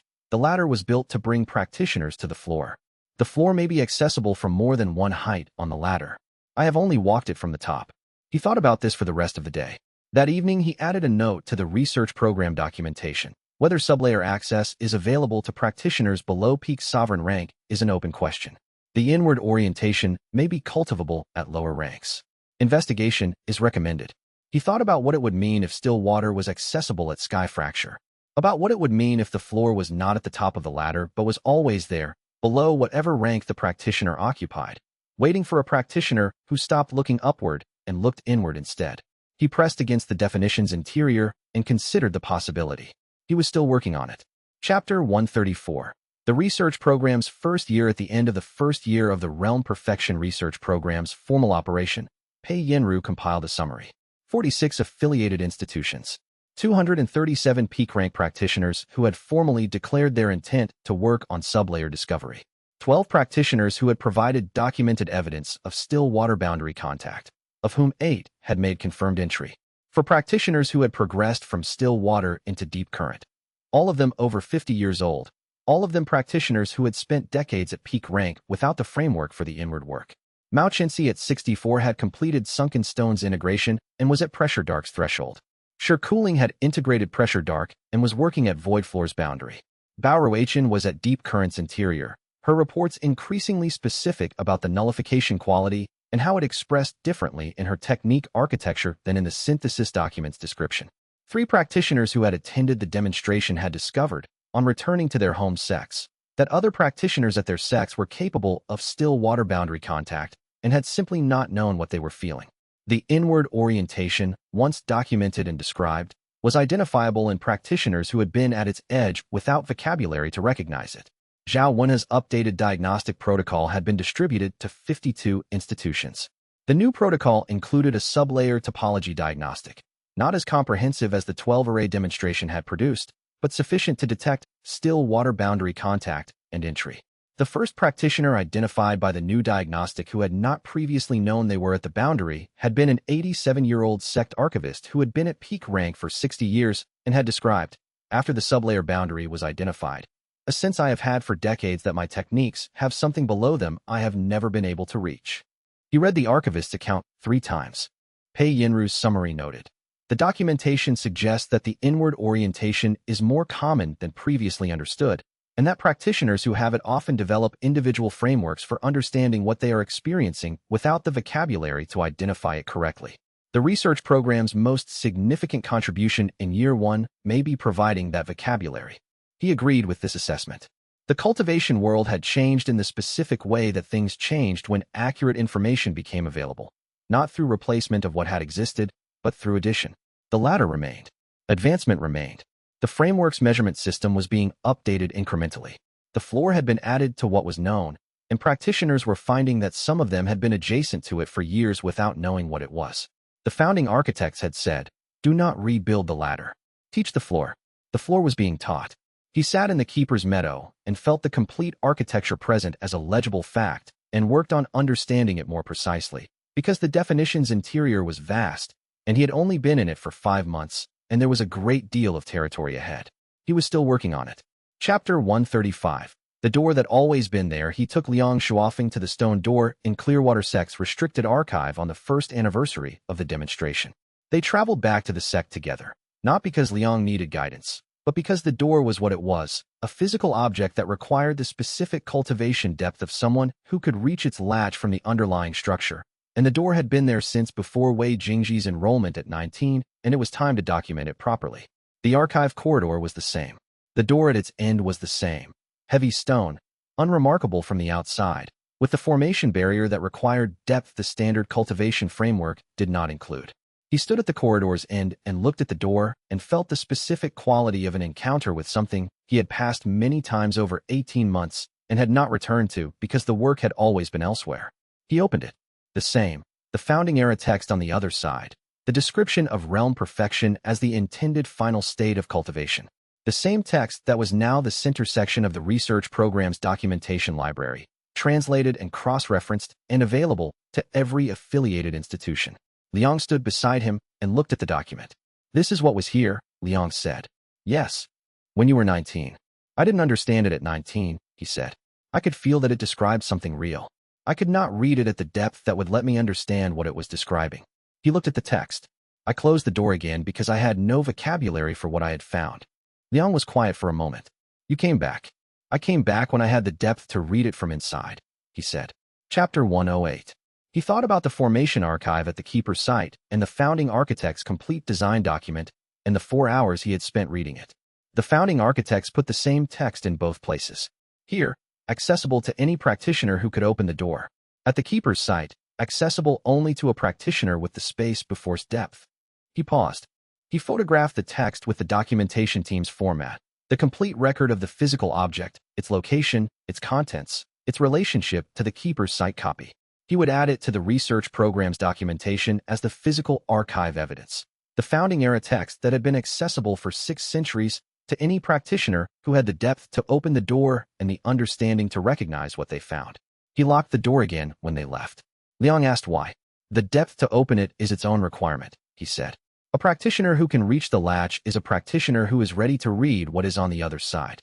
He pressed against the definition's interior as they walked back through the archive. The founding architects put a lock on it for a reason. The lock is part of the teaching. Liang thought about this for the length of the archive corridor and said, "Is the lock on the door at the keeper's site still active?" "Yes," he said. "For the same reason." The same reason. Liang walked beside him with the quality of a practitioner who was understanding something that had been present around him for a long time. The specific texture of a framework becoming legible. "I felt the still water boundary again this morning," he said. "Stronger than last week." Wei Jingji looked at him. "Press against it," he said. "Not urgently. Steadily. And tell me what you find." Liang nodded with the specific quality of someone who has been given a direction they trust and is going to walk it. They walked out of the restricted archive and into the sect's courtyard, and Wei Jingji felt the afternoon light on the stone and felt the definition's complete architecture present as a background fact, and felt, below it, the vast interior of everything he had not yet found within it. He was still working on it. He would be working on it for a very long time. He found this entirely correct. Chapter 136. The keeper's last question. He found the communication waiting for him when he returned to the keeper's site from Clearwater Sect. It arrived not through the formation nodes, but through the definition's direct level. The structural core of the site speaking to the structural core of his cultivation, the same depth from which the keeper had communicated during the completion itself. He sat in the meadow at dusk and listened. "We have a question," the keeper said. "Not the question from before. A different question. Tell me. For 600 years we have had a function. Maintain the framework structure that the founding architects built and wait for the completion that would allow the question to be answered." A pause. "The completion has occurred. The question has been answered. The research program, we want to continue," the keeper said finally. "Not waiting. Working. The research program requires practitioners to have access to formation spaces of this quality for deep practice. We have been maintaining this site for 600 years, and we know its architecture at a depth that no practitioner can replicate. We would like to be a resource rather than a maintenance function." A longer pause. "We have been thinking about this for 3 months, and this is the answer we arrived at." He understood immediately. The keeper was not asking for permission. It was asking for acknowledgement, for the question to be received and the answer recognized as valid. "You've been the site's maintenance for 600 years, he said. "The practitioners who come here for deep work will need the site to be what it is. You are what makes it what it is." He pressed against the definition's interior. "Your function is the same. Your relationship to it has changed. No longer waiting," the keeper said. "Working," he said, "as you always were. But now the work is towards something you can see rather than something you are maintaining for." The ambient cycle ran its steady rhythm through the meadow. The ancient stones held their positions. The formation structure that the founding architects had built was present around him, vast and still and functioning. "We are glad," the keeper said. And the quality of it was different from the 600 years of maintaining. The quality of a thing that has found its direction not in waiting, but in continuation. He sat in the meadow until the dusk became night and the formation's bioluminescent quality emerged, the ambient cultivation energy becoming slightly visible in the dark, the meadow's deep structure legible in a way it was not in daylight. He was at home in this place in a way he had not been at home in any other place in 19 years of cultivation. He pressed against the definition's interior and worked. Chapter 137. What Ru Xilan wrote. Ru Xilan's contribution to the complete documentation took her 14 months to finish. She had been a diagnostician for 40 years. Her entire professional life had been spent in the specific territory between measurement and reality. The gap between what cultivation tools could read and what practitioners actually were, the anomaly cases that didn't fit the framework, the boundary cases that the standard diagnostic vocabulary couldn't fully describe. The document's central argument was, the cultivation diagnostic framework had been built to measure progress toward a goal that the framework itself defined. The framework's measurement was internally consistent, but externally incomplete. It could accurately measure where a practitioner was relative to the framework's top, but it could not measure anything beyond the framework's top, because the framework had defined the top as the end. Any practitioner who moved beyond the end was invisible to the framework because the framework had no syntax for what was beyond its own boundary. The solution she proposed was not to replace the framework. It was to extend the framework's measurement vocabulary to include the topology, to build the diagnostic syntax for sublayer depth into the standard assessment protocol, so that practitioners who were at still water's boundary would be identifiable the same way practitioners at gold core rank were identifiable, not as anomalies, as expected points on a more complete map. She had included, in the appendix, a projected timeline for the extended protocol's development: 5 years to establish the baseline vocabulary, 10 years to standardize assessment across major institutions, 20 years to complete the integration into the cultivation world's standard diagnostic practice. He read the projected timeline and thought about the keeper's 600 years. 20 years was not long. 20 years was nothing. He wrote back to her. This is the document the research program needed. The diagnostic theory section is the clearest account of the suppression mechanism I have read, not in terms of the institutions that maintained it, but in terms of the structural reason it was maintained without anyone intending it to be. The framework could not see past its own boundary. No one was wrong. The framework was incomplete. She wrote back, "You've been saying this for 2 years. Now it's 312 pages," he said. "Which is more useful?" She sent a single character, the old documentation notation for received and acknowledged.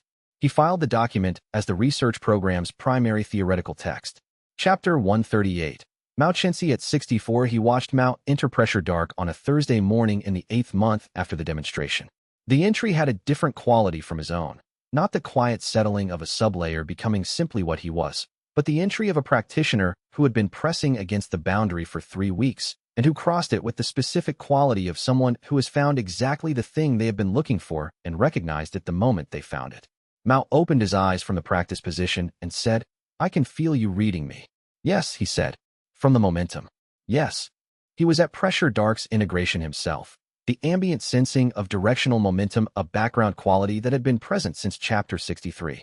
Mao's entry into the sublayer meant that for the first time, 2 practitioners in the same space were operating the same sublayer's capability simultaneously. What he read from Mao's momentum in that moment was the specific quality he had been watching develop for 14 months. The complete arrival of a practitioner at the work they had been capable of for 30 years and had missed not through any failure of their own, but through the structural limitation of an incomplete framework. No regret in it. The momentum pointed forward, not back. "What's the 5th one?" Mao said. He described void floor, the gap space sublayer, the ability to exist in the space between technique expression and technique arrival. The specific quality of a practitioner who has moved so far from the surface that the gap between event and effect becomes habitable space. Mao listened with the attention he had been developing over 14 months. "How long from Pressure Dark's integration to void floor entry?" 3 months, he said.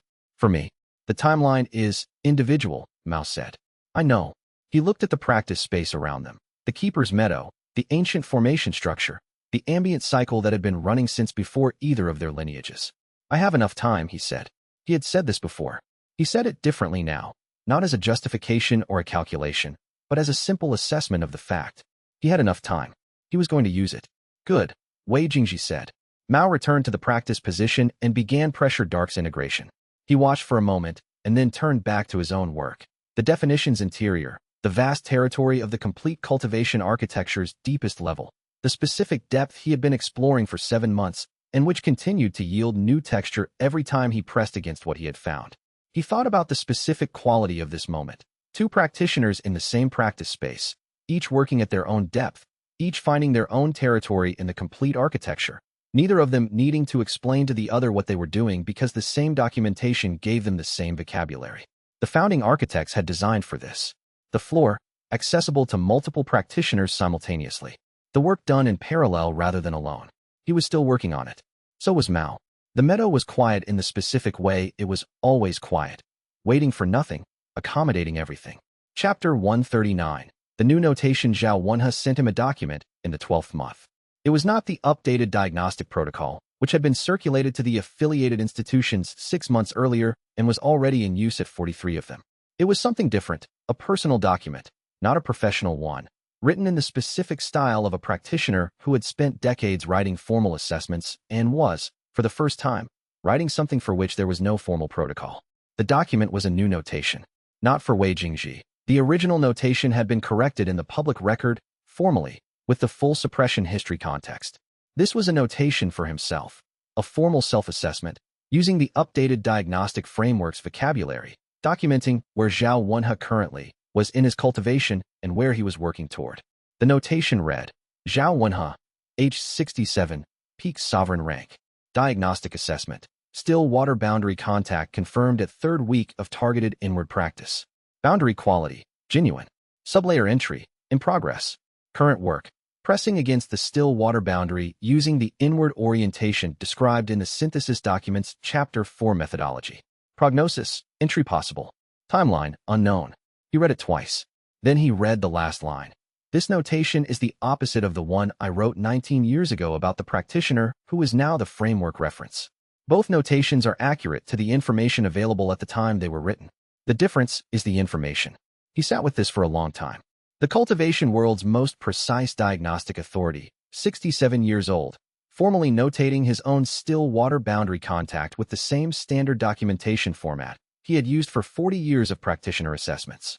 The person who had written subject appears unaware of their own stagnation in Chapter 4 was now writing about himself, boundary quality, genuine. He sent back. The methodology is in the synthesis documents Chapter 4. When the boundary contact becomes consistent, read Chapter 7 for the entry approach.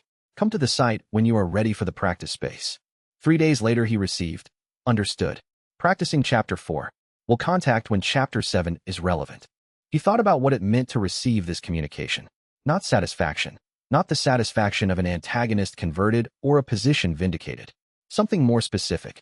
The evidence that the documentation was working the way documentation was supposed to work. A practitioner who had the correct framework could do the work. The documentation was the framework. Zhao Wenhe had the framework now and was using it. He added the notation to the research program's documentation, with Zhao Wenhe's permission, as the first practitioner self-assessment in the updated diagnostic format. He hoped it would not be the last. He pressed against the definition's interior, which continued to yield new territory the way all the sublayers had always yielded new territory, and worked. Chapter 140. Still working on it 2 years after the demonstration, he sat in the keeper's meadow on a morning in early spring and ran a technique sequence that engaged all 10 sublayers simultaneously, not as a demonstration, but as a practice method he had been developing for 4 months. The sequence was his own design, not from the synthesis document, not from the founding architect's design document, not from any external source. It was the product of 2 years of working within the definition's interior, finding the texture of the complete architecture and understanding what it produced when all the levels were active together rather than sequentially. What it produced was harder to name than any of the individual sublayers had been to name. Each sublayer had a specific capability that was describable, if not fully translatable. The complete integration had something different, not a new capability, but a different relationship to cultivation itself. The way a practitioner with 20 years of a technique runs the technique differently than a practitioner with 5. Not better, not faster, not stronger, but with a different relationship to what they are doing. Inhabited rather than executed. He was inhabited by the complete architecture. He ran techniques the way the architecture ran, not as a practitioner using tools, but as the reference point expressing itself through practice. He was aware that this description would not be legible to anyone who had not reached the definition. He was also aware that it had been described once before by the founding architects in the design document, and that their description would not have been legible to him 18 months ago when he first read it. The description had been adjacent then. It was inside now. Pei Yinru came to the meadow at midday and sat across from him in the practice position she had been developing for 2 years, not cultivation practice in the sublayer sense, but the specific quality of a practitioner whose intellectual orientation had deepened through proximity to the work until her own cultivation had the texture of someone who was looking inward rather than outward. She was not at still water's boundary yet. He thought she was close enough to feel it. He looked at her with the sublayer architecture fully present and felt, through the definition's complete perception, the specific location of her cultivation in the framework, the precise point where an intellectually oriented practitioner with 2 years of documentation work in the complete architecture's territory had arrived. What, she said. He was learning, slowly, to give the third layer in real time. He did not always succeed. But he tried. You're close, he said. She looked at him. Close to what? The boundary. She was quiet for a moment. Then, which boundary? Still waters. He watched her process this. The work has been orienting you inward for 2 years. The documentation practice is cultivation practice, for someone whose cultivation was already intellectually oriented. You have been doing the inward work through the writing. He paused. I don't know how close, but close enough that it is worth saying. She sat with this. I didn't know that was what I was doing, she said. I know. He thought about all the practitioners who had been adjacent to the inward orientation without vocabulary for it. The documentation describes the approach. Read your own documentation.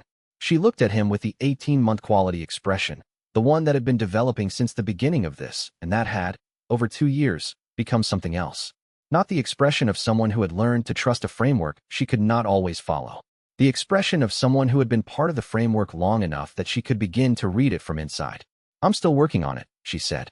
He looked at her. He thought about how long that sentence had been his alone. The answer he had given to every assessment, every challenge, every question about what he was doing and why it did not look like what cultivation was supposed to look like. The answer that had been accurate and opaque for 18 months, that had been accurate and legible for 2 years, that had described the work from the beginning in the most precise language available. I am pressing against what I find, consistently, without urgency, until it yields the next layer. I am not finished. I am engaged with the territory I am in. I am doing this correctly, and it does not look like anyone expects it to look because the looking has to happen from inside. She said it with the same sincerity he said it with the same understanding of what it meant. Yes, he said. The keeper's ambient cycle ran its steady rhythm through the meadow. The ancient formation structure held its positions. The complete cultivation architecture was present in the space around them, legible, documented, available, building toward the accuracy the founding architects had designed it toward. He pressed against the definition's interior and found new territory and worked on it. She pressed against what was ahead of her, steadily, without urgency, and kept working. The sun moved across the sky in the way it always moved. The work continued in the way good work always continues, not because it ever ends, but because the territory is always larger than what you have found so far, and finding more of it is sufficient reason to keep going. He was still working on it. He would be working on it tomorrow, and the day after, and the year after, and the decade after, until the complete architecture of what he had found had been described as precisely as description could manage, and the practitioner after him had the best possible account of which direction to look. The floor was being taught. There was always more floor.